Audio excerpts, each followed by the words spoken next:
The Secret of Mental Magic, A Course of 7 Lessons, 1907, William Walker Atkinson, 1862 through 1932. To my friend, Hellion Williams, whose writings gave me inspiration, courage, determination, and will when I sorely needed them, this little volume is respectfully inscribed. Epigraph. But one day, the sturdy lion, the monarch of the wilds, was grievously wounded by the arrows of the hunters, and crept away to seek rest and shelter. But alas, in its hour of need, it attracted to itself the kicks from the hooves of the wild asses of the desert, and the malicious snaps of the jackals, which formerly partook of the scraps of the feast of the monarch. Such is life, my son. When the mighty are fallen low, then cometh the day of the lesser ones. Ancient Persian Fable. Contents. Lesson 1, Mental Magic. Lesson 2, The Underlying Force. Lesson 3, Mental Suggestion. Lesson 4, Personal Influence. Lesson 5, The Science of Telementation. Lesson 6, Mental Therapeutics. Lesson 7, Mental Architecture. Author's Foreword. In this book, I deliver to you a message that has been seeking expression for some time. It is a strong message of elemental power and primitive force. It is given to you in its original simplicity and is not draped with airy metaphysical veils, nor by heavy theological prejudices or predilections. I have tried to get down to the bare body of the truth concerning mental magic, although in order to do so, I've had to strip away covering after covering of personal views of writers, teachers, schools, and cults. I have cast aside these discarded draperies and now present to you this simple, natural truth as I have found it. Some who are partial to these added draperies may resent their disuse. I can't help it if they do. I am not writing this book for such. Others may be shocked at the nakedness of the unadorned truth. I cannot help this either. This book was not written for mental prudes. So let them stalk off hiding their faces with the hands if they wish. They will sneak a hasty glance over their shoulders, though, when they think that no one is looking. Such people always do. These lessons are solid and contain much strong food for strong people. There is nothing of the Charlotte Bussey or meringue about these lessons. They are solid food and must be partaken of as such. Partaken of properly, they will nourish and strengthen you, building up muscle, tissue, and bone. But, bolted or swallowed at a gulp, they may give you a bad case of mental dyspepsia. Hygienic laws operate on the mental as well as the physical plane. The lessons are full of concentrated, condensed information and must be partaken of in small bites, well masticated, in order to ensure perfect digestion. You must study each lesson before you proceed to the next one. You cannot skim over these lessons in a single reading if you expect to master their contents. They need reading and rereading, and each time you go over them, you will find something new. I have compressed in this book enough matter to fill 6 books, if properly diluted and spread out. The original size of this book was about 200 pages, but after the original manuscript was placed in the hands of the printer, I kept on thinking of this thing and that thing that should go in the book. And so, from day to day, I sent to the printer enough additional matter to bring the book up to its present proportions, about double the original size. The price was kept the same, of course. This additional matter has been inserted and dovetailed in among the original matter, until to the proofreaders the lessons seemed like a mosaic or grandmother's quilt. The advance notices were out, so I could not devote as much time as I would have liked to the work of polishing up the connecting joints, or rounding up the corners, occasioned by this insertion of new matter in the different parts of the several lessons. Consequently, there may be apparent a lack of smoothness and finish about the work arising from this cause. I trust that you will understand and pardon such, in view of what I have said to you. But after all, I must confess that I do feel that I have given you good measure, heaped full and running over, and have managed to deliver my message according to my best desire. And that's the principal thing after all, isn't it? To all the students of these lessons, I send a message of good cheer, courage, and self-confidence. You are the centers of power in the great ocean of universal power. Realize this truth, and you will have attained that which you seek. You have attracted this book to you. Now, take what the law has sent you and use it.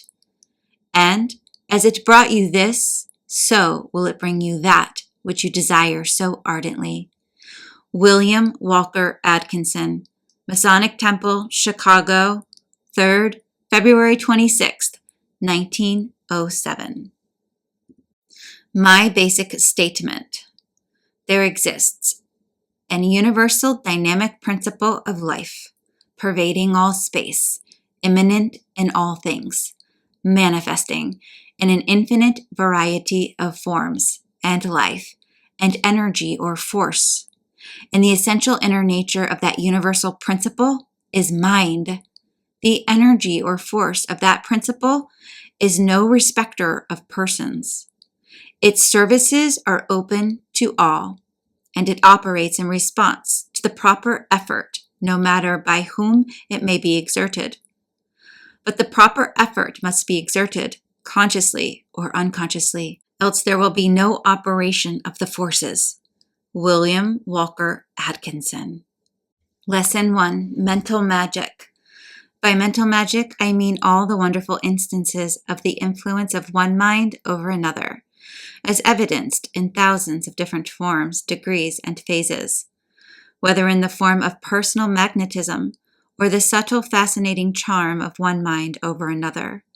That form of mental force that influences as if by an irresistible charm that bewitches, allures, charms, enchants, attracts, or in what has been called fascination, in which one person is able to influence another in an uncontrollable manner by exercising a powerful or irresistible influence upon his or her affections, emotions, passions, or thoughts, or in some of the other similar forms of the exercise of an unseen, inexplicable influence upon others, or in the phenomena known as hypnotism, mesmerism, psychologism, etc., with which all are more or less familiar, or in the phenomena attendant upon the revival of the ancient occultism in the last 20 years, under various names and forms, the fundamental principle of which consists in forms of mental treatment of one kind or another, present or absent, or in the phenomena of what has been called suggestion, of which we hear so much in scientific circles, or in the various forms of mind or faith cures, of which so much has been heard of late years, and upon which a number of religions and cults have been built, or in the repulsive forms of mental influence known as witchcraft, voodooism, black magic, etc. We have the same fundamental principle and manifestation of some phase of the general phenomena of mental magic. The same cause in under all its manifestations, good or bad, black or white, in all the operation of the great law or principle of nature. Mysterious mental influencing power. We see on all sides men who seem to exert a wonderful and mysterious mental influence upon others, upon those associated with them, or upon the public mind. Leaders spring into prominence, apparently owing their power to some mysterious influence over the minds and wills of others. Some attain power and position, others attain wealth and social state, by reason of some inner force. When we meet certain people, we become at once impressed by a something about them that makes its power and influence felt by us. They seem to radiate a peculiar force that bends our wills captive and causes us to fall in with their desires, to a greater or lesser extent. We know that when some people enter a room, they bring with them an indefinable influence that becomes apparent to all. Certain houses and stores have atmospheres of their own, which are perceptible to those entering them. Some places are depressing to all who live or do business in them. Some salesmen impart a sense of confidence and trust at once, while others cause the reverse. Some persons attract, others repel. Some people seem to have a way of influencing the minds of others with whom they come in contact, so that these others will rally around the self-constituted leader, and thus cults, religions, and isms are formed.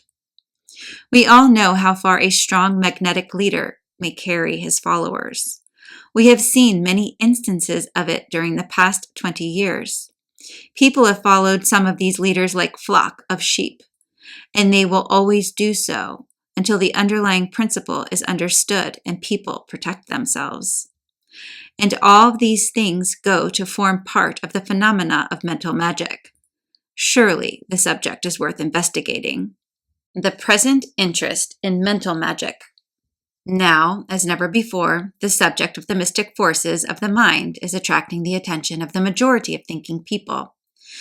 In the ages of the past, the knowledge of the subject was possessed by but the few, who jealously guarded it from the minds of the masses, the latter obtaining but the scraps of the hidden knowledge, and that adulterated with the grossest superstition and attributed to the particular form of primitive religion prevailing in the particular place at that particular time.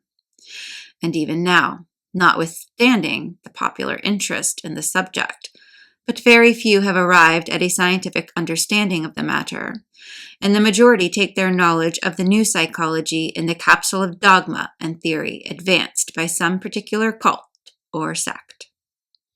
Mental magic has been known to the race, in one form or another, from time before history was written.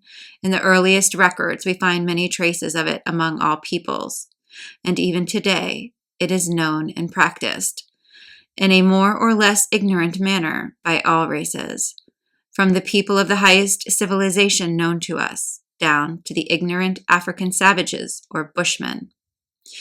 Many have been turned away from a serious consideration of the subject by the fact that many of its forms have been accompanied by the grossest superstition and the most absurd, repulsive ceremonies.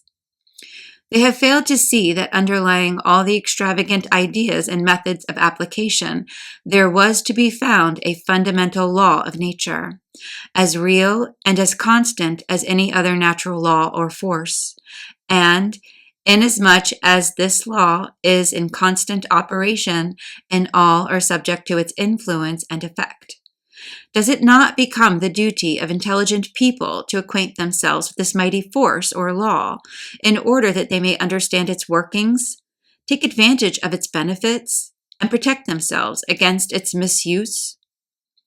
Believing that there is but one answer to this question, this series of lessons has been written in order to throw light on a subject commonly left in the dark, or at least in the twilight of the human understanding. The basis of modern isms. I am fully aware of the fact that many ingenious theories have been advanced by modern writers attempting to account for the phenomena of mental magic. But all students of the subject are aware that these theories, cleverly as they have been designed, are more or less self-contradictory, and many a reader has thrown aside the subject in disgust after a vain attempt at reconciling the opposing views.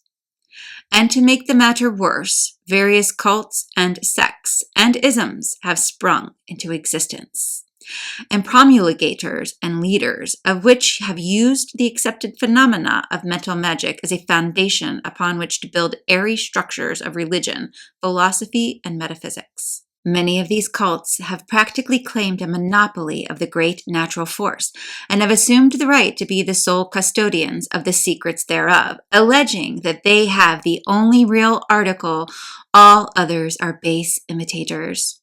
Notwithstanding that all of them show that they have arrived at least a working knowledge of the force and are obtaining results, each obtaining about the same percentage of successes, notwithstanding the fact that each denies the other the fact of possessing the information and right to use it. It is not apparent to any intelligent observer that they are all using the same great natural force, in spite of their conflicting theories, and that their results are obtained in spite of their theories, rather than because of them. Mental magic. What is mental magic?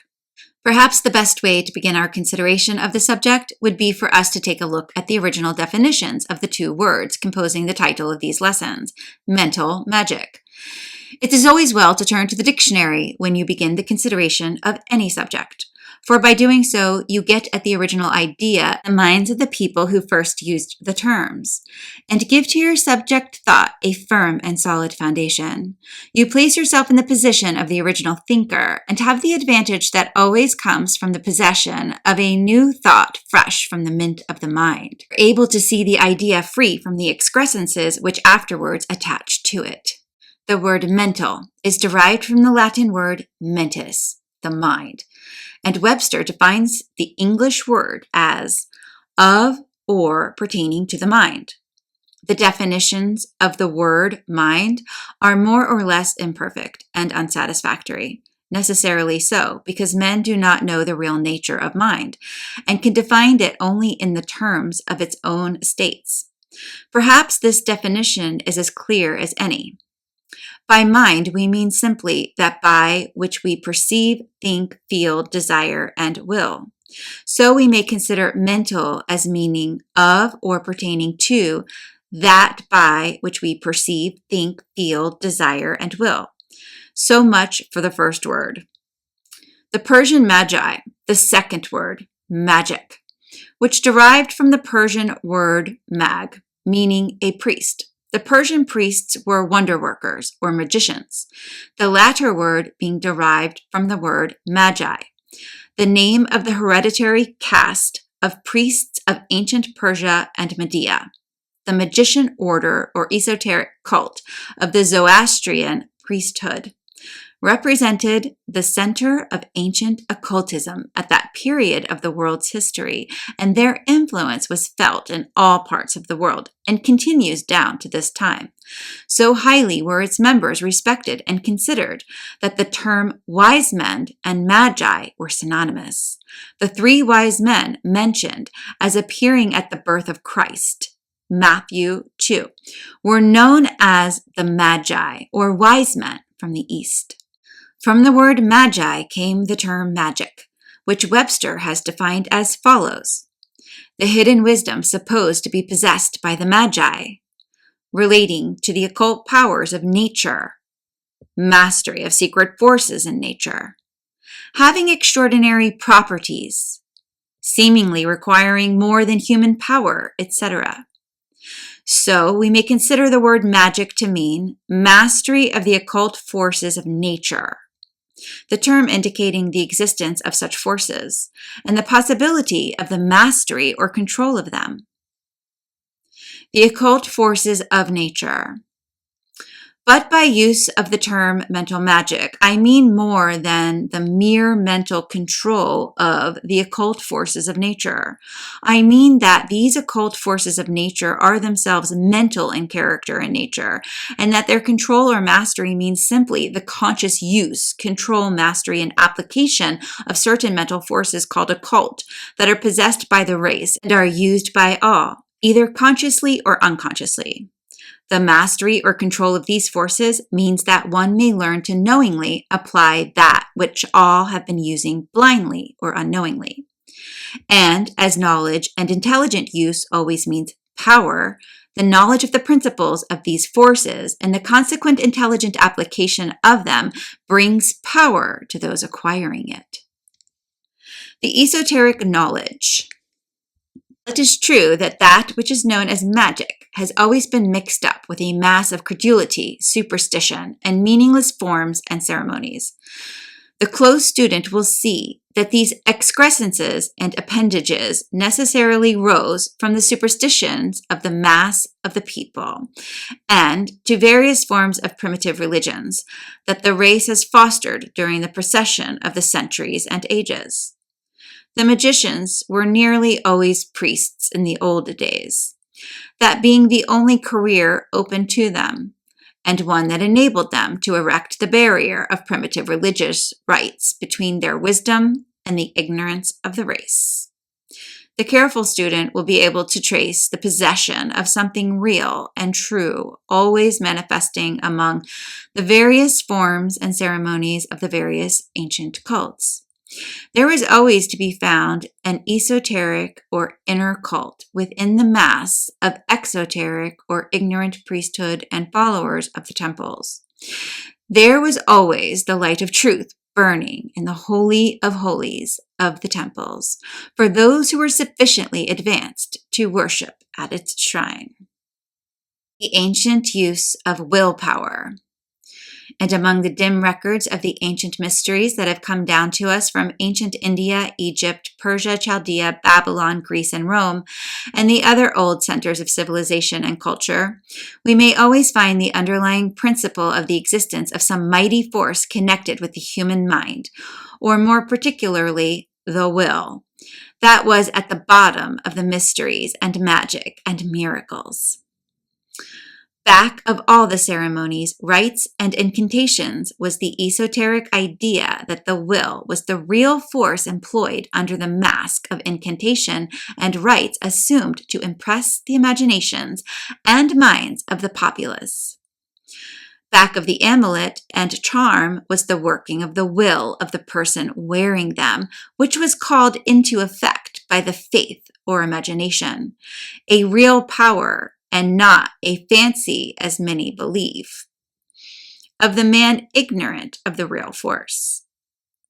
As the writer on the subject in the Encyclopedia Britannica has truly said, although he was ignorant of the truth underlying the silly forms, there being an evident relation between an object and the thought of it, it becomes one of the chief practices of the sorcerer to try to make things happen by thinking about them. And the same writer in another place speaks of the element in magic not depending upon spirits, depends upon imagined powers and correspondences in nature, of which the adepts avail themselves in order to discover hidden knowledge and to act upon the world around them by means beyond the ordinary capabilities of men, thus by mere effort of will, etc., etc. And the student who will look under the surface and read between the lines will be able to see the evidence of mental magic, underlying all forms of magic, mystery, and wonder-working miracles of all times and ages and people, of all kinds, character, or name. Behind all the masks, he will see the features of this use of the will force of man, always the same, in spite of the fantastic and grotesque masks and trappings. The priestly adepts. I could fill pages with recitals of the many disguises under which mental magic masquerades.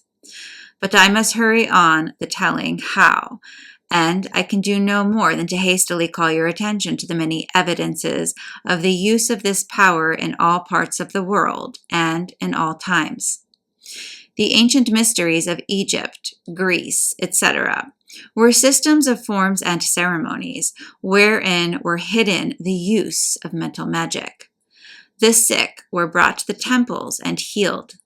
The minds of the populace were filled with the thoughts of victory impressed upon them by the will and subtle suggestions of the priests.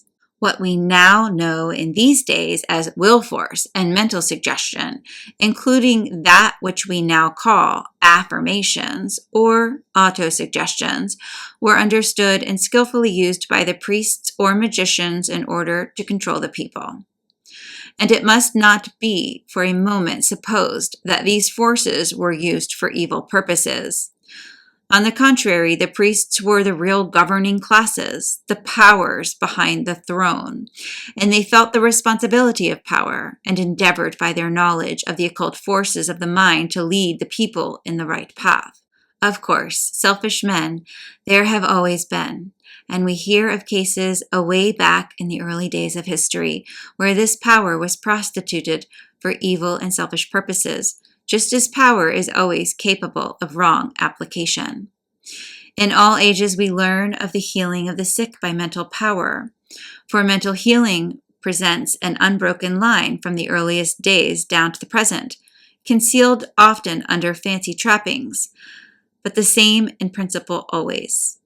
And what we call mental suggestion has always been in force in the hands of the leaders of the race to influence, for good or evil, those under them. The great leaders of men have always been adepts in mental magic, although many of them have never suspected the sources of their power. The force above good and evil. To many, it may seem almost sacrilegious to state that the highest uses of mental magic, such as leading the race up to the higher ideals, aims, and accomplishments to success, happiness, and health, are merely higher forms of the same force that is used by the ignorant and repulsive savage in his rites of voodooism, sorcery, and similar dark practices. But it is true. Mental magic is like any other great natural force. It is above good and evil. It is neither good and evil, but may be used for either. This is true of electricity, steam, explosives, and every other natural force, and we might as well look at this fact squarely in the face and govern ourselves accordingly. The same force that is used by the modern healer when he or she treats a patient for health, success, or some other desirable quality is the same used by the Black Voodoo, the Congo sorcerer, the Salem witch, the Hawaiian conjure man who prays people into sickness and death, the medicine man of the American Indian with his charms and incantations, the wizards and enchanters of the Middle Ages, the practitioner of adverse treatments or malicious mental magnetism of the modern cults.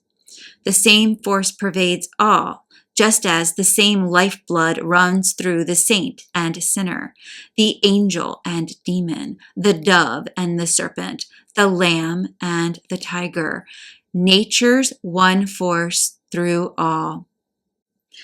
The secret of the force, and just as the mental magic brought into operation through the prayers of the faithful of all religions, before their shrines, images, and holy objects, so may the same force be brought into operation through the fetishes, conjurations, enchantments, charms, spells, and devil worships of the ignorant and depraved minds. The secret is this: the power does not come from the supposed source, but from within the mind of the man employing it, and still more startling to the uninitiated in this statement, which is equally true.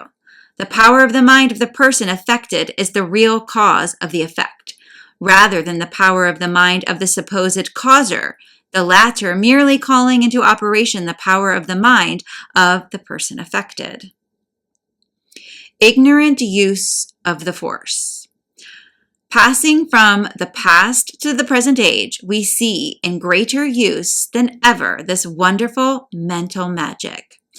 No longer the property of the few, the information has filtered out among the masses through various sources, and we see the force in use on all sides.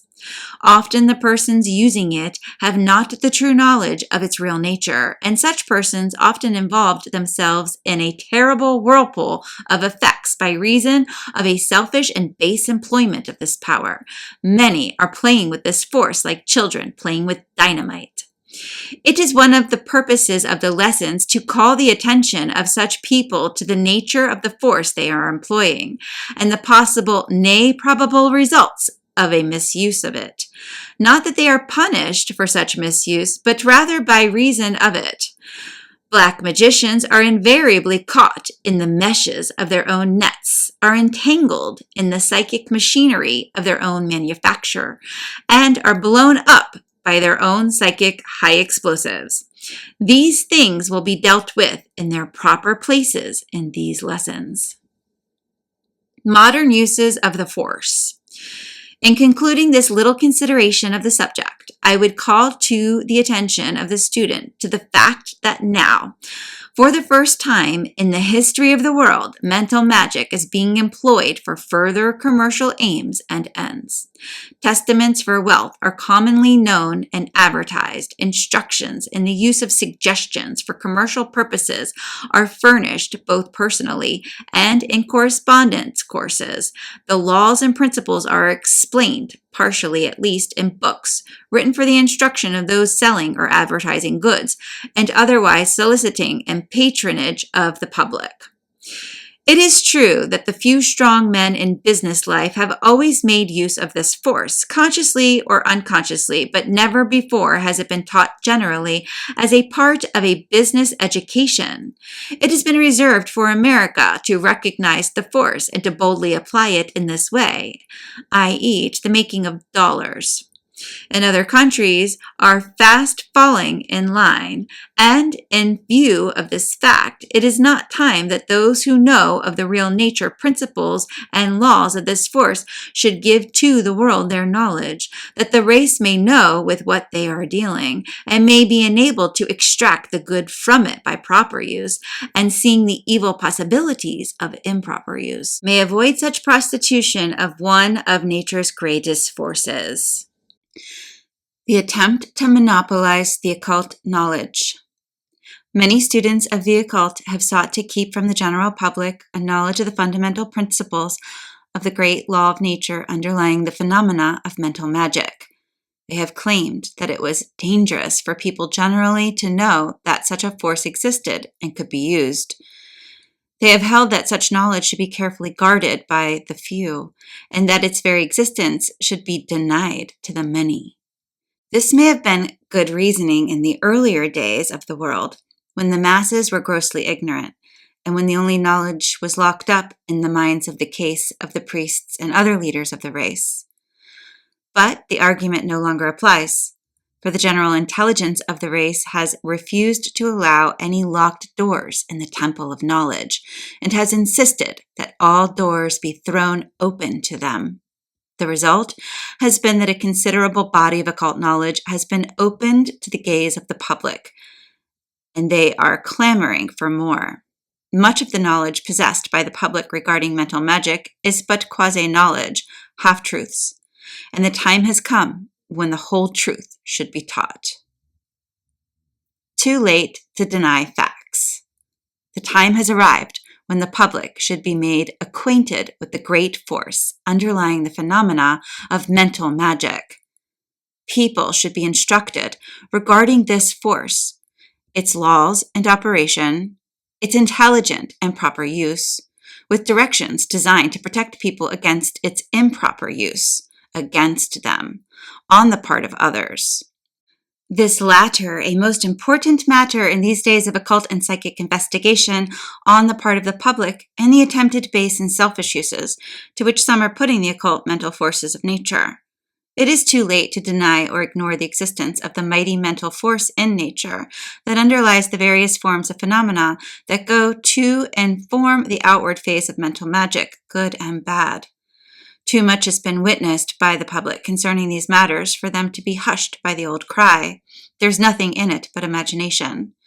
On the one hand, they have witnessed the various treatments of the healers, tending toward the cure of disease, the attainment of success, etc., and on the other hand, they have heard the whispers of adverse treatments, etc., and have heard of or read the various courses of instruction in hypnotism, mesmerism, etc., etc., and have seen evidences of the good and bad effects of what has been called suggestion in all its forms. And they are beginning to realize that all of these things, differing as they may seem, have a common root in some one natural force. And they are demanding, like the man from Missouri, to be shown, and they have the right to demand this. A mighty power for good or evil. The race has always recognized the existence of a mighty force of nature, which man has employed, consciously or unconsciously, in the direction of influencing his fellow men, other forms of life, and even the so-called lifeless things around him. In the earlier days, this use of the force was called magic, black and white, mystical art, divine power, miracle, fascination, charming, enchantment, wonder-working, necromancy, etc. And in its more base and evil uses, black art, witchcraft, sorcery, voodooism, hexism, etc. For it must be remembered that this great force of nature is capable of base as well as of noble use. Like any other great natural force, like electricity, the power of explosives, steam, the X-rays, radium, etc. This great force is capable of the highest and most beneficial uses by man when properly applied, and is also capable of being applied to the most harmful purposes. Different as are the results arising from the varying applications, the force is the same in each case. The forces of nature are not possessed of a sense of good and evil. Their function and purpose is to act in obedience to the laws of their nature without regard to the question of good and evil, to those by whom or against whom they are employed. This may seem like a terrible thing, but a moment's thought will satisfy you that it is true of all natural forces, and the question of good and evil and its reward or punishment belongs to another plane of life. Ignorance, no protection. But it may be asked, why do I wish to inform the public about a force, unknown to many, which is capable of evil, as well as of good use and results? The answer is simple. Ignorance is no protection against anything, for the knowledge is always possessed of the few who may use it on the ignorant many without suspicion. The greater publicity is given to a thing, the better it is understood, the better may its good effects be obtained, and the less the danger of its improper use. Forewarned is forearmed. If a thing is good, the greater publicity given it, the greater the good. If it is evil, the brighter the searchlight turned upon it, the less danger is there attendant upon it. The danger of all evils lies in the darkness of concealment, not the daylight of publicity. Turn on the light has always been the watchword of progress and civilization. And more particularly is this so at this, the first decade of the 20th century, when the interest in occultism and kindred subjects has made a number of people acquainted with the force known as mental magnetism, and has acquainted them with its uses under various names and theories. And in many cases, it is being practiced upon people who are unfamiliar with the subject. And therefore, it is time that someone should turn on the light, that it may be seen by all men and known for what it is, capable of the highest and the lowest uses, but a great force of nature. The bane and the antidote. And with this exposition of it, goes the remedy and protection against improper use, as well as the knowledge of its wonderful proper uses.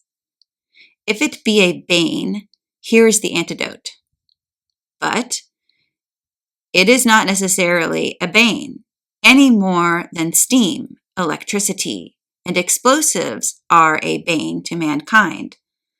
What would be thought of people who would suppress knowledge of all natural laws because of the possibility of improper use? Ignorance is no protection. Truth, in fact, must be followed to the end, and it will be discovered that in nature, every force that may be possible of hurtful use may be guarded against by natural means. The coming of the Superman. So much for the unpleasant side, but there is a very pleasant side to the subject of mental magic. This force has come to man just when he most needs it. He has used the so-called mechanical forces to clear away the obstacles that nature put into his way in order to develop him into a man. And now he turns to higher forms of energy and work. He is crying for new worlds to conquer. And these new worlds will be conquered by the mind, rather than by the muscle. Greater things are before the race, and one of the greatest forces in nature is the work of the building up of the Superman. Will be the force called mental magic. By it, man will be enabled to fight off the forces of ignorance and materialism and to draw to himself knowledge from the universal mind that will enable him to accomplish the heretofore impossible. A scientific presentation. In these lessons, I shall treat mental magic as I would any other great force of energy in nature, i.e., in a scientific manner, starting the principles plainly and without concealment, and also giving in full what I and other experimenters along the lines of this subject have learned of the methods beneficial and the reverse concerning the application of these principles. In the case of the beneficial application, full directions will be given that the student may avail himself of the force to the fullest extent. In the cases where the subject of the harmful use of the force is alluded to, the student will be instructed how the same may be prevented, obviated, and neutralized so that full protection is assured. This is what I should do in lessons upon electricity, steam, or explosives. And that is the course I purpose following in these lessons on mental magic. Adverse criticism braved. It is possible that this course may bring upon me the adverse criticism of those who believe that the public is not ready for such knowledge, and that such things should be reversed for the few. To such people and all others, I would say that I have no sympathy with such an attitude, and I believe that the race is ready for all truth, and that that which is proper for the few is proper for the many. I believe that the greater the degree of knowledge, the greater the degree of power and advancement. I believe that ignorance is not happiness, and that to keep a man ignorant of a natural fact, in order that he may escape its effects, is like allowing him to smoke when seated on a keg of powder, rather than to acquaint him with a knowledge of explosives, or, to use another figure, to advise him to bury his head in the sand like an ostrich, rather than to look upon the approach of a possible danger. I do not believe in such sophistry. I do not believe in ignorance. I do not believe in darkness. Therefore, I purpose to turn on the light. The Secret of Mental Magic, Lesson 2, The Underlying Force. Introductory. The just why of things. What we don't know. The evidence of thought transference. Flammarion's theory. Mental states, not thoughts. Mentative energy, the real force. My terms of expression. Mentative induction. Telementation. The underlying energy. The universal mentative energy. The energy operates like electricity. The brain is a transformer of energy. The two mentative poles. Desire and will in evidence always. Desire and will in telementation. Thought, not the motive power. The moving force of the mind. Desire, the mental inciter. The attracting power of desire. The effect of desire force. The insistent desire. Waves of desire force. What desire really means. The relation of will to desire. The mentative twins. The mastery of will. The testimony of wise men. will, the projector of mentative force, the wonders of will, the masculine and the feminine energy, the directing will, the protecting will, mentative induction, mentative currents, mental atmospheres of places, the effect of the mentative vibrations, waves of feeling, mentative cyclones, the centers of the mental whirlpools, mentative influence, more about mentative influence, personal influence, mental suggestion, nature's protective armor, self-protection, learn how to feel and will. Lesson 2, the underlying force. In the preceding lesson, I have mentioned that underlying all of the various phases of the phenomena of mental magic, there was to be found one principle or force.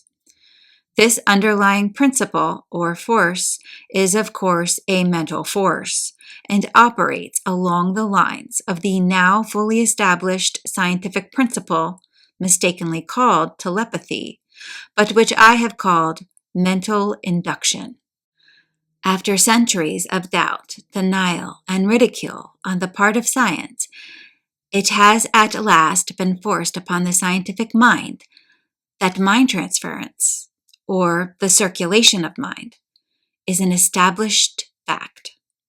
The experiments of the London Society of Psychical Research have given to the world a volume of unimpeachable evidence regarding this fact of the transference of mental states from one mind to another, and thousands of people have demonstrated to their own satisfaction, by means of private experiments, the truth of this phenomenon. There have been many theories advanced to account for this transference of mental conditions from one mind to another, and we have heard much talk of man having two minds, etc. The theories, in some cases, having grown top-heavy from the weight of their elaborations. In these lessons, I shall have nothing to do with any theory of two minds, or any similar theory attempting to account for the series of phenomena before us. Personally, I take but very little stock in many of the popular theories on the subject. The just why of things. I have never met anyone who really did know the just why, and I do not believe that anyone really does know. I make this statement advisedly after reading and studying about all of the importance that has been written on the subject, and after a personal acquaintance with many of the leading authorities.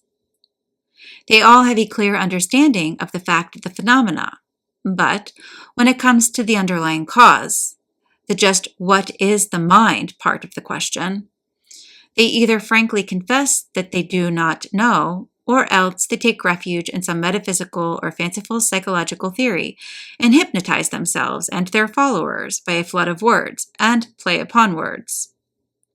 Personally, I believe that this just what is locked in the subject of the just what of life and being. Until we know the latter, we cannot expect to know the former. And so I, for one, have cut loose from all theories regarding the nature of the mind, those soap bubbles with which the grown-up children of science amuse themselves, and shall make no attempt to formulate one here. You will have to take the facts as I present them and prove them by personal experiment. If you want a theory of the nature of mind, make one for yourself. For I have retired from the business. I have learned to say, I do not know what we don't know. And for that matter, we do not know the just what of anything, no matter how much we may know about the phenomenal side of the thing. Nobody knows just what is anything. If one knew the just what is of a single thing, he would have the key to the riddle of the universe. But he doesn't know and may never know. We know of the existence of electricity, for example, and we know how to use it, manage it, control it, but we do not know just what it is. Do you remember the story of the youth in college who, when asked by the professor, "What is electricity?" replied, "Well, sir, I did know, but I have forgotten." The professor replied drearily, "Now, isn't that too bad? Here is the person in the world who ever knew what electricity is, and he has forgotten it. How very sad.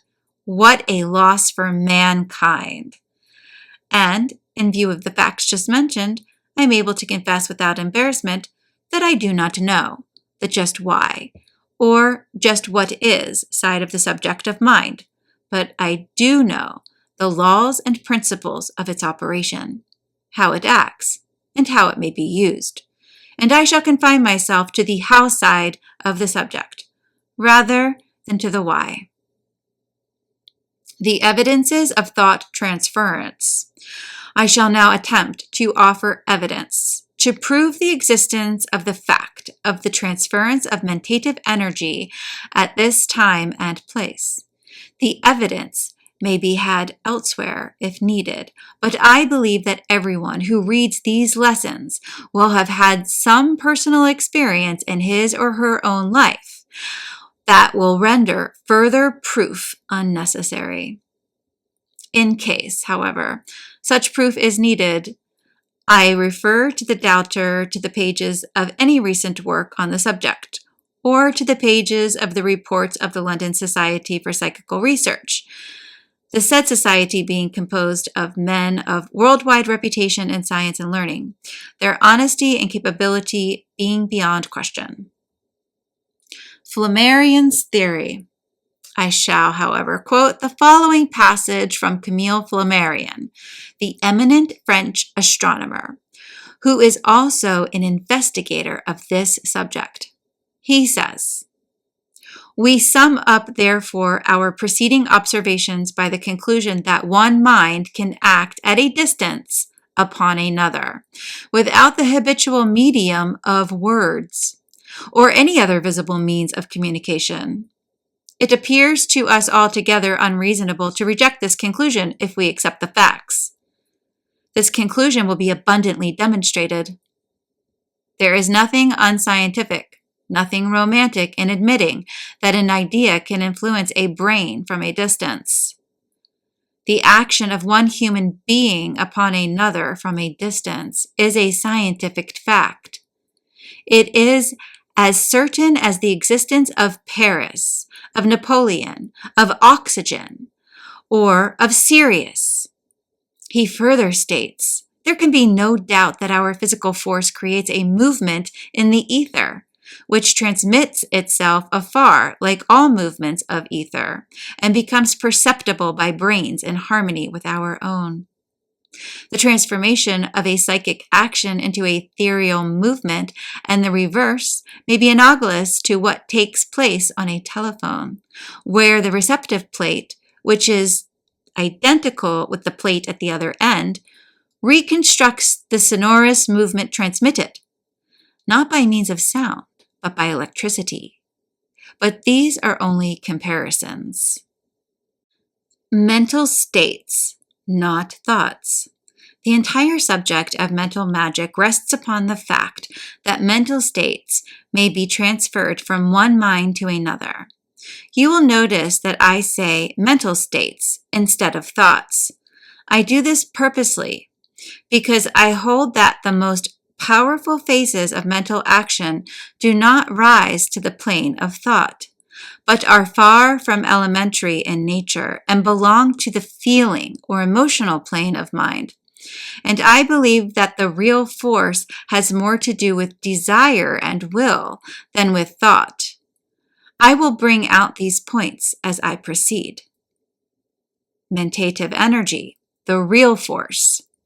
At this point, I wish only to call attention to the fact that there is something, some kind of force that is generated and then passed from one mind to another, conveying mental states, feelings, emotions, thoughts, etc. with it. Now, what is this something? We do not know just what, as I have said, but we recognize its existence and effects and see that it is a real something. We may not understand its ultimate nature. It's just what is, but we know it is, and we have a right to name it. What shall we call it? What name best fits its characteristics? You may call it what you like, but I purpose calling it mentative energy. And the stream of current of this energy I shall call mentative currents.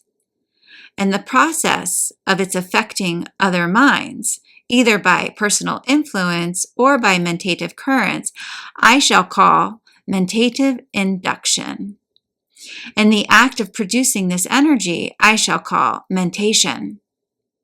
Let us examine these terms for a moment. My terms of expression. You will notice that all of these terms arise from the word mentation. Now, what is mentation? Let us see. The first part of the word comes from the Latin word meaning mentis, meaning the mind. The second part, ation, is a suffix meaning acting. So the word mentation means mind in action. Then, consequently, we have the following definitions.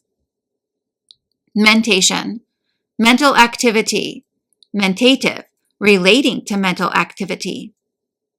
Mentate, to manifest mental activity. Mentator, one who mentates. Mentative energy, the energy arising from mental activity. Mentative current, a stream or current of mentative energy. Mentative induction, induction by mentation. Please acquaint yourself thoroughly with these terms, for they will be used very frequently in these lessons. The term mentative current will be readily understood. The word mentative I have defined. The word current means a flowing or passing stream. Mentative induction. The term mentative induction will be readily understood by those familiar with the phenomena of electricity. The word induction comes from the word induce, which means to influence.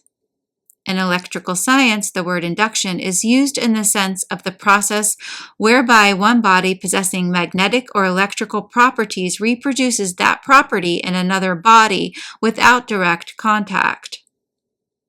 In textbooks on physics, a simple experiment is often given students to illustrate magnetic induction as follows. A magnet is so placed that its poles project over the edge of a table upon which it rests. An iron nail, or steel needle, is held a little distance below the magnet, so that it will not automatically touch the latter, but will be near enough to be magnetized by induction. That is, without direct contact. The nail or needle will have an induced property of magnetism produced by the current from the magnet and will support another nail or needle by direct contact. This induced magnetism renders the nail or needle a magnet possessing all the properties of the original magnet so long as the current flows. And just as a magnet may communicate its properties by induction, so may an electrified body communicate electrical states in another body without actual contact. These textbooks are full of examples to illustrate this law. The theory accepted by science is that the induction in the action of the electrical current through the ether by waves of vibration. And I hold that just as the vibratory waves of magnetism and electricity pass through the ether and produce similar properties in other bodies by means of induction, so do the vibratory waves of mental energy from one mind pass through the ether and by induction set up similar mental states in the minds of other persons within the field of induction. We shall see many evidences of this as we proceed in these lessons. Telementation. I shall use another new term in these lessons, which it may be as well to explain here at this point. I have adopted the term telementation to indicate the action of the mind over a distance by means of mentative currents, long-range mental influence. The word tele is from the Greek and means far or far off. Its uses in telephone, telegraph, etc. are well understood. Some may ask why I discard the word telepathy, which is generally used in the sense of thought transference.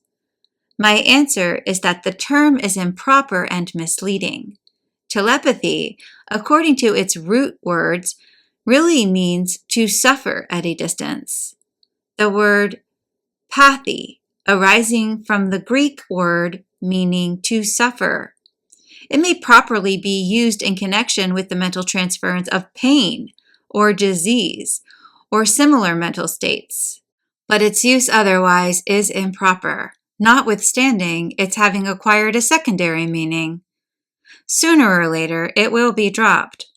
The signs of it are apparent even now. The underlying energy, and to a consideration of the nature of this mental energy or activity, let us begin at the mind itself. As I have said, just what the mind is, no one knows.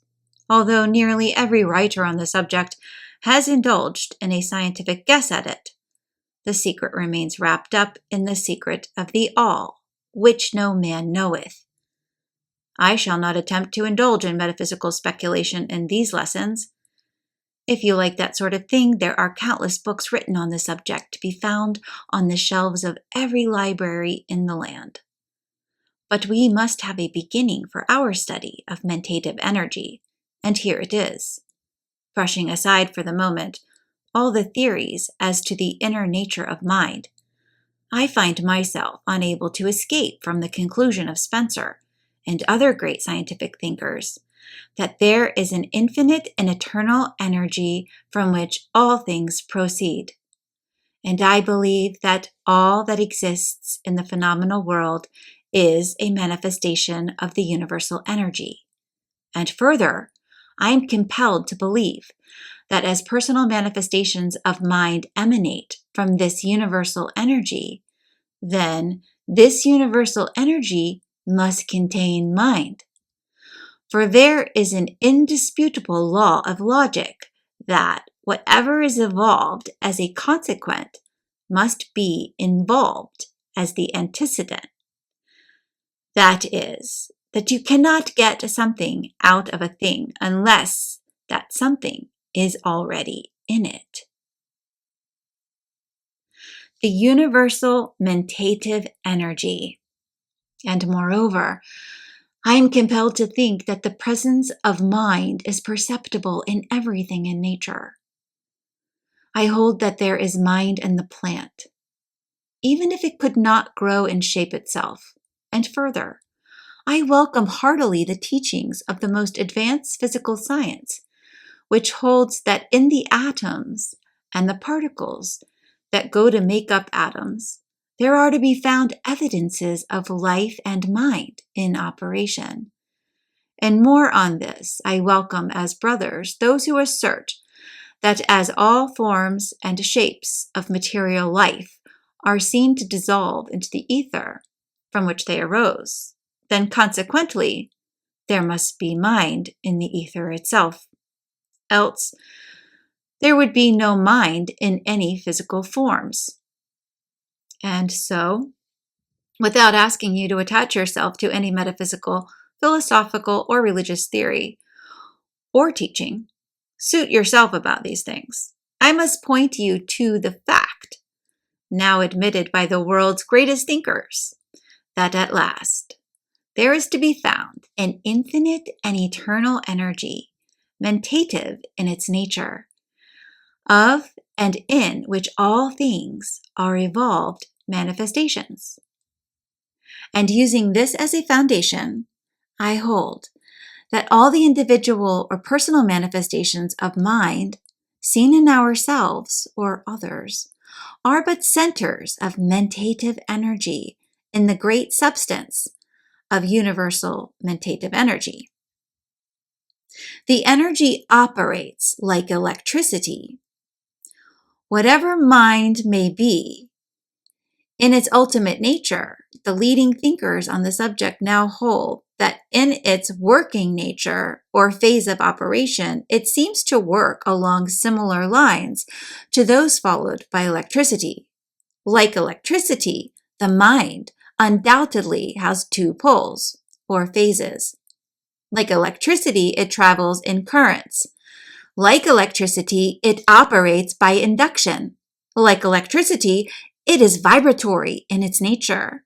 And like the higher forms of energy, superelectrical in nature, it possesses radioactivity or radiant energy.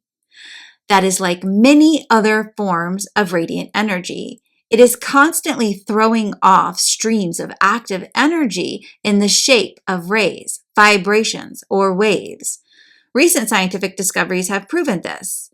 And in the next few years, the world would be startled by additional discoveries along these lines, although we are receiving hints of mental photographs or radiographs, and before long we shall have mentometers that will register the telemental waves. Please mark this prophecy made on January 1907 and see how soon will be its fulfillment. The brain is a transformer of energy. The brain I regard as in the nature of a transformer of universal mind energy, or possibly as a converter of the energy into thought, desire, will, etc. The brain cannot create. Its office is merely to transform or convert an existent energy into usable forms and phases. Science agrees in the belief that in all brain processes, there is an employment of some kind of energy and a burning up of brain substance, just as there is a constant burning up of the elements of an electrical battery in the production of electricity. So is there a burning up of brain matter in the production of mental activity, and yet science teaches us that no electricity is ever created. Simply a portion of the universal electricity is converted or transformed. And I believe that the same holds good in mental action in the brain. The two mentative poles. And now it is time for us to begin our consideration of the two mentative poles.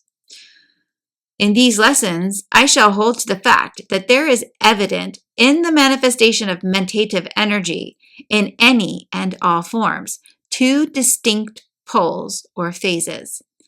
I find myself compelled to coin two more terms for these poles or phases, for there are none now in common use. I shall call these two mentative poles respectively the emotional pole and the motive pole. The word motive means that which acts, wills, moves, chooses, controls. The word emotive means that which manifests feelings, emotion, agitation, passion, sensation, etc. These definitions apply to my use of the terms in these lessons. You will be able to fix these two ideas connected with the mentative poles by thinking of the motive pole as will and the emotive pole as feeling. The two active manifestations of the two mentative poles are as follows. The emotive pole manifests actively as desire. The motive pole manifests actively as will. Desire and will in evidence always. You will find these two phases, desire and will, manifest in every mental action.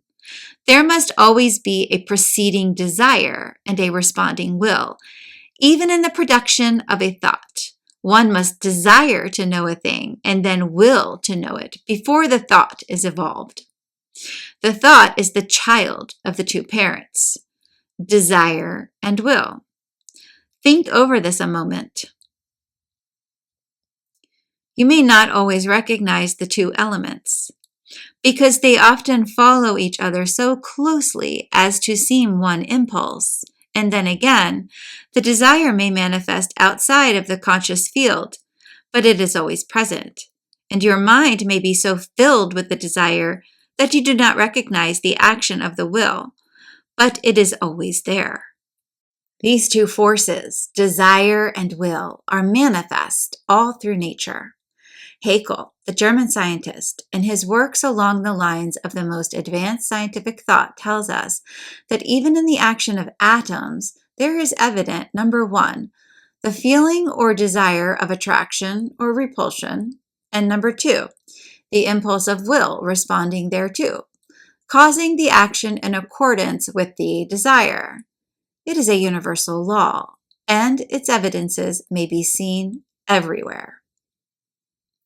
Desire and will in telementation. And in the mind, these two poles play a most important part along the lines of telementation. Not only does desire cause a response of will, but both desire and will are active forces in themselves and act and react upon the desire and will poles of mentality of others. We shall see many evidences of this as these lessons progress. In fact, the entire theory and practice of mental magic depends upon this underlying principle. Your strong desire force is able to rouse the will of another mind in response thereto. It may likewise set up vibrations in that other mind, awakening their similar desires. Your willpower may arouse desire in the mind of another and cause action in accordance therewith. It may also overpower the will of another and lead it captive. Your combined will and desire pouring out in a mentative current may produce a combined effect upon the minds of others by telemental induction. These two poles of the mind are both active and powerful in their effect. Both may be roused into intense activity, according to well-known laws, as we shall see. Let us take a few moments' time and consider the subject of desire force and willpower before we proceed further. Thought, not the motive power. Those who have studied the phenomena of mental influence have generally accepted the theory that the effect upon other people was produced by the thought of the sender, and all the teachings upon the subject have been along this line.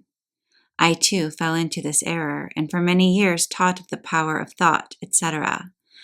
But I have come to modify my views on the question. Of course, everyone who has paid any attention to the subject knows that thought transference is a fact, telementation being an established reality.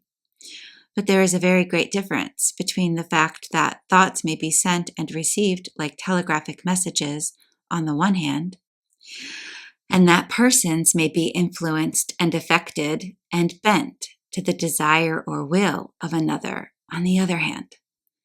It is like the difference between thinking and doing in ordinary life. One may send his thoughts so that another may receive them. But what of this? Where does the doing and compelling come in?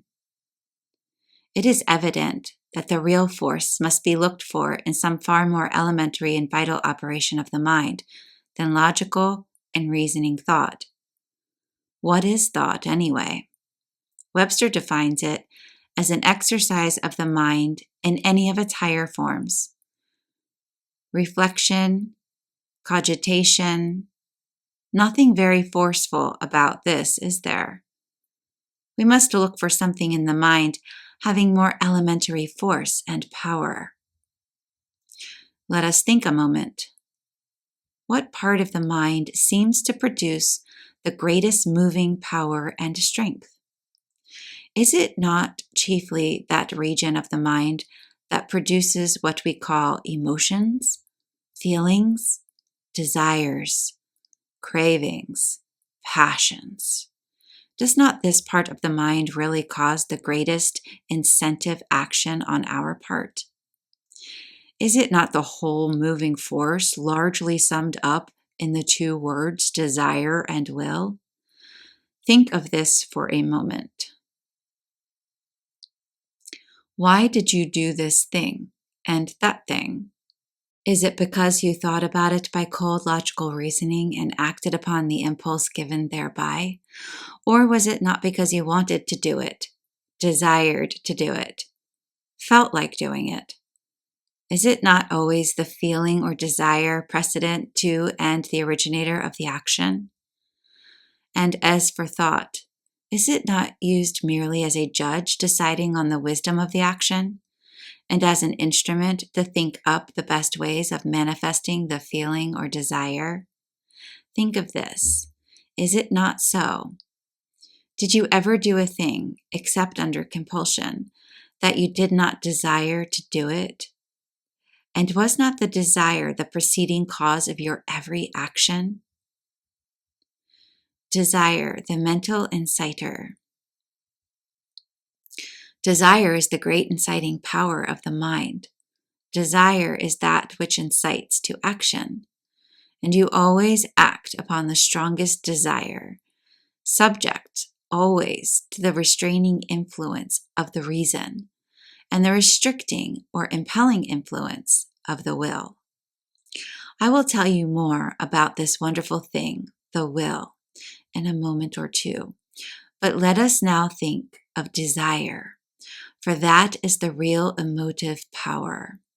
Desire originates in the subconscious regions of the mind, and often we can feel her there, before she emerges into consciousness, stirring us with feelings of vague discontent and unrest. After a bit, gathering enough force, she emerges into the conscious field, and then begins to demand expression.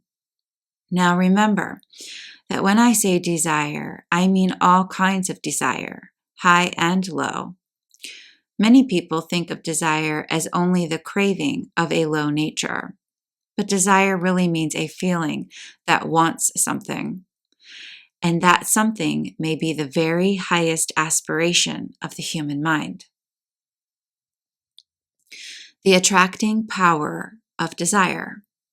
Now, this desire, in all of its manifestations, has a mighty power of attraction and influence. It manifests as the law of mentative attraction, which is constantly drawing toward us the things we desire, and also drawing us toward them. Not only is this true on the conscious plane, but even on the subconscious. Our desires constitute our nature, and our nature is always operating a mighty power of mentative attraction. The trouble with most of us is that we allow our desire force to be scattered and diffused, and thereby lessening its attractive power. It is only when we learn the secret of concentration and focusing the desire force by the will that we will be able to get results above the average. The will is the director and controller of the desire force, and upon its training and management depends the powerful use of the latter. The effect of desire force. Desire force not only has its effect upon the person and others near him, but it may be and often is sent for thousands of miles where it affects and influences others in ways. Desire force is the mighty force which makes many of the forms of mental magic possible. It spreads out from the mind of the person, affecting and influencing others, even at other parts of the world, if concentrated and directed by the will. It is a force beyond which the X-ray and electricity fade into insignificance. It moves not merely blind, lifeless things, but the living minds, thought, emotions, passions, and actions of men. It is the force that rules the world and its destinies. Like any other great natural force, it is capable of being used for good or evil. It is neither good nor evil. It is either or both, according to the mind in which it originates. The insistent desire. What phase of mental effort is more apt to be a motive force? The cold, lifeless thought about an abstract metaphysical proposition or a mathematical problem on the one hand, and a warm, vital wave of feeling, emotion, or passion, such as love, hate, ambition, aspiration, courage, and desire on the other. And remember that these last mentioned all belong to the feeling side of the mind and are all the manifestation of elementary desire. Desire is at the bottom of all feeling. Before we can love or hate, there must be desire. Before we can have ambition or aspiration, there must be desire. Before we can manifest courage and energy, there must be desire. Desire for something must underlie all life action. Desire, conscious or subconscious. Abstract thought is a cold, bare thing, lacking vitality and warmth. Desire is filled with life, throbbing, longing, wanting, craving, insisting, and ever pressing outward toward action.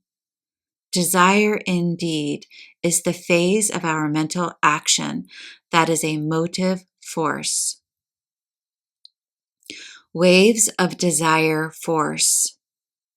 And not only does desire incite us to action, move us to accomplish its ends, but it also, when sufficiently strong, surges out of our minds in great waves and clouds of invisible and subtle energy or force, and travels here and there toward the object of its inner urge, affecting, attracting, drawing, forcing the desired thing into submission to its cravings and demand.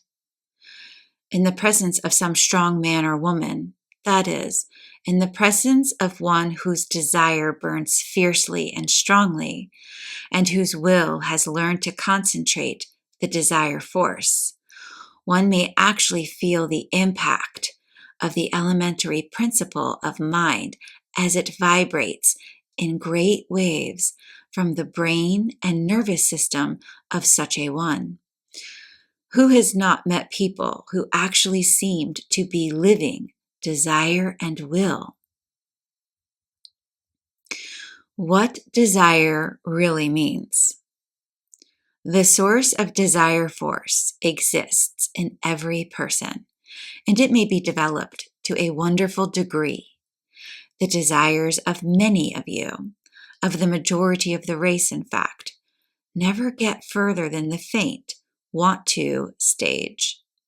These people wish for things in a faint pink tea way.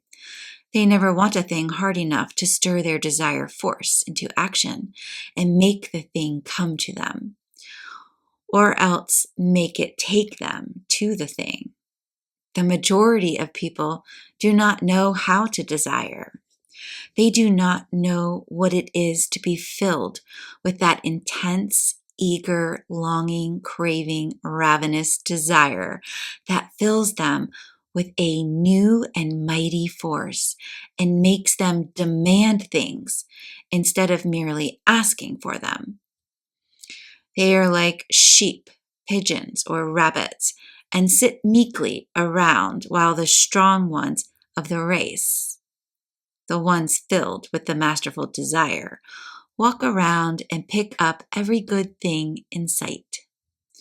And it serves them right, too, for they are not exercising the force which nature has given them for the purpose of self-protection and use. They have had the elementary vigor and virility bleached out of them by the refinements of one phase of civilization, and have nearly lost all that goes to make up manly men and natural women. They have become beggars instead of masters, agents of nature instead of masters of her. The forces of nature are at the disposal of the man of vigor and determination and desire. Such a one has but to knock at the door of attainment and have it opened to him. Instead of doing this, the majority of us sit around the doorsteps whining that the door shall be opened to us.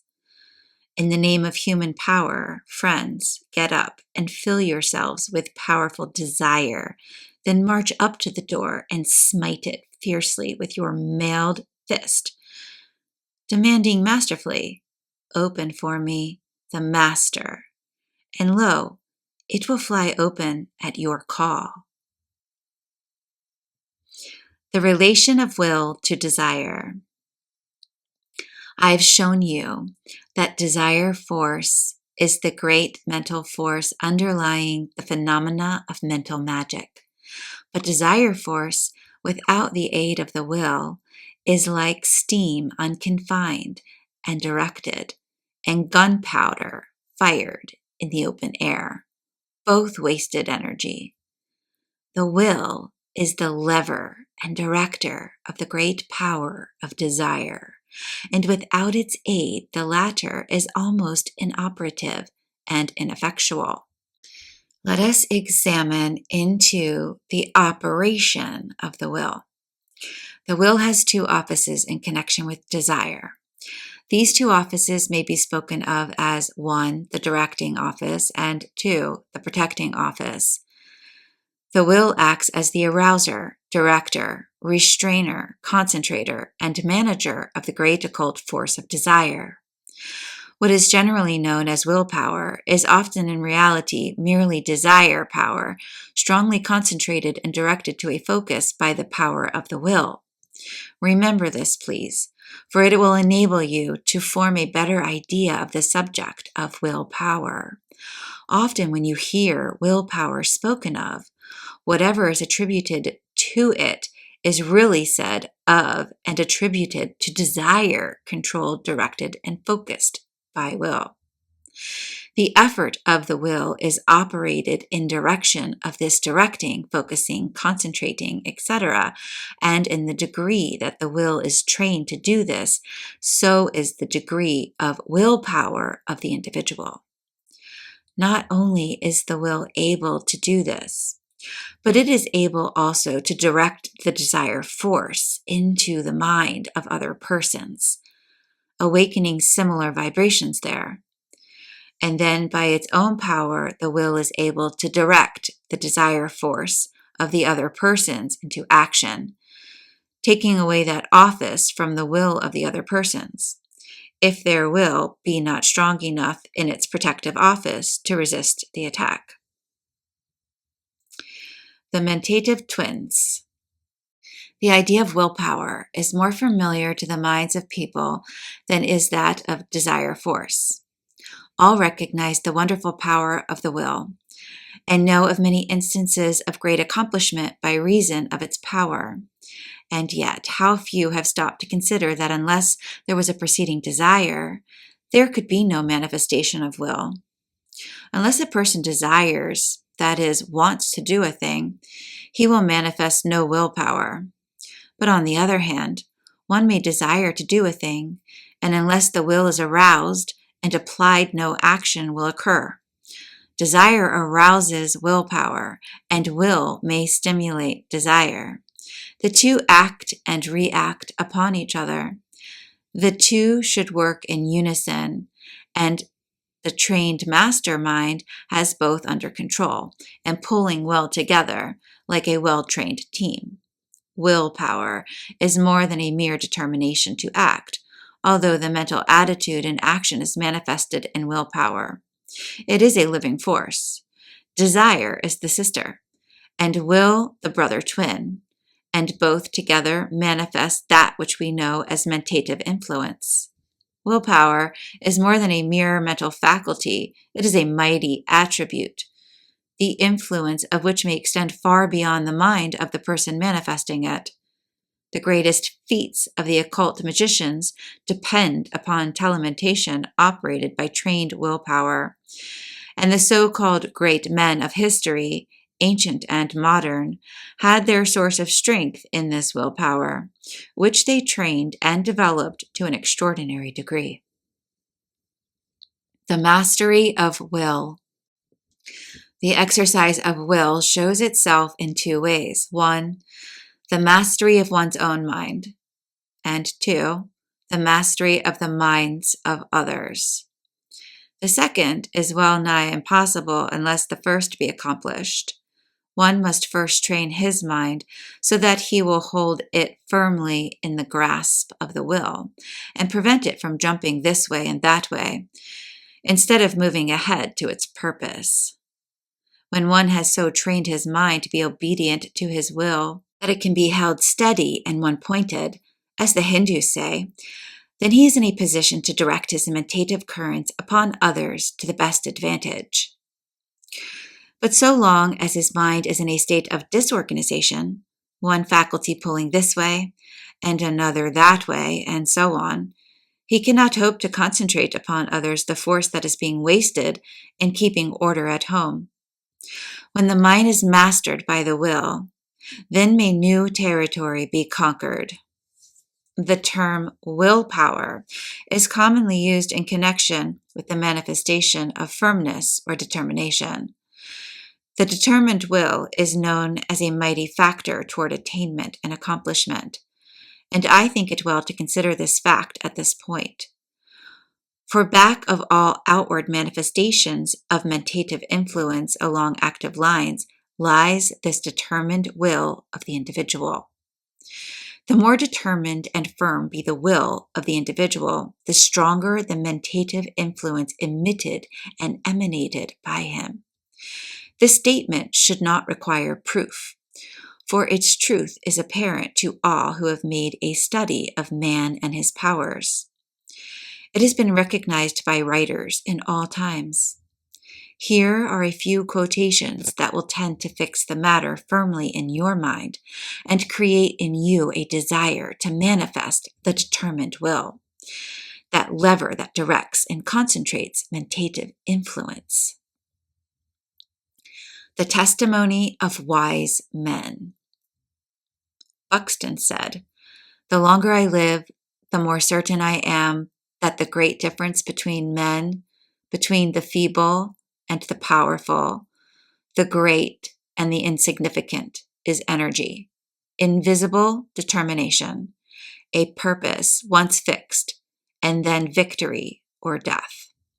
The quality will do anything that can be done in this world, and no talents, no circumstances, no opportunities will make a two-legged creature a man without it."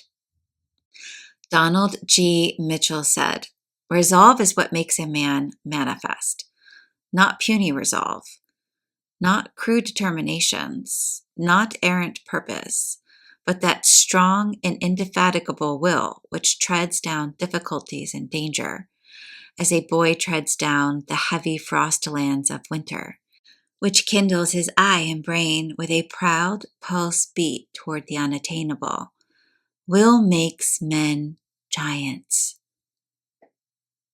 Disraeli said, "I've brought myself by long meditation to the conviction that a human being with a settled purpose must accomplish it, and that nothing can resist a will which will stake even existence upon its fulfillment." Sir John Simpson said, "A passionate desire and an unwearied will can perform impossibilities, or what may seem to be such to the cold and feeble." John Foster said, "It is wonderful how even the casualties of life seem to bow to a spirit that will not bow to them, and yield to subserve a design which they may, in their first apparent tendency, threaten to frustrate. When a firm, decisive spirit is recognized, it is curious to see how the space clears around a man and leaves him room and freedom." But these matters will be touched upon in other parts of this book, And I must hasten on to consider the manifestations of willpower as the director of mentative currents affecting persons and things outside of the individual manifesting it.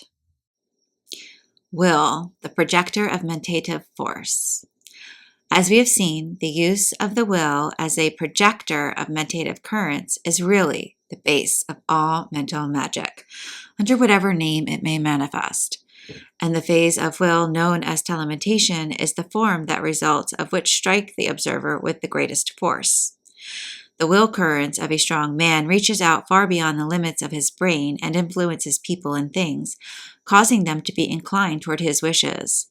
Many men have worked their will upon others far removed, and much that is known as thought transference, telepathy, mental influence, etc., is really this working of the will currents over space. What occultists have called thought forms, etc., are really manifestations of the energy of the will. Will is a living force that can be projected and operated at a distance. It has a property of reacting upon others and permeating them with a mental essence not their own, unless they repel the invasion or fortify themselves against the aggression. The wonders of will. Desire and will are more elementary forms of mentation than thought. They underlie thought. Without desire and will, there can be no thought. Feeling ever precedes thought, and desire and will form the essence of what we call feeling. Many people live almost altogether on the feeling plane and exercise but little thought. The infant desires and wills before it can think. Desire and will is really the medium from which the thought is evolved.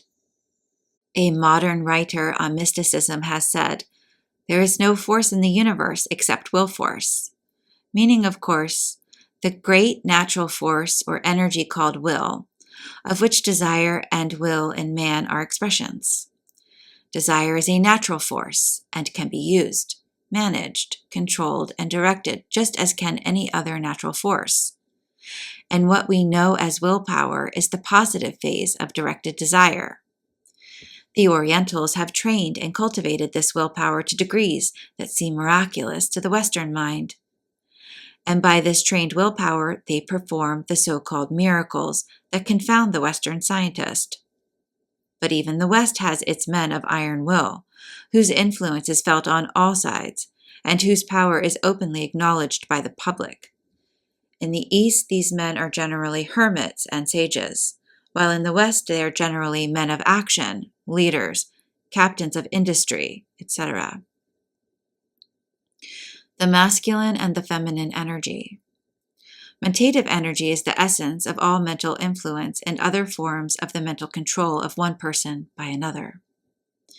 It includes the positive forcing, impelling, compelling, driving phase called will as its motive pole. And as it's a motive pole, it has that attracting, drawing, pulling, luring, charming, fascinating something that we call desire. Mentative energy manifests in the phases of both desire and will, as we generally use these terms, for it is composed of the elements of both.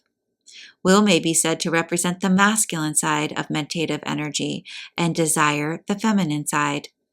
It may help you to fix in your mind the attributes, characteristics, and nature of these two phases of mentative energy by associating them with the idea of masculine and feminine. I wish that you would learn to think of desire force as the warm, ardent, fiery, forceful energy underlying the manifestations of mentative energy, and of the willpower as the cold, keen, strong, directing, controlling projector of the energy. By fixing these mental images in your mind, you will be better able to manifest the two phases as occasion arises. The directing will. Besides its office as the director of energy, the will serves a very important office as the restrainer of desire force. It, when under the control of the I of the person and taking the suggestion of reason and judgment, is able to prevent one from expressing undesirable or hurtful desires. It refuses to project the desire force or to allow the desire to take effect in action. It also turns back the desire upon itself and refuses to allow it to manifest. It is the utmost importance that the individual acquire a mastery of his will, for by doing so he will be able not only to express his desires with the greatest force and effect, but will also be enabled to restrain hurtful desires and to prevent their manifestation upon the plane of action. The projecting will. And the will has still another important office. It acts as a protector. It is the willpower that repels the influence or vibrations of another mind, and which renders its possessor immune from undesirable thought waves of mentative induction.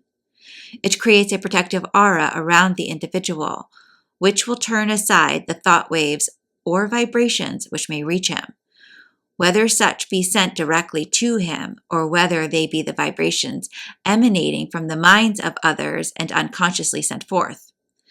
The will, when properly used, acts as an insulator for attacks upon the desire pole of one's mind and prevents the vibrations from reaching their mark. And if it be well trained and strengthened, it will be able to resist the most powerful attacks upon it by the wills of others, and will beat back the vibrations, which will force their way into its stronghold to take it captive. Mentative induction. And now, let us examine into the subject of the operation of the mentative energy in the phase of its employment, consciously or unconsciously, to affect the minds of others. It is true that this subject will be considered in detail in our lessons on personal influence and telementation, but it will be well for us to take a glance at the general workings at this point.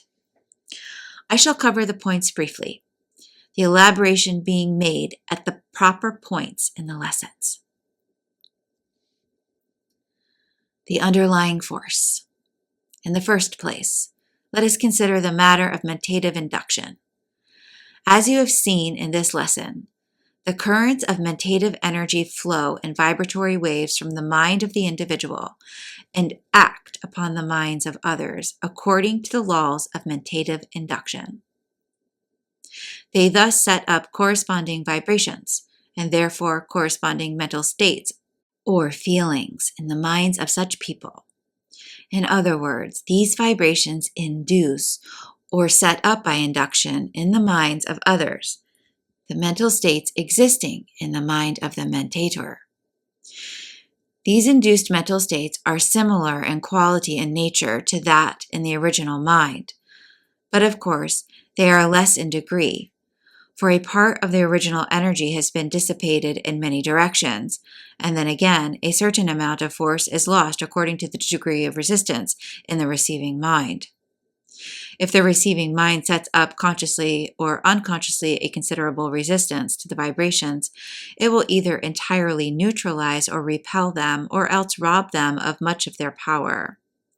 If, on the contrary, the receiving mind be in its nature more or less in accord with the vibrations, it will set up little or no resistance, and the induced condition will be very nearly as strong as the original impulse. A little thought will make this plain to you. Mentative currents. The ether, or fine substance filling space, is constantly filled with these mentative currents of all kinds and degrees, streaming out from the minds of all kinds of people. These currents, of course, come in contact with each other and often either combine or else act to neutralize each other. For instance, currents of a certain degree or kind of vibration, that is, of a certain mental state, when they come in contact with other currents of similar vibrations, will tend to coalesce and combine, there being a harmony and attraction existing between them. But if they are opposing vibrations, they will antagonize each other and act in the direction of neutralizing each other's force. If they be of equal strength, both will lose power, but if one be much stronger than the other, it will lose only in the inverse ratio of its strength, and the weaker will suffer likewise. That is, the weaker will lose twice as much power as the stronger, and the stronger will lose only half as much as the weaker, supposing that the stronger is of twice the strength of the weaker. The mental atmospheres of planes. In this way is accounted for the well-known facts that places, towns, cities, etc. have their own personal atmospheres, which affect persons living in them or visiting them. The personal atmospheres of towns arise from a combining, neutralizing, etc. of the various vibrations arising from mentative currents from the minds of the people living in the town. An average vibration is struck, which is strongly felt by all within the field of induction of that town. A little thought will make it clear to you that this is a correct statement of the mental conditions manifest in various towns, cities, etc. all over the world. Each place has its own individuality, which soon makes its impression on those taking up their abode in it. It is more than geographical and atmospheric condition, although, of course, these play their part, as we all know. It is the average mental state of the people living in the town that strikes the keynote. The stronger vibrations affect the average and give a mental tone to the town. The best proof of this effect being caused by mental vibrations is found in the fact that the two towns only a few miles from each other, each having the same atmospheric and geographical conditions, will manifest entirely different mental atmospheres. Think over this a little, and you will see the truth of the statement. The effect of the mentative vibrations. People often ask, if it be true that the ether is filled with mentative currents, why are we not affected more than we are? The answer is that they are affected more than they imagine, but they are still affected much less than one would suppose at first thought, for the reason that the currents conflict with each other and rob each other of their force. And then again, nature instinctively affords a safeguard and sets up additional powers of resistance. Just as nature protects the hearing sense of those who are surrounded with many and constant noises, until they fail to hear anything but the unaccustomed noise. Just as she operates upon the smelling sense of the chemist until he fails to notice the odors which are more apparent to the stranger entering his shop, so does she give additional unconscious resisting power to people situated within an active field of mentative induction. Bring a person from a quiet place into a bustling, active city, and he is apt to be swept off his feet at first with the spirit of the place. He will be either swept into its prevailing life with an almost irresistible impulse, or else he will be repelled by reason of the inharmonious mentative currents. In either case, however, he will be intensely aware of the vibrations. But the same man, after a time, will fail to be so affected. He will be better able to resist the vibrations and will manage to live with a greater peace and poise than at first, although he will, of course, alter his nature more or less in harmony with the prevailing tone of the place. He will feel the vibrations less as time goes on. Some people have so developed this resisting power that they are almost immune, while others have so little power of resistance that they are swept here and there by each strong wave of mentative energy that reaches them. They are always in some field of induction and being swayed by its vibrations. Waves of feeling.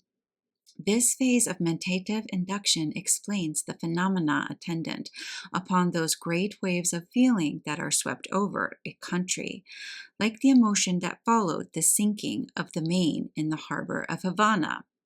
You will remember the first shock that came to you when you read the account in the morning papers. Then there came upon you a growing sense of some impending event of great moment, mingled with a feeling of horror and indignation. followed by an almost irresistible desire to join in a movement to avenge the outrage. This latter feeling grew perceptibly as wave after wave of feeling passed over the country in mentative currents, setting up increased mental feeling by induction. Older people will remember many similar waves that swept over the land in past days. Mentative cyclones. These things are common and give you a clue to the apparent mystery of the forming of and action of mobs composed of a number of individuals who combine in numbers and then commit acts that no one man of the lot would think of perpetuating singly or individually.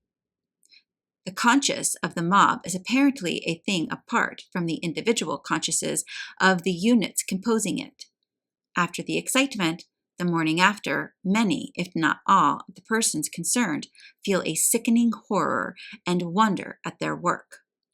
A mob is a cyclonic center of mentative currents, resembling a whirlpool or whirlwind with an active center and a less active circumference. Great waves of religious fervor, noticeable in communities during the progress of revivals, are accounted for in the same way. A few active revivalists start a whirlwind of fervid feeling and emotion, and it spreads out in constantly widening circles, increasing until a climax is reached, and then a diminishing strength is apparent, which gradually settles down into the accustomed mental state of the community. These whirlwinds or whirlpools of emotional excitement of whatever kind are, of course, strengthened by the constantly repeated suggestions of those participating in it, which, with the constantly growing volume of mentative energy being thrown forth, serves to add fuel to the fire. This force would go on forever, steadily gaining in strength and volume, were it not for a provision of nature which causes the law of rise and fall, increase and decrease. That universal law of rhythm, manifest in this as in all else in her domain. Everything has its rise, its climax, and its decline. So far for these general waves of mentative energy or mentative currents. But there is another phase to be considered. Many phases, in fact. Let us examine them. The centers of the mental whirlpools. First, there are mentative currents arising from the strong centered desire of some person who, forming a strong mental image by means of visualization, creates for himself a center of desire force, which, guided by his willpower, attracts to himself all that will fit into his plans. He constitutes himself a mentative center around his visualized idea and constantly sends out strong mentative currents charged with the strongest, most ardent thought force, guided, directed, and projected by his developed willpower. He thus sets into operation the great mental law of attraction, of which the early writers on mental science talked so much. These mentative currents, charged with desire, spread out and soon begin a rotary movement like a whirlpool, sweeping around and around, always drawing in toward its center persons and things tending to fit in with the plans of the center. The original desire in the man's mind is reproduced in kind in the minds of thousands of people by the law of mentative induction, and they all fall in with the plan. The degree, of course, depending upon the degree of positivity or negativity of the receptive mind, multiplied by the degree of positivity of the mentator. The great plans of the so-called captains of industry are carried out by reason of this law. Many of these great centers of desire force, these successful men who attract to them that which they want and those whom they need, do not realize the nature of the force that they are using, There is constantly increasing number who do know it, and they are working it for all it's worth. Many of these steady, cool business leaders are really deeply versed in occult laws.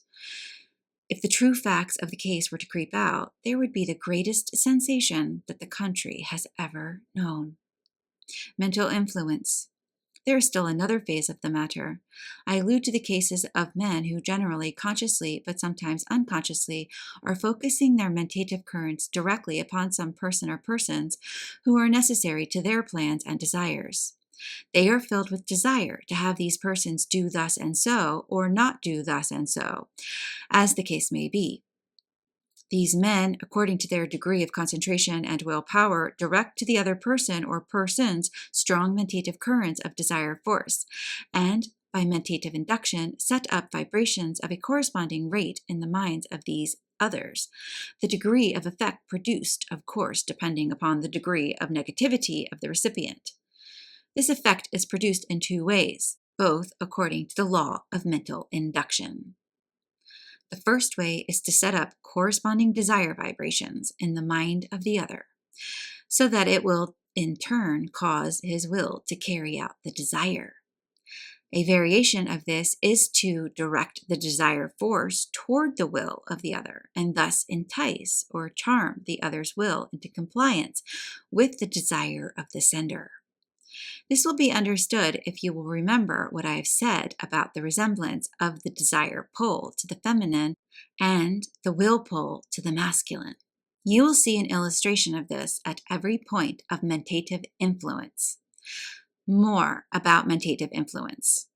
The second way is for the will of the sender to force its way past the will of the other and boldly make love to the desire of the other and endeavor to seduce it by mere strength and persistency until it accedes to his wishes. The variation of this is seen in the case where the attacking will boldly tackles the will of the other, and by sheer superiority of power overcomes it and makes it captive and obedient. This latter is very rare, except in cases of personal interviews between the two persons, aided by telementation between interviews. You will notice that the phase in which the desire pull or filementator does the work is along the lines of feminine action, the force being of charming, fascinating, drawing, coaxing nature, and where the will is employed. The action is decidedly masculine, the attack being made boldly and with a show of strength, the subtlety of the desire attraction being absent. The giants in the art of mentative attraction combine pulls in their attacks and work, and thus, in the words of Uncle Remus, they got 'em comin' and they got 'em goin', like Brer Fox. Personal influence. Then again, there is the use of mentative induction in what is known as personal influence, which we will see in another lesson of this series, the fourth lesson in this book. In this phase, the mentator pours forth his mentative currents, either in a general way or else in a concentrated, directed manner toward the other in a personal interview. This is the secret of what is called personal magnetism, and also of that unaccountable to the uninformed manner which some people have of overpowering others by sheer strength of character. The personal magnetism phase of personal influence is the desire phase, the feminine activity, and the force of character phase in the operation of will, the masculine activity. Mental suggestion. Then there is that form of mental induction called mental suggestion, which I take up in the lesson following immediately after the present one, although suggestion has to do with words, etc., rather than with mentative currents. Still, the principle is the same. The mental state is induced by words or physical things, which are the result of feeling and mental states, just as is the phonographic record the result of the original speech, which it is able to reproduce when the diaphragm is brought in contact with it by means of the needle. And then there is very little mental suggestion that is not accomplished with mentative currents, very little indeed, if any, as we shall see in the next lesson. Nature's protective armor. Now, in closing this lesson, I wish to caution my readers to refrain from manifesting or feeling anything like fear at what I have said about the use of mentative energy by other people. Remember that fear in itself is the most negative influence and most weakening mental state known. It renders negative the most positive man if freely indulged in. No matter how potent may be these mentative currents, there are none that may not be rendered impotent and ineffectual by your own willpower, set in motion by your own desire force. Each and every one of you have within you and under your own control a force that will render you perfectly and absolutely immune from undesirable mental influence, no matter who may use it against you. Nature has blessed us all in this respect. It makes no bane without its antidote and does not depart from its rule in this phase any more than in any other. It supplies the means of self-protection to everyone and always furnishes the defensive weapon to match the offensive one. As a matter of fact, you are defending yourself constantly, although you may not know it. Much of this defensive work is done along subconscious lines, but you are doing much of it consciously by the use of your will and spirit of individuality. You are using the mental no all the time. That is, unless you are some poor creature who is afraid to say no, even mentally. And if you are that, then this book is doubly needed by you. Self-protection. I shall instruct every student of these lessons in many different ways as we proceed with the lessons in this art of self-protection. No one who studies these lessons need ever again fear any undue influence on the part of others. I purpose to make mental masters of you and to teach you to throw off the bonds and shackles of mental slavery. I intend to make you strong, positive individuals instead of weak, negative personalities. There is nothing to be afraid of except fear. So the sooner you cast off fear, the better you will be and the more advanced on the road to mastery. While this is not the place for exercises, still, I want each and every one of you to start right in now and form a mental attitude of fearlessness and strength, that you may begin at once to send forth mentative currents of that rate of vibration. If you do so, and you will, I know, then you will begin to notice an improvement at once. You will begin to realize your increasing power, and you will also see that others are beginning to feel it. Begin today, this moment, to radiate mentative currents of strength and power in all directions. Stimulate the currents by arousing a strong, intense, burning desire to be strong and to radiate strength vibrations. Then back this up by the application of a strong, steady, masterful, and dominant will. And then the trick will be done. Learn how to feel and will. But right here, remember first, last, and all the time that it is not a mere matter of thinking, but a matter of feeling. Thoughts are cold, but feelings are warm, alive, and vital. Therefore, you must not merely think I am strong, or say it like a parrot. But you must stir up the nature to its depths until you can really feel that you are indeed strong and possessed of radiant energy of mentative force. Feeling is living thought. Everything that is worthwhile was produced by this feeling thought. Feeling, desire, emotion, passion, wanting, willing. These are the things that have creative power, not mere, clear, cool thinking. So do not deceive yourselves with this holding the thought or any such nonsense of which you have heard so much until you get sick at the mention of words. It is not simply holding the thought. It is holding the desire and backing it up with the will that does the work. To create a thing, you must want it with a burning, eager want that brooks no denial.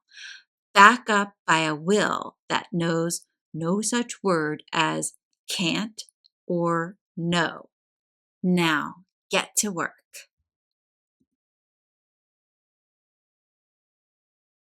The Secret of Mental Magic. Lesson 3, Mental Suggestion. Every student of psychology and mental science has heard and read much on that phase of mental phenomena called mental suggestion. Much has been written and taught about it, and the term has been claimed by some teachers to cover all phases of mental influence. I do not entirely agree with these extreme advocates of suggestion, however, for I find much in the subject that calls for a further explanation.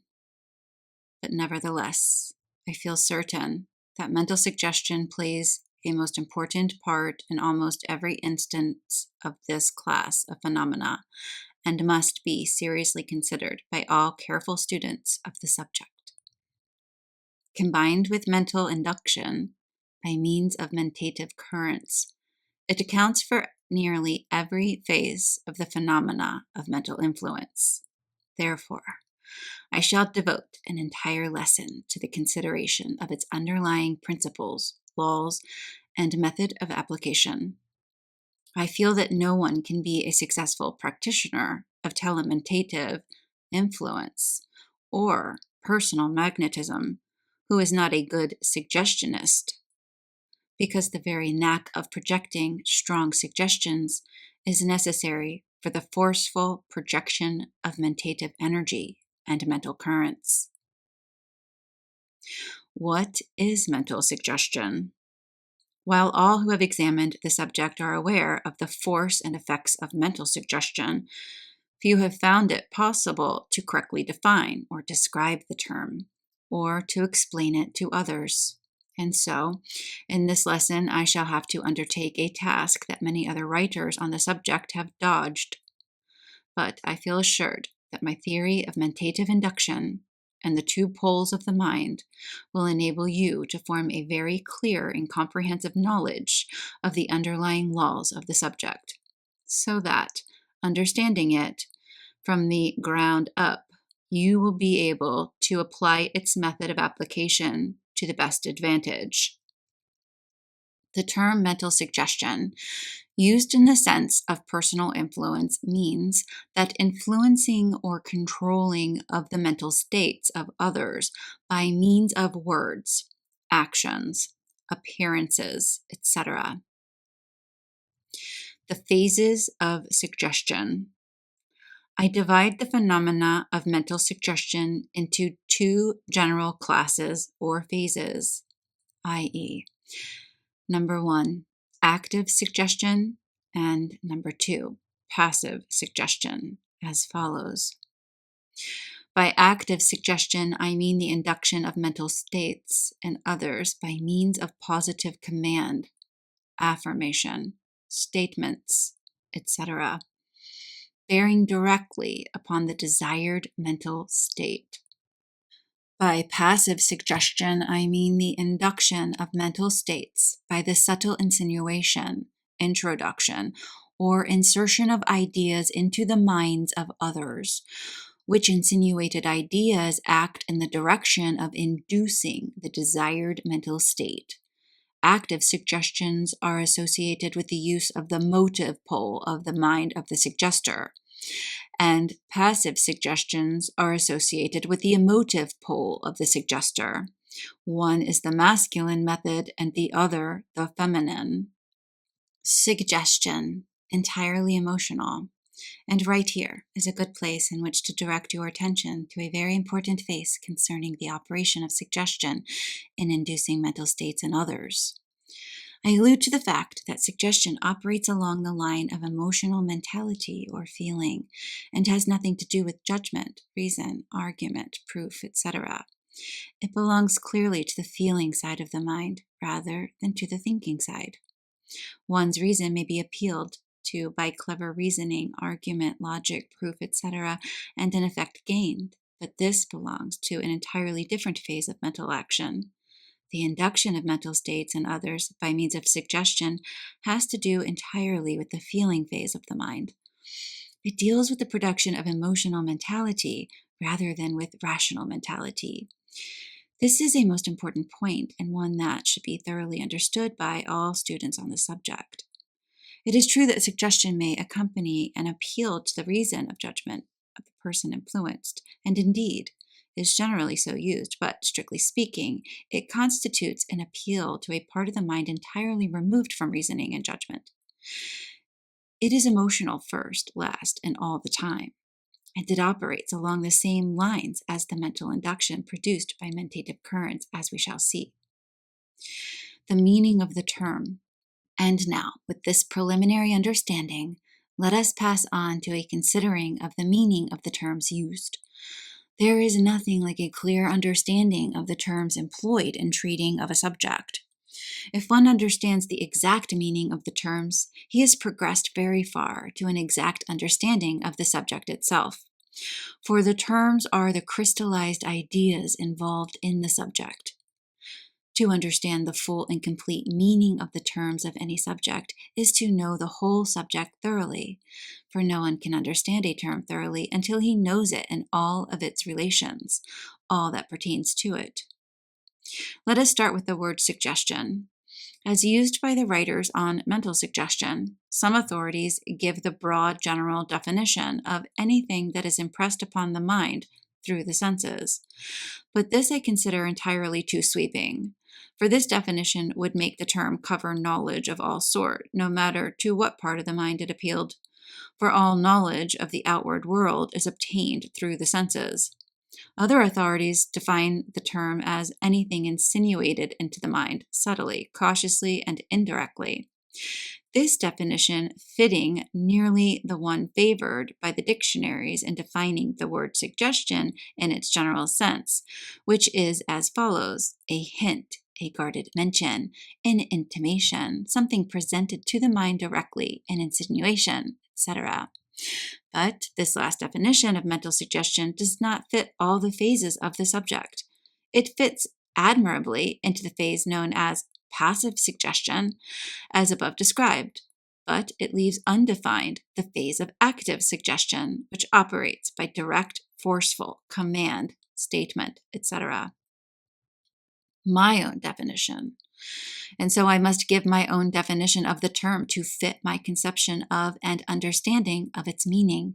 I therefore here define my use of the term mental suggestion as follows: a physical agent inducing mental states. This is a broad definition, which I think will cover all the observable phenomena of mental suggestion.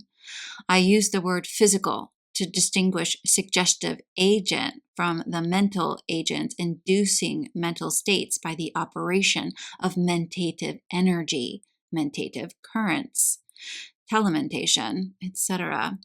Of course, this distinction will not please those who would claim all mental action as a form of the physical or vice versa. But as I have to draw the line somewhere, I prefer to draw it between the physical agent and the mental, and I think that the majority of my readers will approve of this position. The word agent means, of course, an acting power or cause, etc. The word inducing, as I have used it, has been defined in the previous lesson. So again, here is my definition of a mental suggestion: a physical agent inducing mental states. Better commit it to memory. The power of words. In my use of the term physical in the above definition, I include all words, spoken, written, or printed, mannerisms, physical actions of all kinds, physical characteristics and appearances, etc., etc. All of these physical manifestations act as agents, inducing mental states under favorable circumstances.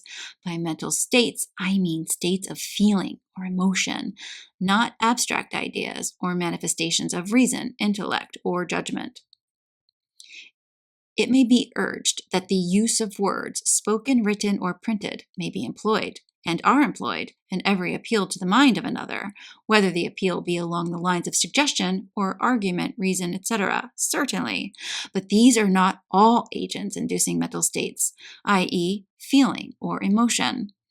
Arguments appeal to judgment and reason, but not feeling and emotion, which are, on the contrary, excited or induced by suggestions of other forms of emotional induction. One may present an idea to the mind of another in a bold, forcible, logical manner, accompanied by argument or proof. But this is an appeal to reason and judgment, not to feeling or emotion, which belong to an entirely different field of the mind. Then again, many personal appeals, which are apparently made to reason, are really made to the emotional side. One may subtly insinuate into an argument or conversation an appeal to the feelings or emotion of the hearer in the shape of an idea in the nature of a hint or indirect mention. Such idea will be felt by the listener, who will accept it into his mind, and before long he will regard it as his own thoughts. He will make it his own. He will think that he thought it, whereas really he simply feels it, and the feeling is induced. This is a case of suggestion. The subtle insinuation. In ordinary social intercourse, you will find that women are adepts in this subtle form of insinuation, suggestion, as compared to men. Men will blurt out statements and ideas and attempt to prove them, but the woman will gently insinuate the idea into the mind of the other person, so that without having proven a fact, she will have managed to create a definite idea of feeling in the mind of the other by suggestion. I think I need not give examples of this fact. It is apparent to all who have mingled with people. And really, this suggestion resembles the mental suggestion of the psychologists very much. It is true that the practitioner of mental suggestion in his treatments often makes use of direct, forceful statements such as, "You are strong, cheerful, well, and happy." But you will notice even here that he does not argue the point or attempt to prove his statements. He simply affirms and asserts the fact. And by constantly repeated suggestions, he finally causes the mind of the other person to accept the statement. So, you see, a suggestion may either be a subtle insinuation or a bold positive statement, but it is never an argument or process of proof. Impressions and induction. The word impression is good as applied to the effect of a suggestion, but I prefer to stick to my own terms, and therefore I shall consider that the effort of mental suggestion is caused by induction. What, you may say? I thought that induction was a term used when a mental state was set up in one by mentative currents from the mind of another. Yes, this is true, but my last statement is true also. An induced mental state is one set up by outside influence of some kind, whether that outside influence be a mentative current or by suggestion through a word, a book, a sight, or anything else. The word induce, means to lead, to influence, to prevail on, to affect, to cause, etc. And any mental state that is induced by an outside influence comes clearly under the term. Any physical agent that tends to induce a feeling in the mind of another may be called a suggestion. Even the well-known instance mentioned in the textbooks on psychology comes under this rule. In an instance, it is related that a soldier was carrying some bundles in a pail to his barracks when some practical joker yelled to him in an authoritative voice, "Attention!" Following the suggestion which induced in him the feeling, preceding certain habitual actions, he dropped his pail and bundles with a crash and stood at attention, with eyes front, chin out, protruding breast, stomach drawn in, and hands at his sides with his little fingers touching the seams of his trousers. That was a suggestion. Do you see the point? The lives of all of us have been molded largely by induction through suggestion. We accepted this suggestion, or that one, and it changed the whole current of our lives. Certain things induced certain feelings, called into activity certain mental states, and action followed close upon the heels of feeling. Degrees of suggestibility. There are varying degrees of suggestive power, just as there are varying degrees of what is called the suggestibility of persons. This is the tendency to accept suggestions. There are people who scarcely ever act from motives originating within themselves, but whose entire lives are lived out in obedience to the suggested ideas and feelings of others. The development of the will pole of mentation regulates the degree of suggestibility.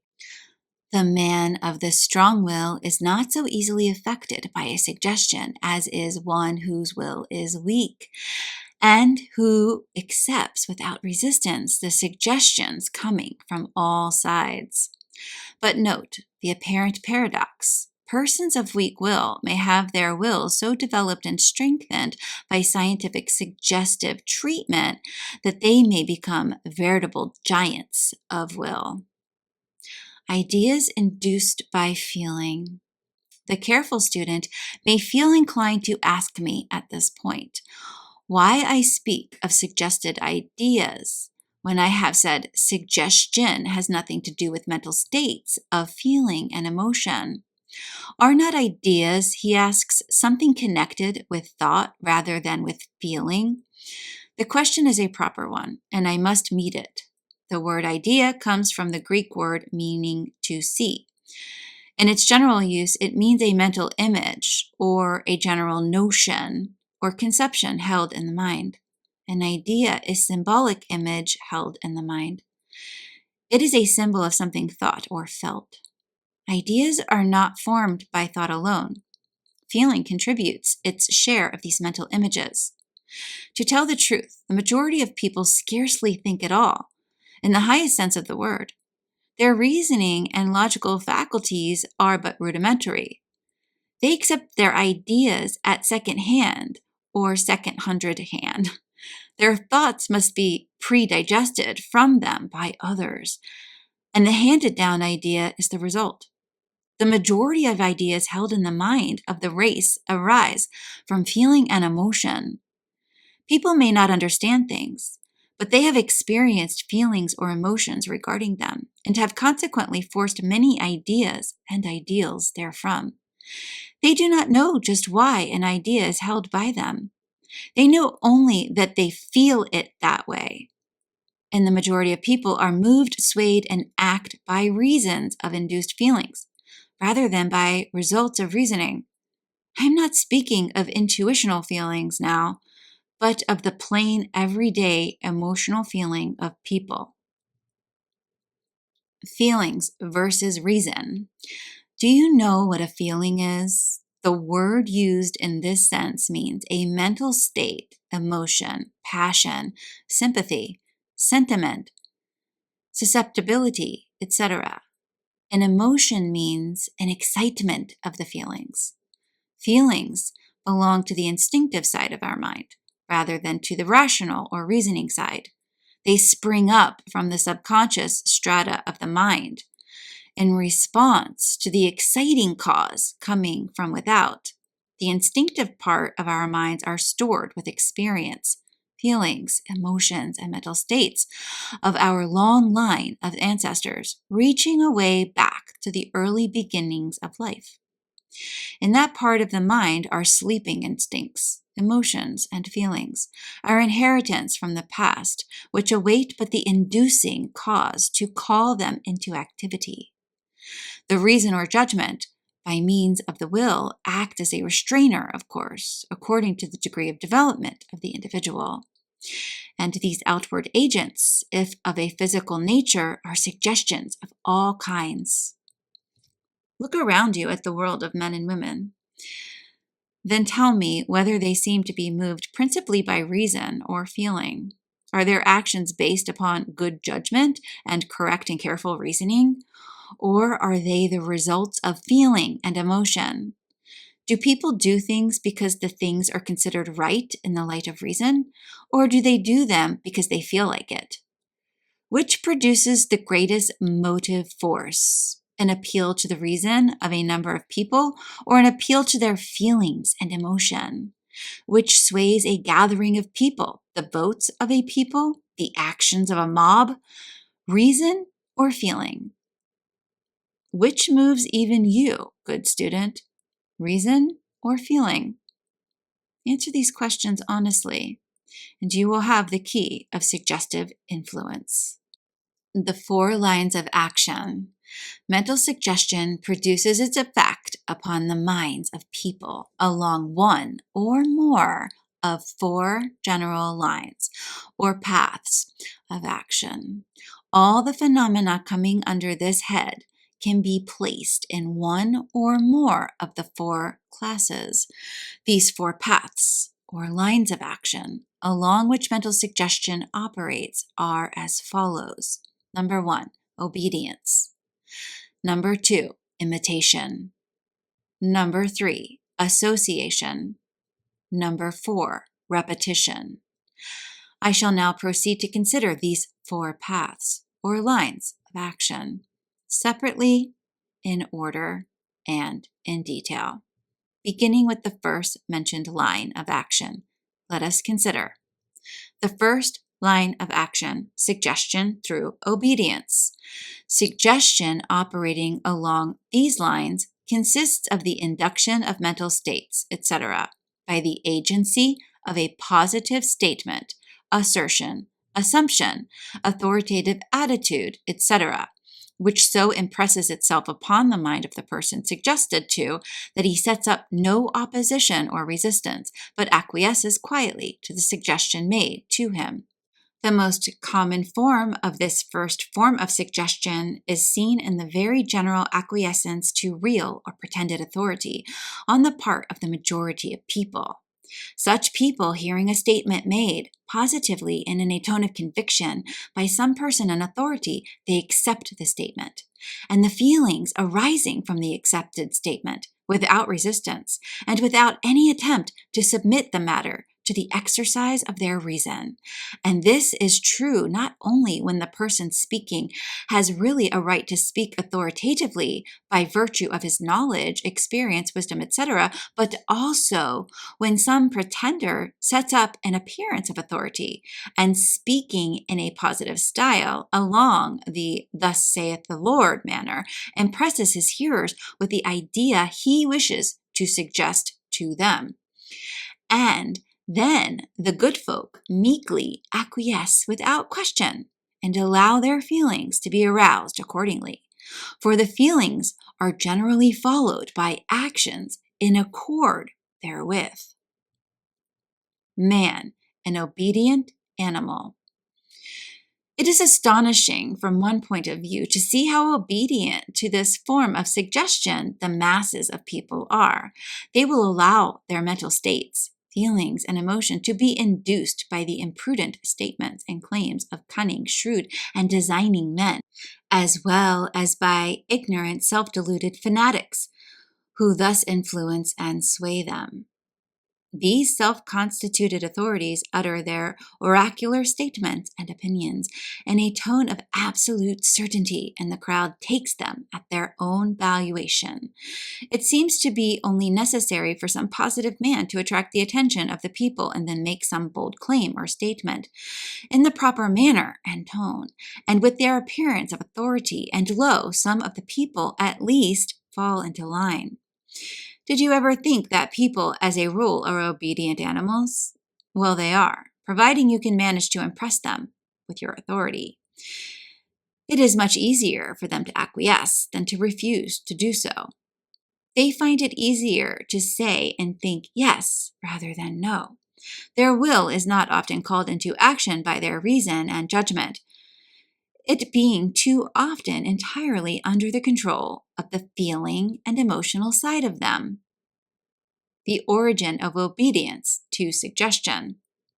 There is a fundamental law under this phase of suggestive action, and in order to find it, we must go back to the beginning of the race, perhaps further. In the earlier days, among animals and men, there were natural leaders who ruled by force of might of body or mind. These natural leaders were implicitly obeyed by the masses, who had learned by experience that it was better for the tribe or herd as a whole to be governed by their strongest and sharpest-witted members. And so gradually, this dominant idea of acquiescence and obedience to authority developed and became a fixture in the race mind. and it is firmly planted in the mind of the race today. So much so that only the strongest minds are able to free themselves from it to any great extent.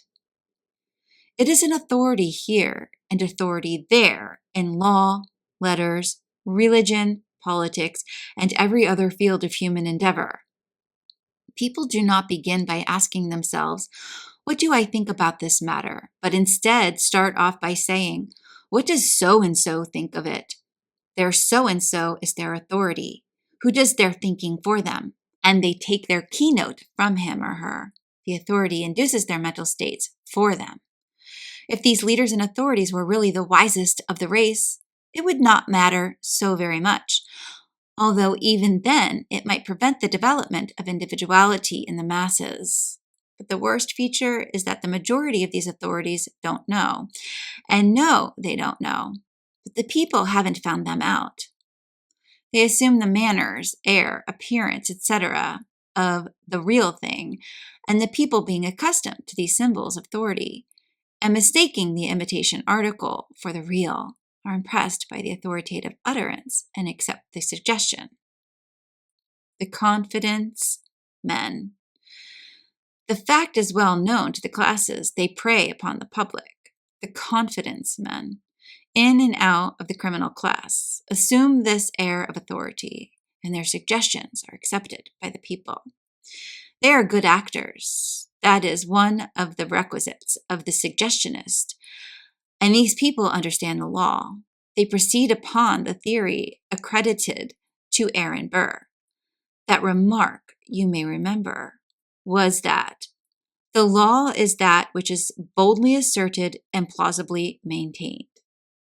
And these folk keep on boldly asserting and plausibly maintaining, and find that it generally goes. Extreme instances. To see a principle in its naked simplicity, one should look for its operation in extreme instances. And the extreme instance in this case is the hypnotic somnambule who has surrendered his judgment entirely to the mind of the operator. The somnambule will acquiesce in the most absurd suggestions from the operator and proceed to carry them into effect. And suggestion, you know, is the active factor in hypnotism, the hypnotic condition being only a psychological condition in which the effect of suggestion is heightened. But one does not have to go to the ranks of the somnambules for striking illustrations, for such are to be found in all walks of life among people who have no individuality of their own, but who seem to live and act entirely upon the say-so of others. They have no quality of initiative, but must always be told just what to do and how to do it by others. These people will accept almost any kind of suggestion, if made by others in an authoritative tone and manner. They do not have to be persuaded by argument, but are fairly driven and ordered to do things by stronger-willed persons. They are impressionable and sensitive, and seem to have no wills of their own. These people are very suggestible, and every day's history records many startling cases of the effect of suggestion through acquiescence on the part of such people. The keynote. The keynote of this form of suggestion is a positive statement or command given with the air and appearance of authority. The secret of the effect is the tendency upon the part of the majority of people to acquiesce in an authoritative statement or command, rather than to dispute it, and the tendency toward thinking yes rather than no. Those easily affected. This form of suggestion is to be observed in the highest degree among those who have always depended upon others for orders or instruction, and who have not had to use their own wits and resources in life. Unskilled laborers and the sons of rich men belong to this class as a rule. These people seem to need someone to do their thinking for them, even in the smallest events of their lives, and most suggestible along these lines. Then the degree of suggestibility along these lines decreases as we ascend among people who have had to do things for themselves and who have not depended upon others so much. It is the slightest among people who have had the ordering of others to do or who have had to depend upon their own wits in getting through life. The men of marked degree of initiative have scarcely a trace in this form of suggestibility.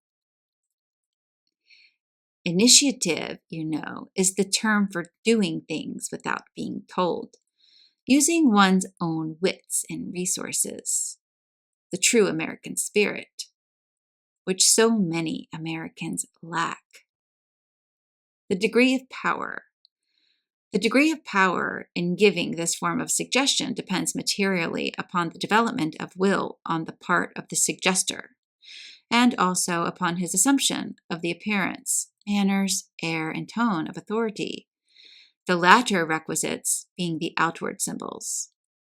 If one has the willpower strongly developed, the symbols will appear of themselves as a natural consequence.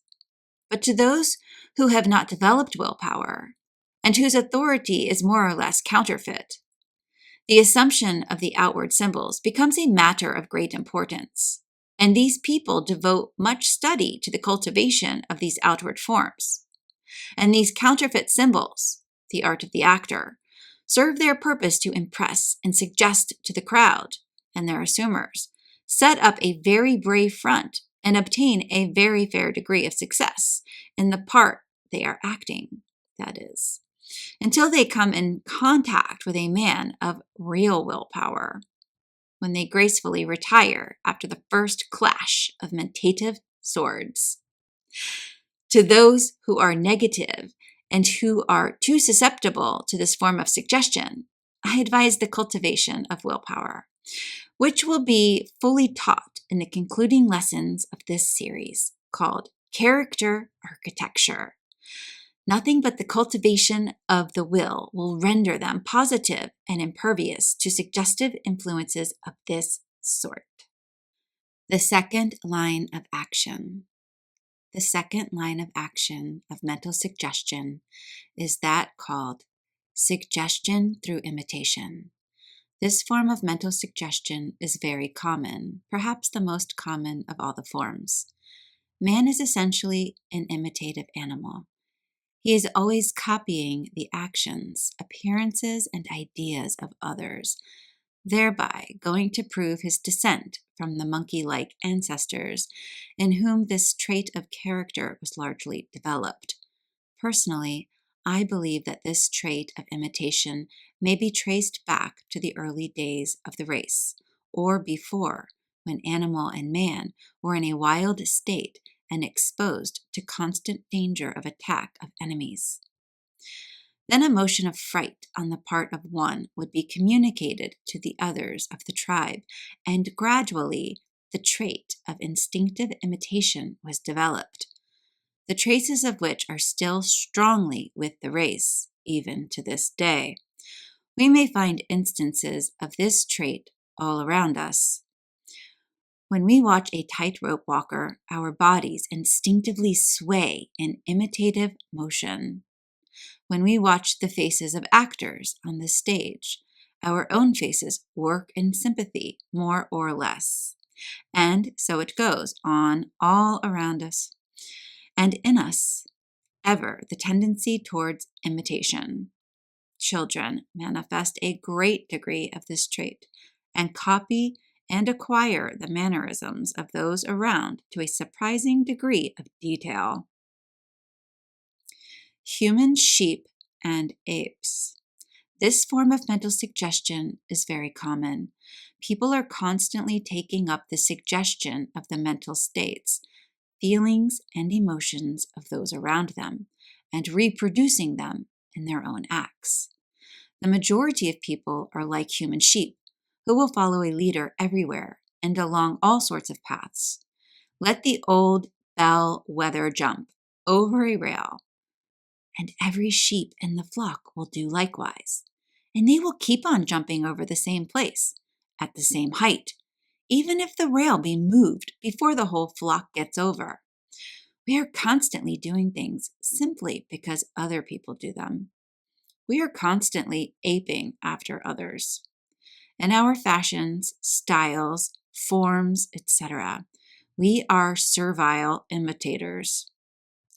Larry here shows a vest button hung by a thread, and all the young apes in the land follow suit. Funny, isn't it? Imitative mental contagion. This law of imitation plays an important part in the phenomena of mental suggestion along these lines. Somebody does a certain thing, and at once, other people take up the suggestion and copy the original actor. Let the newspapers record a certain crime, and many others of the same type follow closely after. Let there be a suicide, and many others follow, usually adopting the same methods. Let there be a number of cases of some kind of folly and dissipation, and immediately there is an epidemic, the same thing. Let the papers say much about the appearance of a new disease, and at once a number of people manifest symptoms of it. Diseases get to be quite the fashion in this way. The feelings and emotions of the instinctive part of the mind into sympathetic action along the lines of imitative suggestion, and physical effects follow shortly after. Shrewd men take advantage of this tendency of the human mind, and by getting a few people interested in certain things, they manage to set the fashion, and the crowd follows like sheep. Get people talking about a thing, and the contagion spreads until everybody is interested in the matter. The majority of people are more or less susceptible to this form of suggestion, the degree depending upon their habit of thinking, judging, and acting for themselves. The man or woman who has ideas of his or her own is not so apt to be impressed by every wave of popular fashion, style, and thought as those who maintain a more negative attitude toward the mind of others. The method of curing an undue tendency toward imitative action is to start in to build up your own individuality and to develop positivity along the lines mentioned in the concluding lesson of this series. The third line of action of mental suggestion is suggestion through association. This form of mental suggestion is very common. It is based upon the acquired impressions of the race, which by certain words, actions, manners, tones, appearances, etc., are associated with certain previously experienced mental states. Mental states take form in physical action and expression, as we know. A man feeling a certain way is apt to express himself by certain actions or in certain words. These actions and words thus become symbols of the mental state producing them, and consequently they produce upon the mind of the person seeing or hearing them the mental image connected with that mental state. And this mental image is calculated to induce a similar or corresponding state in the mind of the person seeing and hearing, so that these symbols are really mental suggestions, since they tend to induce mental states. Words but symbols. Right here, I wish to remind you that every written, printed, or spoken word or words is the outward and physical expression of some inner mental state of the person uttering or writing the words.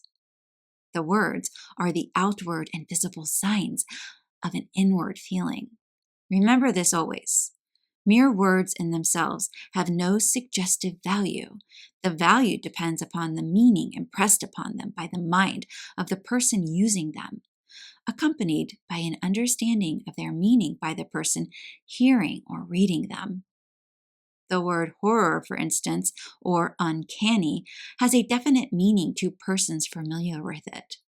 It bears a direct relation to a mental feeling or emotion, and in the physical and outward expression of the same. One may say the word over and over again to a person who has never heard it, or to one of another race who does not understand the term, and no suggestive effect follows.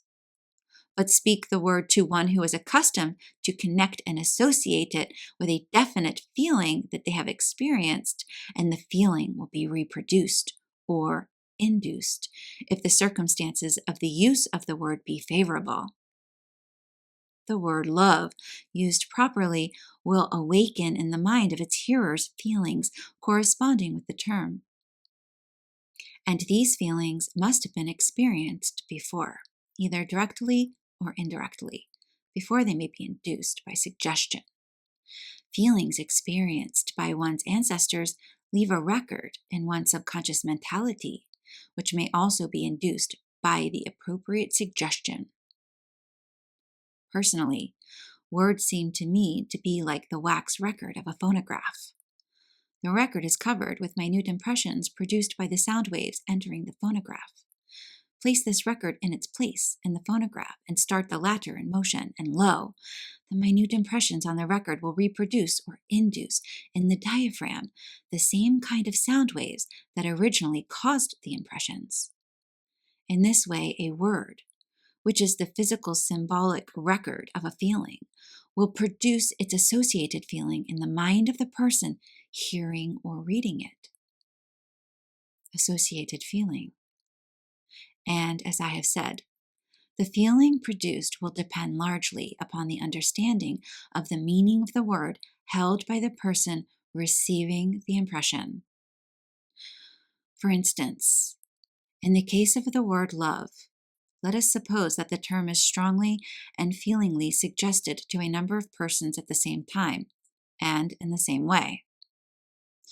You will find that the feeling induced in one person will be that of love of parents, in another, love of children, in another, love of husband or wife, in another, love of God, in another, an exalted affection for some person of the opposite sex, in another, the low animal passion for one of the other sex, and so on, each experiencing a feeling occasioned by his or her association of the word with some feeling previously entertained.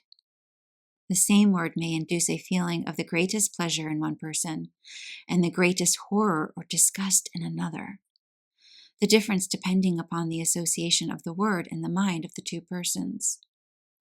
As an illustration of this last statement, the word passionate, for example, or the word pious. I have dwelt upon these facts in order to make clear to you that there is no magic power in words in themselves, and that all their force and effect depends upon the associated feeling of which they are the crystallized physical and outward former symbol. The word is the body, the feeling is its soul. The art of the suggester. And so it is with the suggestion of appearance, manner, surrounding, etc. Each of these depends for force and effect upon some accustomed association with some inner feeling, which feeling is reproduced or induced by the outward symbol of the thing. We associate certain things with certain feelings, and when we see these things, we are apt to experience the feeling indicated. People have been overcome by the sight of a picture, or a scene in a play, a song, a poem, or suggestive music. And here is where the art of the suggestionist comes into play.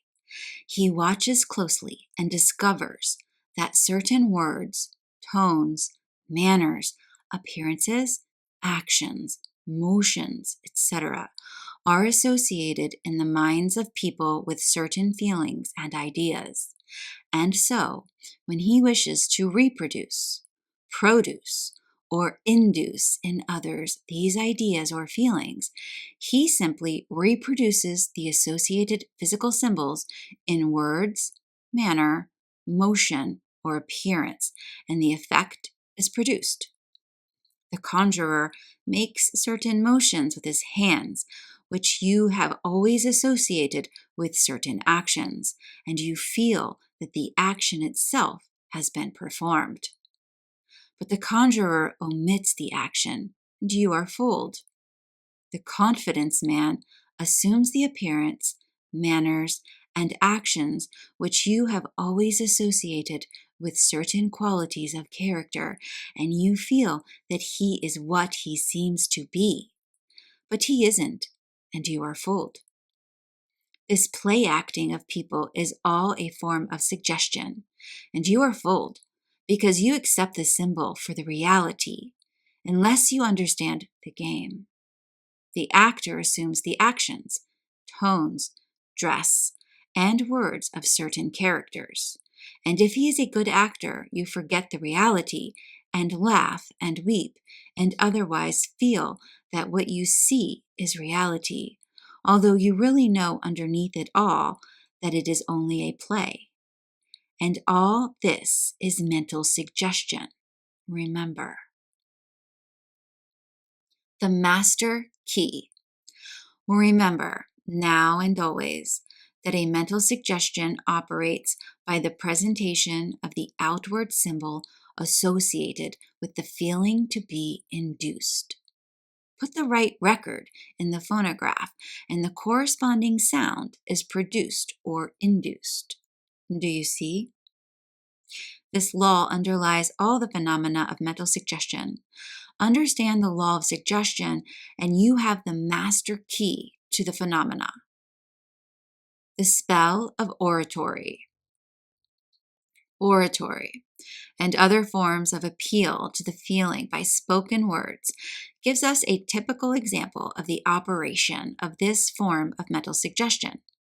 The orator, the lawyer, the preacher, each uses words calculated to induce mental states, feelings, and emotions in the minds of his hearers.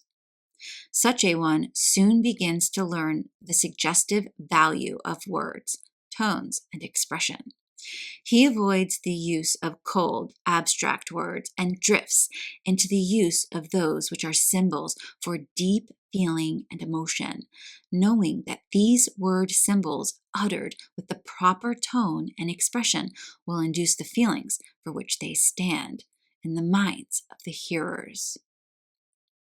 The hearer's emotions and feelings are played upon in this way like an instrument.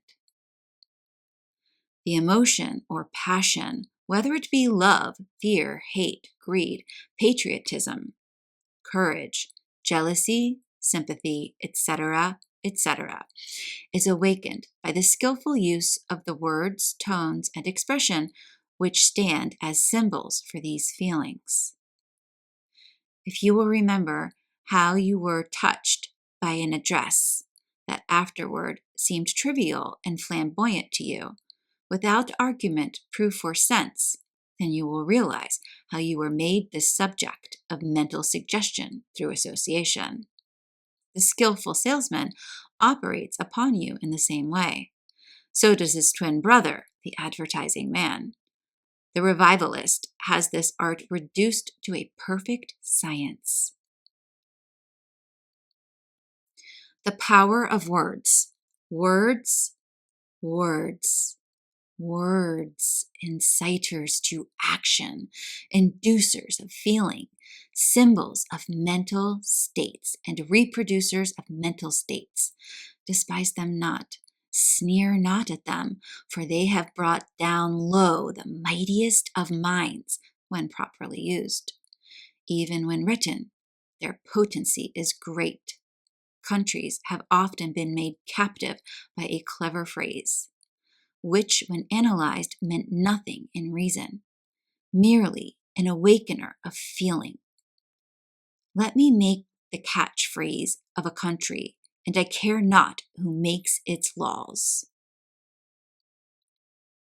The actor. The man best adapted to employ this form of suggestion is he who is more or less of an actor, that is, who possesses the faculty of throwing expression and feeling into his words, actions, and manner. Good orators, pleaders, salesmen, and others have this faculty largely developed. It belongs to the feminine side of the phenomena, for it has the charming drawing, leading aspect, and works by the employment of the emotive pole of mentation, rather the will or motive pole, as in the case of the first mentioned phase of suggestion. that of authoritative statement or command. It operates not by beating down the will of the other person, but rather by inducing a sympathetic rhythm of feeling and emotion, which overpowers his own will and causes it to act accordingly. How to protect yourself. One should ever be on guard against this kind of influence. The best way to escape it is to adopt the policy of never acting immediately in response to an appeal of this kind. Rather, wait until the effect has worn off, and then submit the matter to the consideration of your reason and judgment. Of course, the cultivation of willpower will act as a shield or armor, protecting you from the subtle vibrations of this kind. For this form of suggestion is usually accompanied by strong mentative currents from the mind of the speaker. Fence yourself off from a too ready response to sympathetic appeals along the emotional lines. Let the head stand by the heart, ready to prevent its running away with you. Men should have the reason in the ascendant, not the emotional nature. Feel yourself being carried off of your feet by some emotional excitement. Steady yourself and ask your mind this question: is this not a mental suggestion? The question will tend to bring you to your state of equilibrium. When you know what a mental suggestion is, then you will learn to recognize them and be on the lookout for them. This state of mind will act as a strong neutralizing agent for the most skillfully put suggestion. Have your torpedo nets out, no matter how secure you may imagine yourself to be. One caution more: be especially cautious and slow to accept a suggestion when you are worn out, tired, or in a passive, pleasurable state. That is, whenever your will is resting or else exhausted. On these occasions, when in doubt, say no. You will save yourself much regret by remembering this bit of advice. It is based on a proven psychological law. I have learned this law by bitter personal experience. Remember it. The fourth line of action. Let us now consider the fourth line of action of mental suggestion. Suggestion through repetition. This form of mental suggestion is quite common, and the study of its manifestations is quite interesting, for it brings into operation a well-known psychological principle, which has its correspondences in the physical world. Constant dripping will wear away the hardest stone. You know the story of the man who told his favorite lie so often that he believed it himself. Well, this is a psychological fact. People have started in to make a certain appearance of truth in words or manner by assuming something to be true that was not so. Then they kept on repeating the thing, adding a little here and a little there, until the thing got to be a fixed idea with them, and they actually believed it. And if a person can suggest himself into accepting a false belief in this way, you can see how it will operate on others. The secret of this form. The secret of the operation of this form of suggestion lies in the psychological facts of weakened resistance through repetition of the attack, and the force of habit. The first time an unaccustomed suggestion is made, the mind sets up an active resistance, but the next time it is presented, the suggestion is not quite so unfamiliar as before, and a lessened resistance is set up, and so on, until at last no resistance is interposed, and the suggestion is accepted. You know the old verse: vice is a monster of so frightful mien, that to be hated needs but to be seen. But seen too oft, familiar with her face, we first endure, then pity, and then embrace. And this rule holds good with suggestions. We first resist them, then endure them, then accept them, unless we understand the game.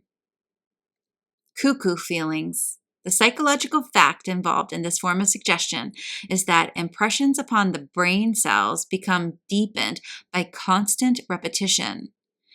It is like sinking a die into a cake of wax. It goes deeper at each pressure. The mind is very apt to accept as true anything that it finds deeply impressed upon its records. It has become accustomed to finding these deep impressions only when they have been made by repeated efforts of its own intellect or judgment or experience. And so when it finds these deep impressions that have been placed there by repeated suggestions of others, it is not apt to discriminate. It finds itself feeling these things that have been repeatedly impressed upon it, like the cuckoo's egg and the robin's nest. These illegitimate mental impressions are nurtured as one's very own. Mental impressions. There is a constant struggle for existence upon the part of the ideas or mental images impressed upon one. The strong crowd out the weak. And in the majority of cases, the strongest ones are those which have either been impressed in a vivid manner or else by repetition. The second time you meet a man, you may have trouble in remembering him, but the third time it is easier, and so on, until at last you forget that he ever was a stranger. And so it is with these suggested ideas. You grow familiar with them through repetition. They lose their strangeness to you, and at last you cease to concern yourself about them. A strange thing is generally inspected, examined, viewed suspiciously, etc. But after the strangeness has worn off, you cease to exercise the former caution. Familiarity breeds contempt and also lack of caution. Suggestion gains force by each repetition. This is one of the fundamental laws of suggestion, and one that all should remember. The force of repeated statements. If you would take mental stock of yourself, you would find that you entertain a vast number of feelings, ideas, and opinions, which you possess simply through this law of repeated suggestion. You have heard certain things affirmed over and over again until you have come to accept them as veritable facts, notwithstanding that you possess not the slightest personal knowledge of or any logical proof concerning them. Shrewd molders of public opinion employ this law and constantly repeat a certain thing in varying words and style until at last the public accepts it as a proven and unquestionable fact. Many a man has gained a reputation for wisdom merely because his friends repeatedly affirmed it and the public accepted the suggestion. Many a statesman has had a reputation built up for him by friendly newspaper correspondents who constantly repeated suggestions have caused the idea to crystallize into a material form in the public mind. And many a reputation has been destroyed by the repeated shrugs, sneers, and insinuations of gossips and evil wishers. Advertisers understand this law and keep the repeated suggestion of the merit of their wares constantly before the public mind until it becomes gospel with the people. If at first you don't succeed, and never take no for an answer, are two axioms very dear to the heart of the man who uses suggestion in his business. A warning. Do not be deceived by this subtle form of suggestion. Do not imagine that an untrue thing becomes true because it is repeated often. Do not allow your judgment to be lulled to sleep by this drowsy repetition of the slumber song. Keep awake, keep awake. An understanding of this law of suggestion will throw light on many things that have puzzled you heretofore. Think over it a bit when you have time. The three forms of application.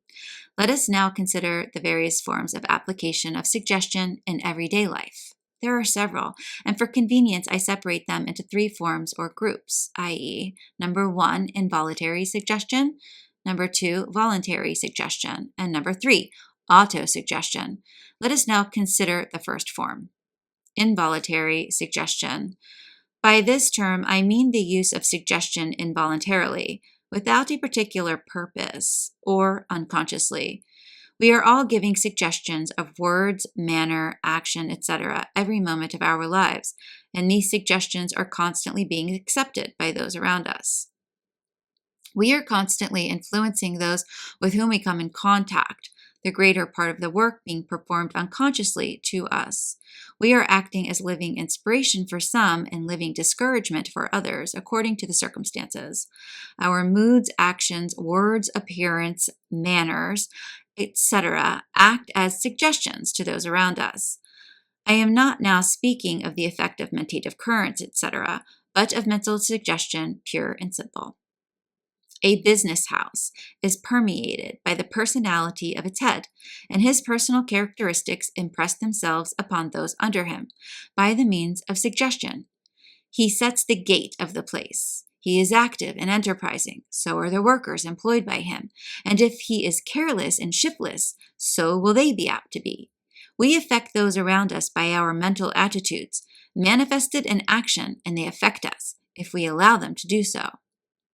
Children and suggestion. Children are quite amenable to suggestion of this sort, being natural imitators, and they soon take on the mental attitude of the parents toward them. If the parent treats the child as being beyond control, the child will respond. If the child be considered obstinate, etc., he will take on the suggestion, and the original trouble will be magnified. People talk before their children, little realizing that the little minds are very suggestible and are constantly taking suggestive color from those around them.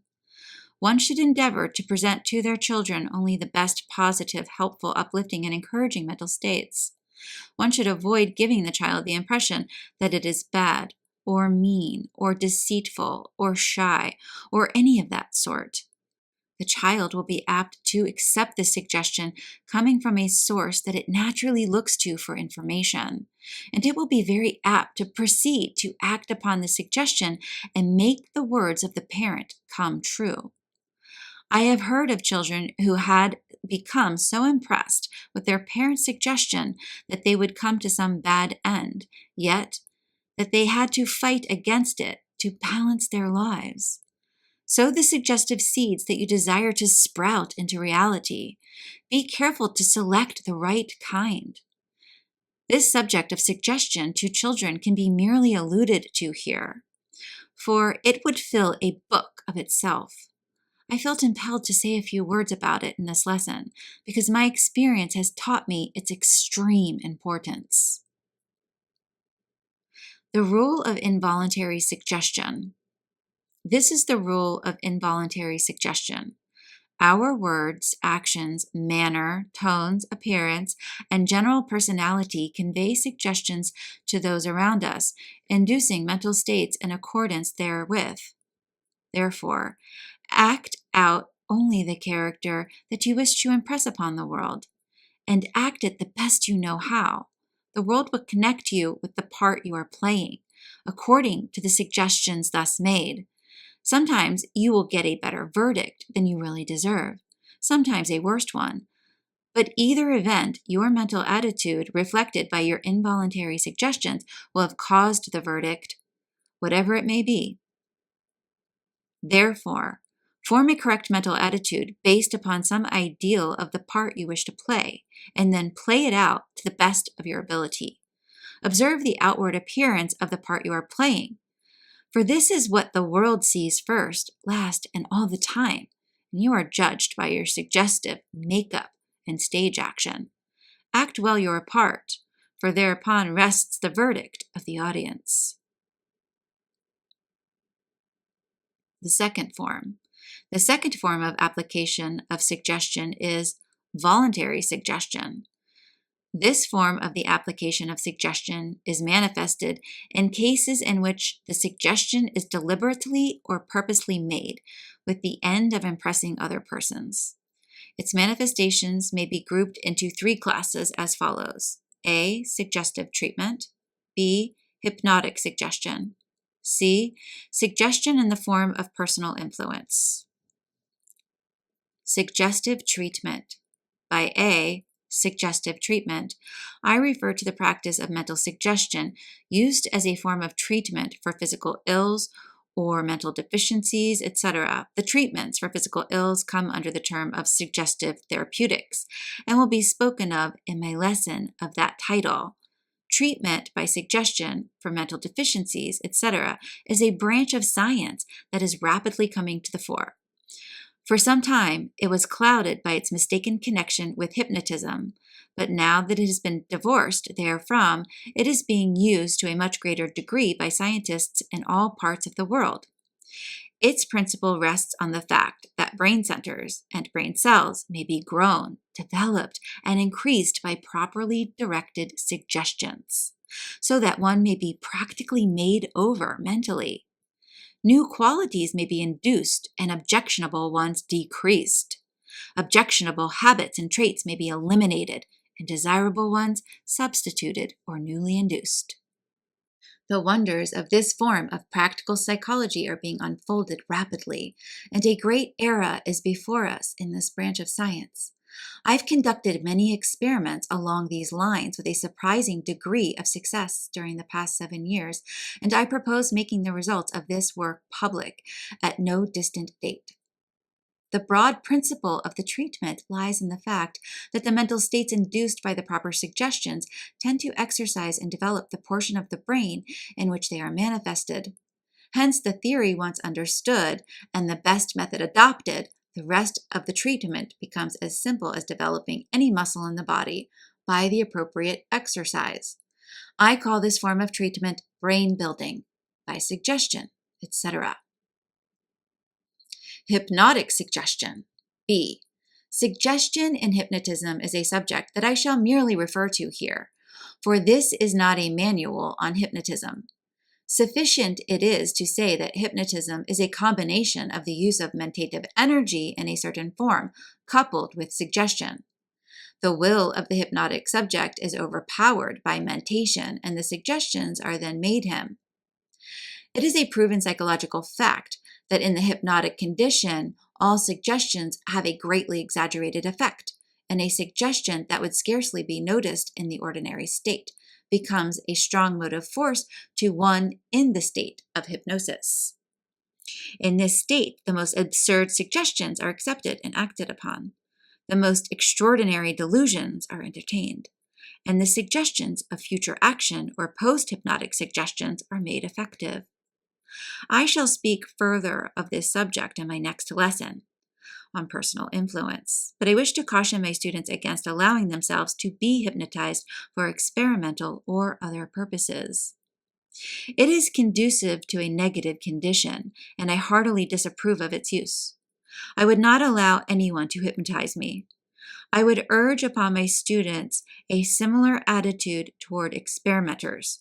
The best effects of suggestion may be obtained without hypnosis.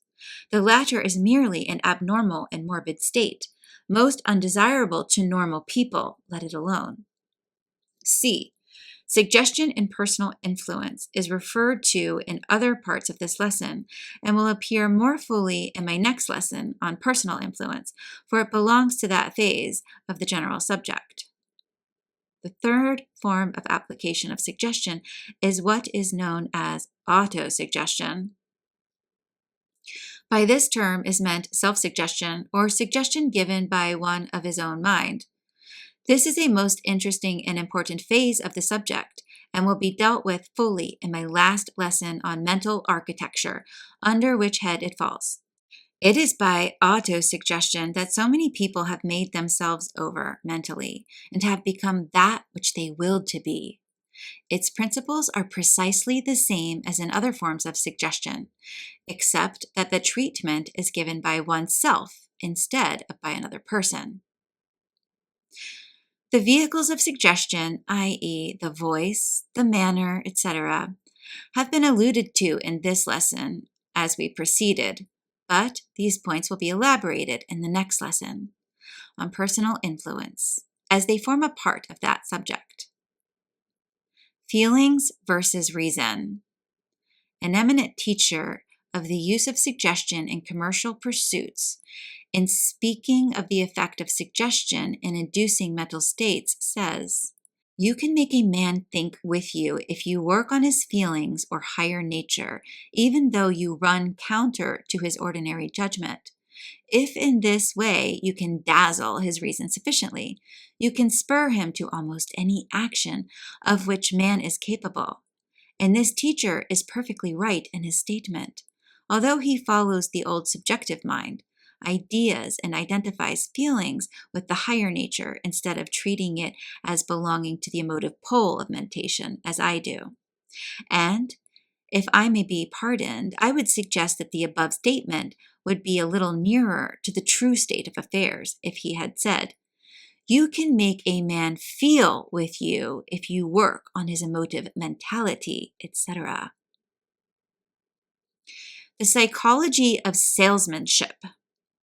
The teachers of business psychology very ably instruct their pupils in the art of suggestion. In the process of making sales, they instruct the salesman to first gain the prospective customer's attention, then arouse his interest, then awaken desire, and then close the sale. These steps in the psychology of salesmanship apply equally well to the science of advertising or any other appeal to the minds of people and are logically correct. The attention once gained, the mind becomes more or less receptive. The mind once receptive, interest is aroused, and a greater degree of receptivity is induced. Interest is gradually led to desire, induced by the subtle suggestion of words and the exhibition of the article to be sold. And at last, when the proper psychological state is aroused, the trained salesman gently but firmly gives the positive suggestion of authority or demand, pointing to the place where the customer must sign his name, thus using suggestion along both the lines of acquiescence and imitation, and the order is taken. Did you ever subscribe to a book at the solicitation of a good book agent? Well, if you did, and will let your mind run backward over the proceeding, you will see how the above rule works in practice. Number 1, attention. Number 2, interest. Number 3, desire. Number 4, sale. These are the steps of salesmanship by suggestion, and advertising sales as well. Great is suggestion in business. I have known salesmen to gently suggest the closing of a sale by handing the customer a fountain pen, placed at the suggestive slant, at the same time pointing to the space on the order blank, with the take it for granted tone and utterance, "Sign right here, please," and it was signed.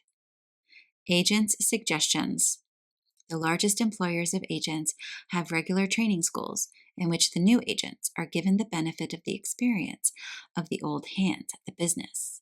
And some of these old hands could give a professional suggestionist points on his own science. The agent is told how the different classes of people act, the objections that they will be likely to raise, and how the trained agent may overcome these obstacles by clever work, including, of course, an intelligent use of suggestion.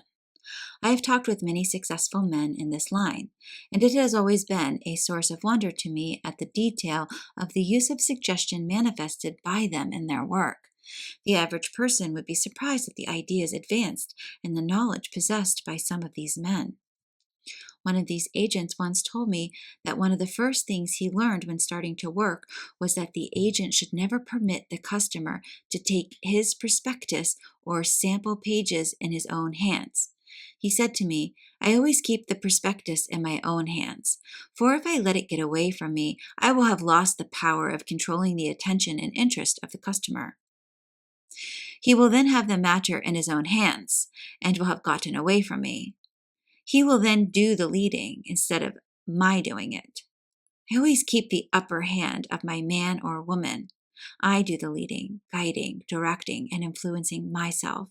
I keep the controlling gear in my own hands, always. I wish I could take the space and time to tell you other things I have learned in this way, of suggestion in business, but this is not a treatise of suggestive salesmanship, and so I must hasten on. I trust that I have said enough, however, to give you the proper cue in this matter. Advertising suggestions. And in the science of advertising also, there is a constant use of suggestion, fully conscious and premeditated. This is taught in the courses and schools of advertising and the ad. Men are well grounded on the subject. The use of the direct command, as the ad men call it, is very common. People are positively told to do certain things in these ads. They are told to take home a cake of Hinky Dink's soap tonight. Your wife needs it. And they do it. Or they see a mammoth hand pointing down at them from a sign and almost hear the corresponding mammoth voice as it says, in painted words, "Say, you smoke honey dope cigars. They're the best ever." And if you manage to reject the command the first time, you will probably yield at the repeated suggestion of the same thing, being hurled at you at every corner and high fence. The honey dope will be your favorite brand until some other suggestion catches you. Suggestion by authority and repetition, remember. That's what does the business for you. They call this the direct command in the advertising schools. Illustrative examples. Then there are other subtle forms of suggestion in advertising. You see staring from every bit of space on billboard and in newspapers and magazines, "Unwata cracker," or something of that sort, and you usually wind up by acquiescing. And then you are constantly told that babies howl for Grandmother Hankins' infantile soother. And then when you hear some baby howling, you think of what you have been told they are howling for. And then you run and buy a bottle of Grandmother Hankins. And then you are told that some cigar is generously liberal in size and quality, or that some kind of cocoa is grateful and refreshing, or some brand of soap is 99.999% pure, and that some pickle mans make 763 varieties, etc., etc., etc. Only last night I saw a new one. Somebody's whiskey is smooth, and every imbiber in the car was smacking his lips and thinking about the smooth feeling in his mouth and throat. It was smooth, the idea, not the stuff, I mean. And some other whiskey man shows a picture of a glass, a bottle, some ice, and a siphon of seltzer with simply these words, "Old Boy's Highball." That's all. All these things are suggestions, some of them very powerful ones too, when constantly impressed upon the mind by repetition. They get in their work on you. The psychology of advertising. A writer on the psychology of advertising advises, among other things, that advertisements of articles to eat or drink should contain the words calculated to induce the feeling of taste in the minds of the readers: sweet, refreshing, thirst-quenching, nourishing, etc., etc. How suggestive they are, and how effective.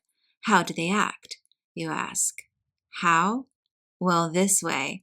Just you read these words: a nice big juicy lemon, tart and strong. I can taste it now. Just imagine these words accompanied by a picture of a man squeezing the juice of a lemon into his mouth. And where are you? I tell you where. Your mouth is filled with saliva from the imagined taste of the tart lemon juice. Now, isn't it? Tell this to some of your friends and see how it works. I heard a story once of a bad little boy who would stand in front of a German band with a lemon to his mouth, sucking away for all he was worth. Result?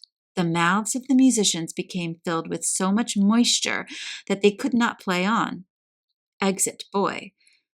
With Professor Umpa, the bass horn player, in full pursuit, the air being filled with Donner and Blitzen, and worse, see? Business psychology. I've known dealers in spring goods to force the season by filling their windows with advanced stock. I have seen hat dealers start up the straw hat season by putting on a straw themselves, their clerks ditto, and then a few friends. The sprinkling of straws gave the suggestion to the street, and the straw hat season was opened. Do businessmen understand suggestion? Well, rather. Even the newsboys understand it. The best ones are above asking, as the green ones do. Want a paper, mister? Or worse still, you don't want a paper, mister, do you? The good ones say, instead, boldly and confidently, "Here's your paper, mister," sticking it under your nose, and you take it. Let me tell you a tale about a barker at a pleasure resort in Chicago several years ago. He was the best I ever heard. Here is the story. It's a true one. A striking example. The man was the barker, or spieler, of one of the attractions of the place, the pony ride attraction. Many were the ponies lined up to carry the children around the ring for a nickel a ride. The spieler would wait until A crowd of children, with or without their parents, would enter the place, and then he would begin in the strongest, most tenuous, rasping, suggestive tones. Ride, ride, ride. Have a ride, take a ride. Have a ride, take a ride. Anybody, everybody, anybody, everybody. Ride, ride, ride, ride. Anybody rides. Everybody rides. Rides, rides, rides. Rides, rides, rides. Rides. Take a ride, have a ride. Take a ride, have a ride. Take a ride, have a ride. Anybody, everybody, anybody, everybody. Ride, ride, ride. Ride. Ride.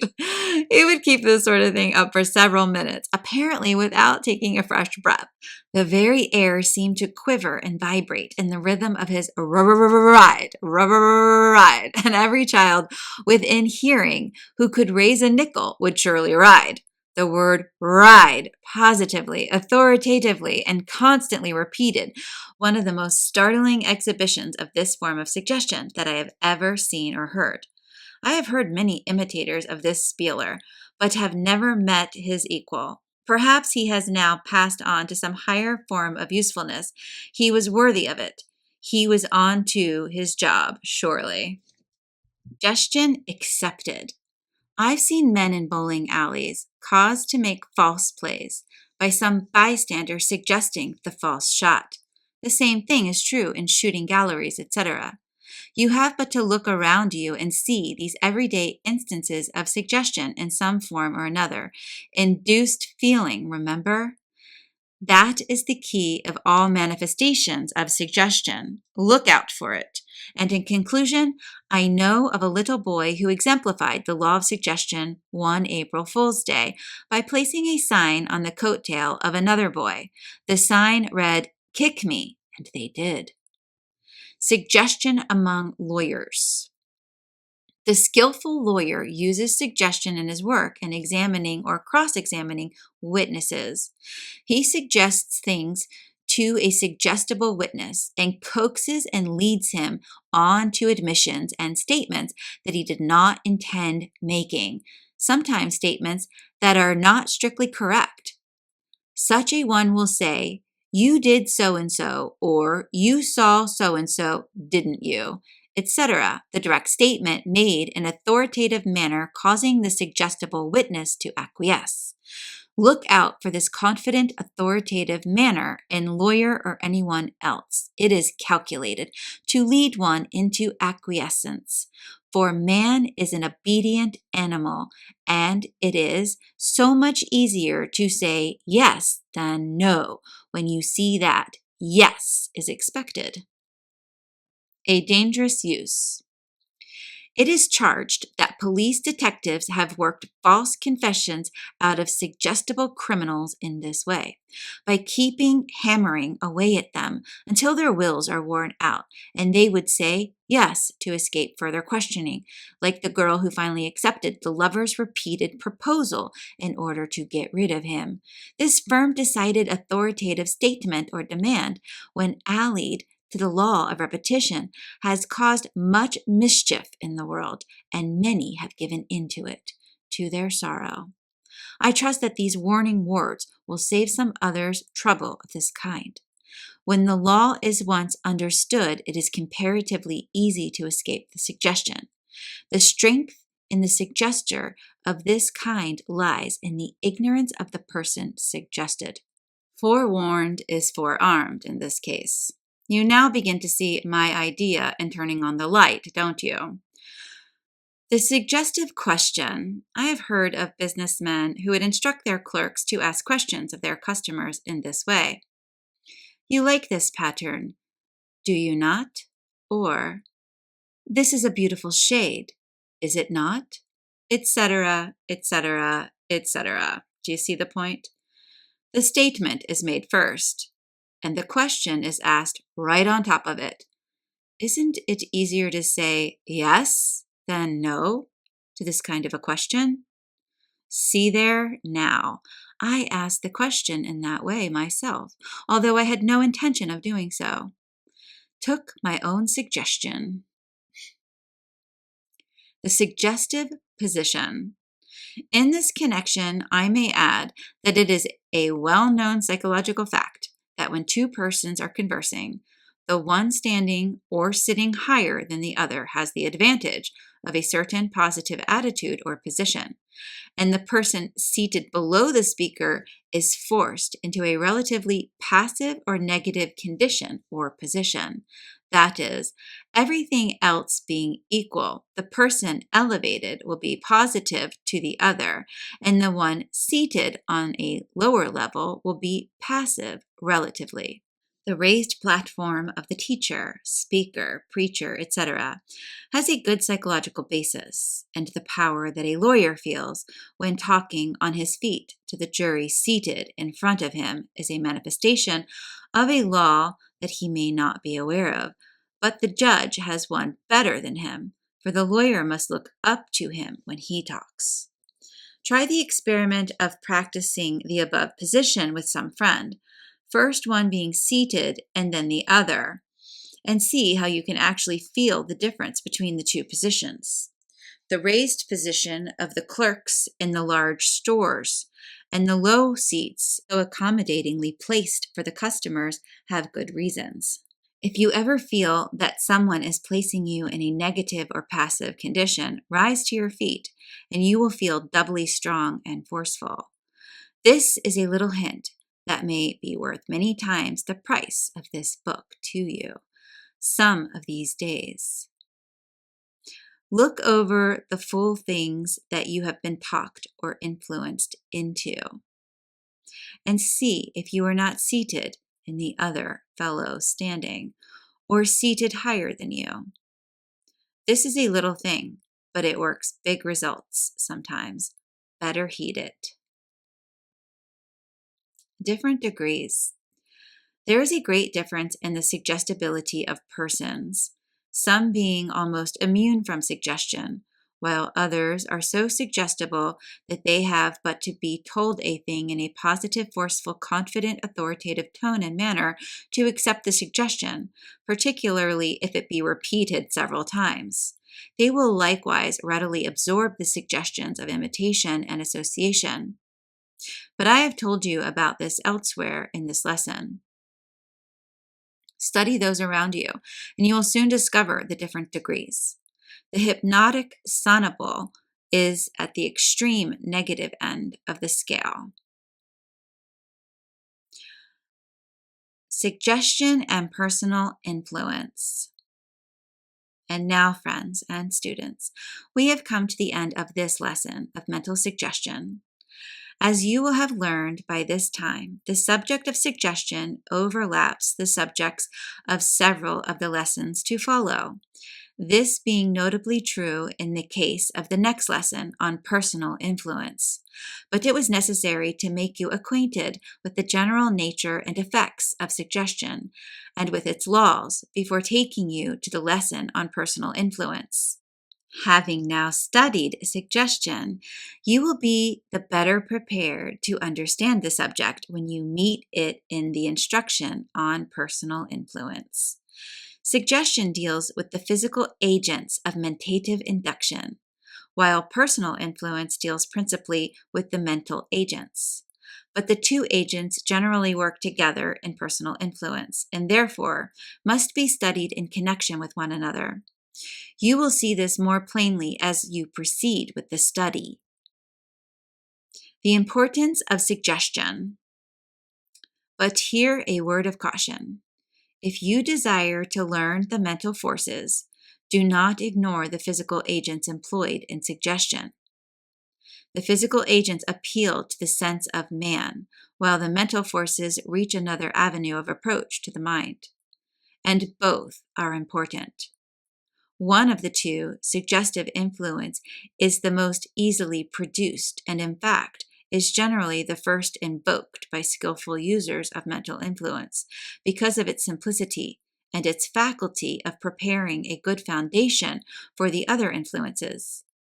In your study of the subject of personal influence, you must first thoroughly post yourselves on the laws underlying the phenomena of suggestive influence. This is the first step toward the underlying of the whole subject. A good suggestionist is always a master of master influence because his very knack of suggestion brings the mentative influences into operation. Suggestion brings about the proper mental attitude for the higher phenomena.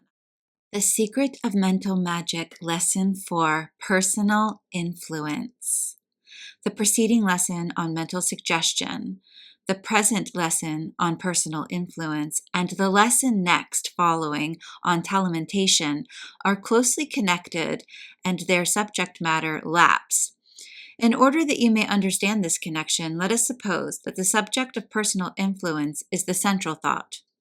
This central thought deals with the mentative influence of the person. This mentative influence consists in the induction of mental states in other persons. And this induction operates along two lines, i.e., 1, the line of mental suggestion, which requires a physical agent, and number 2, the line of mentative currents, which do not require a physical agent, but which produce their effect directly upon the mind of the person without the operation of the physical senses or the physical agents necessary to reach such senses. Well then, the preceding lesson dealt with mental suggestion, that line of action of personal influence requiring a physical agent of induction or impression. And the present lesson will deal with mental suggestion in its method of application, as well as in the method of application of mentative currents along the lines of personal magnetism, etc. And the next lesson will take up the subject matter of mentative currents in its phase of telementation, or long-distance operation. So you see that while all these three lessons deal, in a way, with the general subject of personal influence, yet each has its own special line. And in this present lesson, all the lines converge. Mental suggestion and personal magnetism. But before proceeding with the general subject of the lesson, I would ask you to remember this distinction between mental suggestion and what I called personal magnetism, or personal influence, through the agency of mentative currents. The chief difference is this. In mental suggestion, a physical agent is necessary because the impression is made through the physical senses of seeing, hearing, smelling, tasting, feeling, principally through seeing and hearing. But in personal magnetism, no physical agent is necessary because there is no appeal to the physical senses, because the impression is made directly upon the mind of the other person through a sixth sense. This sixth sense cannot strictly be classified as a physical sense because it is not affected by physical agents or objects, its impressions being obtained from the vibrations of the currents of mentative energy.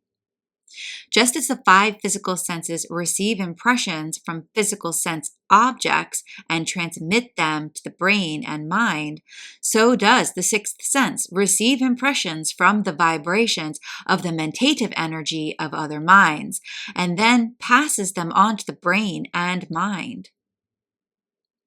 Kindly fix this idea in your mind so that you may understand the distinction hereafter. The sixth sense. Regarding this sixth sense, which I shall call the telemental sense, I would say that there have been a number of theories advanced to account for it, some of which endeavor to locate a physical organ for it. Some very good authorities hold that the pineal gland is the organ receiving the vibrations of the mentative energy.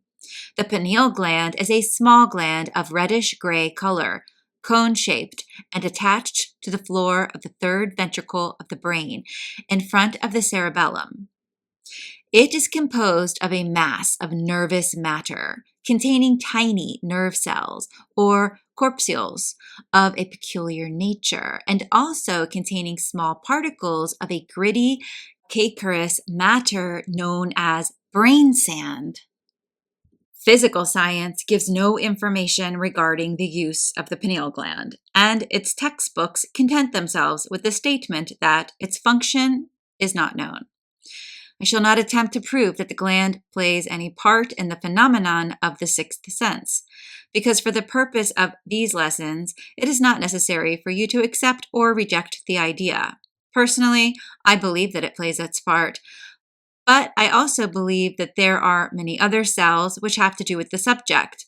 In fact, I believe that every cell or cell center in the body is capable of being impressed by vibrations of mentative energy, a fact that the latest investigations into mentative therapeutics go far toward proving.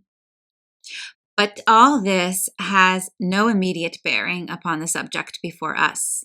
As interesting as it may be for myself and many of you, I will have a little more to say to you upon the subject in my lesson on mental therapeutics. Mental states and physical actions. There is another point to which I would direct your attention at this stage. I refer to the well-known psychological fact that mental states express themselves in physical action. Every mental state has its associated physical action, and these actions, when perceived by another person, are apt to induce a similar mental state in that person along the lines of mental suggestion. But there is another law, less understood by the public, and that is that the manifestation of a physical action tends to induce in the mind of the person performing it the mental states generally associated with the production of the action. Illustrative examples. Let us take a common example to illustrate the operation of these two related laws. Let us suppose that you are holding a mental state of anger, fight, combativeness, etc. In that case, you will find that your brows will frown, your jaws will be fixed in a savage bite and slightly protruded, and your hands will be clenched. The mental state has taken form in physical action. Very well then, you all recognize this fact. But there is a law reversed. If you will frown deeply, clench your fists savagely, fix your jaws in a fighting trim, etc., and will maintain that physical attitude for 5 minutes, at the same time allowing it to manifest in your walk, etc., as it surely will without interference, you will find yourself growing into a mental state of annoyance, combativeness, etc. And if you keep it up long enough, you will be mad in earnest. So true is this that if you carry the thing far enough and run into someone else, you will be very apt to get into a row with him. And still more remarkable is the fact that the person you run into will be very apt to take up the mental suggestion of your manner and will also feel fighty. It would not take much to stir up a trouble between the two of you.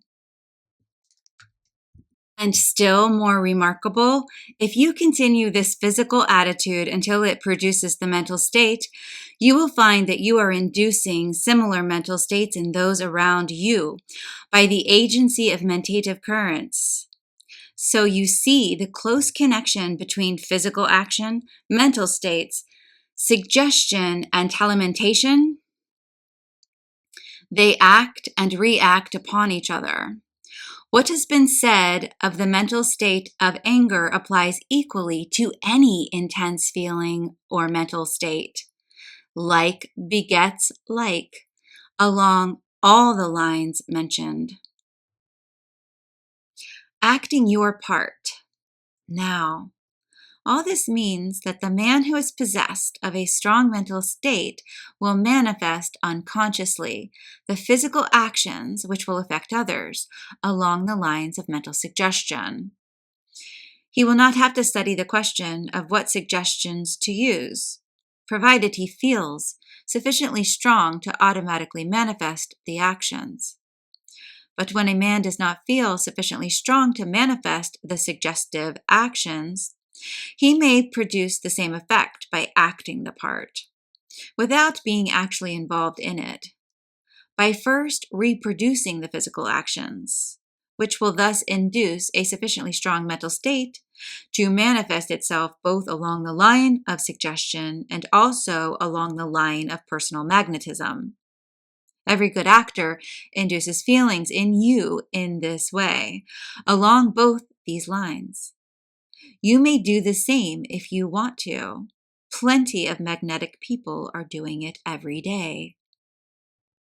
In this lesson, so far as I have gone, I have given you a most important secret of psychological influence in a plain, practical way, so simple, in fact, that there is a risk of many of you entirely overlooking its importance.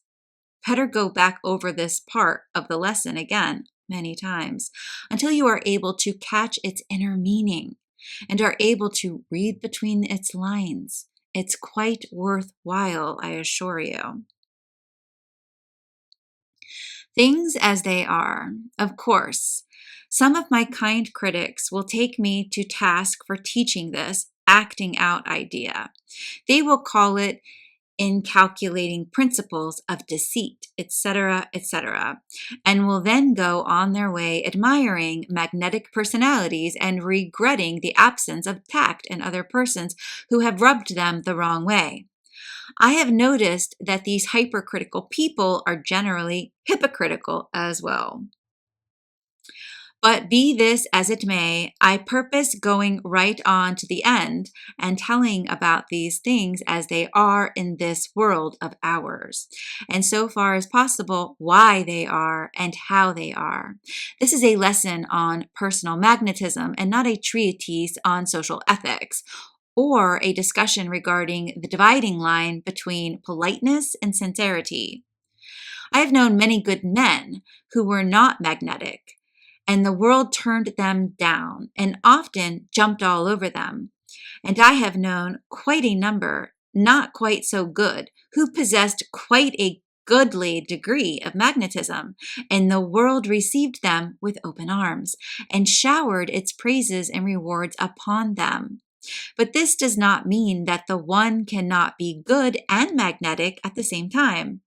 There are plenty of good men who are highly magnetic, and there are plenty of bad men equally so.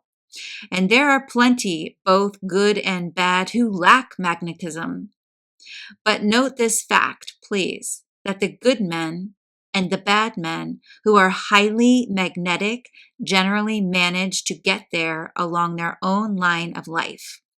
And both the good and the bad who lack magnetism are generally stranded along the wayside. Magnetism is neither good nor bad. It is a natural law and is used by all. In this respect, it is like any other natural law. Use versus abuse. And then again, these lessons are not for the purpose of teaching the bad use of magnetism rather than the good. They state the principles and the law as they are. It is true that the bad man may take advantage of the law and use it for bad purposes, but so may the good man take advantage of it and make himself a greater power for good. Personal magnetism is just as effective in the preacher as it is in the confidence man, and just as effective in the salesman and businessman and everyday person as it is in either the preacher or the confidence man. It is a natural quality and has nothing to do with good and bad, any more than has elocution, oratorical ability, or personal appearance. If the good folk prefer to leave this important subject for the bad folk, that is their own concern, not mine. Personally, I feel like the old preacher who, when remonstrated to by some hide-bound old parishioner regarding certain musical innovations that have been introduced in the church service, the old preacher looked kindly at the old veteran conservative of the flock and said, "Well, brother, it may strike you in a different way, but to me it seems wrong to allow the devil to monopolize all the good music. I believe in giving the Lord his share of it, and I say amen to this idea." If personal magnetism was as much used to further the interests of right as it has been to further the interests of wrong, the old world would get down to a little easier motion. If the preacher would make his talks as magnetic as the actor does his plays and the lawyer does his appeals to the jury, there would surely be something doing in church work, and the prevailing emptiness of the pews would be cured. If goodness was made as attractive as badness, the devil would be placed on the retired list. The inner form, and now let us consider this phase of personal influence that we call personal magnetism. Remember that mental suggestion is the outward form of personal influence and personal magnetism the inner form. We have considered the former, now let us consider the latter. Mental magnetism. Perhaps the best way would be to look into the word magnetism as used in connection with mental influence, etc. We often hear the term used as personal magnetism, mental magnetism, magnetic personality, magnetic attraction, magnetic influence, etc., etc. Used in the sense of mental attraction, personal influence, fascination, charming, psychological influence, etc. Let us see just why the term is used. The explanation involves an interesting bit of little-known occult history. The word magnetism, of course, arises from the word magnet. Now, here is an interesting bit of history. You will see in the dictionaries that the term magnet was given the lodestone or natural magnet because it was first discovered near Magnesia, a town in Asia Minor.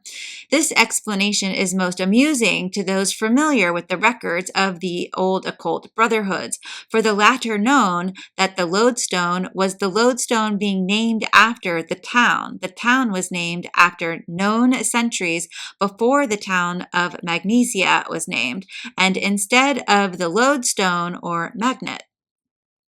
A bit of occult history. The natural magnet was known in China, India, and Persia thousands of years ago. Its name, magnet, arose from the same Persian word as magic, namely mag, signifying the esoteric priesthood of Magians. The name was given because the power of the lodestone resembled the mental power exerted by the Magians, and the stone was called literally the Magian stone or the magic stone, hence the words magnet and magnetism. So you see, we come by our use of the word in a perfectly natural way. An interesting fact, and one that goes to prove that minds work in accustomed channels, is to be noted in the circumstances that the mysterious phenomena of mesmerism, etc., noticed in Europe and America during the past century or so, came to be naturally called animal magnetism, personal magnetism, etc., the mind of the public intuitively connecting the phenomena with that of the magnet, which it very much resembles, and in our day we speak of people being very magnetic, lacking magnetism, or having a magnetic presence, etc., etc. And so history repeats itself. The magnet, which was originally called the Magian or magic stone, because its force resembled the mentative force manifested by the Magi or Magians, serves to give a name to similar manifestation of mental force centuries after. The magnet gives back to the 20th century Magians the name it borrowed from the Magians of ancient Persia. It has repaid the debt. Personal magnetism. While the phase of mental energy, which has to do with the operation of the force upon distant minds and objects, is perhaps the most startling, still that phase, which is called personal magnetism, is one of the most important and remarkable. Its very frequent occurrence often causes us to overlook it, but it is the phase which is effectively used by those who understand it, and the one which it behooves us to guard ourselves against. This phase is known by many names, the favorite terms being mental magnetism, personal magnetism, suggestion, fascination, charming, mesmeric influence, etc. But these terms are merely names for personal magnetism, which itself is merely a manifestation of mentative energy. All have noticed that some individuals seem to have a winning way about them and are able to induce others to fall into their way of thinking or desires and to do what they wished done. The so-called magnetic man is able to sway audiences or individuals by his mystic power, and one often fails to realize just how it was done when he recalls the words spoken or reads them in cold type the morning after. The secret lies not alone in what is said or even in how it is said, but rather in how great a degree of personal magnetism was emanated by the speaker. Its use in business. Many persons who have dealings with the public in the direction of selling goods, securing subscriptions, selling life insurance, etc., have acquired a degree of art of using personal magnetism, often unconscious of the force they are employing. And many large employers or agents have schools wherein the agents are taught the psychology of suggestion, personal influence, etc., and where more or less of personal magnetism is taught, although under some other name. And more than this, every person who is in earnest when talking to another person manifests more or less personal magnetism, unconsciously or consciously. Its use in emotional religion. While the statement may bring down upon my head the wrath of those who believe that the phenomena of the old-fashioned revival is due to the working of the Spirit, I do not hesitate to affirm that all students of psychology know that the greater part of the fervor is due to the emotional excitement produced by personal magnetism, manifesting along both the lines of mentative currents and suggestion. Anyone who has ever attended a Negro revival or camp meeting has carried away with him a memory of the effects of a certain kind of personal magnetism upon a certain type of emotional minds. Its use in politics. And not alone in the field of emotional religion does this force manifest itself so strongly. It is just as plainly demonstrated in the case of emotional politics. Let any man sit down and sanely consider the performances of the average man of the rank and file of either of the political parties during a campaign. See how men are swayed by emotional appeals to their prejudices and party spirit. See how they allow themselves to be blinded by glittering promises and statements without a shred of reasonable argument until they become fanatics.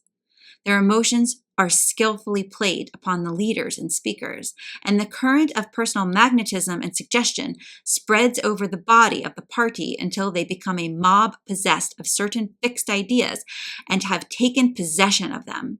Families are split by fractional differences, and hatred reigns when love formerly had its abode. The excitement grows fiercer and fiercer until at last the day of election is at hand, and the country goes into a paroxysm of emotional excitement. Then the result is announced. The next day, everyone suffers from a relapse, and the country begins to laugh over what has happened.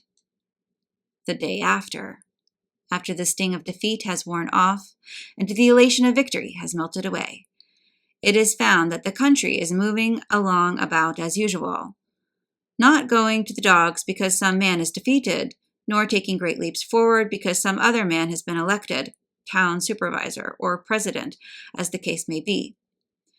The people play their parts year after year. That is the majority of them, being swayed by emotional excitement rather than by reason, thought, or intelligence.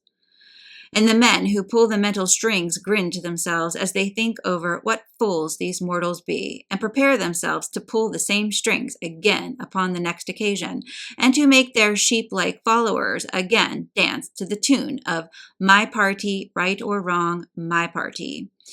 And in both revival and political campaign, the moving spirits is the same. Our old friend, personal magnetism, operates through the force of a few fixed feelings conveyed from the minds of the few to the minds of the many, aided and abetted in its subtle influence by its mate, mental suggestion, gaining force under the force of the desire and will of each person who adds his force to the original impulse, it swells in volume until, like the rolling snowball, it grows to mammoth proportions and sweeps all before it. Infectious enthusiasm. You've often heard that enthusiasm is infectious. Did you ever wonder why? Have you ever wondered why you enjoyed a theatrical performance when the house was filled than when only half its seating capacity was used? Have you ever understood the cause of the wave of enthusiasm that has swept over the large audience, including yourself, until you felt all any mental glow? Have you ever realized that what is known as the psychology of the crowd, by which term is meant the influence that can be gained over a crowd, whereas the separate individuals composing the crowd cannot be so affected, is due to personal magnetism and mental suggestion, started into operation and then spread from mind to mind by the added desire and will manifested in mental states and their associated physical actions?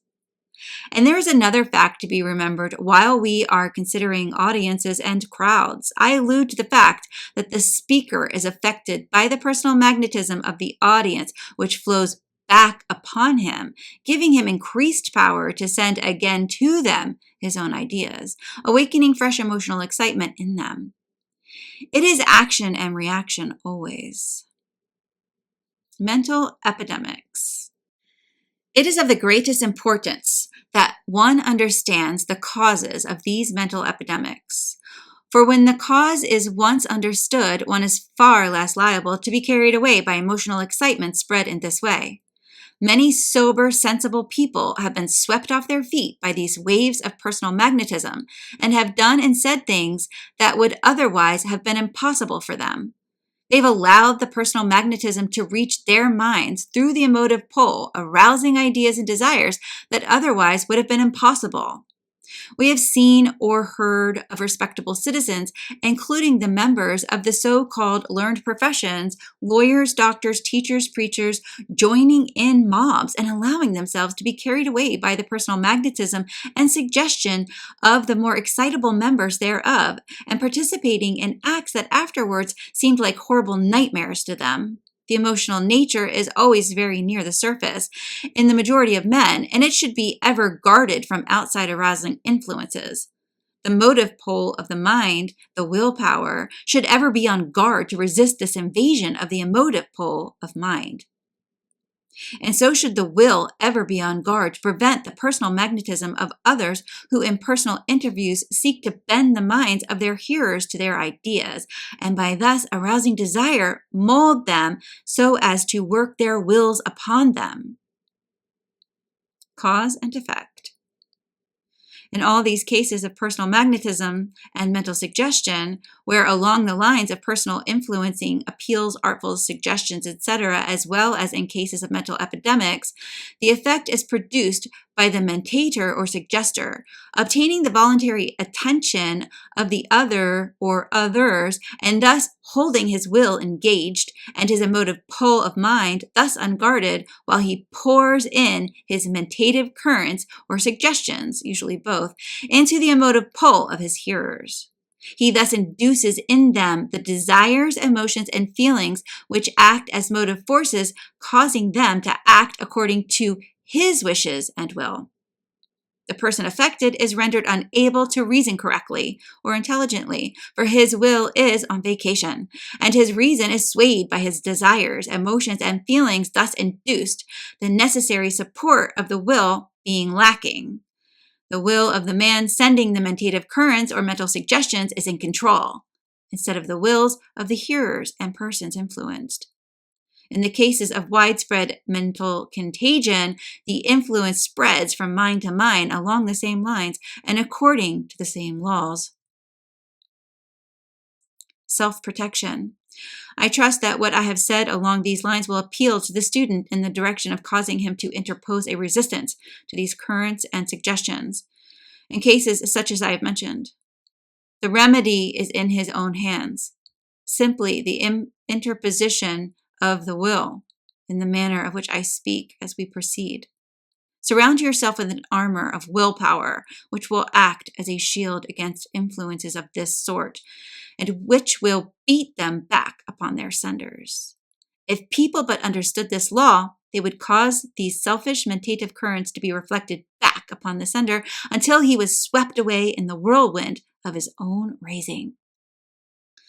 Personal force. It is apparent to all students of human nature that there is a wonderful difference in the degrees of what is called personal force observable in different persons with whom we come in contact. Some are very forceful, and others are quite forceless, and others from varying degrees between these two extremes. The difference in personal force depends upon the degree of positivity or negativity in the magnetism of each person. The man who is able to manifest a strong degree of mentative energy along the lines of motive polarity or willpower becomes magnetically positive. I use the word positive in this connection in the sense of Webster's definition, having the power to direct action or influence, passing down the scale through varying and lessening degrees of positivity. We reach the case of the man who is almost devoid of this power of manifesting mentative energy, and his condition we call that of magnetic negativity. By negative, as I use it here, I mean not positive, lacking the power of direct action or influence. The mentative struggle. Now, every person has his own degree of magnetic positivity. Each one is magnetically positive to some others and magnetically negative to others still, unless indeed one have reached the limit of positivity or negativity, which limit cannot be definitely fixed. Two persons meet each other. At once, there ensues a silent, quiet struggle between their mentative magnetism, depending for its intensity upon the importance of the meeting. Still, in any and all events, the struggle ensues, usually unconsciously. It may be over in a moment, or it may last a long time, but from that struggle, sooner or later, one or the other must emerge a victor, unless, as is really the case, they are of equal degrees of positivity, and there is no mistake about the result. Each one recognizes himself as the victor or the defeated, and adjusts himself to his relative position. I do not mean by this that the degree of magnetic positivity is fixed permanently in either person, for the contrary is the case.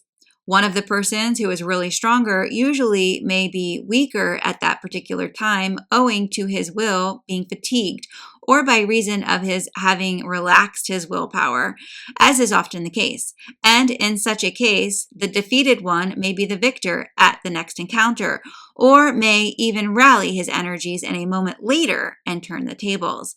One may have a strong will in moments of activity, and yet in moments of passivity, he may relax it very much. And a still more important fact, one may so increase his willpower that he will be able to completely dominate those who formerly overmastered or even overawed him. All of us know of instances of this kind in our own personal experiences. Instances of extreme positivity. At the extreme positive pole of personal force are to be found those wonderfully forceful men who seem to dominate all with whom they come in contact. These people fairly paralyze the wills of those around them and induce emotive states almost at will. When in deep, earnest, mentative effort, they seem to actually plunge their will into the mind of the other persons and set themselves up as the dominant force therein, taking the others' wills captive and holding them obedient to the master will of the positive man. Such men are, of course, rare, and whenever they exist, they make a strong mark on the history of their times, local or general. I do not like to quote Napoleon Bonaparte as an example, for he has been used to illustrate almost everything, but still, the mind intuitively flies to him in thinking of the dominant will. Napoleon has a marvelous will, an almost superhuman will. It was manifested not only on the world at large, but also upon those closest to him in the way of personal contact. This man worked his will on those around him and forced his desires upon them also. He dominated everything and everybody, and his contemporaries, even his enemies, testified to this marvelous personal power. He is a very good example of this extreme positive type. The other extreme. Passing down the scale, we see men of strong personal force in all walks of life. These men formerly played the part of warriors or rulers of kingdoms, but the increasing importance of commercial life in the world's affairs has developed and brought forth a new type of these positive men, who now show themselves as captains of industry, prominent figures in frenzied finance, makers and rulers of the great trusts of this country and others. A little lower in the scale of personal force, we find men of marked power, but still a little less strong than those above them. And so we pass down through the varying degrees of the scale, meeting the average man and woman, and then on to the weaklings of the race. At the extreme negative end of the scale, we find those impressionable creatures, known to students of hypnotism and psychology as somnambules or impressionables, who have merely to be told to do a thing in an authoritative manner in order to have them to attempt to do it, or at least to feel impelled to do so. Impressionables. Now, about this subject of hypnotism, I want to say right here that the actions of the hypnotic subject are caused not so much by sleep having been produced as by the existence of an exaggerated state of suggestibility developed in the subject. The best authorities now know that it is not necessary to induce sleep in order to have these impressionables obey the suggestions. They will act upon them without sleep. In fact, the sleep itself is now known to be induced by suggestion, mingled with the induction of the feeling of sleep by mentative currents. Personal influence. There are many people in whom the phenomena of hypnotism may be produced while they are wide awake. They will feel the burn on their hands, caused by your finger, if you but suggest it to them in the right way. They will be unable to draw apart their hands, which have been fastened together by your strong suggestion. They will be drawn backward or forward by your suggestion. There are many people of this kind, some more impressionable than others, but all quite impressionable, who will be driven this way or that way by those who understand the subject. Fortunately, this fact is not generally recognized, or else we should hear of still more cases of strange influence, etc., in the newspapers. But the subject is becoming more widely discussed and known now, and it is only a question of time when the law will be compelled to take cognizance of it. Fortunately, however, the extreme negative condition may be overcome by one by developing his will and learning the principles underlying the subject. Knowledge of the nature of the subject robs the force of much of its effect, the latter depending largely upon the passive ignorance of the subject. Give him the proper instruction, and he will be able to interpose a resistance. Every man has his present place on the scale, but he may improve his position. The magnetic man. Now, for the purpose of illustrating the personal qualities of the magnetically positive man along the lines of personal influence in this lesson, I shall proceed to illustrate these qualities as existing in a suppositional individual whom I will call the magnetic man. We will consider this magnetic man as an actually existent individual in our treatment of him. You must endeavor to imagine him in this way, that you may understand his qualities. He is a very positive man magnetically, one of the examples of a strong, forceful man of affairs, who is constantly meeting people and having relations with them. How does such a man act, talk, look, move, and conduct himself? Let us see.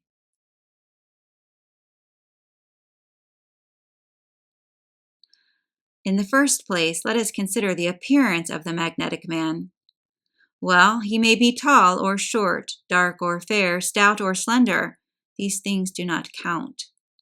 But notice this, that no matter which of the characteristics just mentioned he may possess or lack, he has a certain air about him that all may recognize once they have seen it in anyone. Let us notice this air carefully, for it may give us a clue.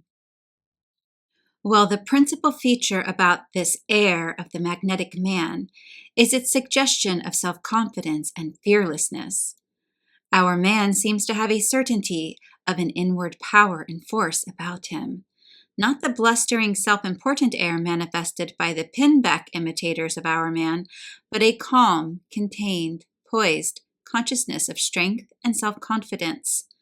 Our man seems to feel that there is something in him that gives him a strength and firmness unknown to the majority of people. Every magnetic man has this inner consciousness, and I shall tell you what it is. Contact with the universal will.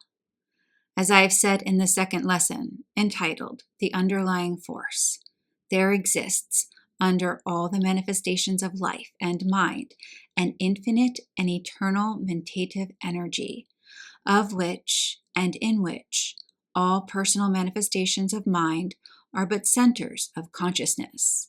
Now, this infinite and eternal mentative energy, in its outward manifestations of one pole of its energy at least, resembles an universal will. That is, while its inner nature cannot be known, yet in the outer aspect of one of its poles of energy, it resembles an infinite will in operation everywhere. And so we are justified in thinking of it as universal willpower. Now, the more positive a man becomes in mentative magnetism, the closer does he become in contact with this universal will. And the closer he is to this universal will, the more positive does he become. It is the case of action and reaction. To him that hath shall be given applies in this case.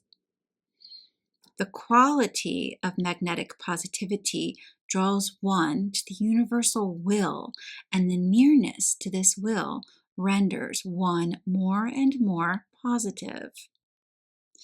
Universal versus personal will. But there is this to be noted in connection with this truth. When a man feels the sense of power that comes from a mental relation with the universal will and allows the energy to flow through him and manifests in his acts, he has a reservoir of willpower back of him, which is inexhaustible and never failing.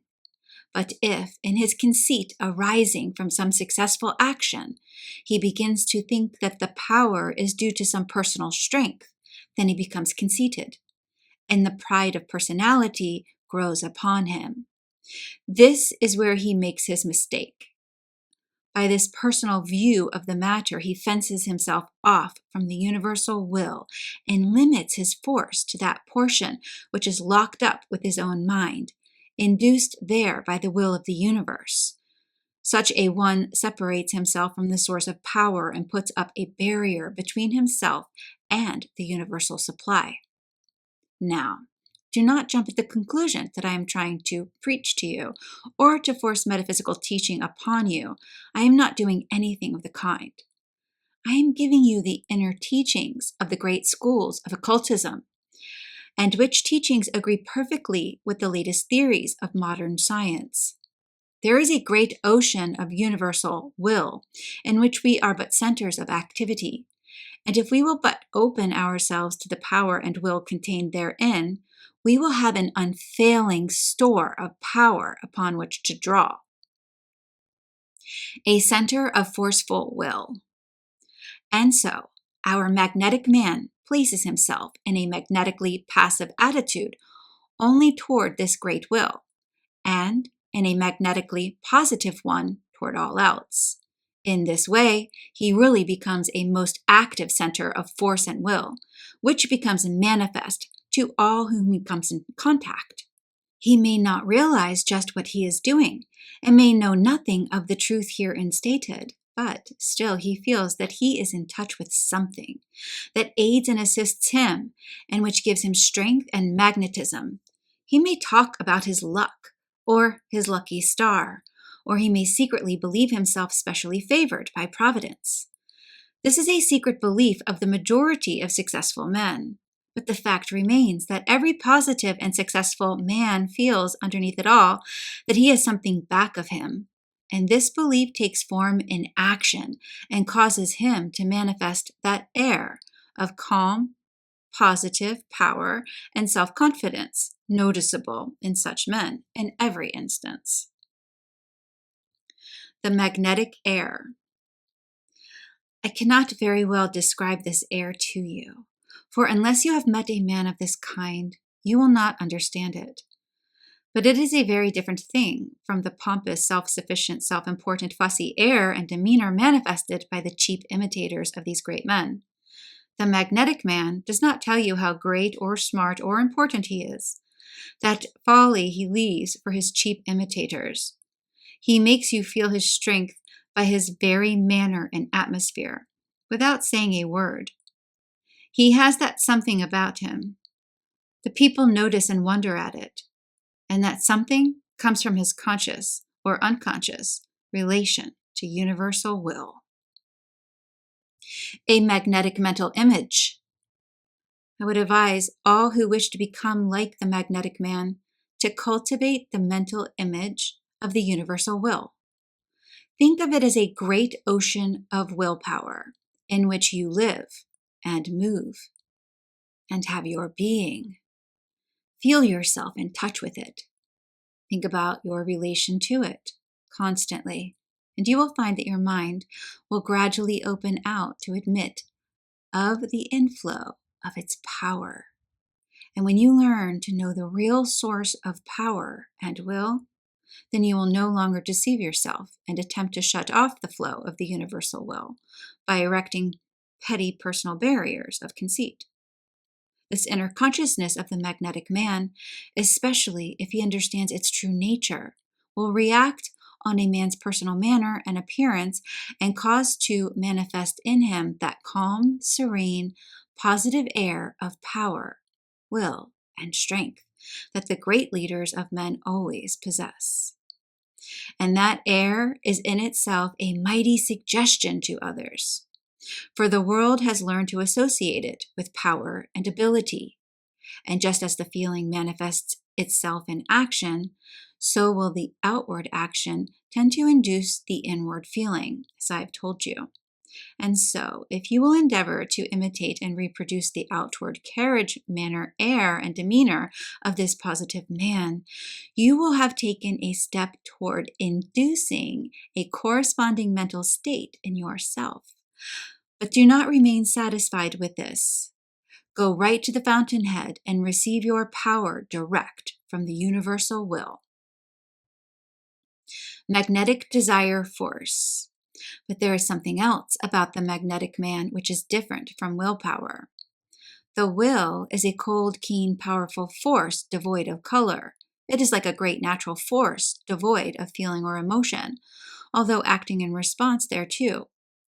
What other great force is manifesting strongly in our magnetic man? Desire force. Yes, that is the other great force within him, desire force. No matter how strong a will a man may have, even though he gets in the closest touch with the universal will, he will accomplish nothing unless he is possessed of a developed desire.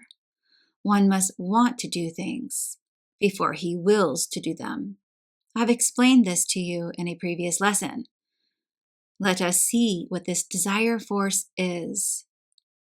The universal mentative energy seems to be a strong something, containing with it all the force and energy there is in existence. It does not seem to have the attributes of personality about it, except when it becomes manifested in personal minds, or centers of consciousness.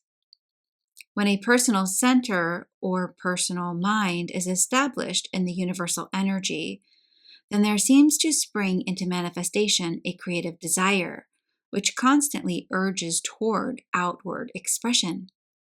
The desire force is seen all through nature in all her forms and is manifested by all that we call life energy. That is, the energy which prompts the building up of form and shape. This desire force is evidently identical with the life force as we know it. It causes the seed to sprout and the plant to grow, the cell to multiply, and the higher forms to evolve from the lower. It is the great creative life energy ever manifest in nature. It is essentially a feminine principle and is constantly desiring to give birth, bring forth, create. It stirs the will into action and never satisfied unless it is performing creative work, mental or physical. Creative mentation. Now, there are persons who seem to possess but very little of this desire force, except on the physical plane. Their mental plane manifests very little of this force, and consequently, they accomplish little or nothing of the world's work and merely carry out the desires of others. But there are others who have this force manifested most strongly within them. They are possessed of a craving, longing, desire force that impels them to do things. That is, it fills them with ardent desires along mentative lines of creation, which are ever crying out for satisfaction. The strong men and women of the world have this desire force highly developed, and its effort toward expression is what causes these people to accomplish things. Now, do not mistake me. This desire is not always in the direction of owning things, but rather in the direction of doing things. It is true that when one's desires are along the line of accumulation, the force will be bent in that direction. But it may be less along these lines, and in that case, the accumulation will be a mere incident of the doing. Personal influence. Our magnetic man has a great deal of desire force within him. He wants to do certain things, and he wants to do them very much. He wishes to accomplish certain ends, and the desire becomes an ardent, glowing force that stirs up the desires in those around him, and at the same time incites his own will into action. His desire force combines with his will, and wonderful things are accomplished. The drawing power of desire. When you come into contact with a man of intense desire, you can fairly feel the force emanating from him. Our magnetic man has learned to concentrate his desire force.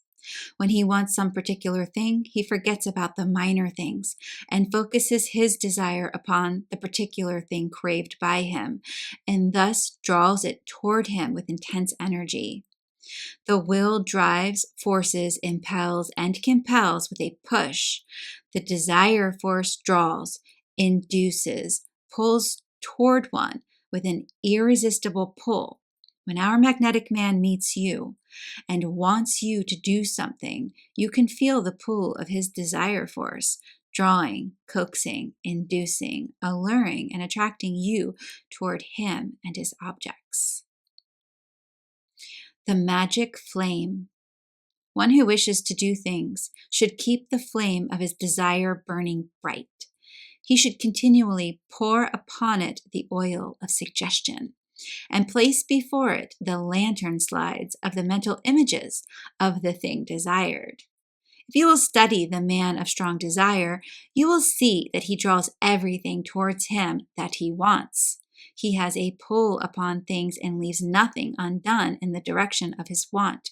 He is hungry and thirsty with desire, and he seeks satisfaction wherever it may be found, his wits being sharpened by the intensity of the desire, and he draws people to him by the very strength of his desire force. You will find that people will instinctively fall in with the suggestions and urgings of the strong desire man. People, as a rule, are drawn rather than pushed or forced into a thing. The seductive, drawing, charming, fascinating force of men is that of desire force, not of willpower. Yes, again, I say to you that he who would succeed must, of necessity, keep his fire of desire burning bright and fierce, else it will not awaken into action his own will, nor stir the desire in others. The intense desire. We talk much about willpower and its possession, but the majority of men fail because they do not desire things hard enough.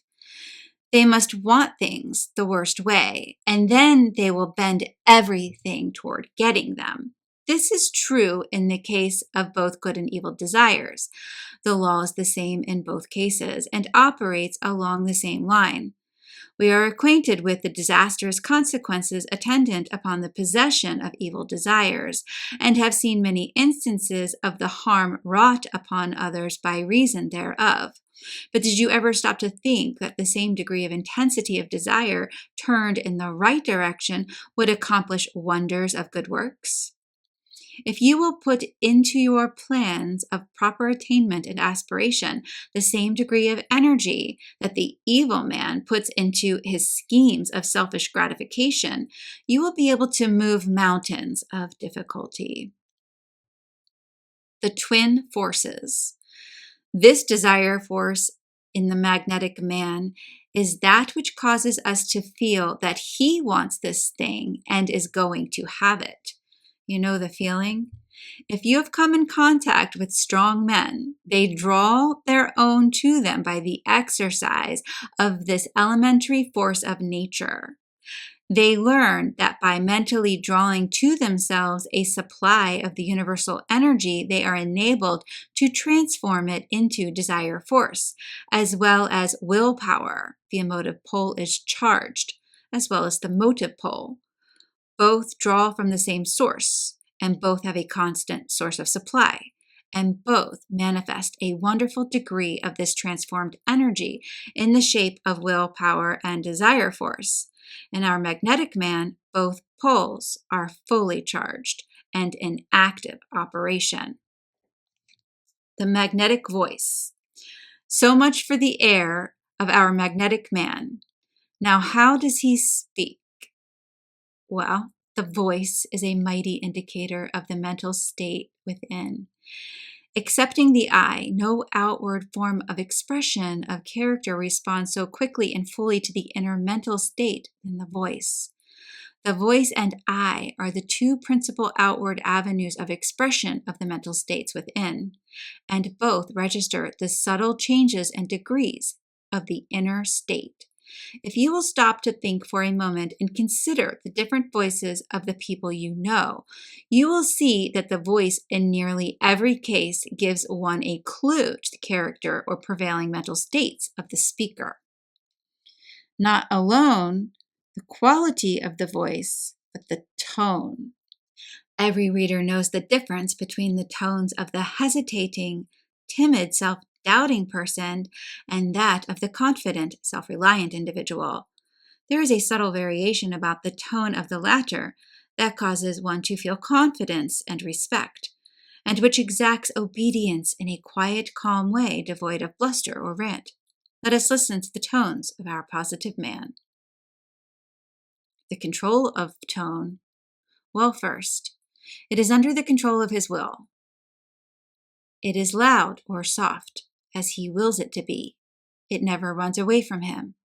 If the person to whom he is talking raises his voice to a strident pitch, our positive man does not follow suit. On the contrary, he puts a little more force into his tone, but keeps the pitch the same, and before long, by his will, in his evenly pitched tone, will actually force down the pitch of the other to a normal degree. I have seen many instances of this fact, and I have noticed that the temper of the other person is toned down in accord with his decreasing pitch of voice. A calm, even positive tone in which the will is apparent in self-control and in forceful effect will master the tones of others pitched in a fierce key. In the mastery of the voice of the other, you will often effect a mastery of his will. By making captive the outer expression, you often capture the inner man. There are two very good reasons for one studying the voice of the magnetic man as follows. Because it is by his voice that he manages to make one of the most powerful suggestions upon others, and two, because by the expression of his voice, or rather the inner impulse causing the vocal expression, he causes to flow out strong mentative currents which affect and influence the other person. So, in its inner and outer aspects, the cultivation of the voice of the magnetic man is quite desirable. The suggestive voice. You will find that the magnetic man, particularly if he is engaged in an occupation necessitating his giving orders and directions or advice to others, he developed a voice resembling in many details the suggestive voice, habitual to the practitioner of mental suggestive treatments. The reason is plain. Both the man of business affairs and force and the suggestionist have accustomed themselves to speaking in a forceful, firm, positive manner, and thus fairly driving home their ideas expressed in words. The man of affairs does not know just why he does this, but his tone is the outward expression of his forceful mental states. And this is likewise true of the suggestionist, although he may have deliberately cultivated the suggestive tone at the beginning of his practice. It is somewhat difficult to correctly define and explain the suggestive tone, although if one once hears it, he will never forget it. But I will try my best to make it plain to you here. In the first place, the suggestive tone is fairly charged with the mental idea back of the words. Each word has an inner meaning, and the suggestive tone carries this idea with it, so that the hearer gets the full mentative benefit and influence of it. Do not imagine that this tone is theatrical or tragic or unnatural. It is none of these. It is a forceful, natural tone. Its expression is that of being in earnest and meaning just what you are saying. You know how you would speak if you were earnestly telling someone to do some important thing upon which much depended. Well, that's the tone, modified, of course, by the particular circumstances and necessities of each case. It must be in earnest, must be more or less intense, must have focused in the feeling behind it in such a way as to awaken in the mind of the hearer the feeling back of the words. The flexible expression. The voice of the magnetic man is flexible and adaptable to any mood or phase of feeling that he wishes to induce in his hearers. It may be positive and masterful along the lines of suggestion by direct command or authority, or it may be subtle and insinuating along the lines of suggestion by association or imitation, or it may assume a teacher-like tone along the lines of suggestion by repetition, in which the statement is made in a quiet, convincing way, as a teacher makes his statements to his class, the repetition of which brings conviction to the mind of the hearer. Or it may take on that peculiar caressing tone, which is noticed in magnetic men of a certain type who allure, charm, fascinate, and draw to them other people by reason of their subtle power of charming. This power, which finds its expression largely in the voice, always reminds me of a female leopard or tiger, for the feline is mingled with the feminine in a peculiar way. This tone of voice can be best described as caressing. When it is exhibited by one well versed in its use, every word seems to be a soft caress and has a peculiar soothing effect upon the hearer, lulling his will to sleep and opening his emotive mentality to the suggestions and mentative currents of the speaker. The vibrant, resonant, expressive voice. In short, the magnetic man, in his use of the voice, has acquired to a certain degree the art of the actor and orator. He is able to express feeling, real or assumed, by his voice, so that a corresponding mental state is set up in the minds of his hearers. And one may acquire this art.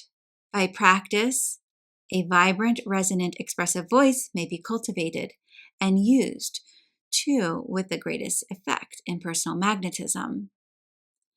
As an instance of this, let me cite you the case of Nathan Shepard, the well-known lecturer and authority on public speaking. Mr. Shepard relates that when he first made up his mind to devote himself to public speaking, he was told by his tutors that he would be a perfect failure in such a profession because, as he says, my articulation was feeble, my organs of speech were inadequate.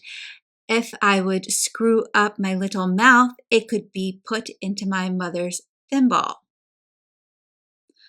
These facts were enough to discourage any man, but Shepard rose above them and determined to apply his will to the task of conquering these disadvantages, mastering the subject of public speaking. And he succeeded marvelously. By pure willpower, he, as he says, increased my voice tenfold, doubled my chest, and brought my unoratorical organs somewhat in subjection to my will. He became one of the best public speakers of his time. So there is hope for all of you, if you will but manifest persistency and earnestness in your application of the will.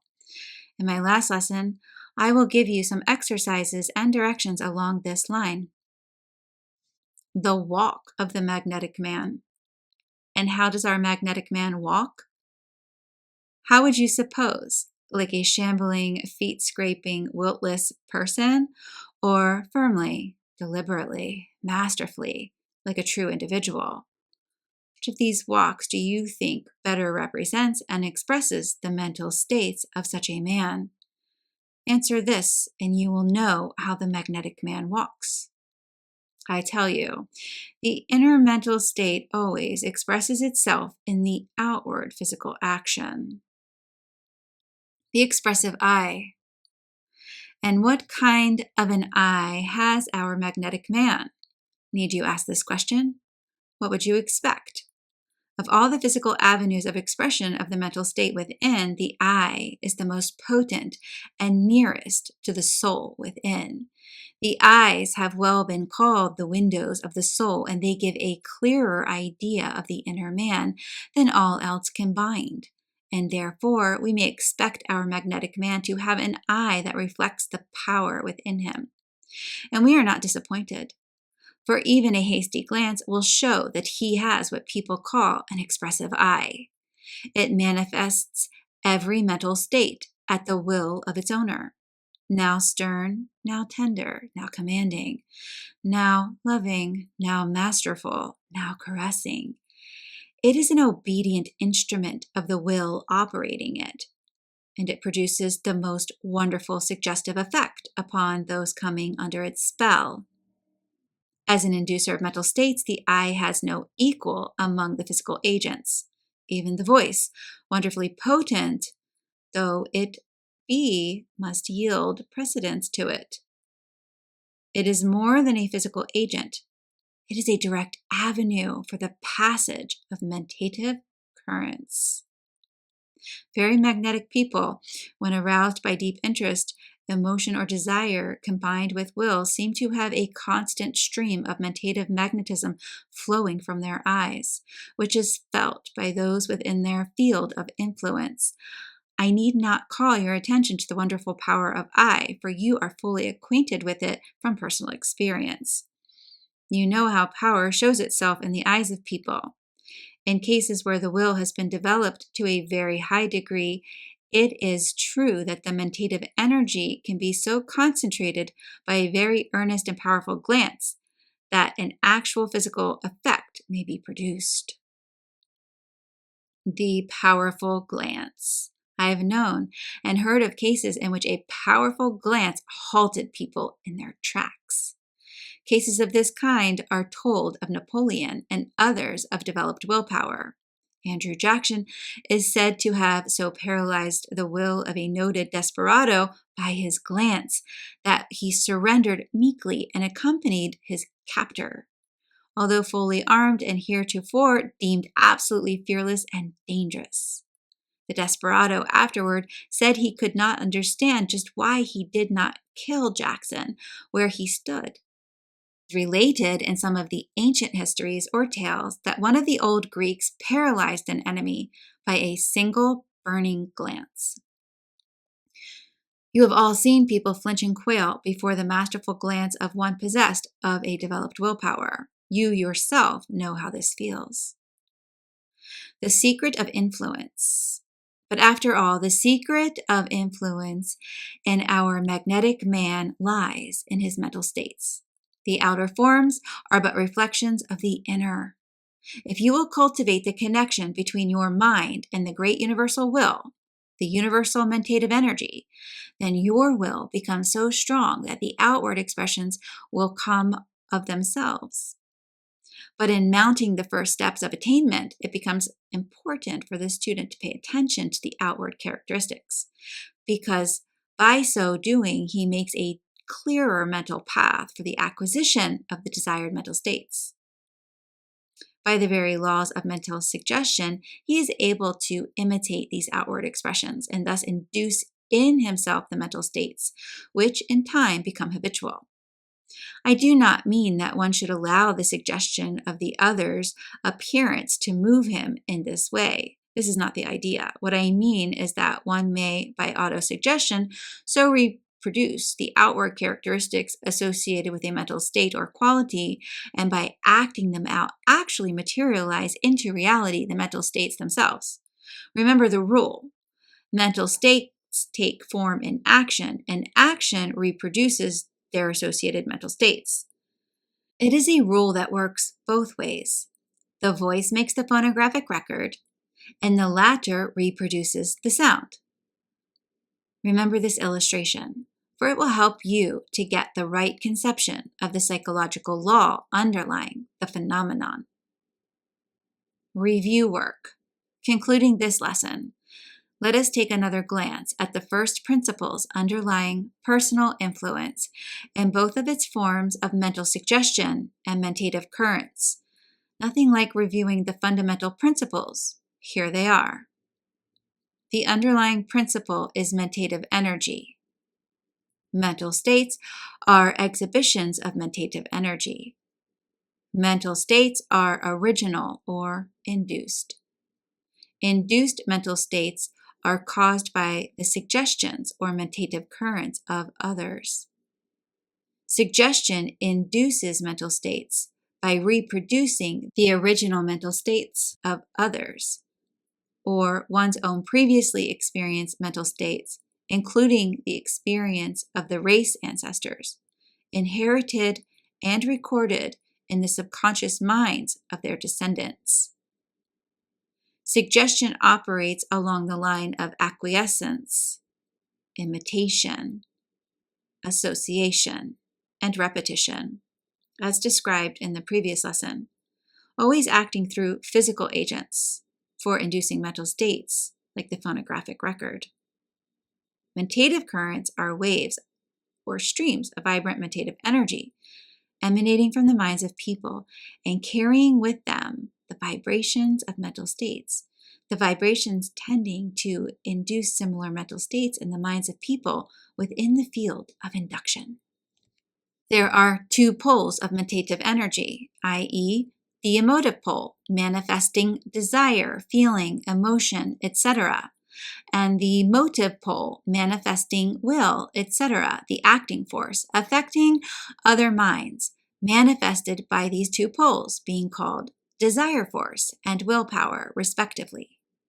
Desire force tends to awaken similar vibrations in the minds of others, thus producing similar desires, or it charms the wills of others and causes them to carry out its desires. Its action and nature bear a strong resemblance to feminine mental power. Willpower tends to awaken desire in the minds of others by sheer mastery and forcefulness. It also acts in the direction of combating and overpowering the wills of others and taking them captive. It also directs, masters, concentrates, or restrains one's own desire force. On occasion, its action bears a strong resemblance to masculine mental power. Personal influence along the lines of personal magnetism, the mentator pours out his mentative currents, generated by his will or desire or both, either in a general way or in a concentrated, directed manner in a personal interview, and thus influences the minds of others by induction. This is usually or always accompanied by mental suggestion, using physical agents such as the voice, eye, manner, etc., which heightens the effect produced. So you see, by reference to these underlying principles, just why and how personal influence or personal magnetism operates. Strange occurrences explained. And now, as we pass on to the next lesson on telementation, it will be well for us to glance over the pages of ancient history and see how the many strange occurrences of personal influence therein recorded may be understood in the light of our knowledge of mental magic.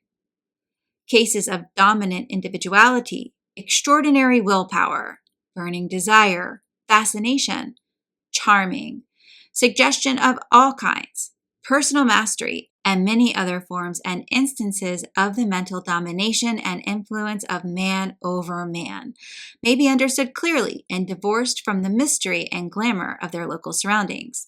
It may be seen that one law underlies them all. And coming down to the present time, do we not now have a clearer idea of the strange personal atmospheres or influence surrounding some people, which so strongly attract or repel others? Can we not now better understand the remarkable influence of those men of mighty wills and ardent desires, who seem to either compel all things to bow to their willpower, or else draw to them all that they really want by the strength of their developed desire force? I think that even so far as we have gone, many things now seem clearer and plainer to us. Is it not so with you? Personal atmospheres. You will readily see from what has been said that the personal atmospheres of persons depend upon the character of their mental states and are the result of the mental currents emanating from them. Every person has his or her own mentative aura, or body of radiant mentative energy, which flows from them in all directions. These mentative atmospheres affect the people with whom one comes in contact. You all know cases of people who seem to carry with them an atmosphere of feeling which affects a room full of people or even a building. This atmosphere may be positive or negative in its effect.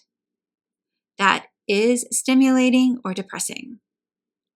All of these things arise in the way which I have mentioned.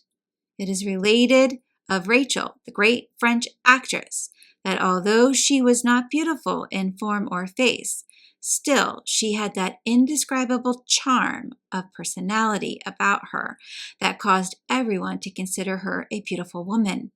So great was her fascinating charm. That which so many call personal magnetism, as distinguished from personal force, consists of this mentative atmosphere or radiant mentative energy, which induces in all within its field a feeling of similar emotion or vibration. The charm of the fascinating person is accounted for in the same way.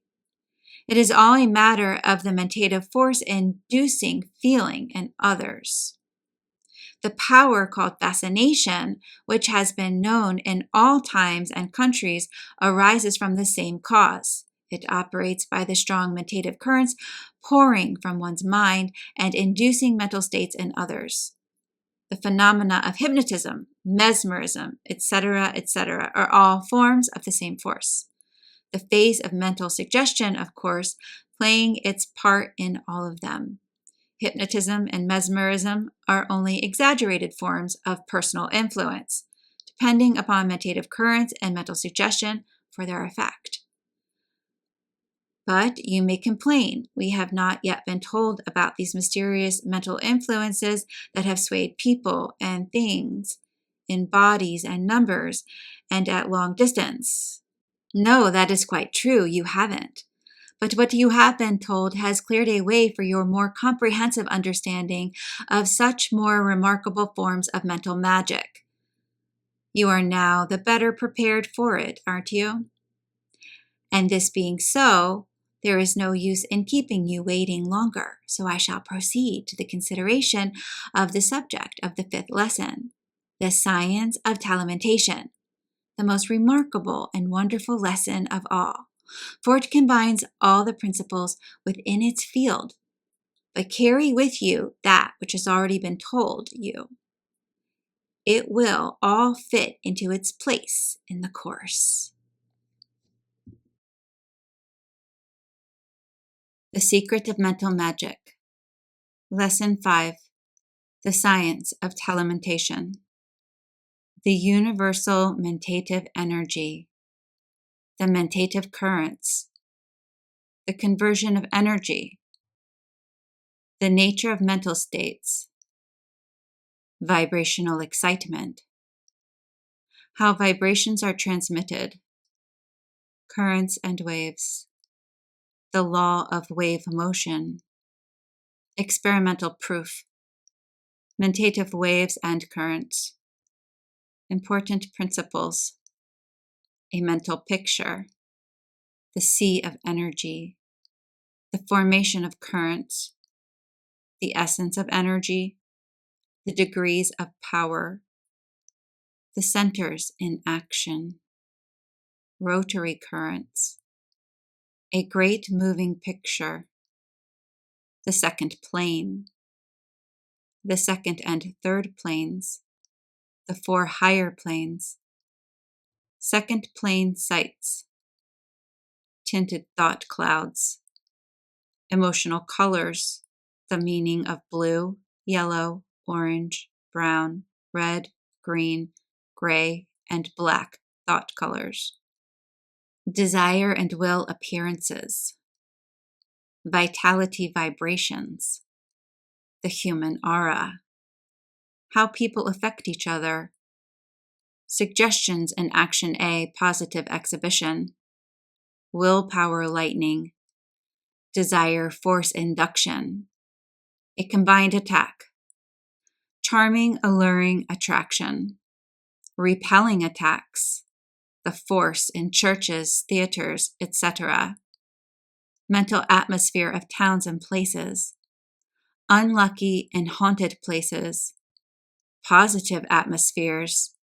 The various appearances of thought forms. The mentative wire. Rotary forms. Thought forms like living forces. Telementation explained. Long-range influence. White magic and black. The mental image. The evil effects of fear. Adverse treatments. How to neutralize them. Black magicians in disguise. The secret of charms. How witchcraft operated. Startling examples. Good employment of the force. How schemers use it. Valuable rules for self-protection. Illustrative examples. Generalized telementation. How strong positive men use the force. How to repel the waves. The law of attraction. Illustrations of the law. The key of telementation. Visualization and the laws and principles of its operation. Full directions. A caution. The working principles explained fully. Concluding advice.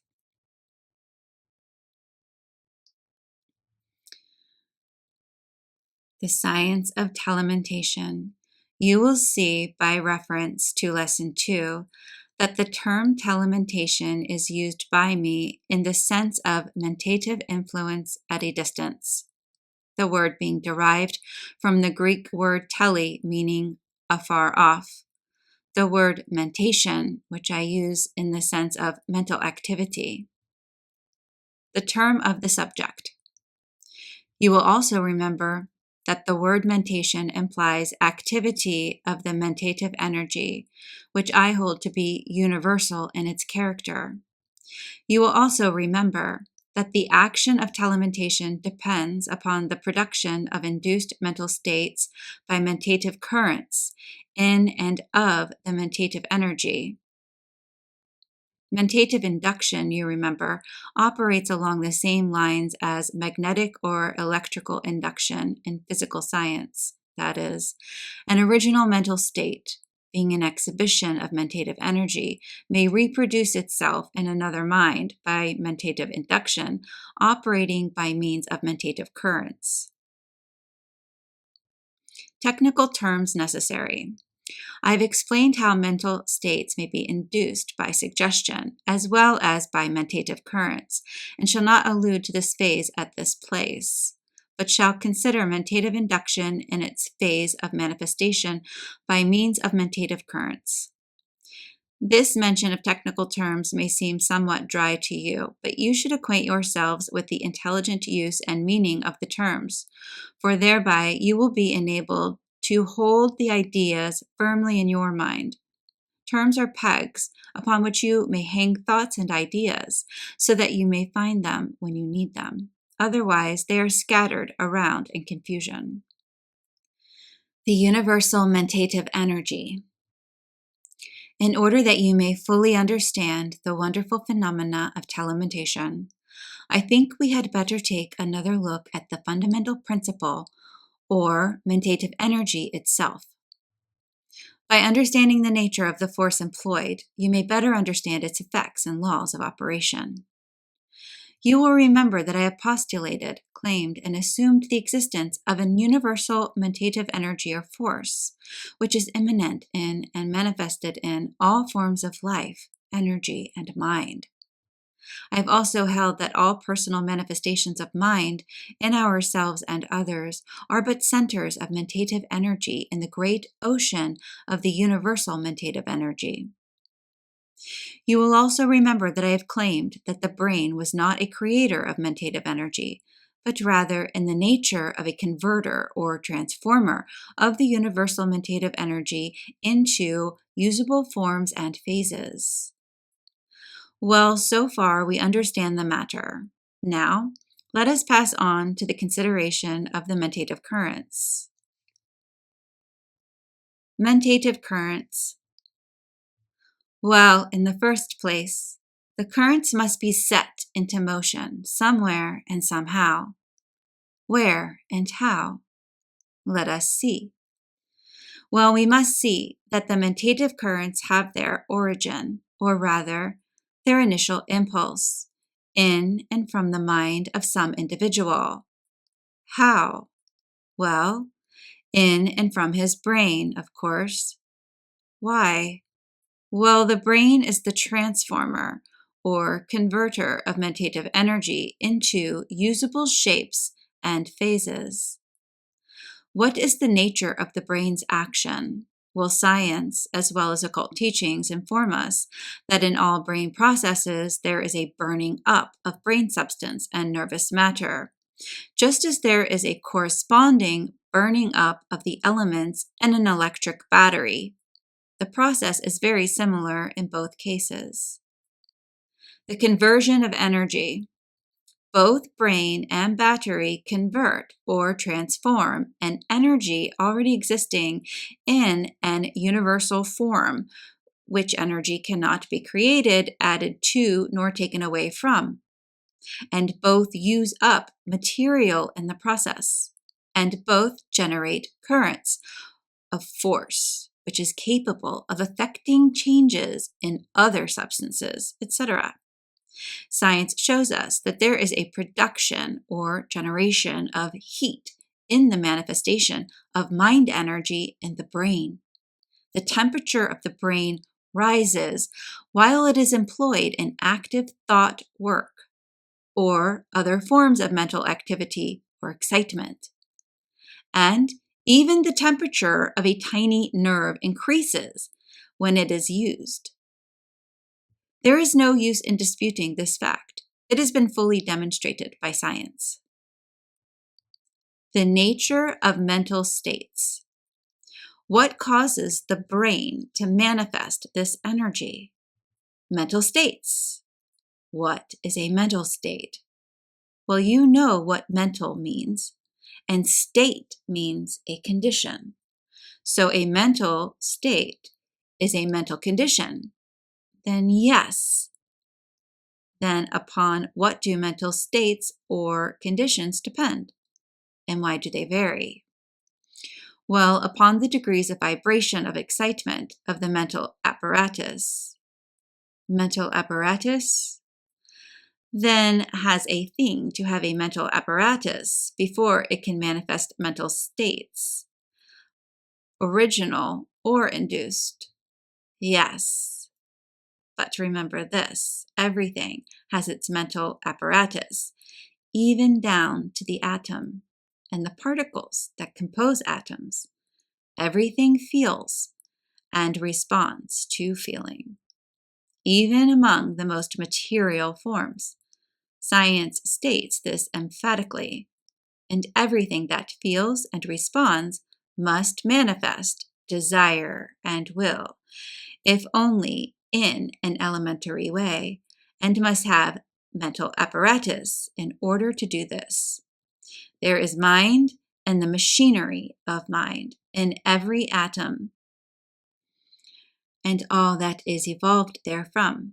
This is not my personal statement alone, but is the last word of modern science, as voiced by her most advanced advocates.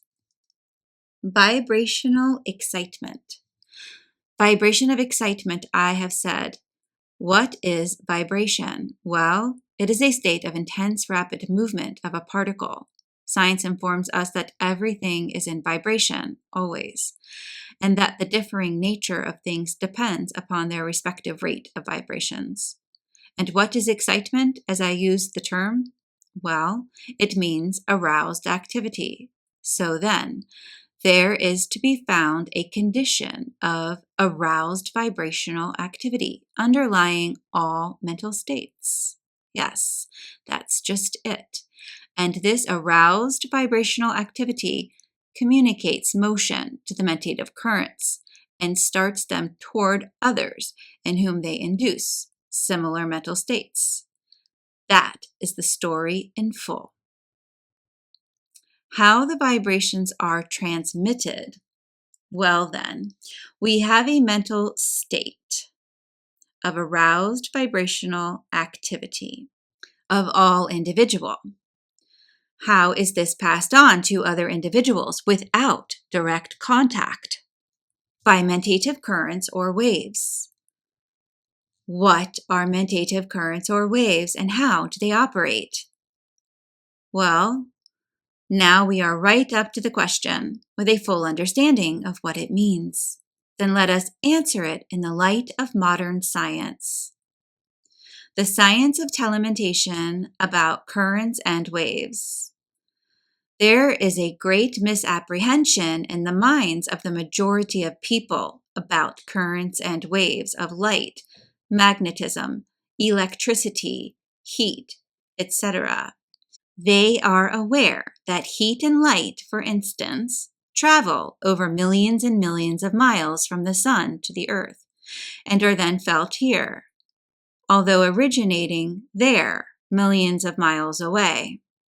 They know this fully, but they seem to think that the heat and light actually travel in waves over the distance.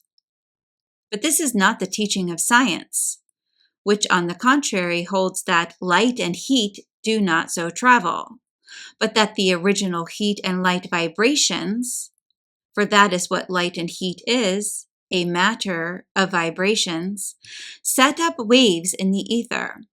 The ether is a supposititious fine form of matter filling all space, even between the atoms, as swell as between the worlds. Nobody knows anything actually about the ether, but science has been forced to postulate its existence in order to account for certain phenomena. Ethereal waves. Well then, science holds that these waves in the ether, once set into motion, travel on until they come in contact with matter capable of taking up their vibrations.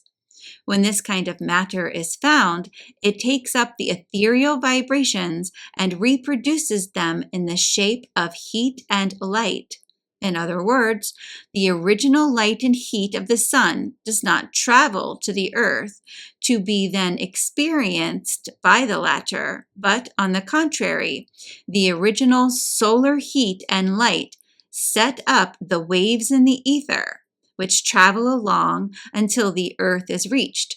When meeting with the proper material, they are reproduced or transformed into heat and light vibrations similar to those of the original impulse. And we on the earth feel the heat and see the light. Electricity and magnetism are reproduced in the same way. Do you see?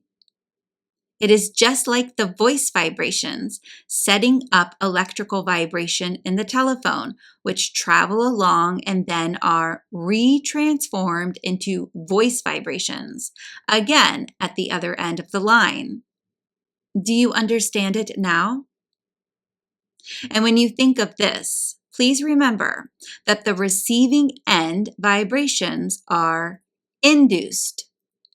Now you begin to see what I am driving at, don't you? The law of wave motion. And there is something else, just as much generally misunderstood. People think that these waves actually travel, but they don't. No, waves travel. But you may say, waves in water travel. When we drop a stone in the pond, no, they don't.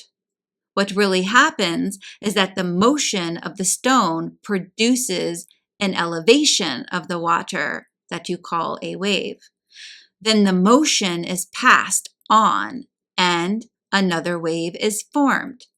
Then another and another until you have a series of waves that apparently travel toward the shore. But the waves don't travel. They merely communicate their motion to the particles of the water next to them, and a continuous moving effort is exhibited. Experimental proof.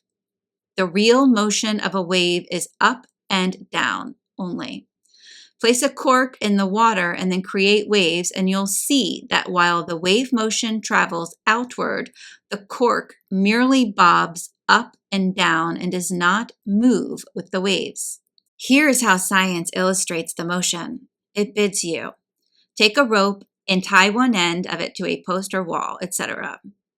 The loose end being retained in your hand. Now slack the rope a little and begin to agitate it up and down. What happens? You will see a wave motion generated and a series of waves passing over the rope from your hand to the post or wall. And yet you know the rope itself has not traveled, but has merely moved up and down. It is not a matter of travel, but of communicated and induced motion. Try the experiment yourself. Do you see it now? Well, all waves are alike in this respect. Light waves, heat waves, electrical waves, magnetic waves, and mind waves all communicate vibrations which move on in a wave motion. Waves in the ocean of mind. But these heat and light waves are waves in the ether, which ether is a material thing. Do I hold that mind waves are the same? Not exactly. I hold that the universal mentative energy is higher even than the finest ethereal matter, and that it pervades the later. And I hold that we are all centers of mentative activity in a great ocean of mentative energy. We are like bubbles in the ocean. So use a crude figure of speech. And therefore, I claim that the mentative currents and waves are really currents and waves in that great ocean of mentative energy. And the vibrational activity set up in your mind, my mind, or the minds of thousands, pass on their vibrations to the great ocean of mentative energy and produce waves or currents of energy, which travel on until they reach the mental apparatus of other individuals, in which they tend to reproduce the original vibrations or mental states by induction. Remember? Mentative waves and currents. In other words, I hold that these waves and currents are like the ocean's waves and currents, not only of the ocean, but also in it. My idea of the mentative currents or waves are that they are not only manifestations of the universal mentative energy, but also that they travel in the ocean of that universal principle. And that great mentative ocean is full of currents and waves and eddies and swirls and whirlpools and Gulf streams and other forms of activity. Important principles. I must ask every student to acquaint himself with the principles of these mentative currents as I have stated them from the beginning of this lesson up to this page, and he may get an idea of the laws and operations of telementation. The analogy between the two oceans of water and mentative energy, respectively, is so close that an understanding of one will throw much light on the other. As above, so below. As below, so above, says the old occult aphorism. Each plane of life has its corresponding manifestations. Study the physical world, and you will understand the metaphysical. A mental picture. And now, having familiarized you with the idea of the ocean of mentative energy and the currents, waves, whirlpools, etc. contained therein, I must ask you to use your imagination to the full in order to form a mental picture of this great mentative ocean, so that you may fully understand the laws in operation in its manifestations. This mental picture, if firmly fixed in your mind, will give you always a key to any manifestation of mentative energy along the lines of telementation that you may be called upon to consider, examine, or study. If one can form this mental picture clearly and distinctly, he will always be able to grasp the secret of mental magic. Besides which, the very clearness of the picture will enable him to more intelligently apply the mentative energy when he sees fit, without the resistance ordinarily set up in the average mind, because of the inability to see just what is needed. Here is the mystical mental picture. The sea of energy. Picture to yourself a great ocean of mind. If you are unable to grasp the abstract idea of mind as a principle, then do the next best thing and think of this mental ocean as a great sea of electrical energy. Or, if you prefer, think of it as a great ether of force filling all space. At any rate, the picture must show this mind energy as filling all space, even in between the atoms, and even in the atoms themselves. Perhaps you had better commence by forming the picture of all space as being empty of all forms and shapes, and containing nothing but this pure mental energy, mind principle, an ocean of mind, with nothing else in it. All mind, remember? And this mind must be thought of as an energy or force, capable of setting into operation all kinds of manifestations when started. The formation of centers. Then think of a tiny center of energy being formed in this great mind ocean, a little whirlpool, so tiny that the strongest microscopes could scarcely distinguish it. Then see countless numbers of similar whirlpools being formed in this ocean of mind. These little whirlpools we will call centers of energy. They combine and shapes begin to appear. Atoms of matter appear, being composed of combination of these tiny centers, which thus become larger and greater centers. Then come combinations of these atoms, and the various forms of matter result. For all substances you know are composed of atoms in various combinations, all the atoms seemingly being composed of little particles called electrons, which seem to be like tiny units of force, but which are attracted and repelled by each other and seem to have their likes and dislikes, thus showing the elements of mind within them. From simple to complex. And then these shapes and forms of matter become more and more complex, and the centers of energy more potent, and the forms of living things begin to appear, mounting from the lowly microscopic cell onto the combination of cells in plant life, then animal life, and then human life.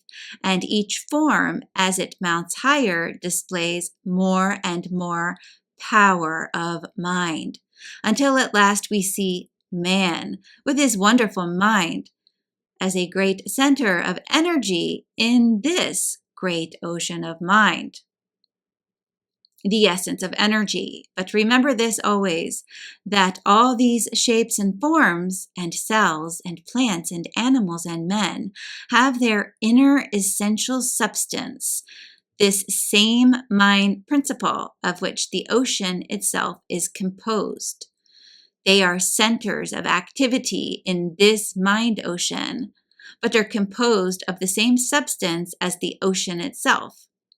You may think of them as vibratory whirlpools of mind, if you like, and you will not be very far out of the way if you do. You see that at last, and underneath all is mind, and all is in mind. I shall not go into the metaphysical side of the question, although I have studied deeply that phase of the matter, but I shall confine myself to the scientific side of the question in these lessons.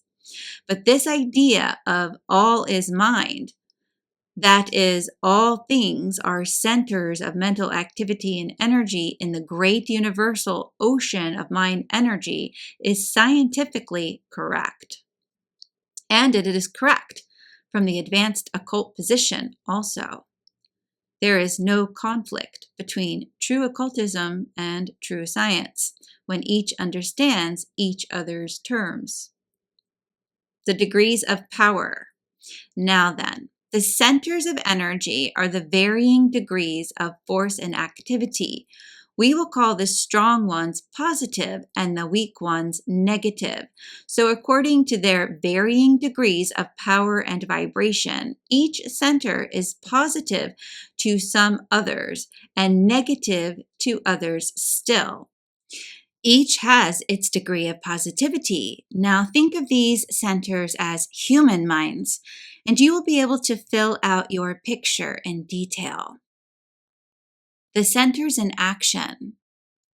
And then picture each one of these centers manifesting vibrational activity, and thus converting and transforming the mentative energy from the ocean of mind, and then see them sending out waves and currents of mentative energy, which induce similar vibrations or mental states in other centers, and then see some of the strong positive centers setting up great rotating currents resembling whirlpools in the body of the mind ocean, which extend further and further out from the center and affect other centers far from it. Rotary currents. And if you will examine your picture more closely, you will see that these rotary currents are continually drawing to these centers the things and persons and ideas they are attracting by reason of their particular rate of vibration, while things of different vibrations seem to be comparatively unaffected by the currents. This and other things you may see in your picture as it grows clearer to you. And In addition to these currents, you see great waves traveling out in certain directions toward certain objects to which they have been directed. In short, you see all the phenomena of the ocean of water reproduced in this ocean of mind. You see the picture of the circulation of mind. You see the forming and growing and evolution of centers of activity and mentative energy. The two poles of activity. And when you come to look a little closer at your picture, you will see that each of these centers of energy seems to have two poles of activity. One which acts in the direction of impelling, driving, pushing, forcing, urging, directing, etc., the action being always outward, and the other acting in the direction of drawing, pulling, attracting, coaxing, alluring, charming, leading, etc., the action always being inward. One seems to be a masculine force and the other a feminine force. One seems to act as willpower, the other as desire force. Motive power and emotive force. These two poles of mentative energy possessed by each center are called the motive pole and the emotive pole, respectively. I've described their characteristics several times as we have proceeded in these lessons. But once more, let me call your attention to the meaning of the terms applied to them. Motive means, of course, that which moves, that which excites to action. Emotive means that which moves or excites the feelings. You will remember that excitement means aroused activity. So then emotive means that which arouses the feelings into activity. And the emotive side of the mind always has to do with feelings, and the motive with willing. And the best results always rise from a combination of both feeling and willing, desiring and acting, as in all other things. A combination of the masculine and feminine qualities and characteristics produces the best results. Each has its strong and weak points, but together they are irresistible along all lines of work, physical, mental, and spiritual. A great moving picture. And now, the broad outlines of our mental picture have been drawn, and the general details filled in. But our picture is more than this. It is a moving picture in vivid action and spirited motion. It will show us the varied phenomena of telementation in a series of moving, acting, realistic, thrilling scenes. And yet all will occur right on in the picture itself, without going outside of it for material. The mental picture contains the material for an infinite variety of action and combination. It is a world within itself. And now, good students, we will set the machinery into operation and show you your mental picture of this mind ocean and its centers of energy in full motion and activity. Kindly give me your full attention while I describe the moving scenes to you. Phenomena of the second plane.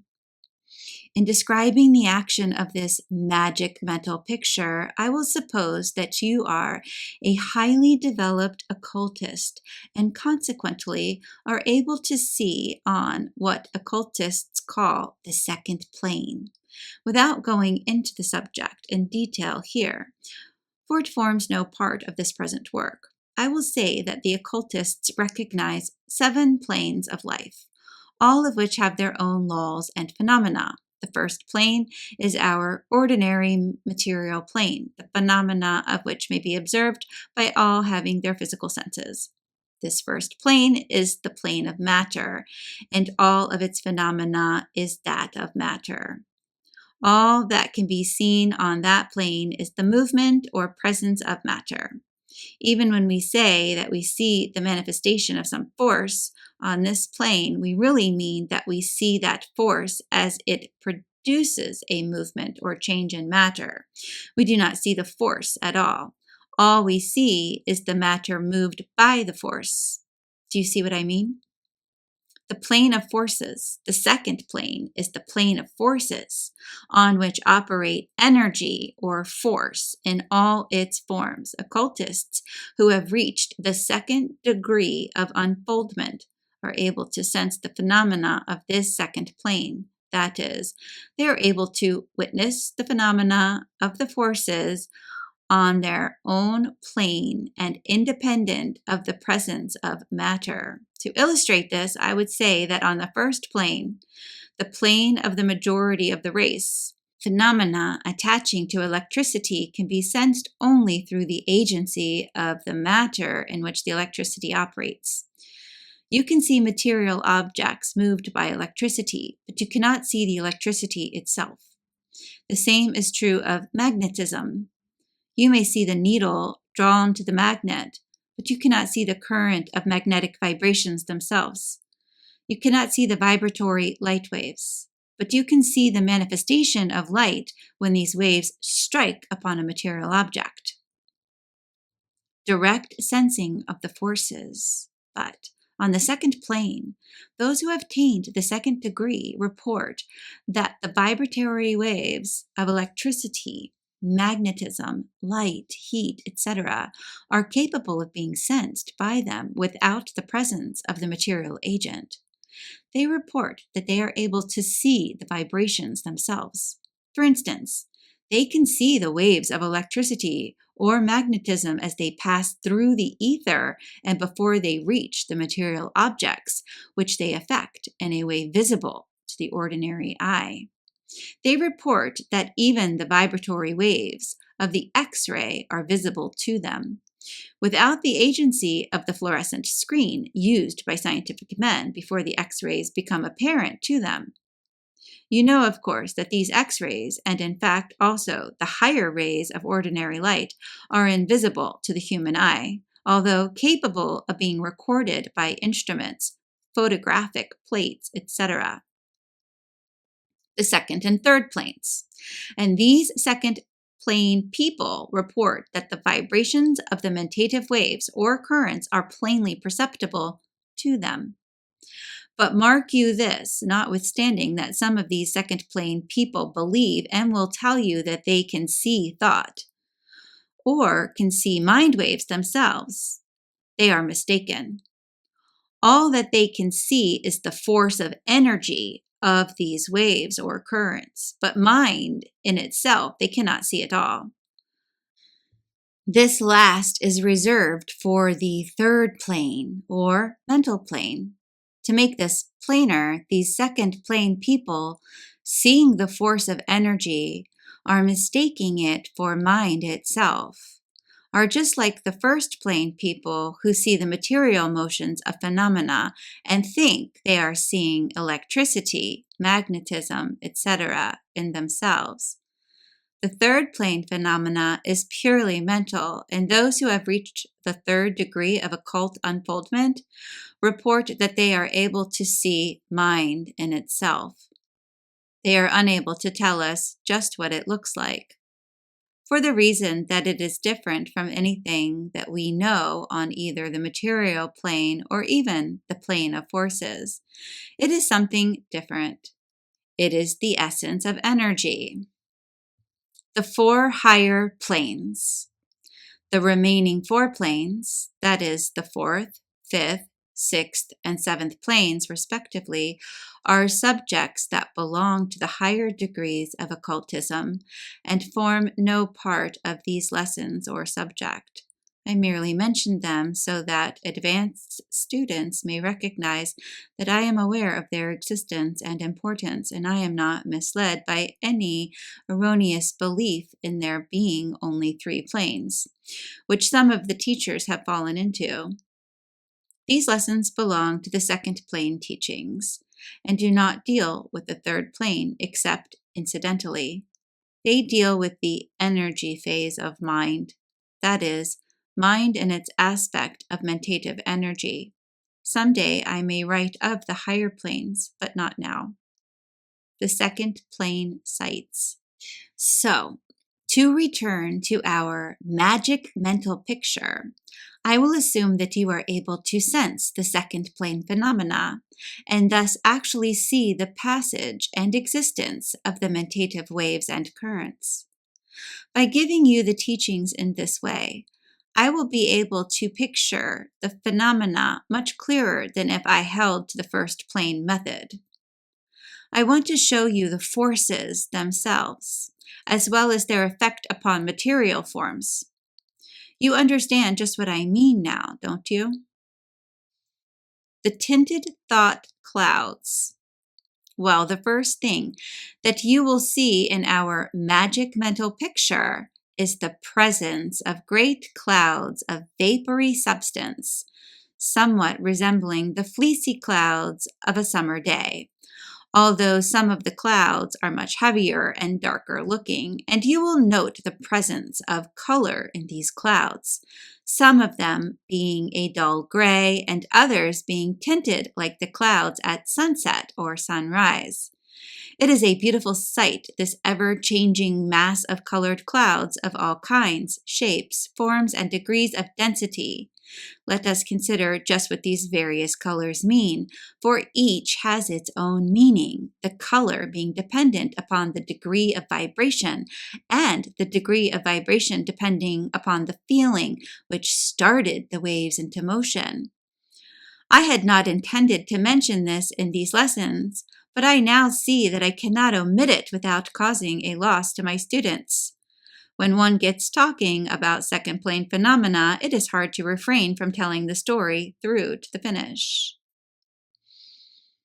The emotional colors. Let me give you the emotional colors that you may recognize them as you see them in the picture. Here they are. Spiritual blue.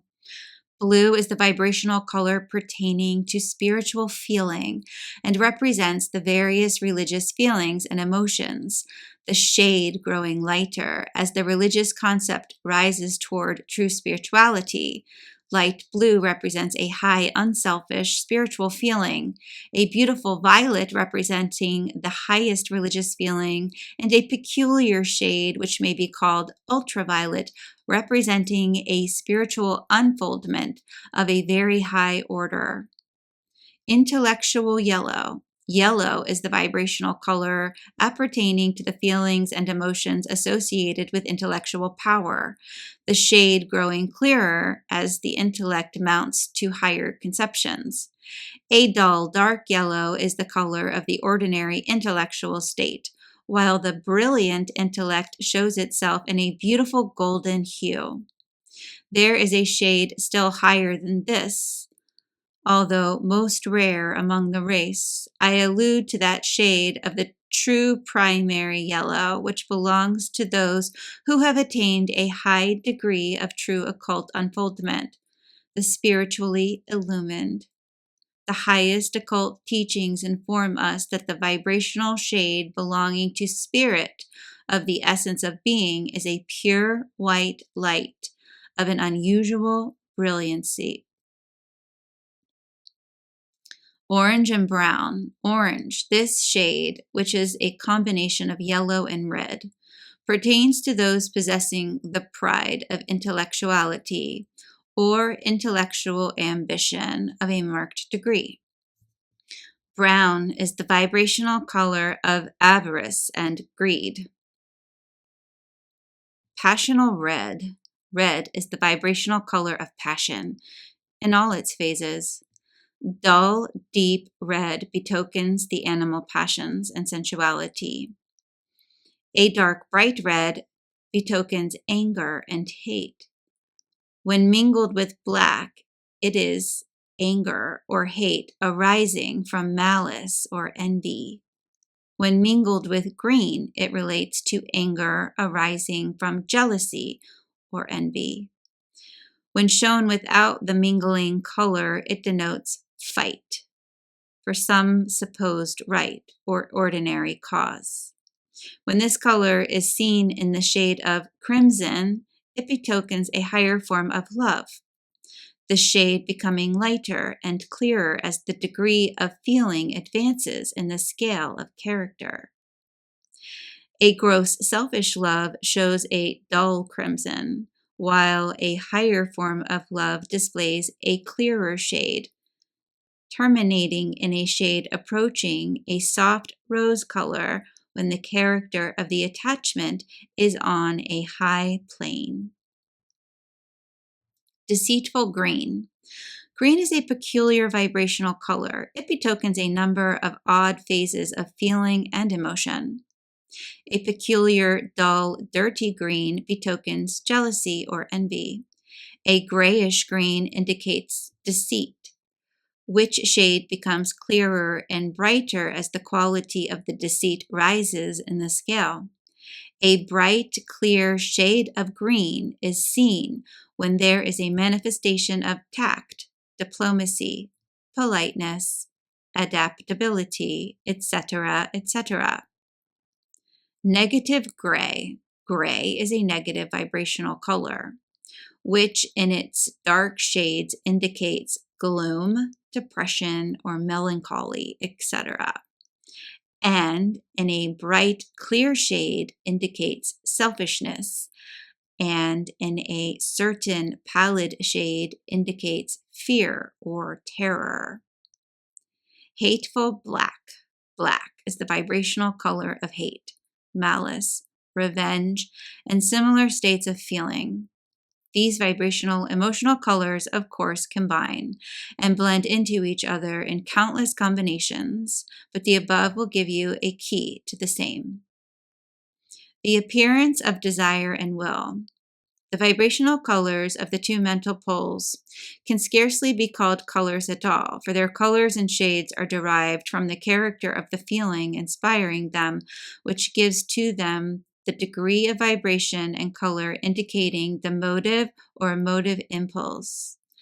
But there may be seen a difference even in these two, that is, the emotive pole and its currents of desire force shows a scintillating effect, as if there were a multitude of minute sparks or stars in the current, and the motive pole and its currents of willpower shows an effect something like a multitude of tiny and minute lightning flashes playing in the stream or current. Vitality vibrations. In addition to the shades mentioned above, there is another that should be mentioned while we are considering the subject.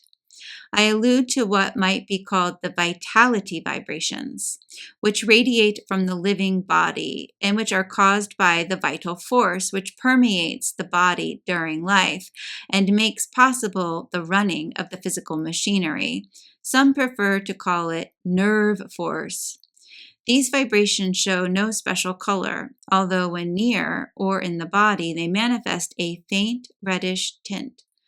But when seen away from the body, they show a lack of color, like clear water, and resemble the heated air arising from a stove, lamp, or heated ground. That is to say, they look like colorless, vibrating body of air.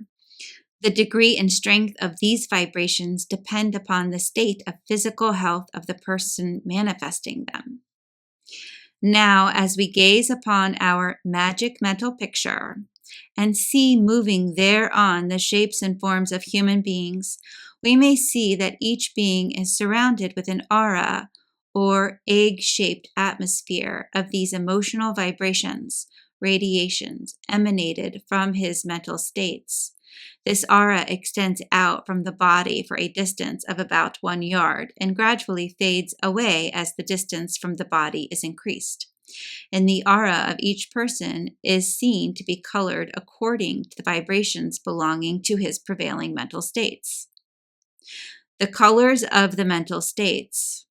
Each mental state shows itself in its appropriate shade, in the proper combinations, blendings, etc., and therefore the trained occultist is able to read a person's character like an open book from these emotional colors.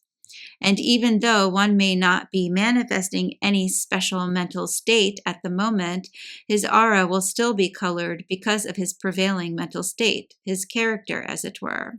And of course, these vibrations composing the aura of a person will affect those coming in contact with or near him or her. That is the reason why we feel the personal atmospheres of people when we come near them. Even beyond the visible aura, the vibrations continue in a fainter degree, and so on our picture we can tell just what kind of people are passing before us. Their mental states are revealed by the emotional colors. How people affect each other. And now we shall see how people affect each other. We see one man approach another. The degree of magnetic positivity of the first man is superior to that of the second. And we see as we watch that the coloring of his aura gradually interpenetrates that of the weaker man, and the coloring of the latter's aura gradually grows to more closely resemble that of the first man. We may watch the process and thus become aware that the following things are happening, viz., the mental states of the first man are inducing similar feelings and emotions in the second man by means of the currents of mentative energy that are flowing toward him. The first man is making no effort to impress the second man, but being the more positive, his magnetism affects that of the other man and induces similar states. The second man takes on the states of the first man, as we may see by the change in coloring. This is the way that people unconsciously affect other people, and the latter are unconsciously affected. Simply a case of unconscious mentative induction, you see. Suggestion viewed. The second man moves on, feeling more depressed or elated, as the case may be, by reason of his contact with the first man, and also carrying away with him a little of the other man's general feelings and character. This second man, a little later on, meets another man, and we may see how this new man affects the second man by the suggestion of his manner and words. He does not seem to be sending out such strong torrents as the man first spoken of, but his outward symbols of voice, words, manner, etc. are well added out, and we soon see our second man having mental states induced in him by suggestion. You have now seen two stages or phases of mentative induction. A positive exhibition. Our positive man has gone on his way, and soon he spies another man whom he wishes to influence in certain matters. Watch him now, and you will see something interesting. The positive man's aura seems to be disturbed, and great tongues of color seem to leap from it and lap around the other man, the whole process resembling the action of tongues of flame at a fire. These tongues of mentative currents wrap themselves all around the other man, and some seem to scintillate as they manifest the action of fairly pulling him toward the positive man, while others seem to be beating upon him like a rain of tiny flashes of lightning. The one is the play of desire force, and the other the action of willpower.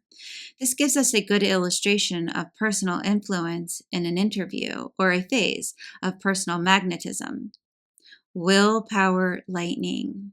As the action grows more spirited, you may see the willpower of the positive man darting out in straight, sharp flashes, like great sparks from an electric battery, and you may see the process by which he beats down and neutralizes the willpower of the weaker man until he seems to exhaust it and take it captive.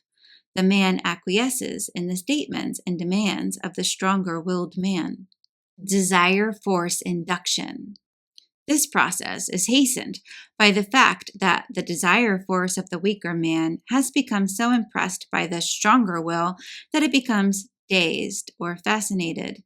the effect being strongly increased by the desire force of the stronger man setting up mentative induction, a corresponding vibration in the desire pole of the weaker man.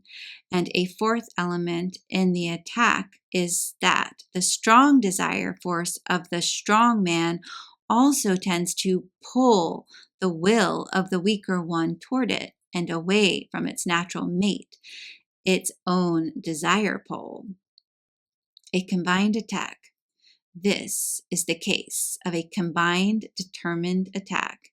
It is true that the positive man may not know a single fact regarding mental magic, but he has learned the process of affecting and influencing others and bending them to his will and desire, although he is ignorant of the scientific explanation of the process. Every positive magnetic man understands this instinctively, and his knowledge increases as practice gives him more confidence in himself. Charming, alluring attraction. These people pass from the scene, and we may see in their place men and women, charming, alluring, and drawing others by reason of their desire force operating along the lines of so-called love, but which is but little more than selfish animal passion, in some cases grosser than that manifested by the animals, because it is abnormal in its manifestations and inordinate in its demands. Repelling attacks. We see much of this in our picture, but we notice here and there that some man or woman seems able to repel these attractions easily and are not affected by the currents of desire. Why? Because their general mental state is so dissimilar that too much resistance is interposed, and the attacking current is deflected and defeated, even without the use of a great effort of the will. You see many instances of this in all forms of mentative influence. Like attracts like. In this mentative work, and those who are attracted are generally those whose mental states correspond to the greater extent with those of the person affecting them. There are, of course, exceptions to this rule owing to ignorance and lack of experience, coupled with confidence and trust, but the rule is true in general. The force in churches, etc. Passing before you in the picture, you see preachers influencing their congregations. You see the great currents of mentative energy rolling over the hall or church, the congregations being in a receptive and passive attitude, with wills relaxed. They actually draw out the force of the preacher. You may judge just what grade of religious feeling the preacher is pouring out by examining the shade of his blue emotional color. You will be apt to see a better shade among the poorer churches and denominations, and a very repulsive dark purplish blue among the fashionable churches as a rule. You will notice also the waves and currents arising from the congregation, which establishes the atmosphere of the church, and which will be immediately felt by a stranger entering its doors. You will see similar things at the theaters and political meetings and all gatherings of people. The color always gives you the key to the character of the meeting and the people attending it. The hypnotist's force. Next, you see the hypnotist and his subject. In a public hall, you will notice that the hypnotist's emotional color is not attractive. You will notice the neutral gray color of the aura of the subject, who seems to have squeezed every bit of his own mental states out of him. He is a professional subject and is a slave of the professor. You will see the professor's magnetism pouring into the subject and filling his mind completely. You will see how the will of the professor supplants the will of the subject and dominates him absolutely. You will notice that both the desire pole and the will pole of the subject seem to show no energy of their own, but are moved entirely by the personality and mind of the operator. This is an extreme case, of course, but it better illustrates the phenomena and its effects upon the audience. You may determine just how far advanced mentally they are, the color giving you the cue. The part played by suggestion. Of course, mental suggestion is playing its part in all of these cases, but we cannot see that because it is not a current or a wave, but it is merely the operation of outward symbols in the direction of inducing mental states in others. We may see the induced mental states, but can learn the nature of the suggestion only by watching and listening at what is said and done. I am mentioning only a few of the many cases that you are witnessing in the picture. But these few cases will illustrate the different phases of the principle and operation of the force. But all of these cases have given you merely an illustration of telementation at short range. Now let us proceed to examine the instances of the operation of the same force at long range in all of its many and wonderful phases. Mental atmospheres of towns and places. Before doing so, however, let us take a quick look at the mental atmospheres of the towns, cities, and villages, as well as of the buildings, localities, etc., passing before us on the picture. This is most interesting and instructive. In the first place, you will notice the great clouds of mentative energy permeating every place and every corner, each showing its own shade of vibrational color, indicating the vibrations arising from the prevalence of certain mental states. I have spoken of the causes of this in a previous lesson and shall not repeat the details here. You will remember that I have explained to you how the various currents of mentative energy of all kinds and degrees come in contact with each other and often blend, combine, or else act in the direction of neutralizing each other's force. Currents of similar degree of vibration harmonize and form combinations or blendings. Opposing vibrations and currents tend to antagonize each other and neutralize each other's force. I have explained this at length in Lesson 2. In this way are the mental atmospheres of places formed. You may see them in the picture. Mental vibrations persist, but you may ask, why do these clouds persist after the person has sent them forth? The answer is that the force once set into motion persists for a greater or lesser time depending upon the intensity of the original impulse. Just as the light of a star, or rather its light waves, exist and move on centuries after the star has ceased to be, just as the heat vibrations continue in a room when the producing cause has been removed, just as odors remain when the cause moves away, so do the mentative vibrations and their corresponding thought forms continue long after the original feeling has passed away, yet for years afterwards in some cases. Why places are unlucky, haunted, etc. In this way, places, houses, stores, etc., mountain atmospheres imparted by the vibrations of people long since moved away or passed away. Stores are unlucky because of the negative mental states of some people who have occupied them. Houses are haunted by reason of the vibrations arising from intense desire or feelings, or horror and fear of someone participating in a crime, either as criminal or victim.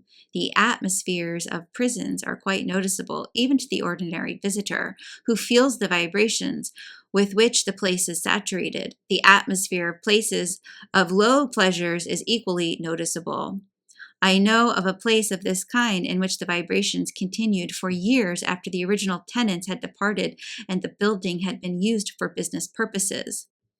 Hospitals have a very depressing influence upon the majority of people. Of course, these negative effects can be removed by mentally treating the place or room and send forth streams of mentative energy of a positive, stimulating character. Positive atmospheres, on the other hand, the presence of an active, energetic, successful man or set of men in a place will permeate the place with positive vibrations that will stimulate all who abide there. I have in mind a certain large office building in a large city which is filled with these vibrations, originally arising from a few leading men who built and occupied it, and then attracted to themselves of the same kind. The result being that the combined influence now renders the place an inspiration for those having offices in it. I have heard people say that after moving in that building, their businesses doubled itself and their energy increased in the same proportion. There is a law underlying these things, and if people understood it, they would take advantage of its positive sides and avoid its negative phases. I think that I have given you a good strong hint in this direction. Better heed it. Thought forms. These great clouds of vapory manifested mentative energy often constitute what is called thought forms, which I shall proceed to describe to you. Follow my explanation of these things as they appear on the picture, please.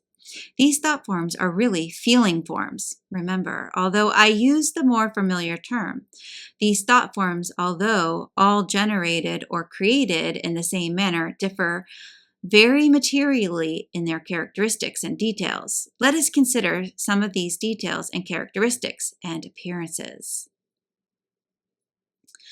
The appearance of thought forms. By appearances, I mean, of course, their appearance to those who can sense on the second plane. But whether one can so sense or not, the effect of these thought forms manifest upon them just the same. It is not necessary to see a thing in order to feel its influence. But you understand this, of course, from what has been said already. The most common form is that of a series of undulating waves or ripples of a vapory cloud-like substance, passing out from the mind of the person experiencing the mental state originating them. The waves manifesting a ring-like form moving out in every direction from the common center, just as do the rings caused by a stone having been dropped in a pond. The distance traveled and the rate of speed manifested depends upon the intensity of the emotional impulse. The speed diminishes according to the distance traveled, but long after the actual motion seems to have ceased. There exists an almost imperceptible motion that causes the outer wave to drift on in a lazy, listless manner. Smoke-like forms. Although variety of thought form manifests like a volume of smoke being blown from the lips of a cigar smoker, such forms pour out in long streams, then spread out and broaden, although maintaining the direction originally imparted to them. This form arises when the mental state arises directly in connection with some other person or thing, and when the attention of the mentator is centered consciously or unconsciously upon that person or thing. In this case, the motion of thought form is in the direction of the person or thing being directly considered by the mentator.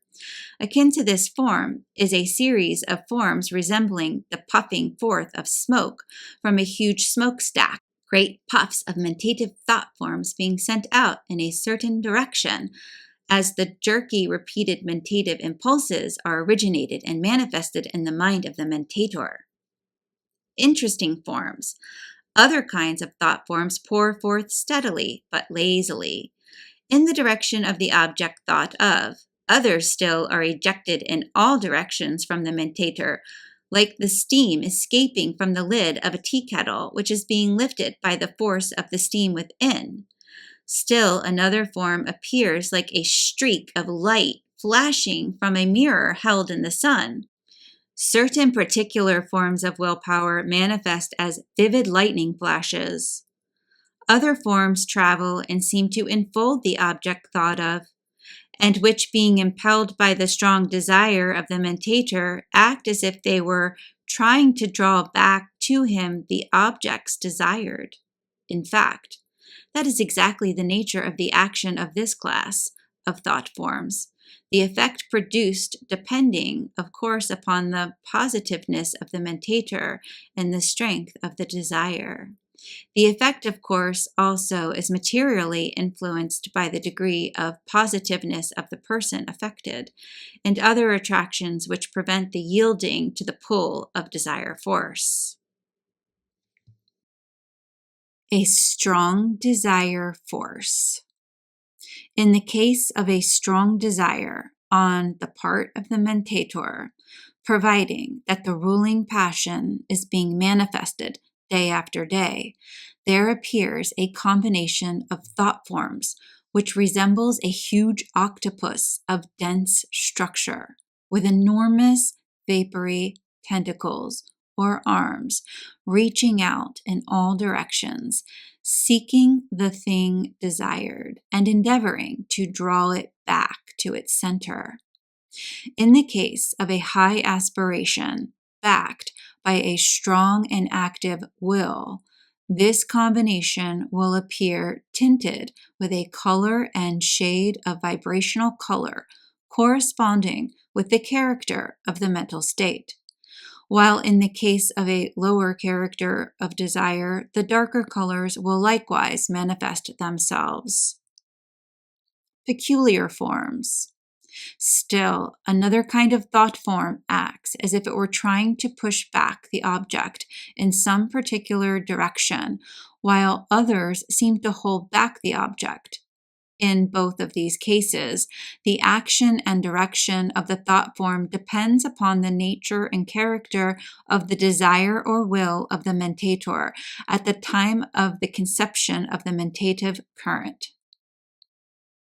A most peculiar kind of thought form appears when the mentator is desirous of obtaining information regarding some certain subject and is earnestly sending his desire force in all directions in order to draw it to him. The mentator generally being unconscious or at least in ignorance of the nature of the actual process. In this case, the thought form maintains a thin connection with the mind of the mentator, and darting here and there, it attracts to itself the thought forms emanating from the minds of others, which may happen to contain the desired vibrations. It even reaches out to the presence of other mentators and absorbs the mentative vibrations emanating from them, and literally steals their ideas, if they have not properly guarded the same by their will. The mentative wire. In this connection, I may call to your attention the well-known fact that persons thinking along the same lines, although in different parts of the world, are often brought into close rapport with each other in this way, as many people know by their own experience. In this case, the thought forms seem to act as a sort of mentative wire, conveying the vibrations from one mind to another, very much akin to this last mentioned kind of thought form, and another which occurs in instances of direct telemental communication between persons. In this case, the thought form proceeds in a long, straight line from the one mind to the other, and then acts as a direct wire, conveying the mentative currents or vibrations from one to the other. Rotary forms. There is another variety of thought form that spreads out in gradually winding sweeps, the thought form having a rotary motion. The sweeps are in a constantly widening circle and reach out further and further each day, according to the impulse imparted to them by the mentator. But the most peculiar feature of this thought form is a strange movement towards its center, by which it sucks in all that it attracts to its vortex. This phase is manifested by men of strong positivity, whose enterprise and schemes are spread over large areas, and who set themselves up as a center of this mentative whirlpool, and draw to themselves all that come within the sweep of their influence. They make things come their way, in fact. Thought forms like living forces. I've described but a few of the manifold appearances and varieties of the thought forms that you see before you on the picture, but we shall consider a few more in detail as we proceed with the lesson. In thinking of these thought forms, always picturing them as having shape and form like any material substance, for by doing so you will better realize the nature of their workings. Some thought forms indeed are not only things, but become so infused by the intense desire and will of the mentator that they become almost like living forces, Such thought forms carry the characteristics of the mentator to such an extent, are infused with his nature to such a degree, that when they are felt, they seem almost like the actual presence of the mentator himself. That is, as if he were present, urging his claims or statements in person. Rare cases. Such cases are, of course, rare so far as conscious production is concerned. They may be good or bad. A strong desire on the part of a dying person has often caused an actual appearance by a loved one or a friend, although the soul had not yet left the body.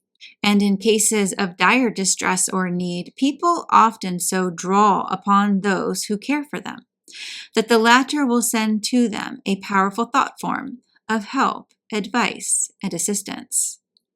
Trained occultists can do this voluntarily and consciously, but very few others have reached this stage. The operation of telementation. And now let us return to the consideration of the various forms of the practical operation of telementation. You will, of course, realize that even in case of mentative influence in personal interviews, with the exception of suggestion, there is a passage of mentative currents and a manifestation of telementation. The distance between the two minds is slight, but the principle in operation is precisely the same as when the distance is hundreds of miles, and the process is identical. Two forms of one force. And you will also remember that when I speak of desire force and willpower, I am speaking of the force of the respective two poles of mentative energy. Both of these forms are but phases of the same energy or force, mentative energy. So do not imagine that there are three distinct forces. There is but one force, and that is mentative energy, of which willpower and desire force respectively are but manifestations. The difference depending upon the two respective poles of force, the motive and emotive, respectively. I trust that you will remember this. The two manifestations. I will divide the manifestations of telementation into two general classes, viz. Number one, specialized telementation. That is the use of the force with the direct purpose of affecting a certain person or persons. 2. Generalized telementation. That is the use of the force with only a general purpose of affecting the desired result, without special attention to any particular person or persons. We will now consider these two classes of telementation in their different phases. Specialized telementation. First, in considering the subject of specialized telementation, we see the cases of personal influence exerted in personal interviews and under other circumstances in which the mentator and the other person or persons are in close contact, that is, within each other's sight. Under this subclass falls the phenomenon of fascination, personal magnetism, hypnotism, personal influence, persuasion, charming, inducing, etc., in all of their many and varied phases. We have seen these several manifestations as we have proceeded in these lessons, and we need not stop to further consider them at length in this place. You understand that the effect is caused by the outpouring of the mentative energy in the forms of willpower and desire force, to the end that similar mental states are induced in the minds of others, and the desire or will of the mentator is satisfied, to a greater or lesser degree, or completeness according to the circumstances of the case. Long-range influence. The second subclass includes those instances of telementation at a long range, which produces the phenomena of mental influencing, will projection, voodooism, witchcraft, and other forms of influencing under many names and disguises, including, of course, the employment of the force for the benefit and advantage of the person treated or influenced, as well as the repulsive and deplorable uses alluded to as having been practiced by all peoples in all times, for the purpose of injury to others and selfish profit and advantage to the users. White magic and black. The one is what is known as white magic, or use of the force in an unselfish and justifiable way, and with worthy ends in view, and black magic, or the use of the same force for unworthy ends and in selfish and unjustifiable ways. But, as I have said in the early part of these lessons, this force is like any other great natural force and is capable of being used for good or for evil, according to the moral state of the user. It is true that the black magician is always entangled in his own web, sooner or later, and falls a victim to the forces he has aroused. But that does not alter the statement that I have made. The practical workings. In this form of telementation, the mentator usually concentrates upon the person or thing that he wishes to affect, and then consciously, and by the use of his will, he sends to that person or thing a current or currents of desire force or willpower or both. It is known to occultists that the degree of effect so produced depends largely upon the degree of concentration employed by the mentator. The degree of concentration depends upon the will and is manifested in the form of attention. The mental image. The usual plan is to use the concentrated will to form a clear mental image of the person or thing to be affected, and then proceed as if one were in the actual presence of the person. The clearer the image, the greater the degree of concentrated will employed, and consequently, the greater the degree of the projecting power of the current. Underlying all the varied phenomena of adverse treatments, witchcraft, etc., is this same form of telementation. No cause for fear. But right here, I wish to say an important word, and that is that the generally acclaimed effect of these forms of adverse influence is greatly exaggerated. And all real occultists know that the principal reason of the unquestioned instances of the effect of this power lies in the mental state of belief, faith, and fear of the persons affected.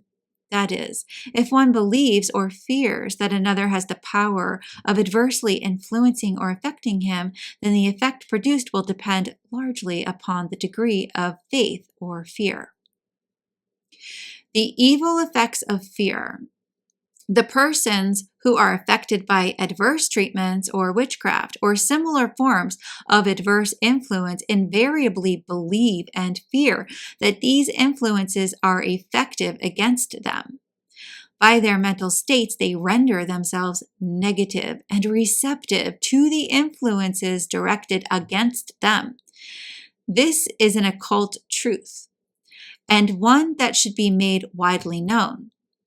It is the antidote to the bane of adverse treatments, of which we hear so much in modern times as well as in ancient history under various names.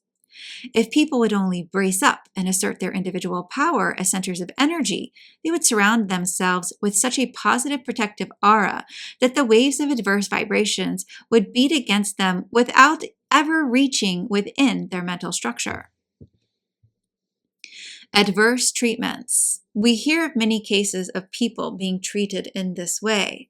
In these latter days of pseudo-occultism, we hear of treaters making denials regarding people and thus sending them adverse telementation. These people will assert and work themselves up into a corresponding feeling of, I deny that so-and-so is well or prosperous, etc., etc. So even going so far as to deny that the other person is, you may imagine the effective currents of this feeling reaching the mind rendered negative by belief and fear that the other person can so affect them.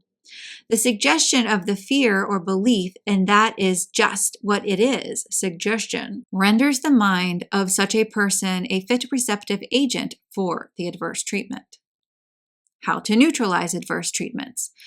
I tell you, If you will but assert your individuality and assume the fearless attitude, you will be able to laugh in the faces of these adverse practitioners of black magic. For that is just what it is, no matter how much they may try to disguise it by pious names. Black magicians in disguise. These modern adverse treatments are nothing less than forms of the old witchcraft which so worried our great-grandfathers, nothing more than the voodoo practices or conjure business that so affrights the poor Negro today. The principles are the same, the practice is the same, and the practitioners are the same at heart, black-hearted, black magicians, all of them, subject to the same inevitable fate which overtakes all such people, no matter how high their pretenses. The secret of charms, etc. The physical and material agencies used by the voodoo men and the witches of old, the wax images, the pith balls, and all the rest of the tomfoolery were nothing but agencies upon which the will of the practitioner could concentrate and aid to concentrated will. Of course, besides, they serve to terrify their victims by suggestion. I do not deny that material objects take up and absorb the magnetism of people, good and bad, for that is a well-established occult truth. And the efficacy of charms, sacred relics, etc., depends upon this fact, together with the aid of suggestion. But I do say that all the charms in the world, all the witchcraft and voodoo material agencies, can produce no other effect that is allowed them by the minds of the persons sought to be affected. Faith and belief determines the degree of receptivity to such influences. How witchcraft operated.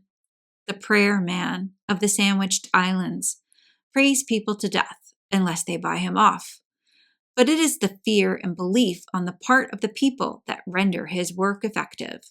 If they would say scat to him mentally, by asserting their individuality as mentative centers, they would be absolutely immune.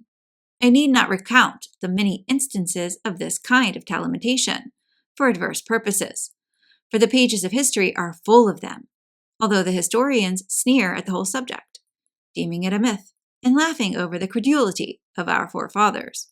Withstanding the fact, the witches and conjurers went to the scaffold and stake, confessing their guilt. It is all very well to attribute to the imagination of the persons affected, but suppose they tell us a little about this strange imagination that produced such real effects upon people. The cause, many have been imaginary, but the effects were certainly very real. An example of adverse influence. I will relate but one instance, which will serve as a type of these forms of telementation. It is cited by an old German physician. He relates that he was consulted by a farmer who complained of being disturbed at night by strange noises, which sounded like someone striking iron. These noises occurred between the hours of 10 and 12 every night. The physician asked him if he had any enemy he suspected of thus influencing and annoying him.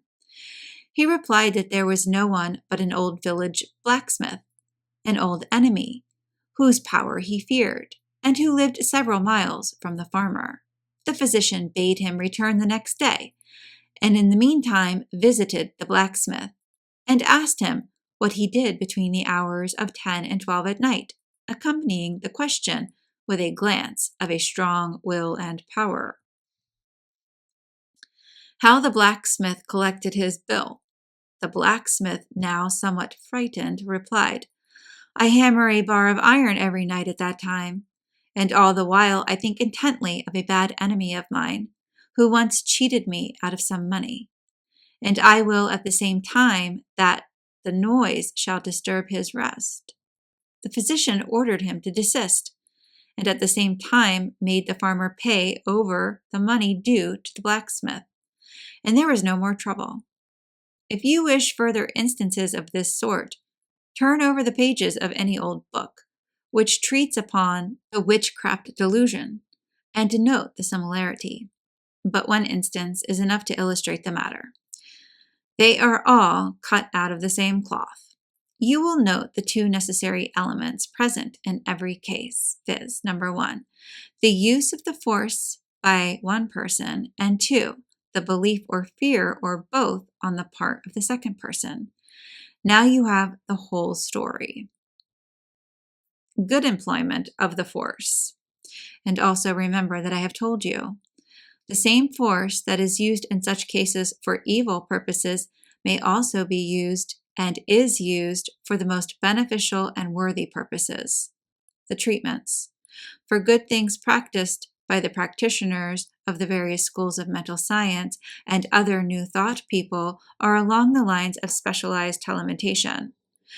People have been encouraged, helped, healed, reformed, and otherwise aided and benefited by telementation. Do not lose the recollection of the good in considering the bad. The good belongs to the phase of white magic, and its use can result only in good to the practitioner of it, whereas the black magician must reap the whirlwind of the wind that he has sown. These things come home to roost, always, according to their kind, and they bring their friends home with them. How schemes use the force.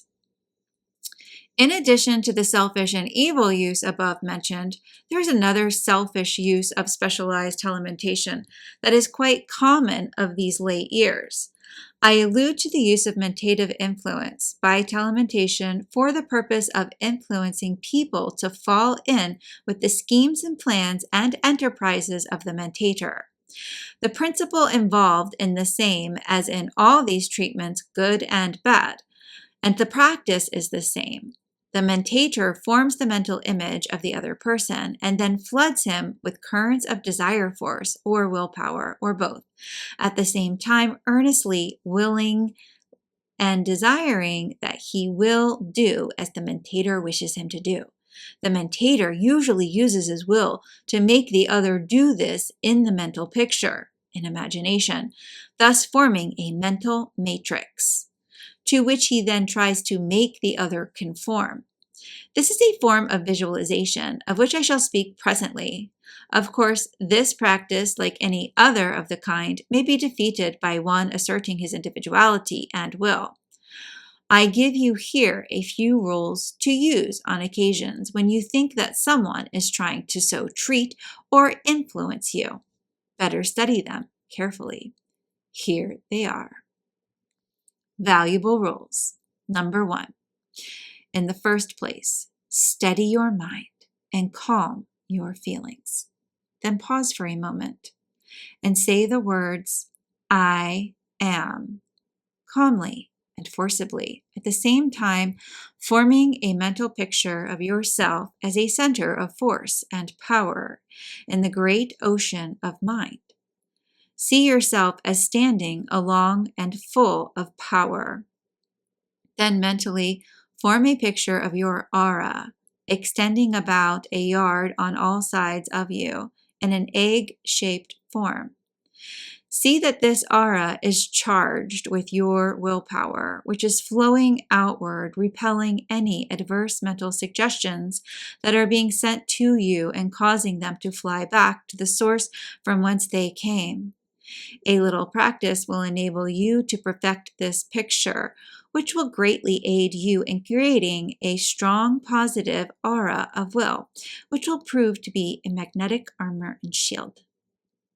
A useful affirmation, the affirmation I am, is the strongest known to occult science, for it is a positive statement of actual being. You may use the following affirmation also if you please. It has helped many. I assert my individuality as a center of force, power, and being. Nothing can adversely affect me. My mind is my own, and I refuse admittance to unwelcome suggestions or influences. My desires are my own, and refuse to admit undesirable vibrations by induction or otherwise. My will is my own, and I charge it with power to beat off and repel all undesirable influences. I am surrounded by an aura of positive will which protects me absolutely. A useful denial. The following denial has proved of the greatest value to many. I deny to all or any the power to influence me against my best interests. I am my own master. These words may seem simple, but if you will use them, you will be surprised at their efficacy. You realize, of course, that it is the mental state aroused by the words that does the work, rather than any special virtue in the words themselves. Guard against impulses. Number 2, guard yourself from acting upon impulses. When you feel a sudden or unaccountable impulse to do this thing or that thing, stop and assert your positive individuality, and then drive out all outside influences by repeating the affirmations, etc., given above, and by creating the proper mental picture. Then, when you have recovered your balance, consider the impulse and decide whether it is to your best interests or otherwise. You will be able to see this clearly by reason of your mental house cleaning a moment before. Then, if the impulse seems to be against your best interests, drive it from you, saying, I drive you away from me. You do not belong to me. Return to those who sent you, or other words to that effect. This may be rendered more forceful if you will but create a mental picture of the discarded idea flying away from you in the shape of a tiny thought wave. These mental pictures aid one very materially in such matters, but in the sending forth of an idea as well as in the discarding of one. The positive aura, number 3. Cultivate the picture and idea of a positive aura, and always think of yourself as being encased in such a one. See yourself as a strong positive I, a center of power, encased in an impregnable sheath of auric force. You will thus be able to build up yourself into a mighty center. You'll be surprised at the confused manner of people who try to influence you when they come in contact with this aura and find their suggestions and mentative currents being cast back upon themselves. Such people find themselves all broken up when they meet a condition like this, which they do not understand, for very few of them are practical occultists. The mental picture of yourself as a center of power, surrounded with a positive aura, will, if persisted in, render you extremely positive, so that your influence is sure to be felt by the world with which you come in contact. Amusing sequels. You will often be amused by occurrences following after the rejection of these stray impulses, etc. You will find that if you have had an impulse to buy a certain thing or sell a certain thing at a sacrifice, that in a day or so, perhaps an hour or so, you will be approached by some person who will advise you personally to do that same thing, the person being likely to be benefited by the scheme or plan. I do not mean that such person has necessarily tried to influence you by mentative currents, for he may not have consciously done so, but nevertheless, that is just what has happened, and his desire or will has caused these currents to flow in your direction, and you have felt them. Now that your eyes have been opened to this fact, you will be amused and surprised to see how many corroborative proofs you will receive. But I always assert your individuality as a center of power, and will be well with you in these matters. Conscious and unconscious use. In passing on to the other phases of telementation, I would again remind you that in the instances of specialized telementation, the force has been used both consciously or unconsciously. Those who know the laws of the use of the force may direct these telementative currents direct to those whom they wish to influence, just as they may consciously give mental suggestions in a personal interview. But even when these laws are not understood, the currents or the suggestions are sent forth by the strong desire or will animating the person. Of course, the person who understands the subject will be able to direct his force with greater precision and effect, but in any event, the effect is produced in the same way. Generalized telementation. We now pass on to a consideration of the second class of telementation, which we call generalized telementation, or the use of the force with a general purpose of affecting the desired result, without special attention to any particular person or persons. This form of manifestation of telementation may be grouped into two subclasses, viz. A, in which the general desire or will of the individual to attain certain results manifests itself in personal interviews and induces mental states in those with whom he comes in contact, and B, in cases where the general desire and will manifest in telementative currents or waves or whirlpools affecting all persons and things who are interested in any way in the enterprise, scheme, plan, or undertaking of the individual, and tending to cause them to fall into line and obey the will or comply with the desires of the general plan of the individual. How strong positive men use the force. The last form of telementative influence is far more common than one would suppose. Strong positive men start into motion waves and currents that sweep over the country, gathering force with each added impetus, and using the principle of mental contagion to increase its influence. Great leaders of men are centers of these mentative whirlpools and similar forms of mentative influence, and draw in or suck in to themselves persons, things, and objects conducive to their plans and ambitions. They do not have it all their own way, of course, for there are many influences at work which tend to neutralize their efforts. Other men have conflicting schemes which interfere and often destroy the influence of these great mentators. And then people are becoming educated regarding the nature of the forces they employ and will not accept their suggestions or allow their vibrations to influence them. Still, the force is still used to great effect by many politicians and other persons who reach out for large numbers of people. Generals of business and what they do.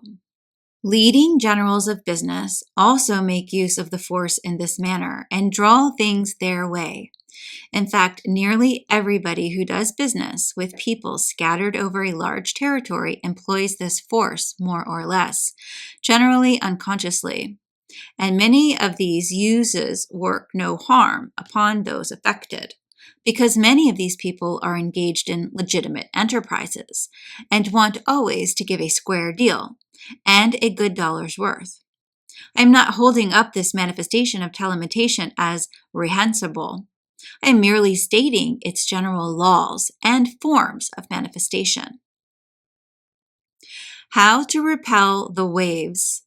One may repel these mentative waves in the same way and by the same methods mentioned a few pages back in reference to the repelling of specialized telementation. The rule is the same in both cases, for the principle involved is the same. Justifiable use of the force. Before leaving this branch of the subject, I would remind you that one may take advantage of the last mentioned form of telementation to his own good in a perfectly proper and justifiable way. One may wish to gain certain information and knowledge about certain subjects. If so, if he will hold a strong desire that the desired knowledge will come to his notice and attention, and will at the same time will that the mentative current flow forth in such of persons, things, and objects capable of imparting the knowledge or information, he will get results. He will find that after a while he will run across people who will be glad to give him the information he wants, or he will pick up a book that will either tell him what he wants or else will refer to some other book or subject that will point out the path to him. These instances are quite common and afford wonderful proofs of the law herein stated. In this way, no one is harmed and mutual benefits are obtained. People are attracted to each other in this way, and each finds his own. The law of attraction.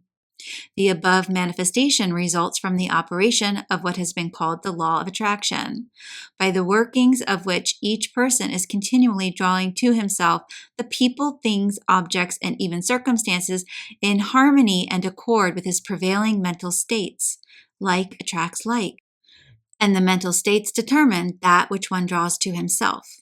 If you are not satisfied with what is coming to you, start to work and change your mental attitudes and mental states, and you will see a change gradually setting in, and things that you want will begin to come your way. This law of attraction has been much written about in works on mental science during the past 10 years. So it is not necessary for me to go into details about it here. I've given you the general law and rules in this lesson, and you may apply it accordingly. Like attracts like. A most important fact about the effect of mentative vibrations upon people lies in the principle that one is more affected by vibrations in harmony with their own accustomed feelings and mental states than by those of opposite natures. A man who is full of evil schemes and selfish aims is more apt to be caught up by similar vibrations than the one who lives above that plane of thought. He is more easily tempted by evil suggestions and influences than one to whom these things are abhorrent. And the same is true on every plane. Illustrations of this law.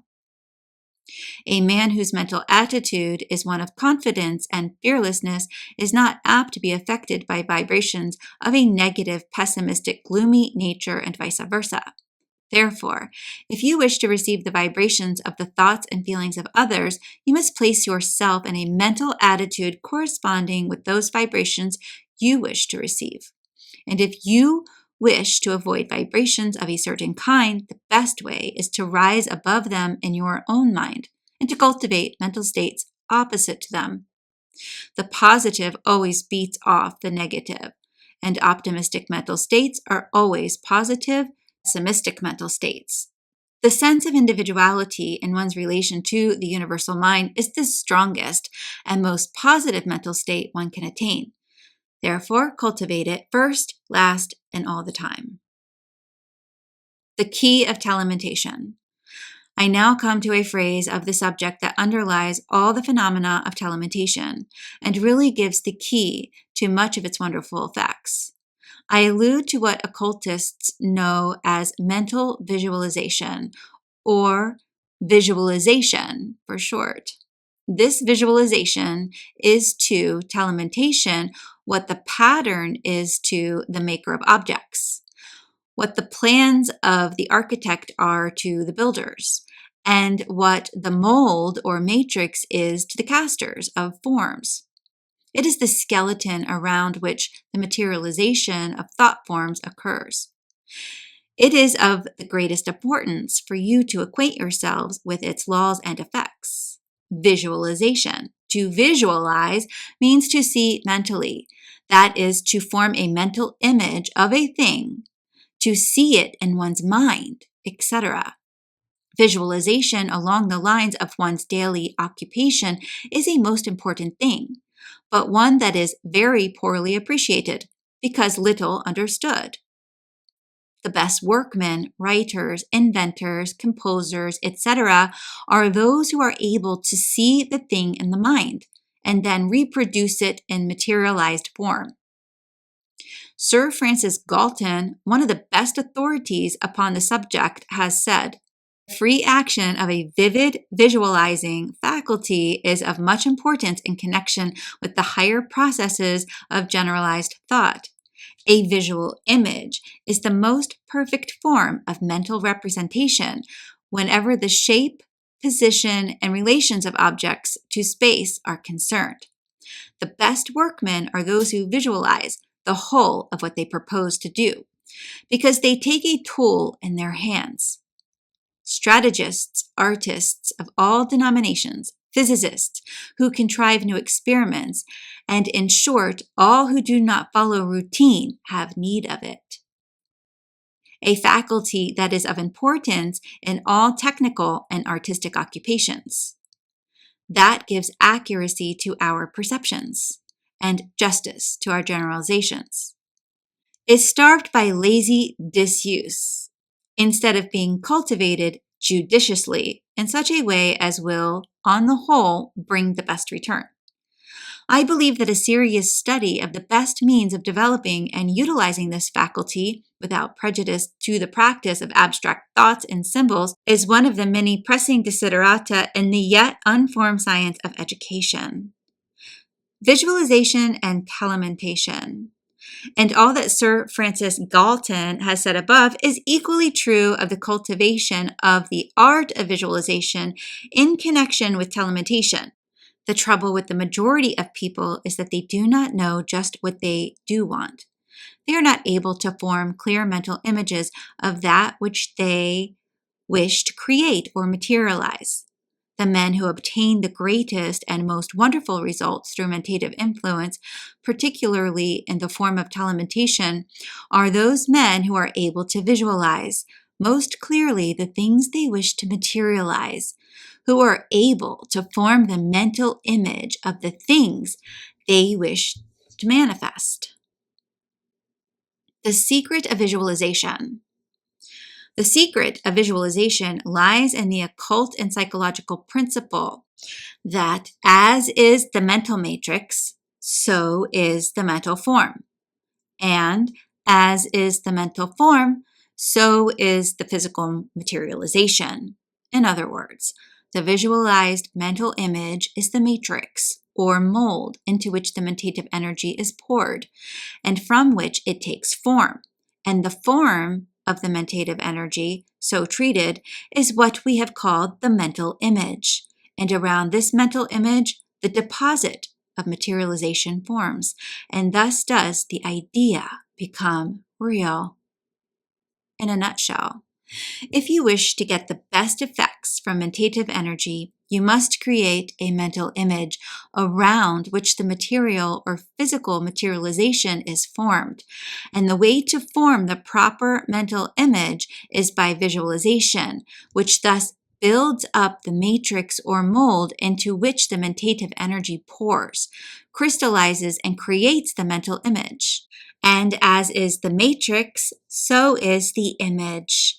And as is the image, so is the materialization. Please read over this statement a number of times until it is perfectly clear to you, for upon your understanding of it depends your understanding of the laws of materialization, of ideas, of mental images by means of telementative processes. What is necessary? Before you can draw to the material needed for building up the things or conditions you desire, you must form a clear mental image of just what you want to materialize. And before you can make this mental image, you must realize mentally just exactly what you do desire. And the process of this is called visualization. That is, you build up a mental matrix or mold little by little, until you have it before you clearly. Then you pour into it the mentative energy of desire and will, until it stands out clearly formed as a mental image, just as you would see it if it were actually materialized. Then you must hold this mental image before you constantly, regarding it not as a mere image, but as something real, which you have created in your mind, and which will proceed to surround itself with the material necessary to give it material objectivity or materialization. The first steps. If you cannot see the whole thing at first, as a mental image, that is, if you are not able to build up a complete matrix by visualization, then do the next best thing, which is the very best thing for the majority of people, and build a matrix of the first step toward the whole thing, that is, the first thing that is needed. Then concentrate upon this first thing until the mental image stands out sharp and clear, and you will find that things have been started into motion. Then, as you add little by little to your matrix and build up your mental image a little larger, greater detail, and so on and on. An important rule, and here's an important thing. You must mentally see the thing as actually existing right now and not as going to exist later on. You must realize that the mental image exists right now, else it will lack clearness and effectiveness. The next steps. Then you must pour into that mental image a constant supply of strong, positive mental energy, desire force, and willpower, all of which will spread out in the proper directions and affect the material needed to materialize your mental image. By so doing, you impart to the mentative currents the necessary impetus and direction, and they will operate along these lines and will proceed to materialize your mental image for you. Things will come your way. People will appear who are necessary to your plans. Information will come to you from strange sources and in unexpected times and places. Opportunities will open themselves up to you. But remember this, that you must be prepared to act upon these openings and opportunities. You must be alert and watchful and expectant. You will have to do the work, remember, yourself. Although the forces you have started into operation will supply you with the material. The door will be open to you, but you must step in yourself. The tools and materials will be provided for you, but you must use them. The information will be laid out before you, but you must make it your own. Even mental magic will not avail the lazy man. You must learn to do things yourself. The working principles. This subject of visualization will fill a book by itself, but I hope that I have been able to give you a clear idea of its working principles. Remember always this rule, this triple key of attainment, as I have often called it. Number 1, you must desire a thing most intensely. Number 2, then you must earnestly expect it. Number 3, then you must use your will in the direction of action, tending to bring it about. But first of all, as I have said, you must know just what you do want, and then proceed to create the mental matrix or mold by visualization. That is, you must proceed to mentally see it as already existing. In the above statement, there is enough occult information to fill a series of books, boiled down and concentrated. Concluding advice. And now, friends, I must bring this long lesson to a close. It must be read and studied in connection with the lessons preceding it, for they blend into each other and the information laps. I have given you certain occult teachings in plain practical form, which may seem so simple to you as to be passed over without the proper consideration and examination. Do not make this mistake, I pray you. Do not hanker after high-sounding terms and mystical verbiage. The truth is capable of being expressed without these fancy trappings or drapery. I have tried to tell you the how of these things, but you must study carefully in order to grasp every point. I have boiled down and condensed a great deal of information into this lesson. Be sure that you do not let any of it get away from you. You cannot expect to acquaint yourself fully with the subject in one hasty reading. You must read and reread many times with careful study and thought. You must do some thinking on your own account in order to apply these general principles to your own symptoms and needs. If you will read carefully and then think a little, there is no royal road to mental magic or anything else. I have tried to make the road a little easier for you, but you must do the traveling yourself. You cannot reach the heights by proxy. You must digest these things yourself.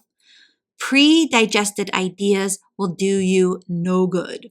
The simple underlying principle. And now, in conclusion, look once more at the magic mental picture in which you have seen all of these things in operation. You will see that underlying all these wonderful manifestations of telementation, there is just the simple principle that I have pointed out to you, induction of mental states by desire, force, and willpower. Everything occurs by reason of this principle. You may think the book that you needed and which came to you so wonderfully must have arrived in some other way. Not so. The book was placed here and moved there by people, and these people have minds capable of being moved by vibratory waves. And so when once the thing was set into operation, all things work together toward the given end. These lessons reached you under the law of attraction. There is no chance in these matters. There are laws in operation everywhere and always. And over all, there is the great law of the universal. And now, in concluding this lesson, I would remind you to always realize that you are centers of living mental energy in the great ocean of mentative energy, and that you are strong in the degree that you are positive, and that you are positive in the degree that you are an individual. And you are an individual in the degree that you realize that you are a center of living will. There is nothing to fear but fear. You are capable of asserting your individuality always and everywhere. Your only chains are those you forge for yourself. You are free right now, here, and always. Do not be deluded by the petty things of personality that pass away and perish overnight, but rest serene and firm in the consciousness that you are an individual, living will center. And fear not to assert the individual I. There is no devil but fear.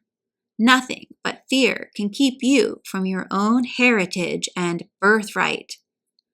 Assert the I and banish fear. The Secret of Mental Magic, Lesson 6, Mental Therapeutics. The ancient forms, the real principle, mind in the cells and organs, my own theory of mental healing, the claims of the cults, one principle under many names, the suggestive value of forms and beliefs. Various temperaments need special forms. The effect of confidence, faith, and belief. The potent factor of cure. Mental states and physical conditions. Mentative induction in healing. How it operates. A little secret disclosed. General treatment. Local treatment. First steps in treating. The necessary mental conditions. Preliminary suggestive treatment. Visualization in healing. Healing by mentative currents. Automatic healing. Valuable points of practice. Simple but powerful methods. How to conclude the treatment. How to give absent treatments. The principles of absent treatment. Self-healing by general treatments. Local treatment explained. Theory, principles, and practice. The basis of the treatment. Good suggestions regarding treatments. The use of the hands. A plain, simple plan. The degrees of mind in the various organs. Treatment of special organs. What to say and how to say it. Mind versus mind. Words and their inner meaning. Local treatment and absent healing. Local treatment and self-healing. What this system of healing represents. Freedom from cults and organizations. You may adhere to your own favorite beliefs and still as many cures by the use of these methods as are made by the best of those who believe and claim that the healing is done because of some fantastic theory, dogma, or belief. Mental therapeutics. Therapeutics means the healing art. Therefore, mental therapeutics means the art or science of mental healing. If I were writing this lesson from the standpoint of 20 years ago, I would think it advisable to fill page after page with a recital of the many claims of mental healing, but no such necessity exists at the present time. People have heard much regarding mental healing, and while they may differ in their theories and opinion regarding the nature of the cures performed, still they will nearly all acknowledge that the cures have been made and are being made by mental healing methods. the ancient forms of mental healing. The history of mental healing extends way back into the past, and the earliest pages of histories treat upon it as if it were a long-established and well-accepted method. In fact, the history of mental healing is the history of mental magic, and so far as the older peoples and races are concerned. The ancient magi used their mental powers in the direction of healing the sick and restoring natural healthy conditions. People were brought to the temples to be healed, and after the customary incantations and ceremonies designed to affect the imagination and respect of the primitive people, they were found to be benefited and actually cured in time. But under and back of all these ceremonies and rites, the principle affecting the cure was the same principle that is being used today by all forms of mental healing, under whatever names it may be disguised and masked. There is but one mental healing principle, and that has always been used, and being used now, and always will be used, so long as the race exists. Mentative energy, the real principle. And this principle is the application and employment of mentative energy. Mentative energy is positive to both force and matter. And as we have seen in these lessons, and the negative always yields to the positive when the latter is properly and intelligently applied. The mentative energy really builds up the body from a single cell and is inherent in every part and particle of the body. Every cell has its supply of mentative energy. The cell and combinations of cells and the whole body, in fact, is the result of conditions of manifestations of mentative energy. The body is all mind. At the last analysis, mentative energy manifests itself in countless ways in the universe, and the physical bodies and the cells of which they are composed are certainly certain forms of manifestation of mentative energy. And this being so, mental healing is not a case of mind over matter, as is often taught, but is a manifestation of positive mind over negative mind. The central mind of man is positive to the mind in the body of man, and hence the curing effect. Mind in the cells and organs. Every cell has its share of mind. And science shows us that each cell can and does live its life as a separate entity, always, however, subordinate to the whole system of cells, and the mind controlling it. And the mind in each cell, or system of cells, may be reached by the positive mind of a person when properly applied. In order to fully grasp the significance of this statement, you must remember that every organ, part, bone, nerve, vessel, tissue, and everything else in your body is built up of cells which have formed certain combinations. There are individual cells in your blood and other parts of the body, and there are cell communities in your body which perform certain functions, and which you call my liver, my heart, my stomach, my kidneys, etc., etc. And there is mind in every one of them. And the mind in every cell and in every organ may be reached by mentative energy applied by the mind of oneself or another person. My theory of mental healing, and in this simple statement, I have embodied my idea of mental healing, which idea is based upon years of earnest study, experiment, and investigation aided by personal acquaintance with and association with some of the most celebrated mental healers of this age.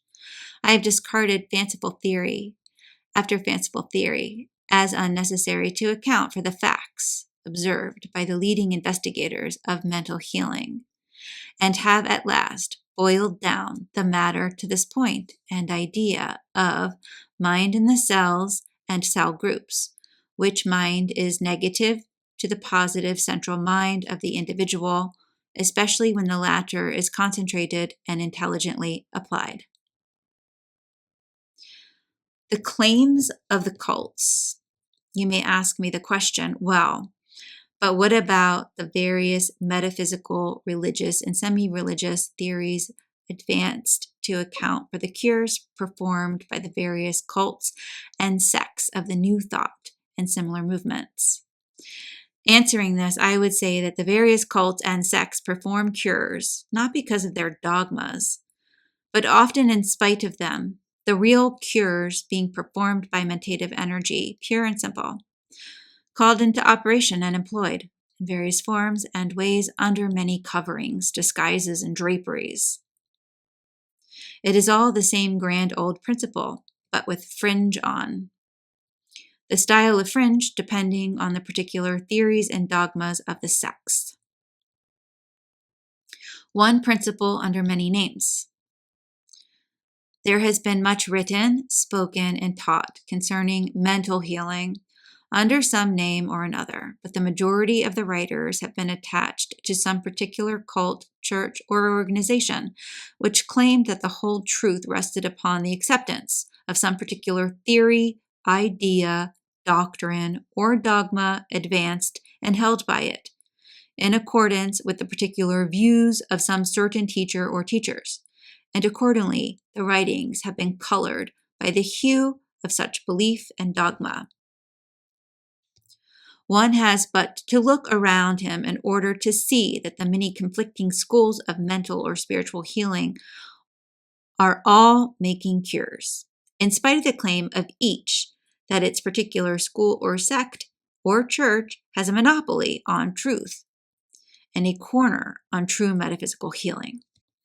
The truth is that they all make cures, the percentage being about the same in each instance, taking the personal qualifications of the healers into consideration. In spite of the several claims that we have the only truth, all others are in error and ignorant of the real truth, etc., etc. All of these erroneous people are getting fine results. Their differing and often contradictory theories do not seem to cut any figure in the real work, and one who closely studies the subject is soon forced to the conclusion that there must be some underlying principle of cure which they are all using. And so there is, and I call this underlying principle the effect of positive central mind upon negative body mind. You may give it any other name you choose, but you will get the results just the same. The suggestive value of forms and beliefs. The various theories, statements, forms, observances, dogmas, and whatnot have no other effect than giving a strong suggestion to people who are impressed by the same. Some people get better results when the mental healing is accompanied by some religious or semi-religious talk or explanation, which appeals to the emotional parts of their nature and makes them more receptive to the healing process of the mind. Sacred shrines, images, and relics cause cures in this way. Others get better results when some technical metaphysical theory is urged upon them with a great show and use of long, high-sounding words. They may not understand the words, but they think there must be something in it, for he used words that I couldn't begin to understand, and yet he knew all about them, etc. Others prefer the scientific explanation of the school of suggestion, which avoids metaphysical or religious theories, and yet get the results. Others still adhere to the mental science idea of the universal mind and the personal mind, and they too get results.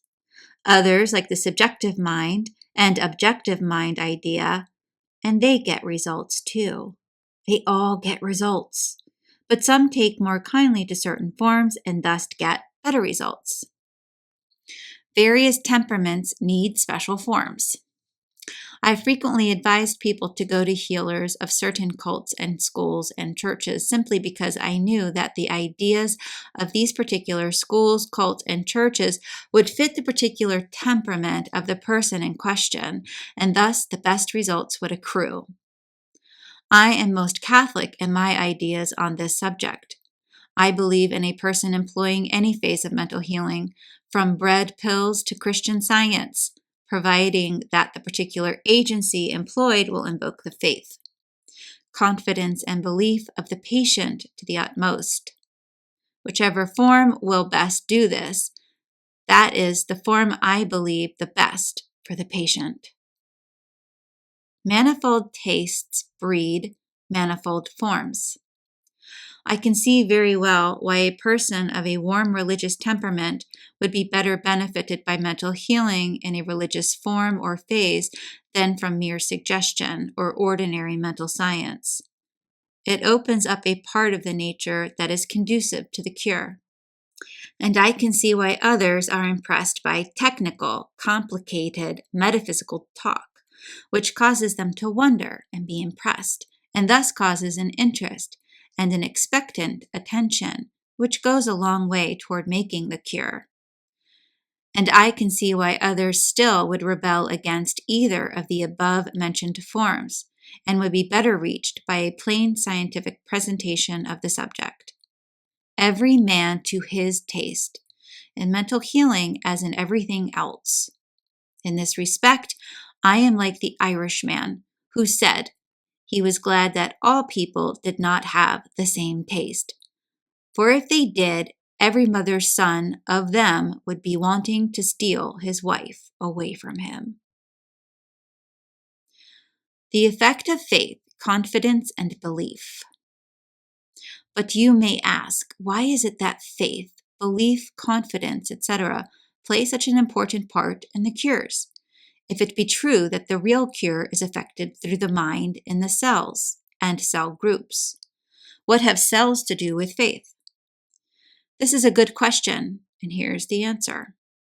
While it is true that the mind in the cells is the medium or cause of the cure, still it is a fact that these cells are negative to the influence of the central mind of the person.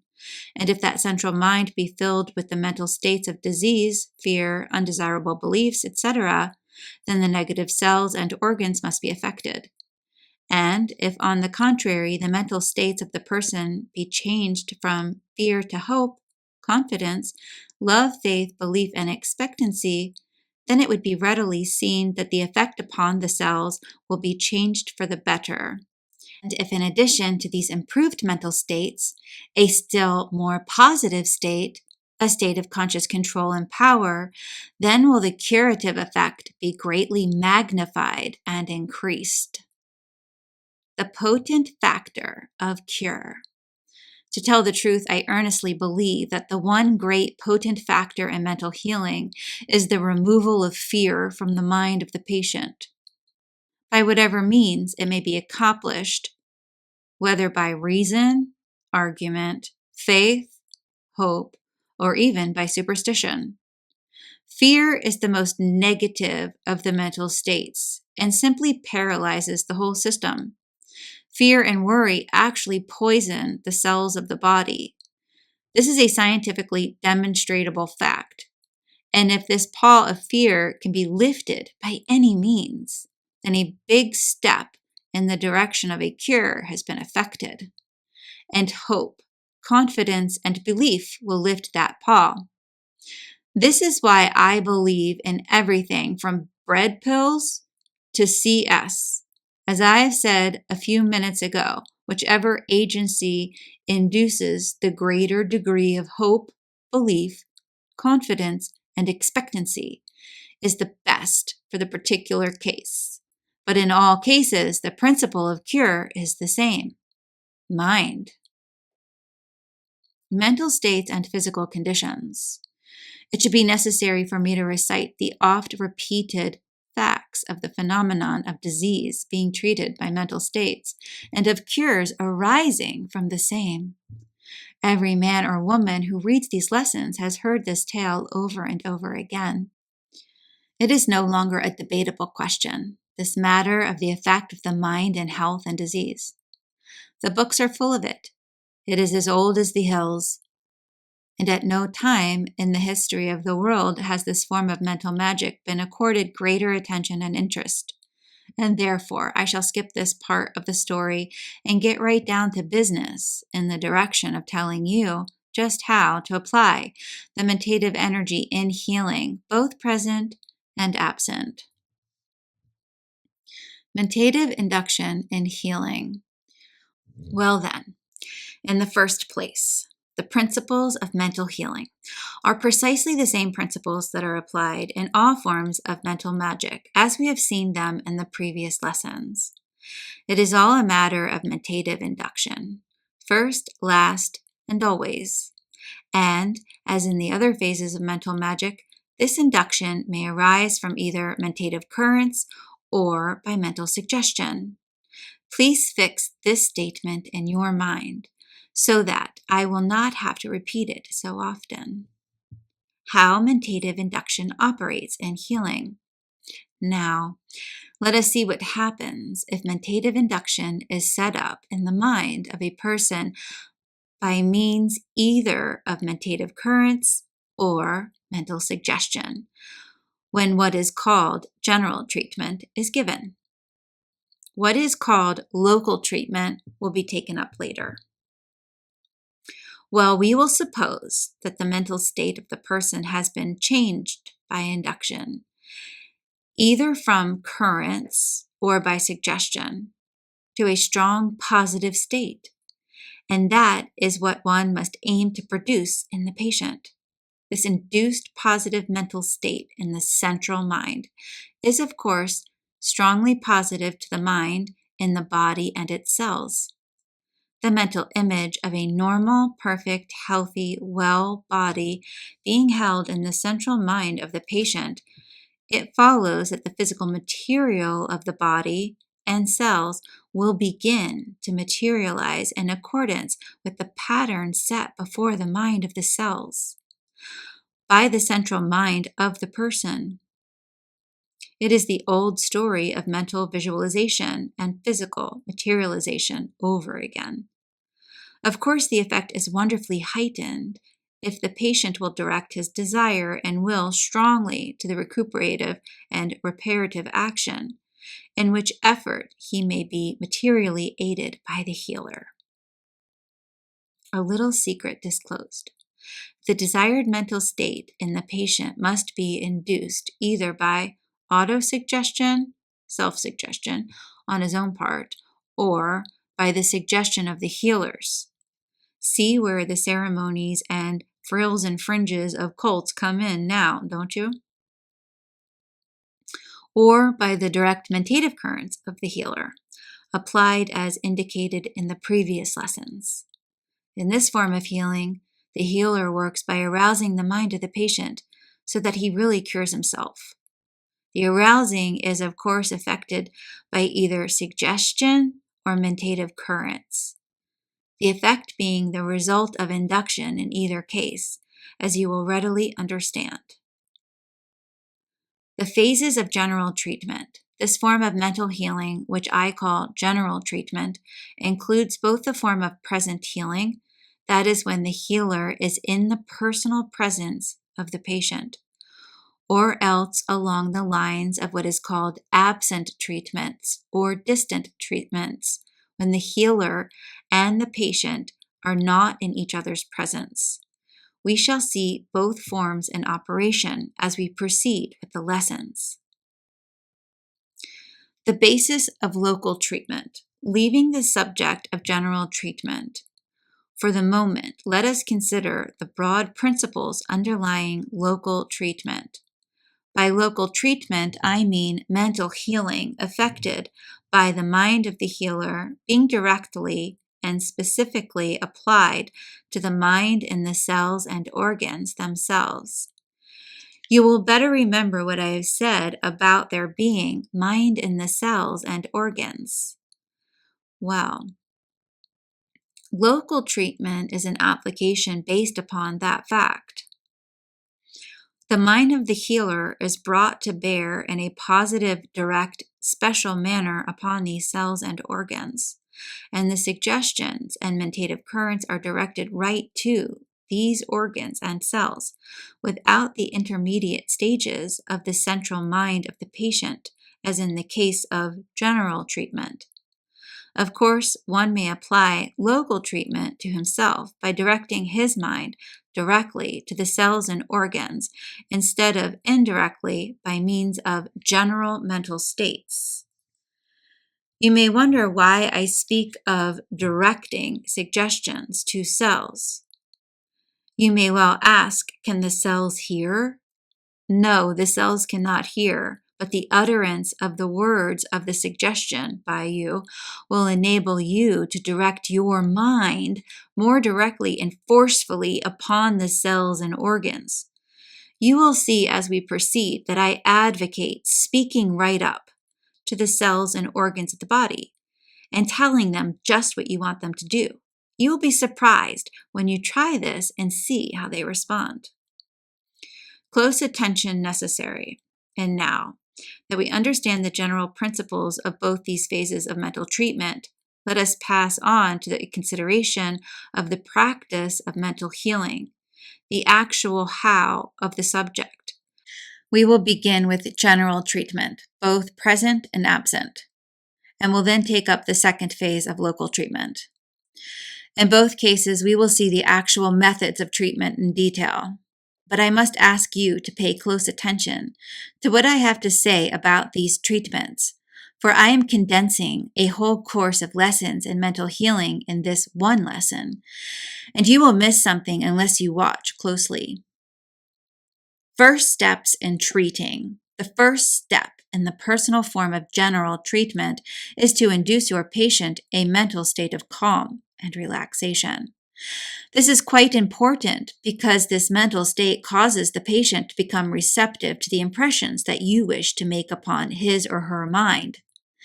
The best plan is to have the patient seat himself in a comfortable position, or if he is lying down, let him assume a comfortable attitude, and then talk to him a little in order to induce a comfortable, easy frame of mind, which will react upon the physical conditions. Have him relax every muscle and withdraw the tension from every nerve so that he will be relaxed and limber all over, from head to feet. The best way to determine whether or not the desired condition has been affected is to raise one of his hands and then allow it to drop back to his sides or lap. If he is fully relaxed, his hand will drop just as if it were not attached to his body. The mental state producing this physical condition may be best stated by the words, let go.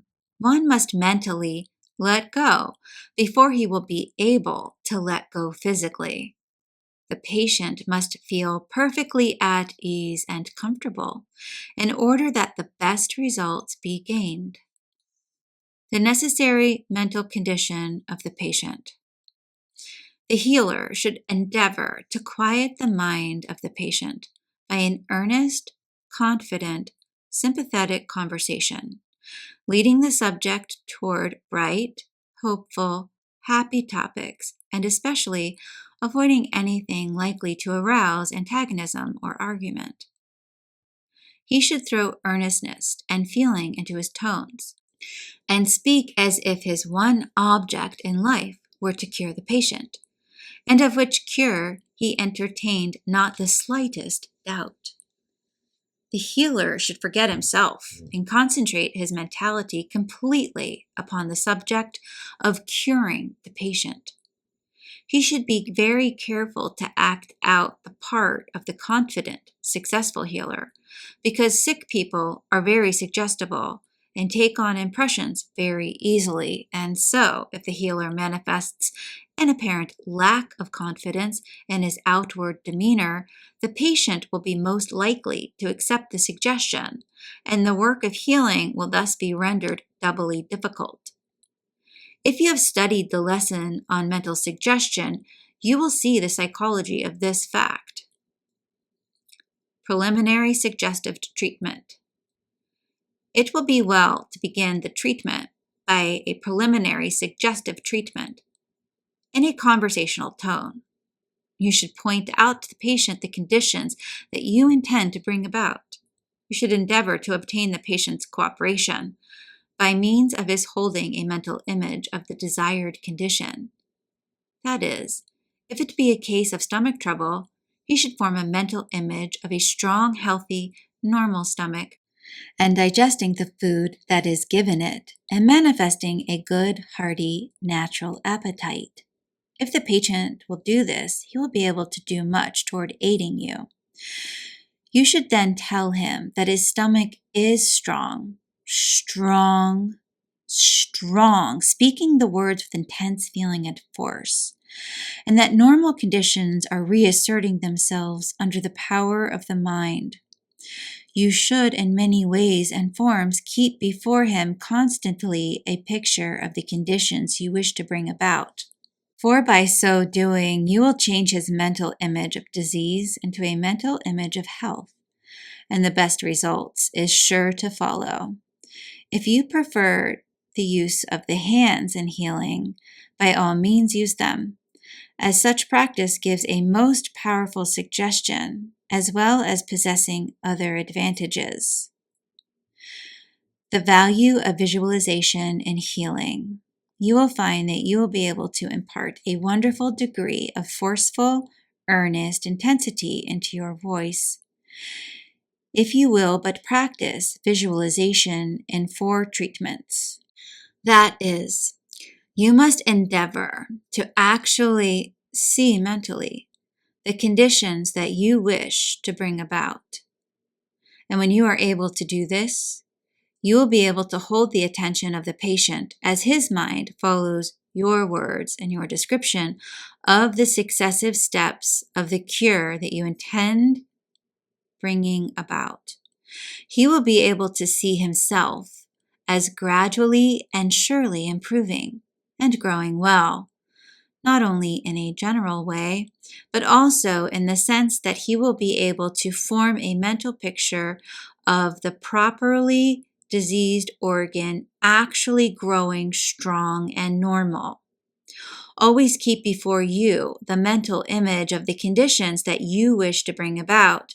See them before you as actually existing right now, and your mind and actions and voice will conform to that mental image. For by so doing, the patient will receive the best possible suggestion and induced mental states along the lines of mentative currents. Healing by mentative currents. And now to the actual work of mental healing by mentative currents. In this work, I must again repeat my injunctions given a moment ago regarding the holding of the proper mental image in the mind of the healer. In the degree that the proper mental image is held will be the degree of success in the treatment. Visualization is the keynote of this form of mental healing. And the healer should devote himself earnestly to acquiring the art of visualizing. You must be able to see the patient as healed and the organs, parts, and cells as functioning normally and properly. Cast aside all negative thought and doubts and throw yourself earnestly into the work before you. You will find that as the ability to visualize is acquired, there will come to you a feeling of strength and power and a sense of certainty about your work. The process almost automatic. The process of transmitting the mentative currents is not especially difficult or strenuous. In fact, this part of the work seems almost automatic. All that you will have to do is to concentrate your full attention upon the mental image that you have visualized and earnestly desire that the picture materializes, and do not bother at all about the currents, for the latter will begin to flow freely without any voluntary effort on your part. Occasionally, you may throw a little willpower into the work in order to stimulate the healing process, but ordinarily, the unconscious use of the desire force will accomplish the result. It is not necessary to use the strenuous effort that so many mental healers employ in giving treatments. This is all waste energy and tires one out without any corresponding advantage to the patient. The clear-cut mental image, produced by the practice of visualization, performs the work for you, as I have said, almost automatically. The more realistic your picture is made to appear to you, the greater the force sent forth, and the greater the degree of success will you have in your healing. A valuable point of practice, some excellent healers have found that they gained additional force if they would add to their mental picture or image the picture of the mentative currents actually leaving their minds and traveling toward the patient, and then enveloping and surrounding the latter. One very good healer has told me that she always can see mentally the patient being bathed in a perfect stream of her mentative energy. I feel that this lady was right, and that by adding this feature to the mental image, very good results may be obtained. The student of these lessons will find this last image easy to produce if he will remember what we have said about thought forms. Concluding the treatment. I do not advise too long treatments, for I believe that the best results are obtained in a treatment extending over, say, not more than 15 minutes. You should then leave the patient with a few earnest words of encouragement and hope, bidding him aid you in your work by keeping the proper mental images of health before him, and especially avoiding all fear and worry. Simple but powerful methods. The above process of giving a mental treatment may seem very simple to those who have not practiced it, but you will find that it contains the real essence of the healing process, without the fringe and trimming. And more than that, you will find it wonderfully efficacious. It will do the work. You will never begin to even faintly realize the virtue of such a treatment until you begin to practice it. You will then find yourself filled with a sense of power, strength, and healing force, that you will seem like another person, and if your patient will likewise feel an immediate benefit. I might write page after page giving you directions about the treatment, but after I was through, it could be all boiled down into the plain, simple directions already given you. I have given you the essence of the practical treatment, and you may add the trimmings yourself, if you feel that you need them. The same essence you will find to underlie all of the treatments of various sects and cults after you have trimmed off the fancy additions, high-sounding words, and metaphysical terms. I have studied all these forms of treatment and know just what I am talking about when I say this to you. How to give absent treatments. And now for the absent treatments along the lines of general treatment. There is practically no difference in the methods. The principal additional process is that of the healer endeavoring to form a mental image of the patient, as if he were right before him in person. If you have ever seen the patient, you may easily reproduce his mental image. But if you have not seen him personally, you can form a mental image of a man or a woman without filling in the details of personal appearance, and the result will be similar. You will find the following method will help you in the treatment. Sit down in your chair after drawing up another chair right before you, but about 2 or 3 yards distant. Then picture your patient as sitting in this other chair, and use your imagination to the fullest in this respect. Many practitioners of successful mental healing actually feel that the patient is sitting before them in this form of treatment.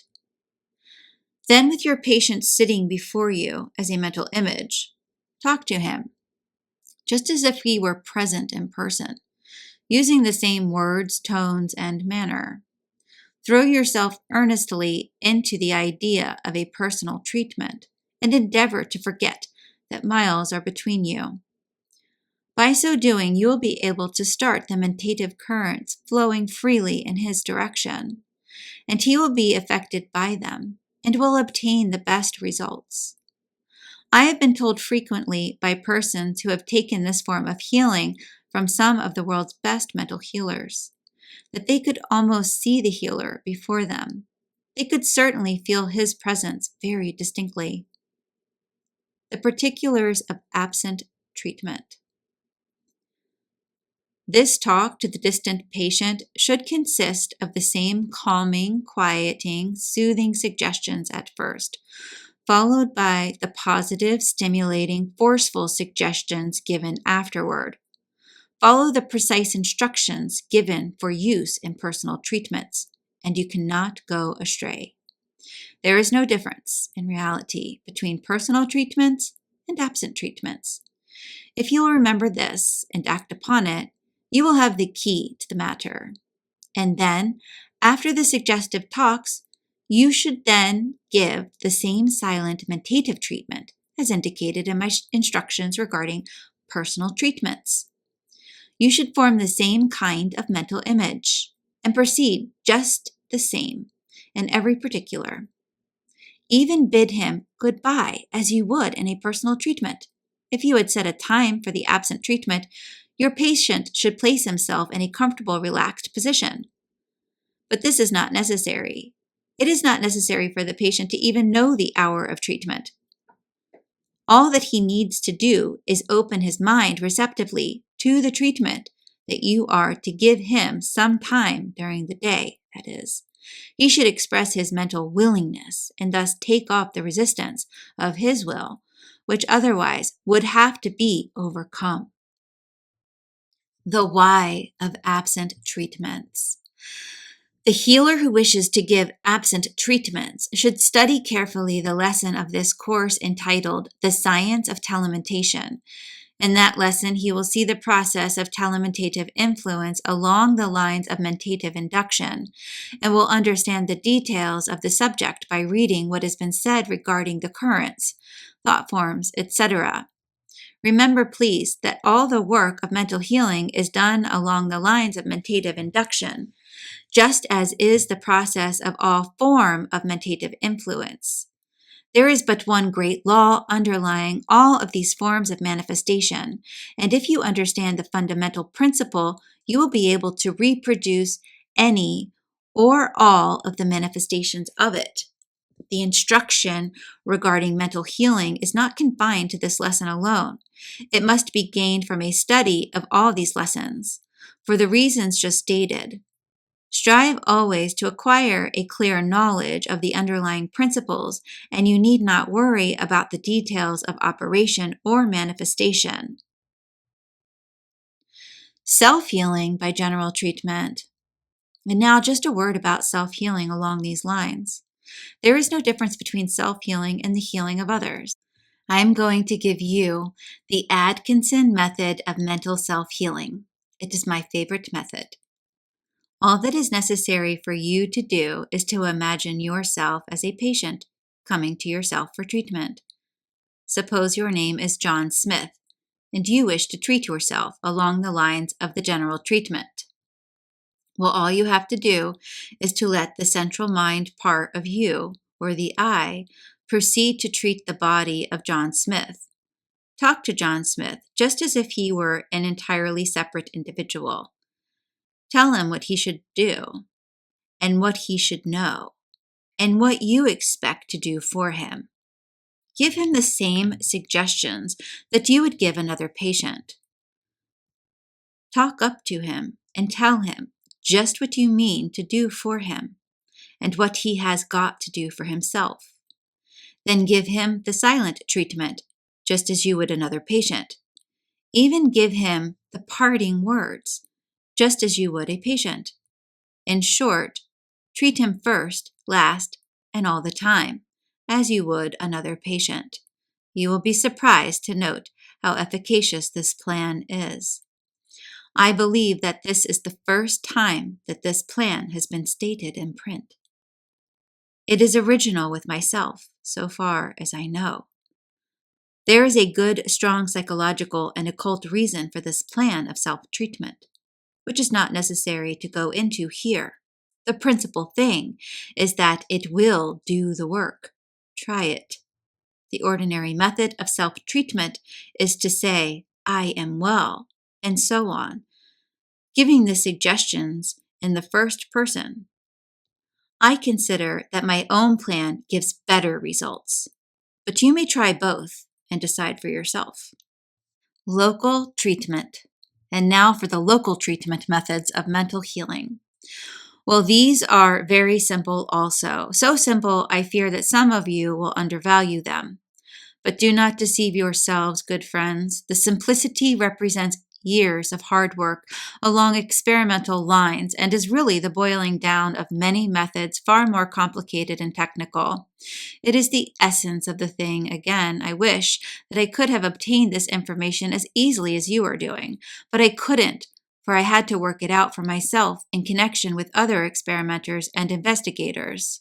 The theory. The underlying theory of this local treatment and mental healing is number one, that there is mind in every cell, cell group, organ, and part of the body. And number two, that the mentative energy in such mind is negative to that in the central mind of the individual and consequently yields to its positivity when properly applied. That is the whole story in a nutshell. Now see if you can grasp its importance. The identity of principles. The above principle of the local treatment is really also employed in the general treatment because the central mind of the patient is stirred into induced activity and positivity by suggestion or mentative currents of the healer or both. The central mind of the patient, so stirred up by induction, then acts upon the mind and the cells, organs, etc., unconsciously, and the cure results. Do you see just what I mean? Well then, in the local treatment, instead of going about it in this way, the healer brings his mentative energy to bear right directly upon the mind and cells and organs themselves. So you see the process is really the same at the last. That is, it is the application of the positive central mind upon the negative mind of the cells, organs, and parts. The basis of the treatment. Now then, how may one treat the cells and organs of another person in this way?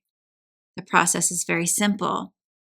When you once learn it, all that is necessary for you to treat the organ or part just as you did the patient, in personal, absent, or self-general treatment, as stated a little while ago. You must learn to talk to the organ or part affected, and to give it suggestions and silent treatment, just as you did your personal patient.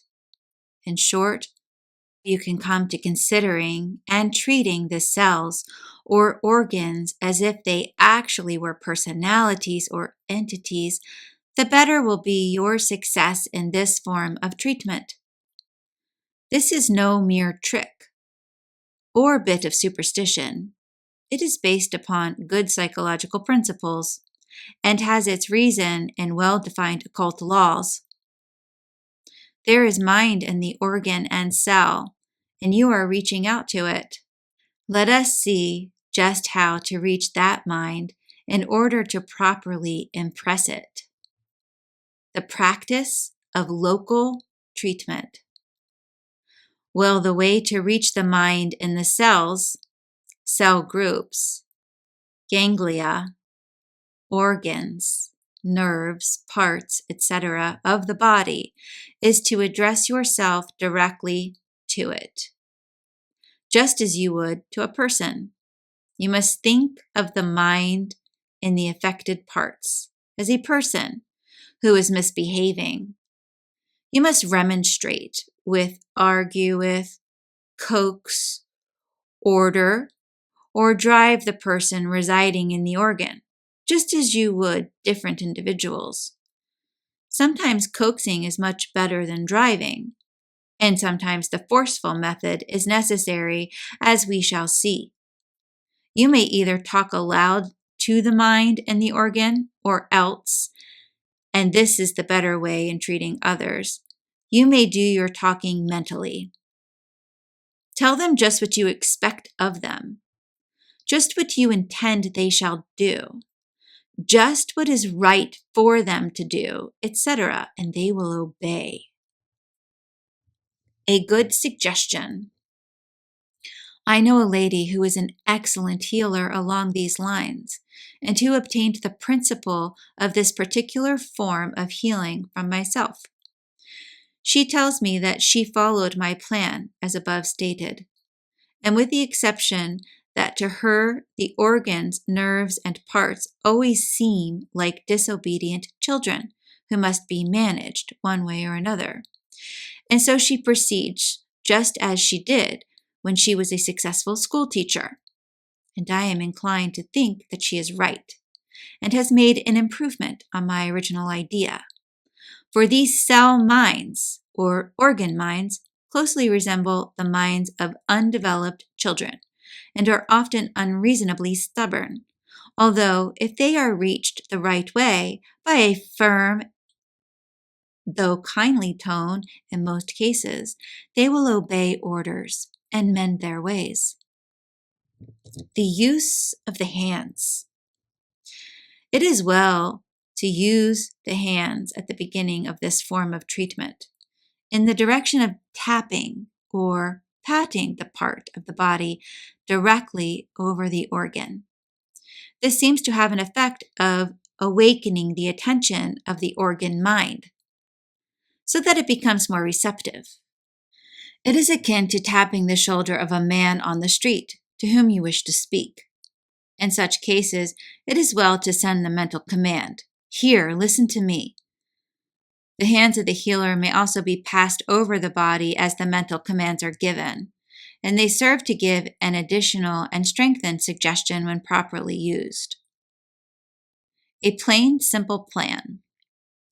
A plain, simple way of giving this treatment is to awaken the attention of the mind in the organ or part as above stated, and then proceed to mentally lecture it, calling it by name, as for instance, "Here, stomach," or "Now, you liver," etc.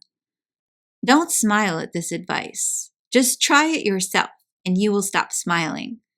Then go on and tell the organ mind just what you would tell it if you were an actual personality, a childish mind, for instance. You will soon find how quick the organ mind is to awaken to your words and to act upon your suggestions or orders. Follow the laws of suggestion in giving these treatments to the organ minds, that is. Remember the suggestive phases of repetition, authoritative demand or command, etc. Don't be afraid, but start in to give the organ mind a piece of your mind, and it will obey you. The degrees of mind and the bodily organs. Dr. Paul Edwards, one of the world's most famous mental healers, whom I met quite often over a number of years ago when he was living in Chicago, informed me that the result of his practice has taught him that there was a great difference in the intelligence of the mind in the several organs. For instance, he believed that the heart was very intelligent and quite amenable to mild, gentle coaxing suggestions and advice or orders, while on the other hand, the liver was a most mulish, stubborn, obstinate organ mind, which had to be driven along by the sharpest and most positive suggestions. I have since investigated along this line, and I am now fully convinced of the correctness of Dr. Edwards' theory in this respect. I found the heart to be very gentle and obedient, and as he said, and I have moreover found it needed but the slightest word to attract its attention. I have found the liver to be brutish, stubborn, and obstinate, and needing the most forceful, insistent methods, something like driving a stubborn donkey along the road. I have also found the liver to be lazy and sleepy, and needing much effort to rouse it into a receptive condition. The stomach I have found quite intelligent, particularly if it has not been brutalized by stuffing, and it will readily respond to the treatment. A peculiar thing about the stomach is that it seems to like jollying or flattery. Tell it how good a stomach it is, and how well it can do its work, and how much you trust it to run things right for you, and lo, it proceeds to make good and justify your praise and commendations.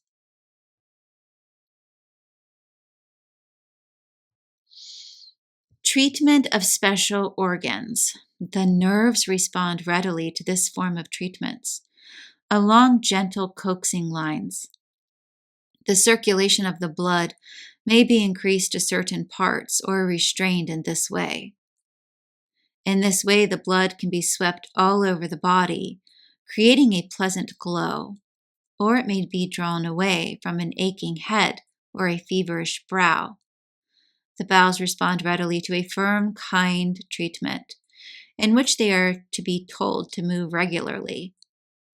It being well to name a certain time at which you expect them to establish a regular habit, in which case to be sure to keep your appointment with them and give them a chance. The organs peculiar to women who respond quite readily to this form of treatment. Regular menstruation has often been established by treating the proper parts in this way a month ahead and keeping it up every day until the regular period. In this case, it is also well to fix a date. Suggestions of firm now, be firm and strong, have relived many cases of womb weakness. Profuse menstruation has yielded to commands of slow now, easy, easy, not so free a flow, etc. What to say and how to say it. There are no fixed forms of treatment along these lines. You must acquire the knack by practice. The proper words will suggest themselves to you. The thing to do is to know what you want done and then command the organ mind to do that thing. Use the same words that you would use in talking to a real person in the place of the organ. You will soon acquire the art by a little practice. Those who have treated a large number of persons in this way have told me that the mind and the organs and parts seem to instinctively recognize the healer's power over them, just as a horse or dog would recognize men who are accustomed to managing animals of their kind. So will these organ minds instinctively recognize their master in one who has studied this art of mental healing along these lines. Mind versus mind. Remember always that you are mind talking to mind, not to dead matter. There is mind in every cell, nerve, organ, and part of the body, and in the body as a whole. And this mind will listen to your central mind and obey it, because your central mind is positive to it. The organ is negative to you.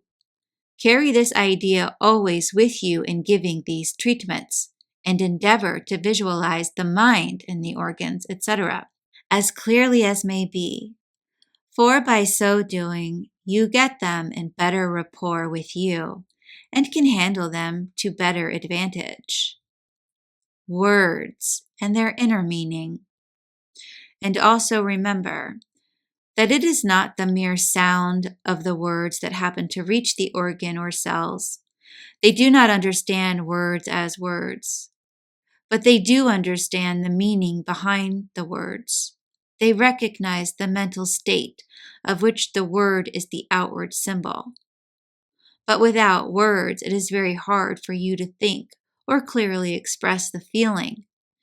And so by all means, use the words just as if the organ minds understood their actual meaning.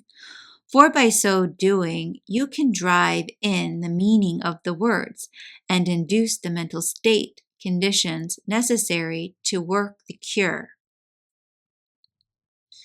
The local treatment in absent healing. While this local treatment is adapted especially to personal healing, still, it may be also used to great advantage in absent healing by combining it with the regular general form of absent healing. That is, after giving the general absent treatment, proceed to place yourself in rapport with the organ mind in the patient, and then talk to it just as you would if the patient were actually present. Visualization will enable you to do this effectively. I have heard of some wonderful cures having been effected by the use of this form of local treatment and absent healing in connection with the general treatment. local treatment and self-healing. And in case of self-healing, this local treatment acts with wonderful force. One can, of course, talk up to his own cells and organs, just as he can to those of another, and with equal effect if he goes about it right. This opens up a wonderful field of self-healing. The methods and practice of local treatment and self-healing is precisely similar to those used in treating others. I am personally acquainted with a lady who has learned to make her body obey her perfectly. If the body looks tired or droopy or lack freshness and beauty, she just talks up to it and tells it how much she thinks of it and how much she appreciates all that it is doing for her, etc., and at the same time encourages it to manifest activity and interest, etc. The result is that the next morning, after the treatment, she will find that all of her suggestions have been accepted and acted upon by the body, and that the latter looks fresh, active, and beautiful, manifesting all the appearance of youth and perfect health.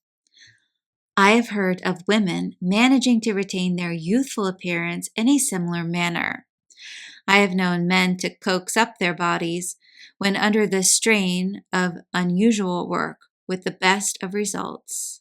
In fact, I believe that in this form of treatment of one's own body, there are possibilities as yet undreamt of by the race. Perhaps this hint may start some investigator to exploring the field to the limit. I have not found time to carry my investigations along this line quite as far as I would have liked. There is a great unexplored field here. There is a chance for some fine work here for the students of this book. What this system of healing represents. And now I seem to have reached the end of this lesson.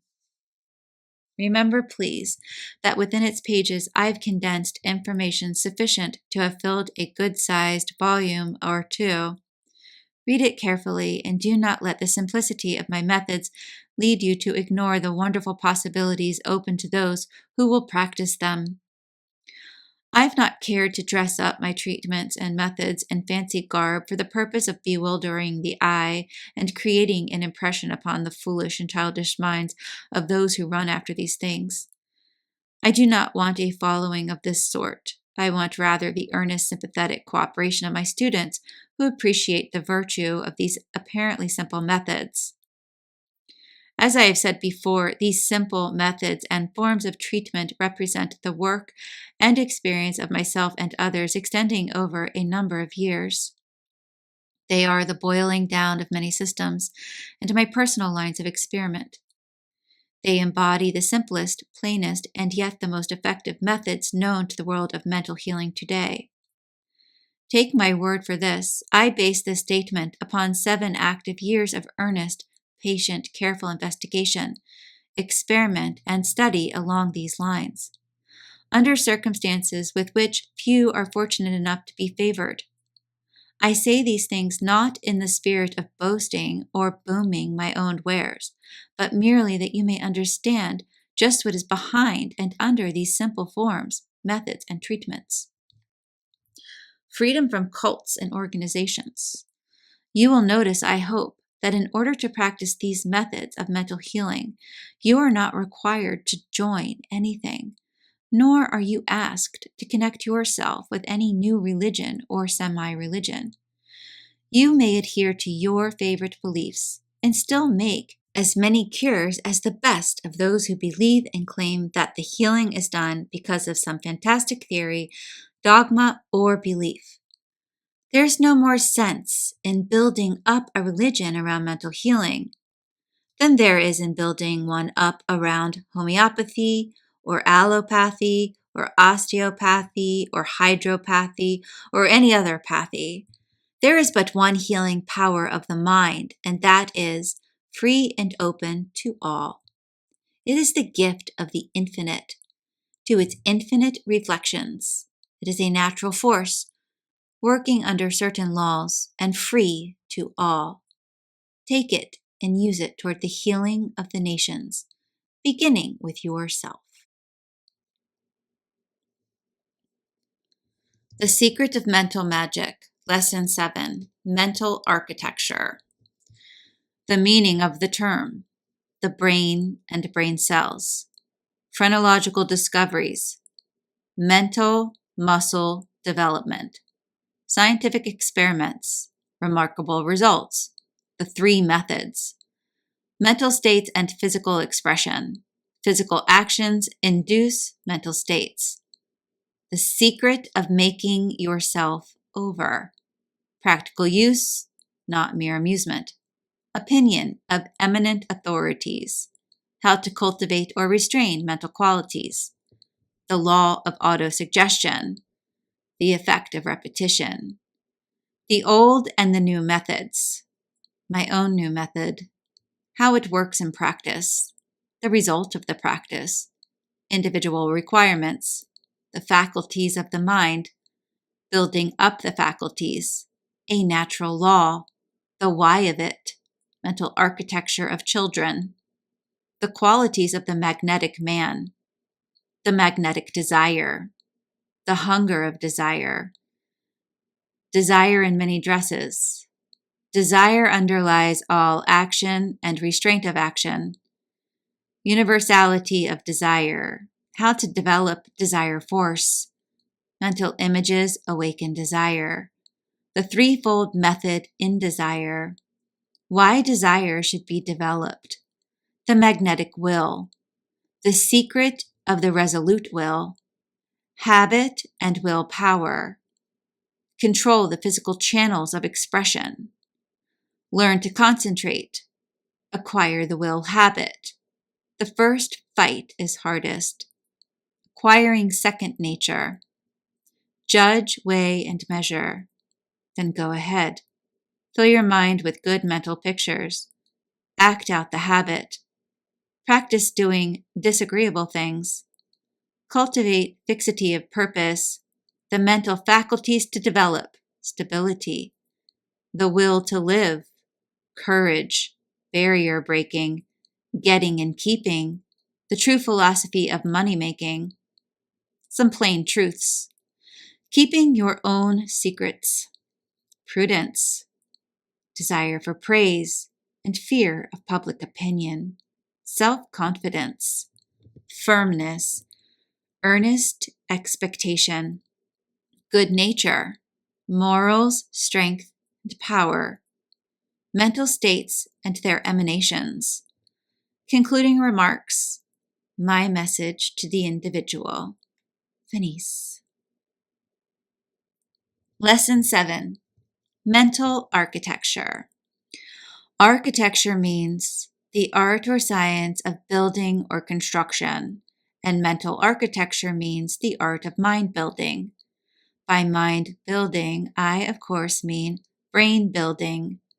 For as I have told you in a previous lesson, I regard the mind substance as an universal energy, of and in which the personal mind is but a center of consciousness, strength, activity, and power.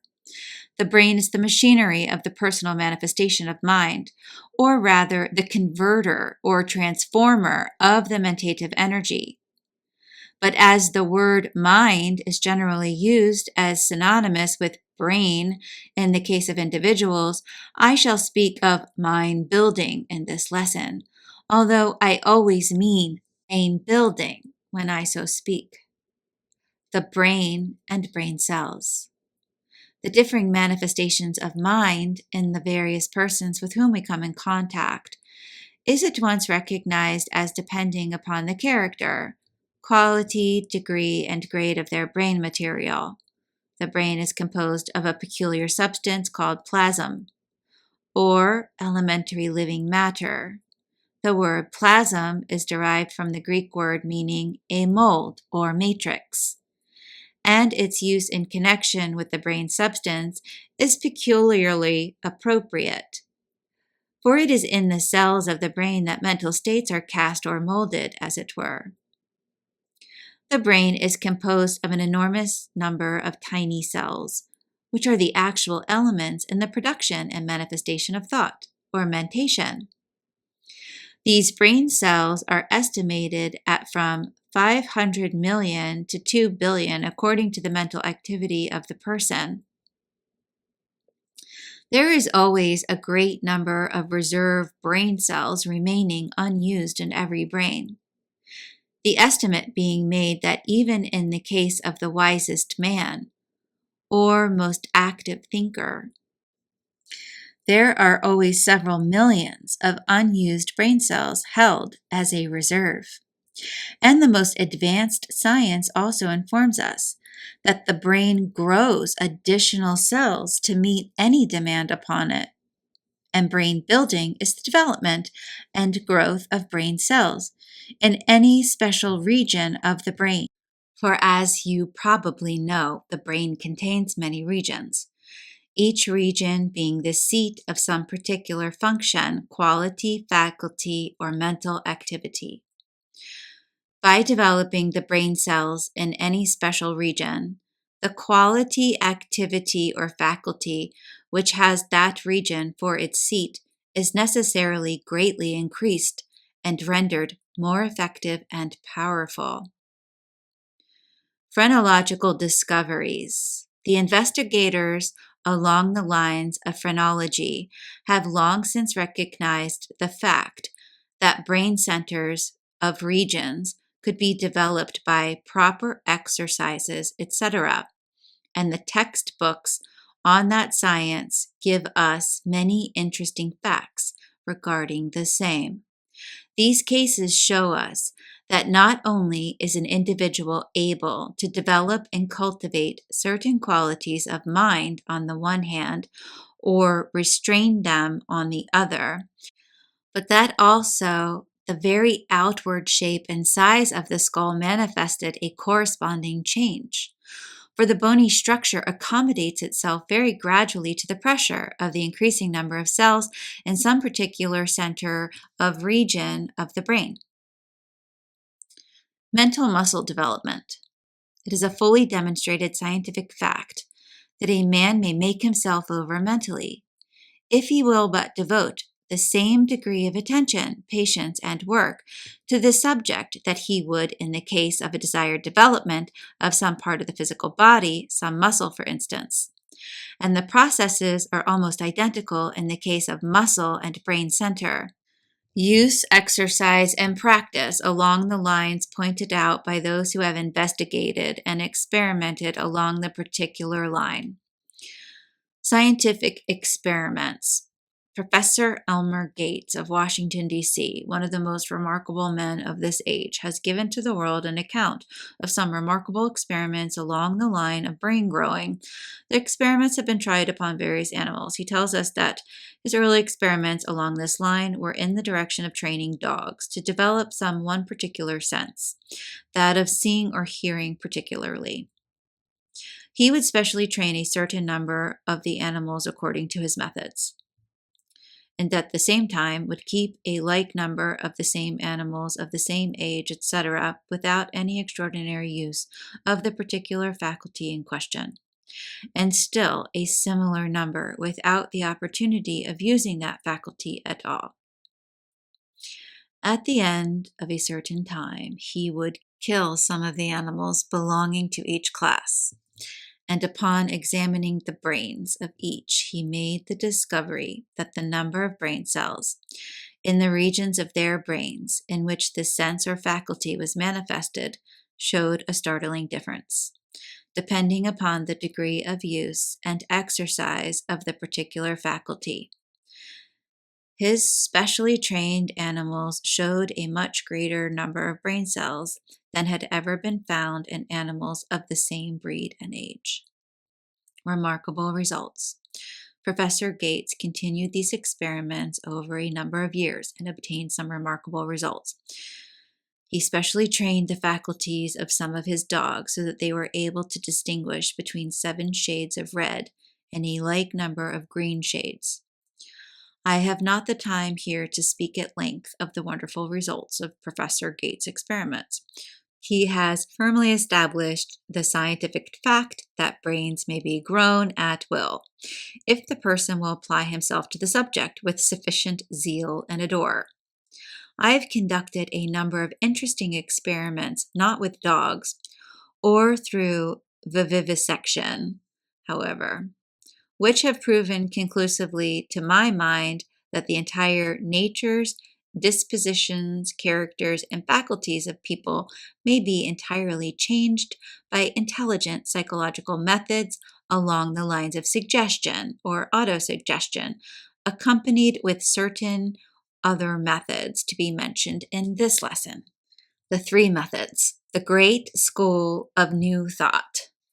People of the various sects, cults, and associations have been doing some excellent work along these lines during the past 10 years or more. Their systems of affirmations and denials really developed or restrained their brain centers, and desirable qualities were increased and developed, and undesirable ones were restrained.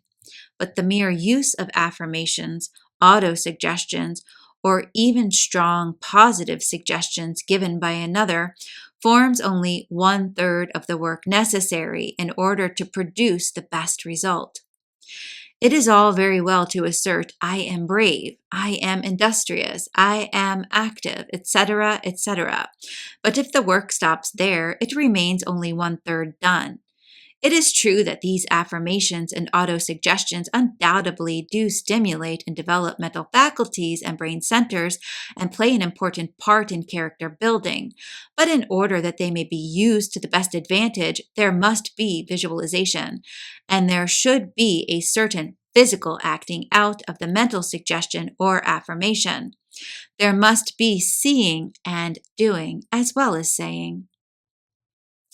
Mental states and physical expression. You will remember what I said in my lesson on mental suggestion regarding the fact that mental states take form in physical action, and its twin truth that physical action produces mental states.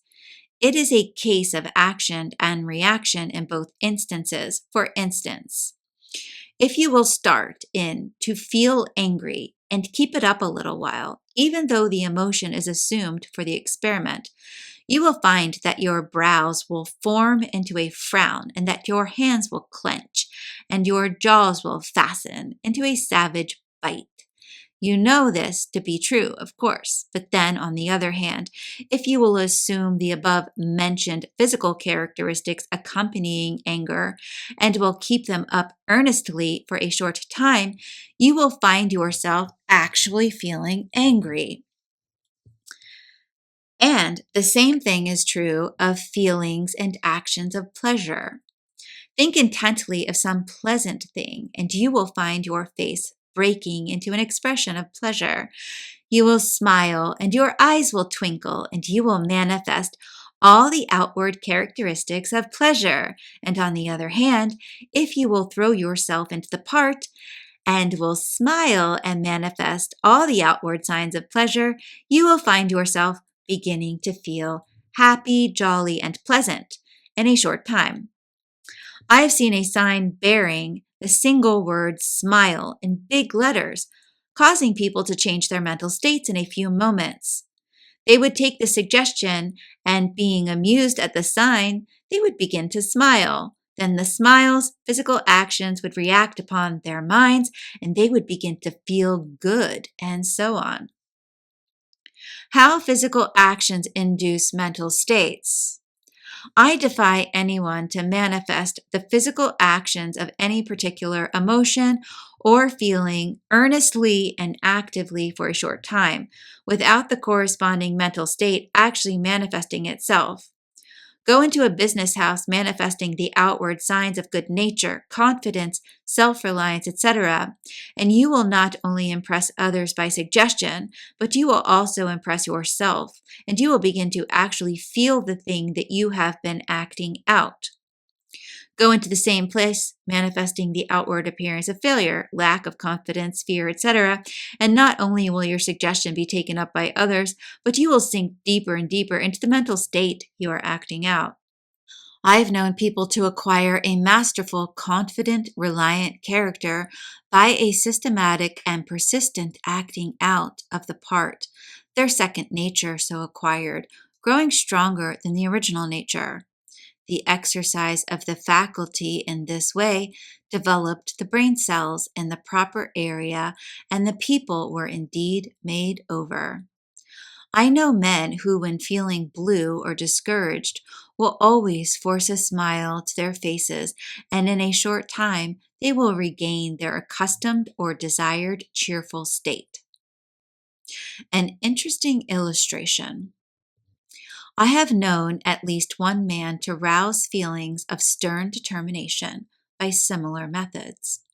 This man was in a position in which there would frequently arise the necessity for the manifestation of the most determined sternness and an almost angry display of will. Well, the man in question was by nature a good-natured, easygoing, kindly person, and he found it almost impossible to manifest the desired qualities upon the occasions mentioned. But one day he was roused to a state of angry, determined sternness by a most annoying exhibition of careless action in the office, which, although soon settled, left him with the physical reflex of the mental state just experienced. Before this physical condition had passed away, there arose unexpectedly a case of genuine necessity for the exhibition of the stern, determined action mentioned in the first place. Meeting the man to whom this attitude must be manifested, our man found that, much to his surprise, he displayed a wonderful degree of that desired trait, and gave the other man a talking to that made his hair stand on end, and brought the desired result instanter. No one was more surprised at this occurrence than our man, and after it was all over, he tried to figure it out, and he did. He came to the conclusion that when he was manifesting the physical conditions of the mental state, it required but a trifling effort to induce the state itself. In fact, the state came almost automatically. He had discovered by accident a well-established psychological law, and he made use of it ever after. Thereafter, whenever he had to work himself into a state, as he called it, he would walk about his office a few moments before he would see the other man, and during his walk he would bite hard, protrude his jaw, and would frown and clench his fists and make his eyes glare, etc., etc., and before long he would feel himself in the proper mood to see the other man and give him the necessary laying out. The plan worked like a charm. The sequel and the moral. I almost hate to tell you the sequel, however. Our good-natured, easy man so developed these opposite qualities by this practice that in a few years he was known as a man to be dreaded by those who had occasion to receive treatment at his hands, and his whole nature seemed to have changed, and even his best friends would then hesitate to call him easy or good-natured. He had made himself over, that's all. And from this story, you may build up a whole process of character building if you have sufficient imagination and ingenuity. For the principle is the same in all cases. Character is plastic and may be molded at will by intelligent methods, but it takes more than holding the thought to do it. One must learn to act out the part desired until it becomes second nature. The secret of making yourself over. I wonder how many of you will realize what a wonderful field is here opened out for you if you will follow the idea taught by the past few pages. How many of you will realize that I have herein given you the secret of making yourselves over? I wish that I could fairly pound into you this truth. When I think of what many of you are, and then of what you might be, if you would realize the inner truth and importance of what I have just told you, well then, I feel like printing the tale in big, black-faced type and capital letters so that I could make you read it. But if you haven't gumption enough to catch on to the idea that I am presenting to you, I cannot help it. It's your loss, not mine. Practical use, not mere amusement. What in the world is the sense of you people paying me $1 for this book if you do not intend to put into practice what I am teaching you? I have given you in these lessons information worth hundreds, yes, thousands of dollars to you, if you will but proceed to put them into practice. But the whole book isn't worth 2 cents to you if you merely read it idly and then after saying, "It certainly is wonderful," forget all about it and what I have said. Well now, that's all along that line. I have scolded you and have relieved myself of a certain amount of righteous indignation, and now I shall proceed with my lesson. I haven't charged you for the scolding pages. I just throw them in extra at my own expense. But honest now, some of you people do need someone to get after you with a good stuffed club once in a while. You're asleep. Wake up and make yourselves over. Opinion of an eminent authority. I think the facts and principles above stated are self-evident and need little or no backing up by authorities. But I think I will give you a quotation or two to help fasten the idea in your minds. Professor Halick says, "By restraining the expression of an emotion, we can frequently throttle it. By inducing an expression, we can often cause its allied emotion. I wish that every one of you would commit the above words to memory. They are golden." By expression, Professor Halick, of course, means the physical manifestation or expression, the physical action which springs from the emotion. A strong statement. Professor William James has this to say along the same line: refuse to express a passion, and it dies. Count 10 before venting your anger, and its occasion seems ridiculous. Whistling to keep up courage is no mere figure of speech. On the other hand, sit all day in a moping posture, sigh, and reply to everything with a dismal voice, and your melancholy lingers. There is no more valuable precept in moral education than this, as all of us who have experienced know. If we wish to conquer undesirable emotional tendencies in ourselves, we must assiduously and in the first instance cold-bloodedly go through the outward movements of those contrary dispositions which we wish to cultivate. Smooth the brow, brighten the eye, contract the dorsal rather than the ventral aspect of the frame, and speak in a major key. Pass the genial compliment, and your heart must indeed be frigid if it does not gradually thaw. Aren't those words fine? Read them over several times so as to be sure to grasp their full meaning. How to cultivate or restrain mental qualities. If you wish to cultivate a quality in which you are deficient, you must think about it, dream about it, concentrate upon it. Live it out in your thoughts as a daydream or mental picture.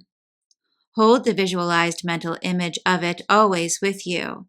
And last and equally as important, if not more so, act out the physical manifestations of it. Play the part out. Act your part earnestly, ardently, constantly, eagerly, steadily. On the other hand, if you wish to repress a quality, the best way to do it is to cultivate the opposite quality, and the undesirable quality will be crowded out. Do you see the last? Think over it. If you wish to get rid of darkness in a room, you don't have to shovel it out. Just open the windows and let a little sunshine in. Do you see what I mean now? Professor James has told you the same thing in the quotations given a few moments ago. It is a psychological law. Kill the negative by cultivating the positive. That's the rule. But don't forget to act out the part. The law of autosuggestion. What is called autosuggestion or self-suggestion is one of the most active agencies employed in mind building. Autosuggestion covers all the various forms of affirmations, denials, statements, etc., employed by the several New Thought schools, and is the underlying principle of all forms of self-impression. Self-impression would be a better name than any of these terms, for it described the process exactly. One impresses his mind with certain ideas, suggestions, feelings, and mental states. There is a dual aspect of mind which enables one to play two parts at the same time, viz., number one, the part of teacher or master, and number two, the part of scholar or pupil. One may charge his mind with the task of waking him up at a certain time in the morning, and he wakes up. Or he may charge his mind to remember a certain thing, and he remembers it. This form of self-mastery may be carried to great lengths, and the one may bid his mind collect data regarding certain subjects from amidst his heterogeneous collection of mental odds and ends of knowledge, and then bid it combine the information into a systematic form, and the mind will so act, and the combined information will be at hand when needed. I find myself doing this almost unconsciously when I start to write a book. Fact after fact and illustrations appearing at their proper time and place. The field of self-impression has just had its outer edges explored. There is a great region of mentation here awaiting some of you.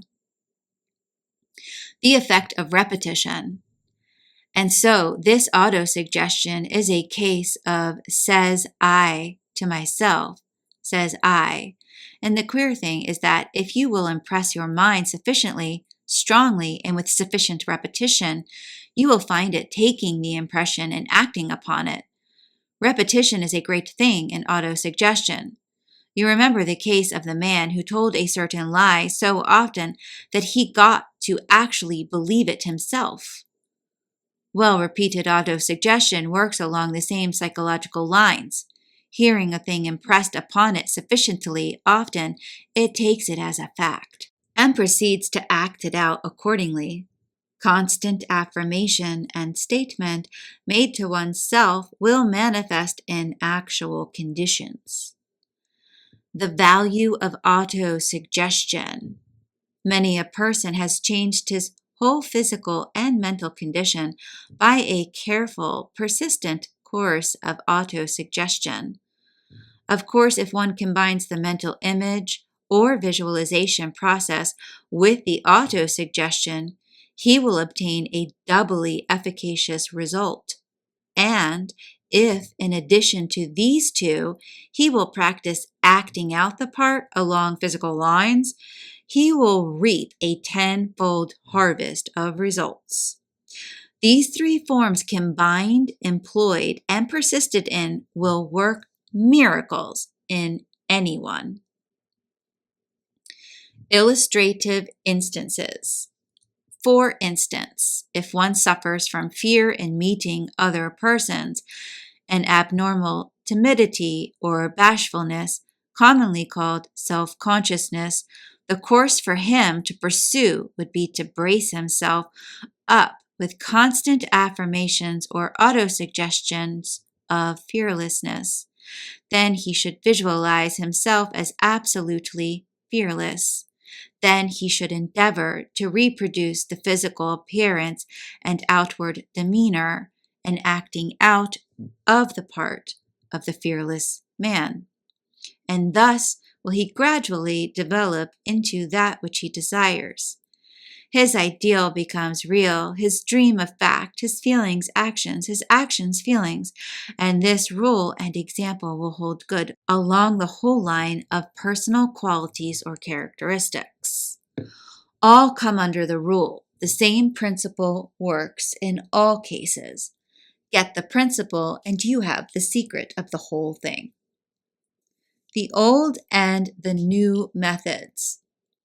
But here I am going to suggest a little variation along the lines of autosuggestion, which I have found to act admirably in this class of cases.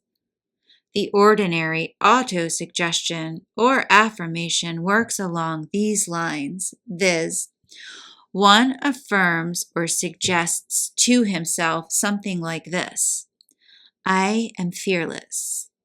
I fear nothing. I am courageous. I am filled with confidence, etc., etc. Now, this is fine. No one who knows anything about the subject will dispute the fact that a man holding the thought that I am fearless will be filled with courage and will manifest the qualities that he is claiming for himself. I have tried these things on myself and others, and I can unhesitatingly testify as to their efficiency. It is the old, tried, and oft-taught plan of affirmation or autosuggestion that has worked wonders for so many people. And I positively advise you to follow this plan of holding the thought and making the affirmations or autosuggestions in the first person when you are going into action. As a bracer, it is unexcelled, but there is something else not so old, and here it is. My new method. You will remember in my lesson on mental therapeutics, in that part devoted to self-healing, I told you to imagine yourself as John Smith, or whatever your name may be.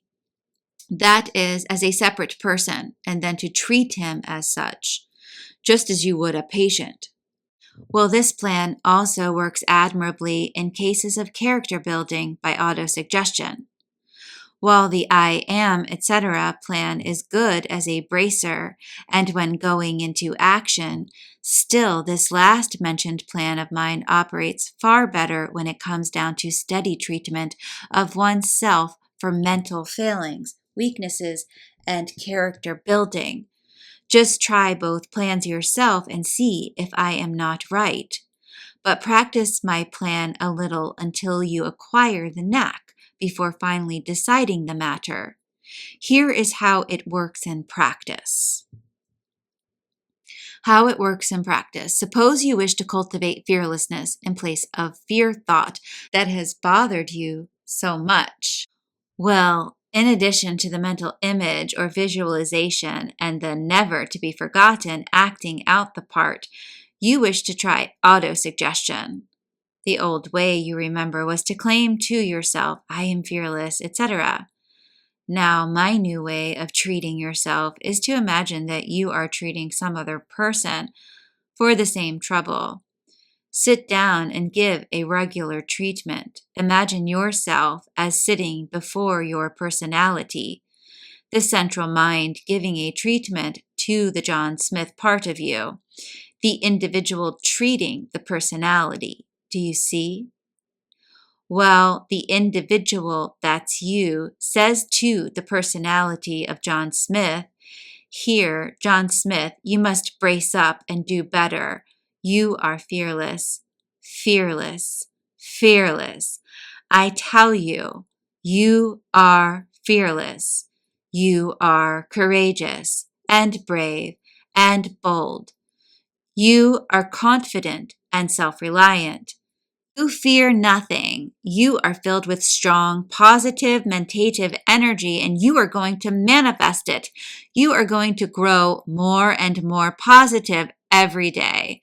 You are positive this minute. Do you hear me? Positive this very minute. You are positive, fearless, confident, and self-reliant right now, and you will grow more and more so every day. Remember now, you are positive, positive, positive, fearless, fearless, fearless, etc., etc., etc. The result of this practice, you will find that by this plan, you will be able to fairly pour in the positive suggestions to the John Smith part of you, and the latter will take them with the same effect as if there were two persons instead of one. And there are two persons, according to the occult teachings, the individual and the personality. This plan will afford a welcome variation to the monotonous I am this and I am that methods, which have caused so many once ardent followers of the new thought to throw up the whole matter in disgust. This wholesale I am this and that business has tired many a good soul who thereby let go just when in sight of attainment. To such and to all others, I would say, try this new plan. Learn to actually treat yourself by this method, and you will be surprised at the rapid progress you will make as compared with the old plan. But don't forget to impress upon the John Smith part of you that he must hold the mental image or visualization, and that he must start right in to act out the part. Don't let him get away from this. Insist upon it. Cross-examine him about it before each treatment, and hammer it into him hard. Try it on yourself and find out. Now, please experiment with this method on yourself and find out its wonderful possibilities by your own experience. Don't rest with my say so, but prove it for yourself. When once you have found out just what this method will do for you, you will wonder that you have never thought of it before. You will cultivate a sense of individuality, which will recognize the personality as a plastic something that can be molded and shaped at your will by this treatment. And best of all, you will learn to know that the individual is you, and you are the individual, and that the personality is merely something that belongs to you. When you have reached this stage, you will have called to your hand the forces of the great mentative energy, and will indeed have a right to call yourself positive and an active center of power in the great ocean of power. And all this will have been brought about by this new plan of, says I to myself, says I, is it not worthwhile? Then start into make yourself over as you will. Individual requirements. But now comes the question, in what respect shall I make myself over? And this is a question that I cannot answer for you in these lessons, because each one of my readers would have to be answered differently, and I would have to understand the requirements of each particular case before I could so answer. But after all, each and every man or woman who studies these lessons has a very good idea of his or her particular strong or weak points of character. Each one knows just about what qualities need to be strengthened and built up, and just which ones need to be restrained. Every person knows his shortcomings in the lines of personal qualities or character, for he or she has been forced to this knowledge by coming in contact with the world. If you are considering the question of character architecture in your own case, I would advise a strict self-examination with a pencil and paper, in which you must set down the degree of development of each particular quality, with fear or favor toward yourself. When you have done this, you will know just how to proceed. You will have given yourself a mental diagnosis. I herewith give you a general list of qualities, etc., as an aid in this work of self-examination, as a basis of mental architecture.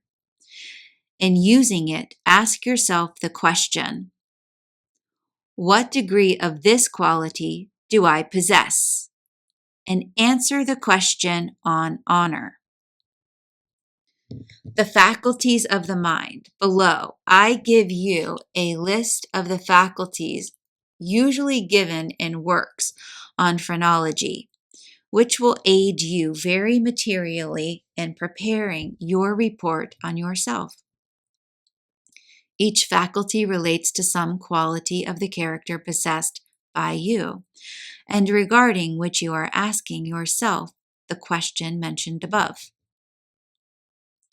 Sexuality, friendship, love of life, physical appetites, cautiousness, firmness, faith, ingenuity, imitation, sense of shape, sense of color, sense of locality, musical taste, comparison, domestic qualities, love of places, fighting qualities, acquisitiveness, love of praise, integrity, veneration, ideality, mindfulness, sense of size, sense of order, memory,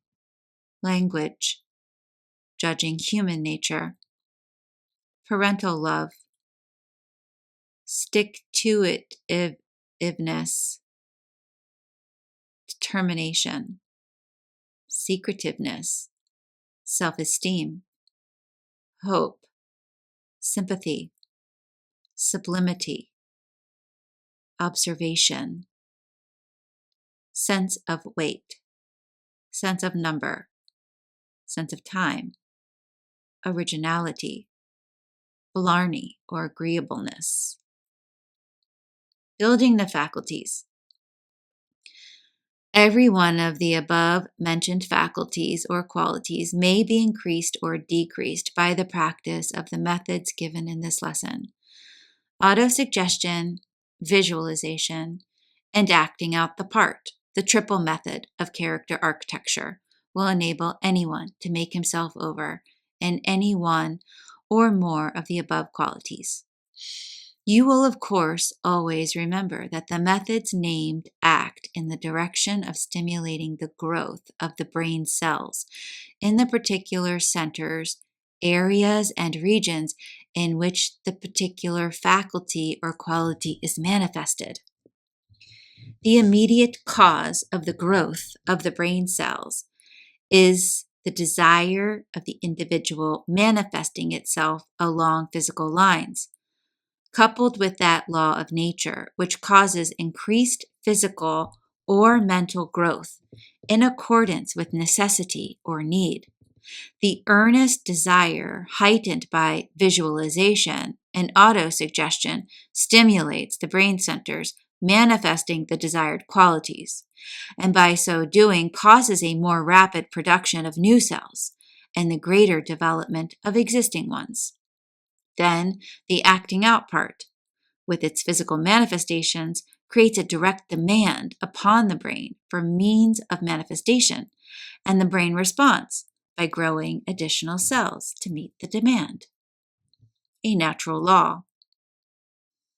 There is in nature a law that tends to furnish the organism that which is needed for its development and necessities. The horse has evolved from a three-toed animal into a one-toed one in response to the demands of its environments and the necessities of its life.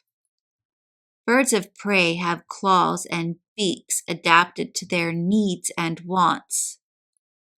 Beasts of prey have great teeth, claws, and shape of body adapted to their wants and necessities.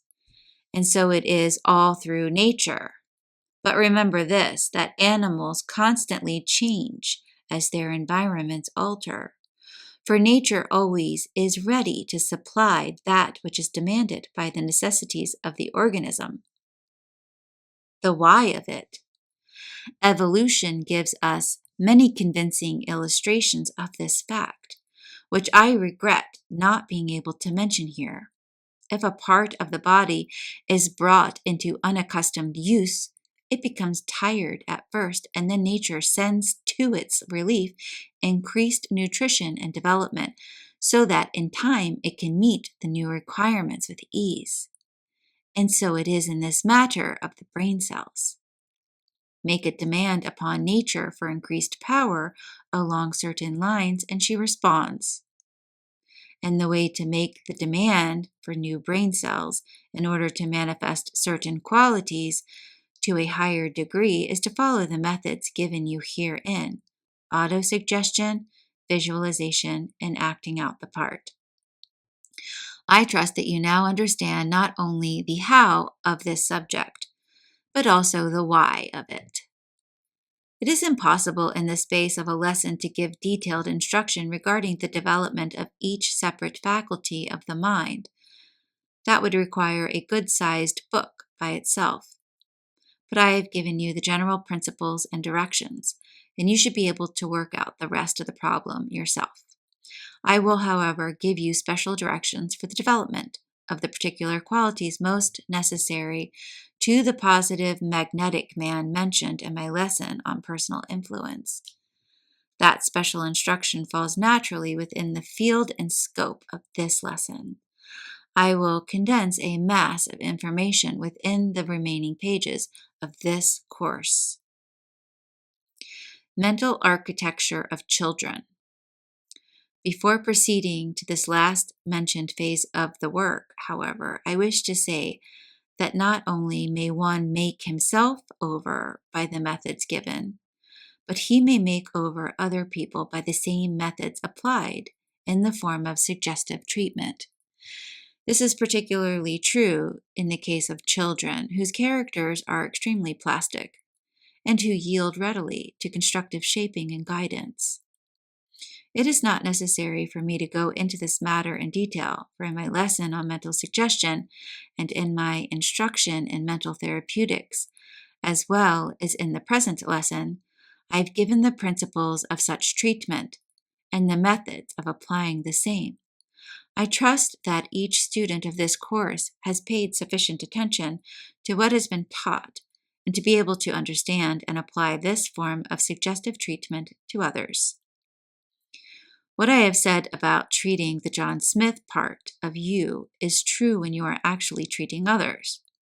The same principles apply. In addition to these, you may advantageously use treatment by mentative currents, which will tend to induce in the mind of the other person the desired mental states, which in time will result in the production of the new brain cells needed to establish the mental character cure. In treating others for a change of character, proceed exactly as you would in treating them for a physical ailment. The principle is the same, for the trouble arises from a similar underlying cause. In both cases, you are treating mind, remember. The qualities of the magnetic man, and now to the building up of the positive magnetic man. We have seen in the fourth lesson what he was like.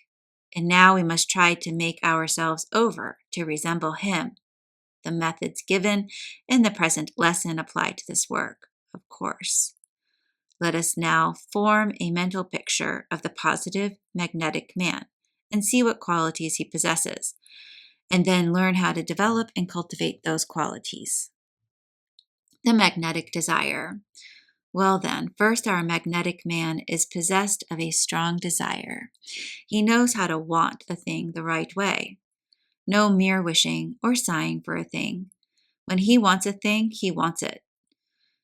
We all think that we want things, but the majority only want them in a half-hearted way. The flame of desire burns feebly and gives little light or heat. One of the first things you will notice in coming in personal contact with the men who do things in the world is that they are filled with that intense, eager, longing, craving, hungry, ravenous desires that stirs them on the mighty effort and achievement, which makes them demand things instead of begging for them.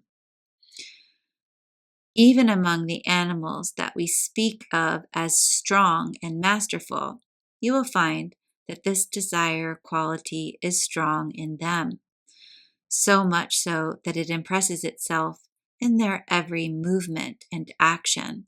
And on the other hand, you will find a lack of the same quality in the species of animals that are preyed upon, hunted, and devoured by others. This class of weak desired animals impresses us as weak and spiritless. The hunger of desire, and so it is with men.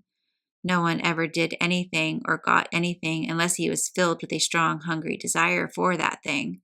If a man feels a hunger for attainment, just as he feels hunger for his meals, he will make mighty efforts to satisfy that hunger. Just think of what you would do to satisfy a craving hunger.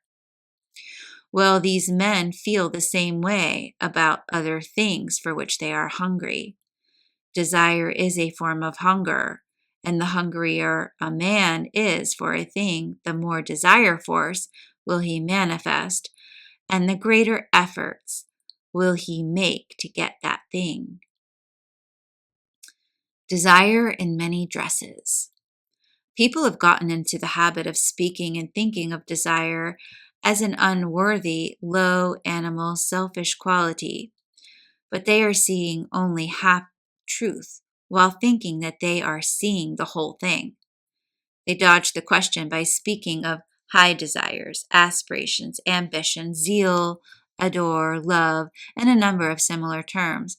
But these things are merely our old friend desire with a new name. Let me give you a few words used in speaking of some form of desire. Here they are: desire, wish, want, need, exigency, mind, inclination, leaning, bent, animus, partiality, penchant, predilection, propensity, willingness, liking, love, fondness, relish, longing, hankering, solicitude, anxiety, yearning, coveting, aspiration, ambition, eagerness, zeal, adore, appetite, appetency, hunger, thirst, keenness, longing, craving, etc., etc. Quite a formidable list, isn't it? Desire underlies all action and restraint of action. The truth is that all of the feelings that incite one to action of any kind or sort are forms of desire. Without desire, one would cease absolutely from action. Preceding every action, there must be desire, either conscious or unconscious. Even those people who make a virtue of renunciation of desire and who claim to have conquered desire absolutely are acting in response to a more subtle form of desire. How is this, you ask? Well, simply because they are carrying out a desire not to desire certain other things. Desire is at the bottom of the renunciation, just as it is at the bottom of the very desires they wish to renounce. This must be so always, for desire is a fundamental natural law and is always manifest. Not only in the doing of things is desire manifest, but also in the refraining from doing the same things. One man desires to smoke, another desires not to do so. Desire in both cases. Lack of desire to do a certain thing simply means a desire to pursue an opposite course of conduct and action. And so it goes. Desire is manifest in every action and refraining from action, so long as one has the capacity for action. Universality of desire. Nothing has ever been done, created, or manifested without desire. The very atoms manifest desire in their combinations. And so all the universe has been built up through the operation of the law of desire and the law of will, both of which are phases of the one law, Desire underlies all life. It rests in the very heart of life itself. And the greater the manifestation of vitality, the greater the force of desire. But remember always that there are wise desires and unwise desires, and the positive magnetic man learns to distinguish between the wise and the unwise desires, between the good and the bad ones, and governs himself accordingly. He examines his desires, and picking out the good and wise ones, he discards the bad and unwise ones. Then he proceeds to develop and build up the ones he has selected. How to develop desire force. And how does our man develop his desire when desire in itself is not a separate mental faculty, but instead manifests through and in each faculty?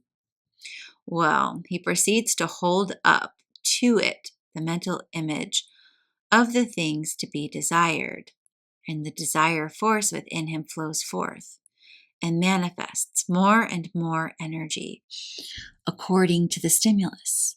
Desire force is always inherent in the person, just as is willpower.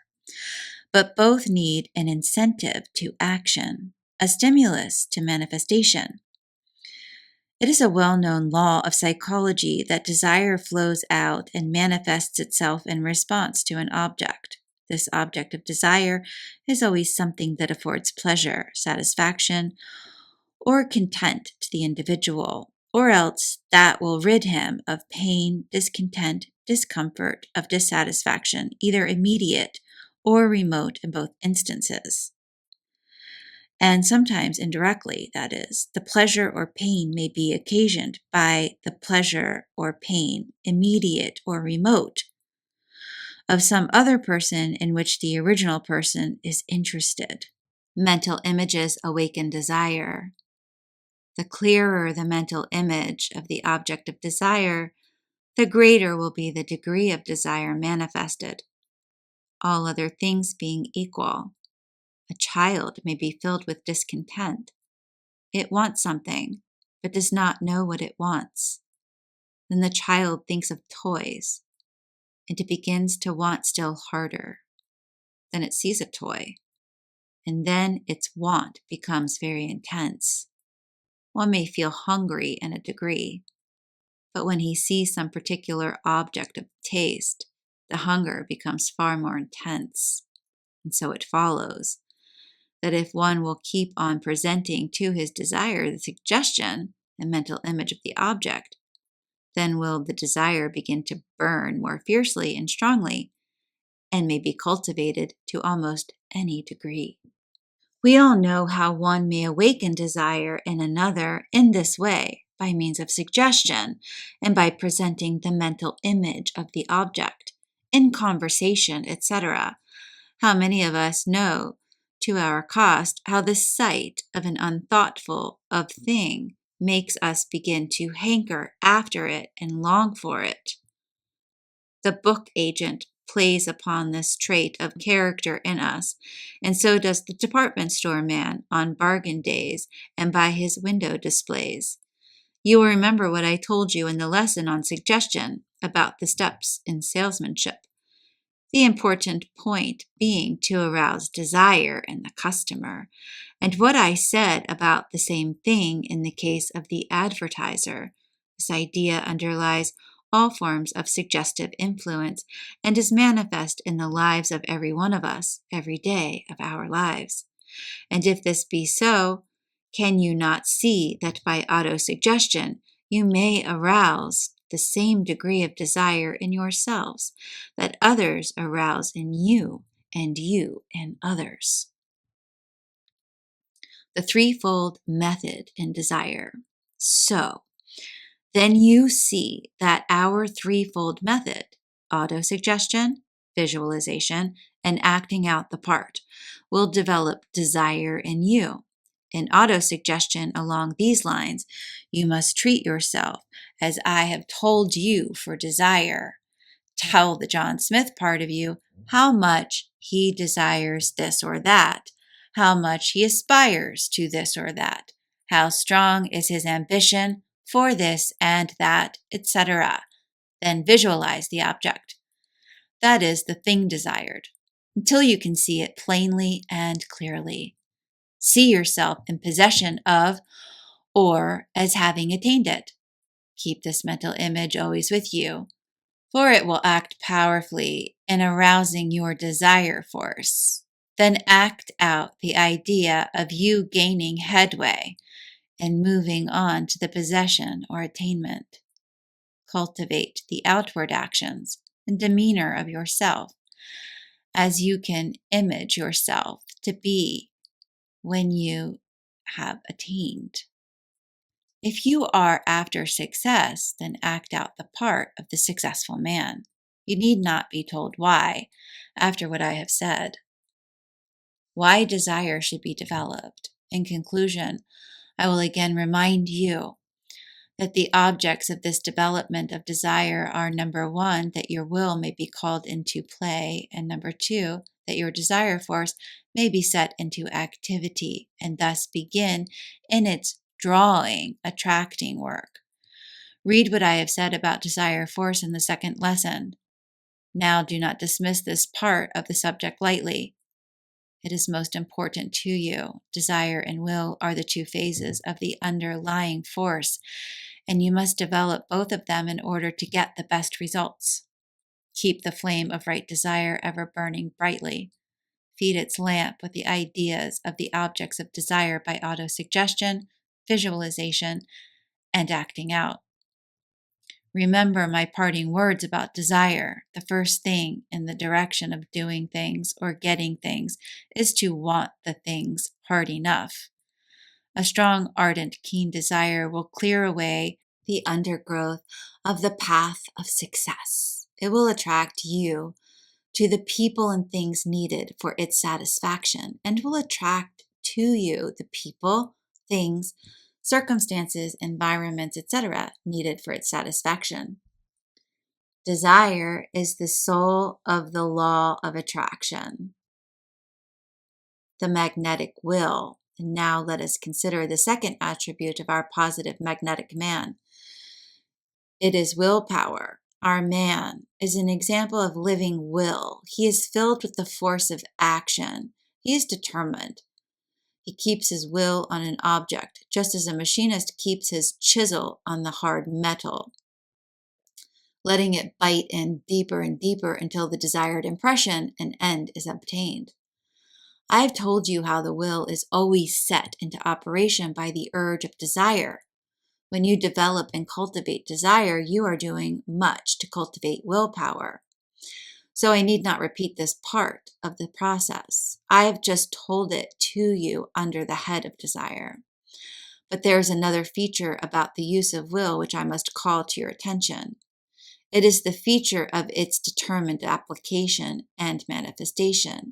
It is all very well to have a strong will, but it will avail you nothing unless you learn how to apply it. The secret of the resolute will. The secret of the resolute will lies in determination and persistency. And the first thing to be acquired is attention for attention. Writers on psychology will tell you that a tenacious attention is one of the strongest factors of a cultivated will. That is it. You must acquire tenacity of attention. You must acquire the art of patiently dwelling upon a thing until you accomplish your purpose. You must learn to do things thoroughly and completely. You must learn to concentrate your will upon a thing and not allow it to be distracted or to wander off until you do what you set out to do. You must cultivate stability, decision, perseverance, tenacity, and stick-to-it-iveness.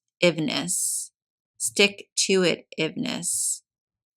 And you can do all these things by the triple method given in these lessons. Each quality is capable of cultivation and development in the same way. You can do these things if you want to hard enough. First, stir up your desire to accomplish the task, the will that you shall do it. Then do it. Thousands of others have done these things, and so may you if you are an individual and not a mere personal shadow.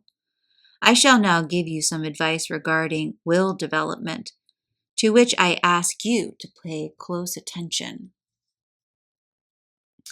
Habit and willpower. The first obstacle to be overcome in the work of cultivating willpower is to overcome the old habits of weak will and to replace them by new habits of strong will. This question of habit is a most important one, for we are all more or less slaves to habit. Habit is second nature, which is often much stronger than our ordinary natural impulses. In order to develop the dominant will, you must cultivate some new habits. And of these things I shall now speak. The following rules for the development of new habits will prove of great benefit to you if you will study them carefully and then put them into practice. Control the physical channels of expression. Rule number 1. Get control of your physical channels of expression and master the physical expression connected with the mental state you are trying to develop. For instance, if you are trying to develop your will along the lines of self-reliance, confidence, fearlessness, etc., the first thing you do is to get a perfect control of the muscles by which the physical manifestations or expressions of those feelings are shown. Get control of the muscles of your shoulders that you may throw them back manfully. Look out for the stooping attitude of lack of confidence. Then get control of the muscles by which you hold your head up with eyes front, gazing the world fearlessly in the face. Get control of the muscles of the legs by which you will be enabled to walk firmly as the positive man should. Get control of the vocal organs by which you may speak in the resonant, vibrant tones which compel attention and inspire respect. Get yourself well in hand physically in order to manifest these outward forms of will, and you will clear a path for the mind to manifest itself and will make the work of the will much easier. But it takes will to do these things, and you must be prepared to use it. Keep your attention on these outward forms of expression until you acquire the habit and make it second nature. Learn to concentrate. Rule number 2. Learn to concentrate. By so doing, you will be able to focus your will upon any object desired, and thus get the greatest effect. And using the will, endeavor to make it one-pointed, as the Orientals say. That is, have for the object of the will one main object, and then focus the will firmly upon that object.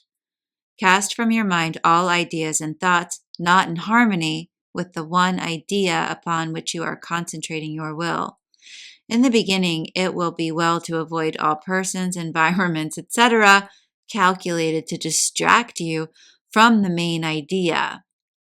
But after a bit, you will be able to interpose a resistance to these distracting things and banish them from you by a mental command. While acquiring will in this way, you will find that it often takes even more will to turn away from these outside objects than to follow your main object. You must learn to master these temptations, even if in doing so you must needs act like Ulysses, who made his companions stop up their ears with wax, lest they be fascinated by the song of the sirens. Acquire the will habit. Rule number 3. In acquiring a will habit, use every occasion in order to repeat the effort of the will along the lines of the habit. Give your will much exercise. Every time you do a certain thing, the easier does it become to repeat it, for the habit becomes more firmly established. Habit is a form of impression, and the oftener you sink the dye of the will into the wax of the mind, the deeper is the impression. Exercise, exercise, exercise. Practice, practice, practice. The first fight is the hardest. Rule number 4. The greatest struggle is at the beginning of the practice or formation of a new will habit. Here one has to fight with all his might, but the first battle well won, the after fights moderate, and finally become more skirmishes. There it behooves one to gird on his armor firmly and grasp his sword with strength at this first fight. Try to stop smoking or drinking, for instance, and you will find that 3/4 of the entire struggle is condensed in the fight of the first week, if not the first day.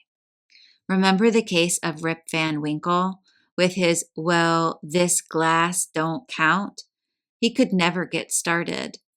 And beware of a single sip at the start, for such slips weaken one more than he can regain in a whole day of success. After having made up your will to acquire a habit, you must not allow a single slip for this reason. A well-known writer on the subject has compared these slips to a ball of cord which one is endeavoring to wind. Each drop of the ball unwinds more than many windings can replace.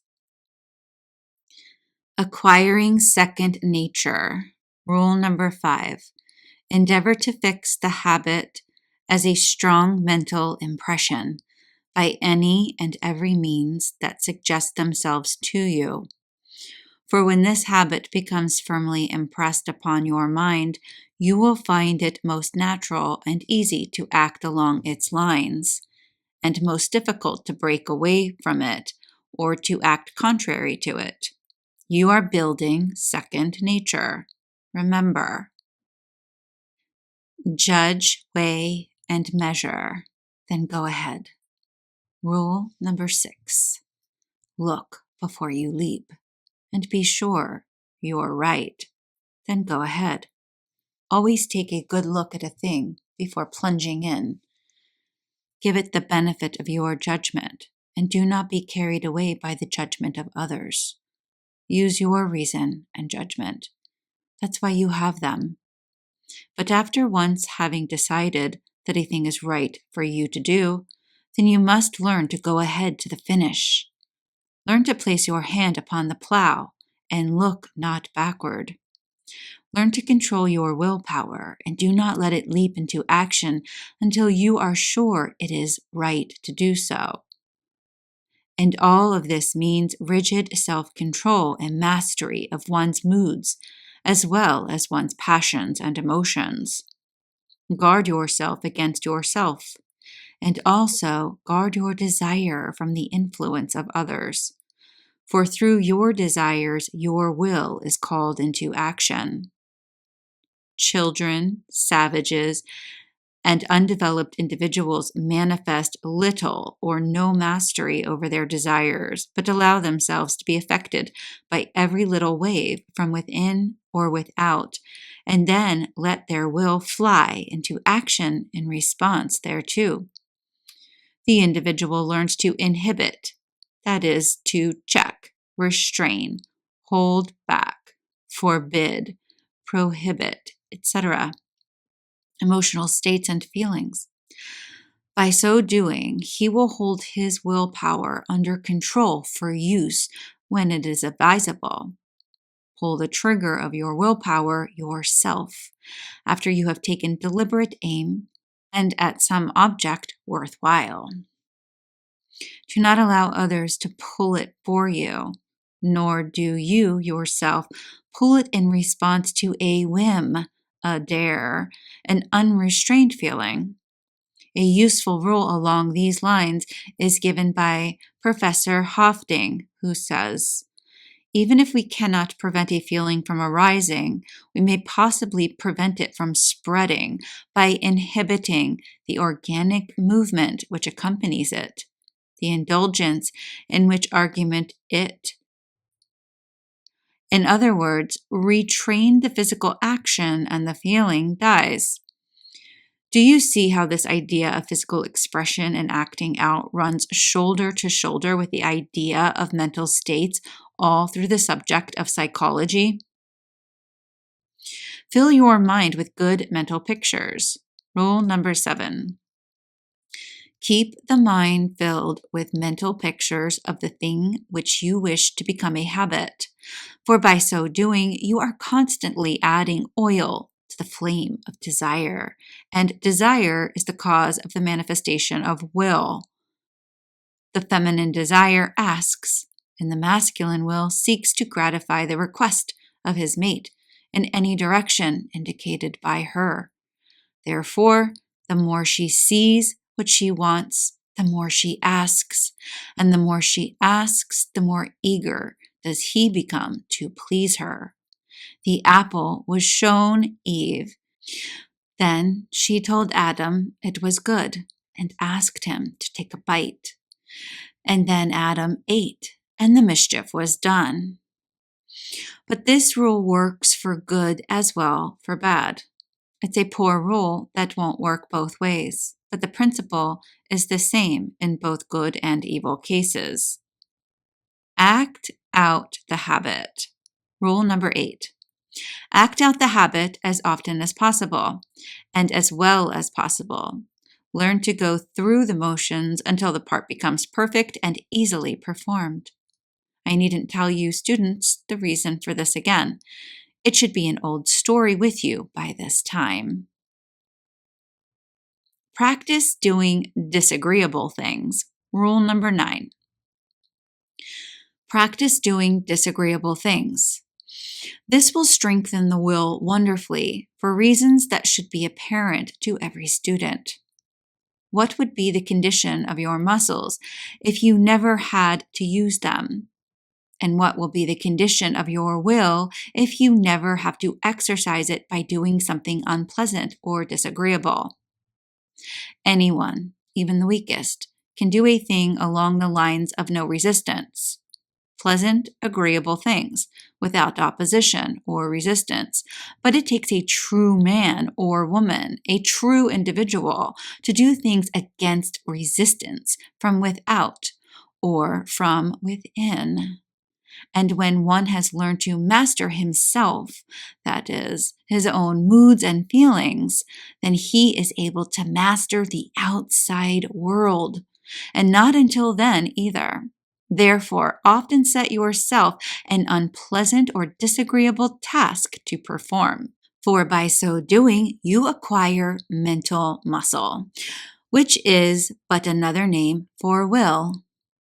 Professor James, the eminent psychologist, advises his readers to systematically exercise themselves in the direction of doing some particular things for no other reason than that they would rather not do it, even if the task be nothing more than rising and giving up a seat in a streetcar when you want to retain it very much indeed. Professor James compares this exercise to the paying the premiums on insurance on one's property. One is laying up reserve resources for a day of need. He tells us that a man who trains himself in this way can be counted upon in any emergency. He may count on himself to manifest willpower. As Professor Halick says in speaking of such a man, while another would still be crying over spilt milk, the professor of such a will has already begun to milk another cow. The men who have attained great success have, in nearly every case, so trained their wills that they could undertake a difficult or disagreeable plan with a minimum of effort. They had acquired the habit. When one learns to say yes or no to himself, he can say yes or no to others with the greatest force. Cultivate fixity of purpose. Rule number 10. Cultivate fixity of purpose. The man of strong will must learn to see an object ahead of him and then to want it hard enough and then to fix his will upon it and hold it there while he moves to it in as straight a line as possible.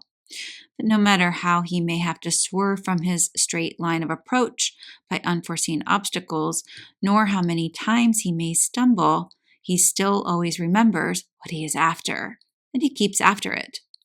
The shifting, changeable, weathercock sort of men manifest but little will and accomplish little or nothing. The successful men are those who know what they want and never forget it. It may take them some time to find out just what they do want. But when once they find it out, they hold firmly to it to the end with an invincible determination and unswerving purpose.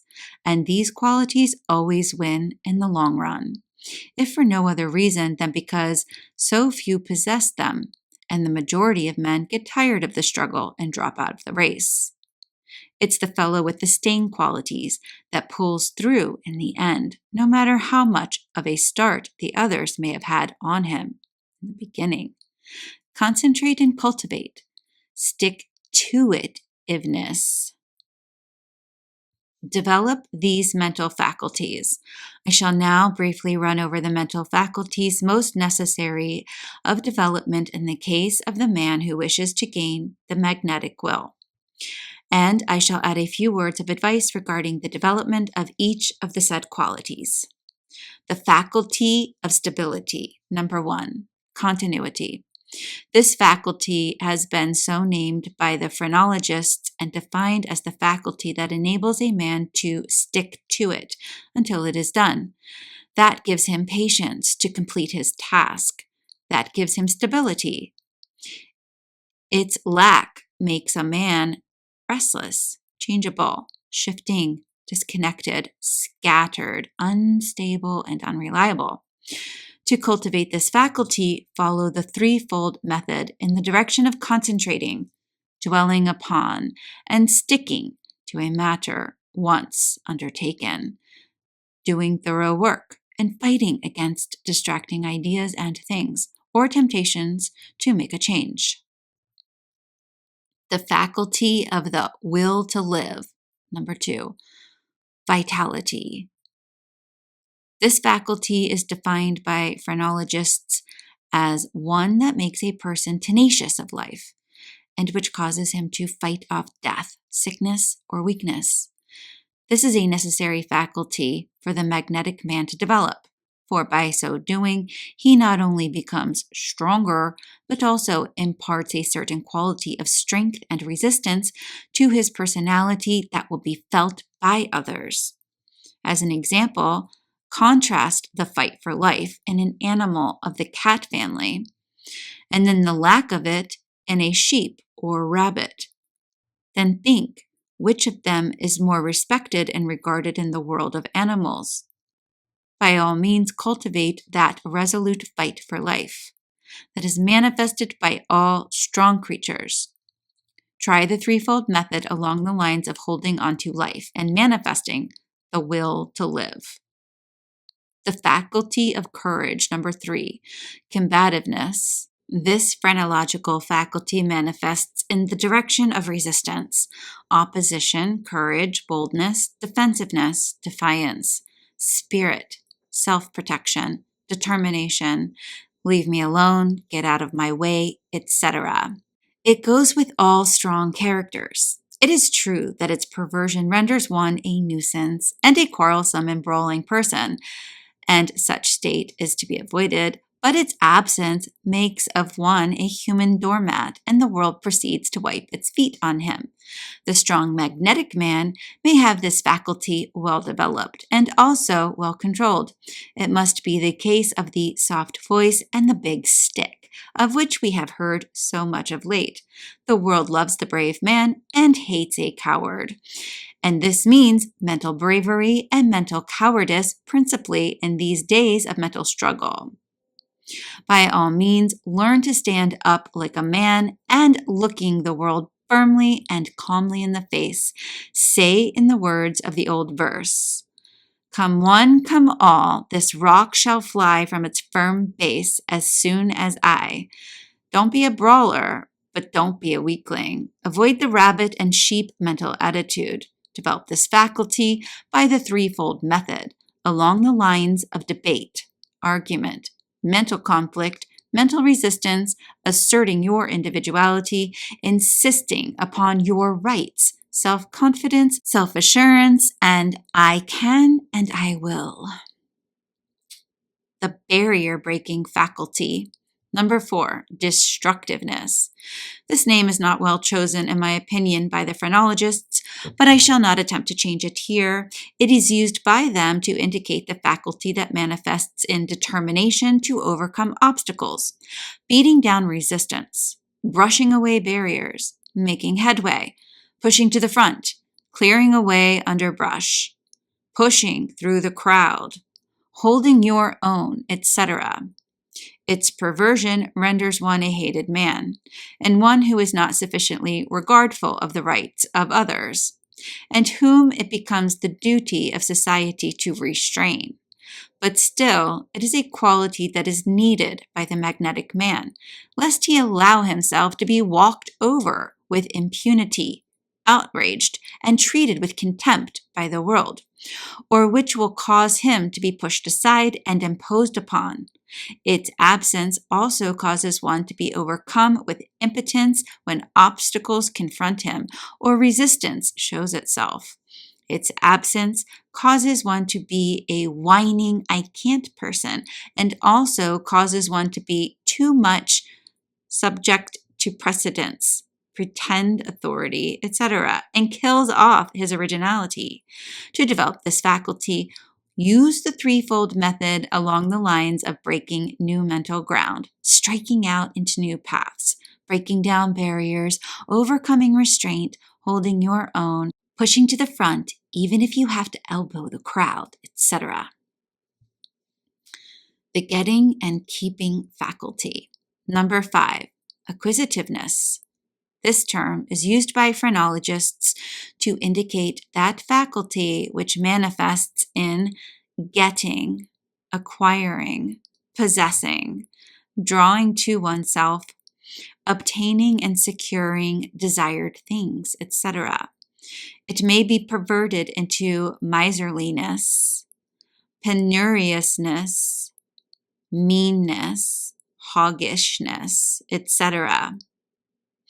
But nevertheless, its proper use and development is necessary to the positive man. Unless one has a desire to have and hold, he will not be apt to make any progress in the world. One must want to get things before he will act energetically, and so far as money is concerned, while I freely admit the evils of an extreme greed and desire in this respect, yet I am just as fully convinced that a man must possess a certain amount of this money-wanting quality in order to make him an active center of force. For when one wants money, he really wants the things that money buys. Money stands for nearly all that is necessary for a man's well-being and sustenance. Money in itself is nothing, and a man is a fool who loves or seeks it for itself. But it is also a symbol of almost everything else, and without it he can get practically nothing else.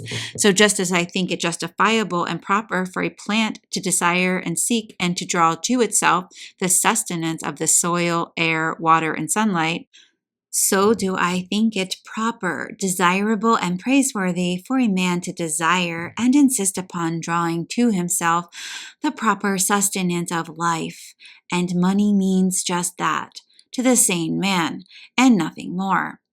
These people who decry this desire for money are principally those who either, number 1, have failed to accumulate money themselves by reason of lacking the necessary qualities.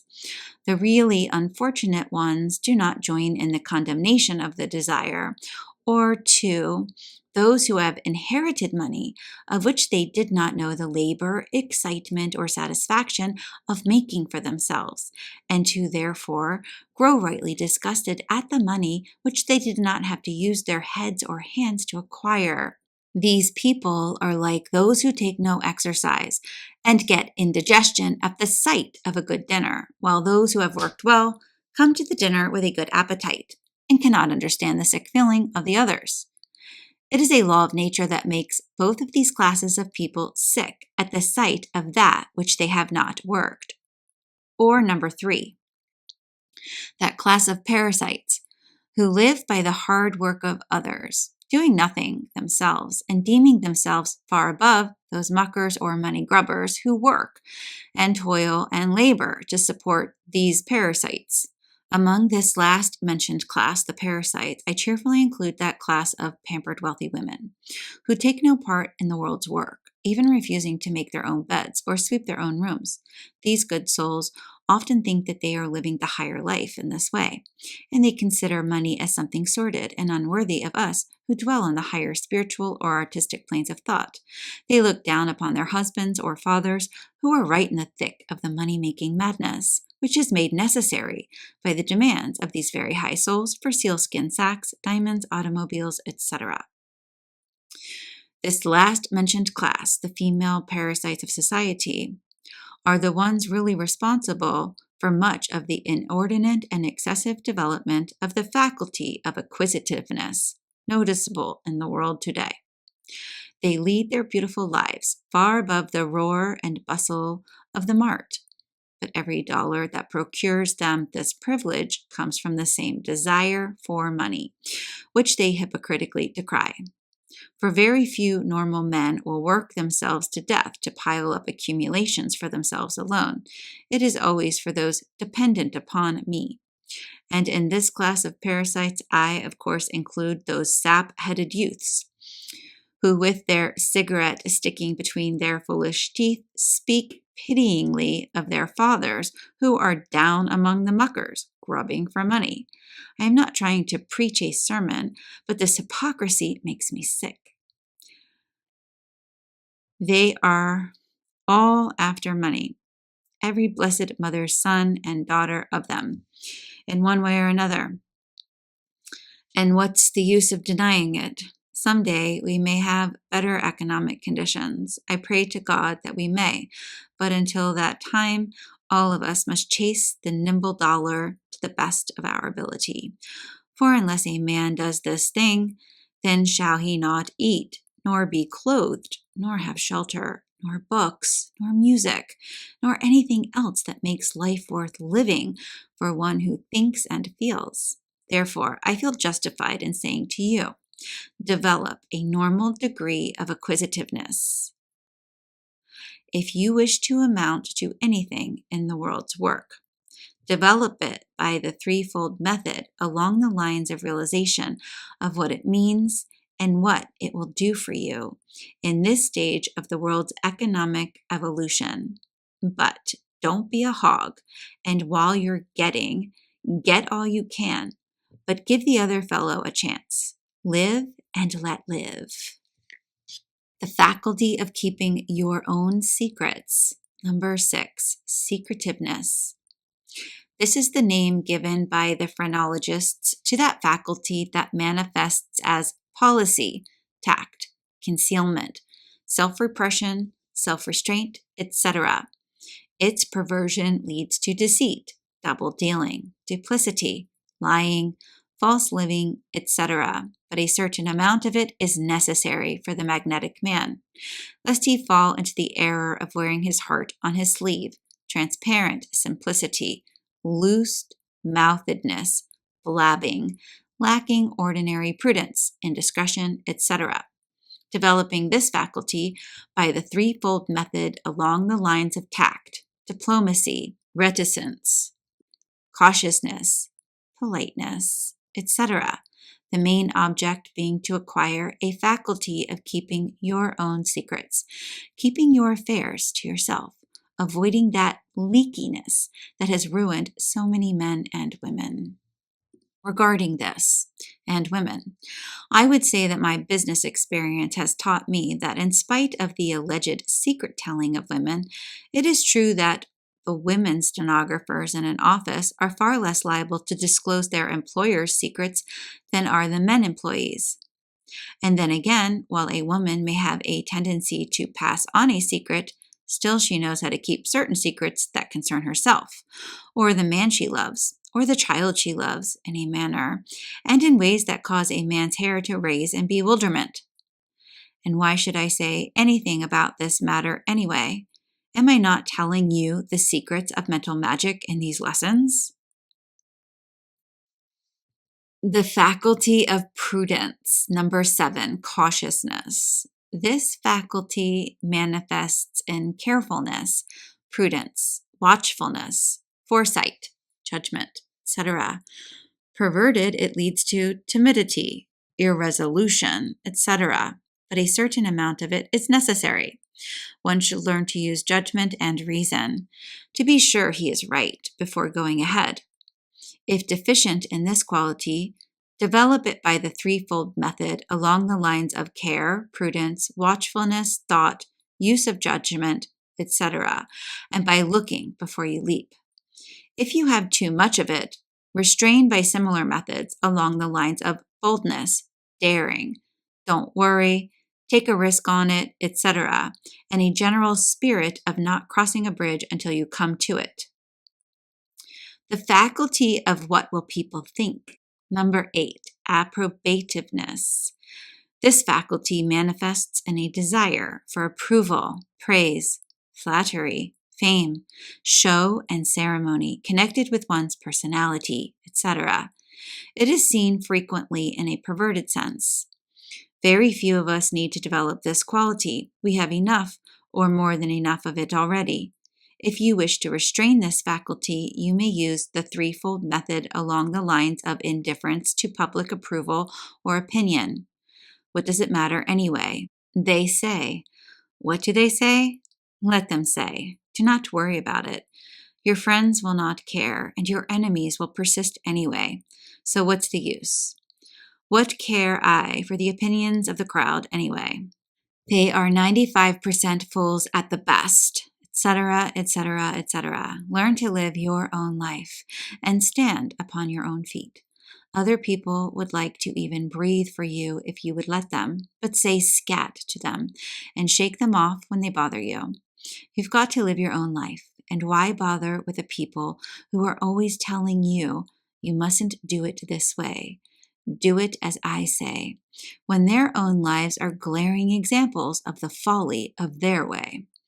Pick out a right object, follow a right course, and let the crowd mind its own business, for it will, and if it won't, forget it.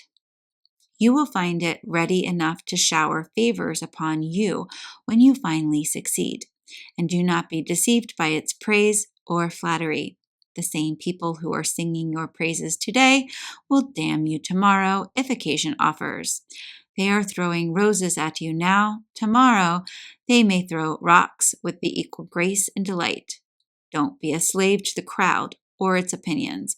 Make yourself master of it, if you would rule it. It is managed through its selfish fears and interest, rather than through its love. It has a mean trick of turning on the thing it loves and tearing it to pieces, just as the female spider devours her mate. But when it fears, well then, it lets you alone.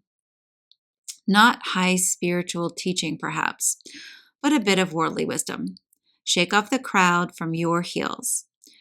You mind your own business and tell it to do the same. And look it in the eye while you're telling it to. It will understand you if you don't truckle to it, but never cringe to it, else it will rend you to pieces. The faculty of self-confidence. Number 9, self-esteem. This is the faculty of self-respect, self-reliance, self-love, etc. Perverted, it means tyranny, superciliousness, imperiousness, hauteur, and other forms of egotism carried to extremes. This quality is necessary to be developed normally in the magnetic man. He must learn to respect himself, value himself, rely upon himself, love himself, hold his head high, look the world in the face, believe in himself, and take his own place in the world, without false modesty or shrinking. Develop it by the threefold method, along the lines of realizing just what you are, a center of energy, power, and strength in the universal ocean of energy. Think of yourself in the word of Black Hawk, the Indian chieftain, who said to Jackson, I am a man. Be a man among men, and insist upon the fact. Learn to say, I am. Feel the back of and under you is the great ocean of universal mind energy, and realize that you are of and in this wonderful thing. Believe in yourself. Love yourself. Look out for yourself. I tell you, students, I believe in you, every one of you, for I know what you are and what you have in you, and I want you to believe in yourselves. I want you to say I without being afraid. Don't be afraid to assert the I. Don't be afraid to say I. Say I. I, I, I, I, I, until you begin to realize what a wonderful thing that I of you is, after all. Recognize the ego as a center of power and stop all this foolishness about being a worm of the dust. Don't be meek and humble like Uriah Heep. On the contrary, stand up with head thrown back, looking the world straight in the eyes without fear, and say firmly and positively, I believe in God and I believe in myself. You have heard it said that God helps those who help themselves, and He does, unquestionably. But this is also true. God believes in those who believe in themselves, and so does the world, because God has made it so. So start in now and say early and often, I believe in myself. The faculty of firmness, number 10, firmness. This term does not have to be defined. You all know what it means. It is the faculty of stability, fixity, decision, perseverance, tenacity, manifestation of the determined will. Too much of it may make you mullish and stubborn, but very few of you have too much of it along the right lines. You need to develop it by the threefold method along the lines of putting your hand to the plow and looking not backward, sticking to your original plans despite the talk of others, resisting tendencies to sidetrack you. This is the faculty that keeps the will to the task, like the chisel to the metal, until the work is done. Be firm as a rock against which beats the storms, but which yields not an inch, nor is it hurt a particle.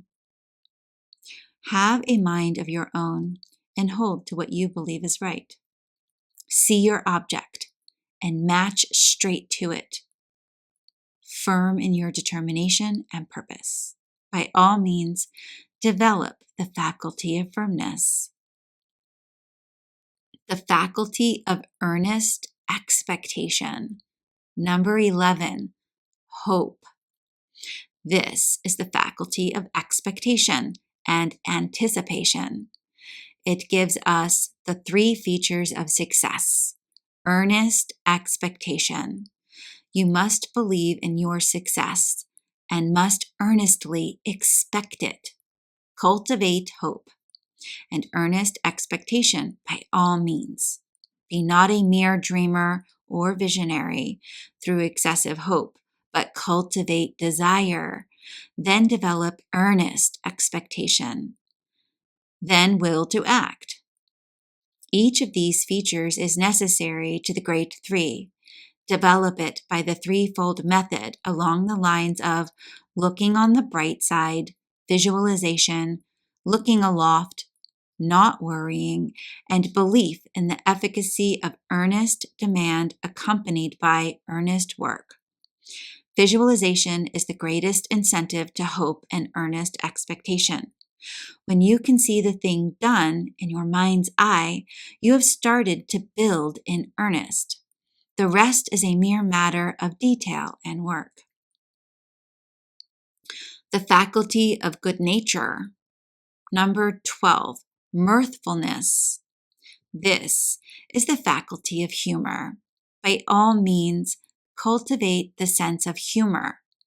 It will save you from more follies and ridiculous positions than anything else, and cultivate the cheerful spirit, for it will make life easier for you and will lubricate the machinery of work and endeavor. It will also make friends for you and will tend to remove the obstacles which the world throws in the way of people who are sour, disagreeable, and grouchy. Smile, and the world smiles with you. Frown, and you get a frown. Develop this faculty by all means, by the threefold method along the lines of humor, joy, and cheerfulness. Morals, strength, and power. And so now I have called your attention to the faculties most prominent in the magnetic man. I have not spoken of his religious or moral faculties, because these lessons are dealing with another part of his makeup. But do not imagine that the qualities named here have no connection with the religious or moral life. There is nothing that I have recommended here that will not apply as well to the minister as the businessman, to the priest as well as the salesman. The same mental qualities that make a bad man great and a strong will make a good man great and strong. Morals are one thing and degrees of strength another. Good men may be strong or weak. Bad men may also be strong or weak. And in the degree of strength will be the degree of influence, for good or evil, that a man will manifest. With this in mind, I think that it would be a great thing for the world if someone were to distribute this book among the good men of the world, who have imagined that there was nothing but selfish knowledge in mental magic. Mental states and their emanations. And now, in closing this last lesson, let me remind you that these mental states, cultivated and developed, as I've shown you, will manifest themselves in your outward manner and demeanor as mental suggestions to those with whom you come in contact. The symbol will spring from the inner reality, and they will also manifest in the shape of currents of desire force and willpower, which will sweep far and wide, as well as near and close, influencing and affecting those within their field of induction. From these mental states will flow a strong stream of magnetism, which will tend to draw to you that which you demand and desire, and which will also tend to force and compel the things that you so will.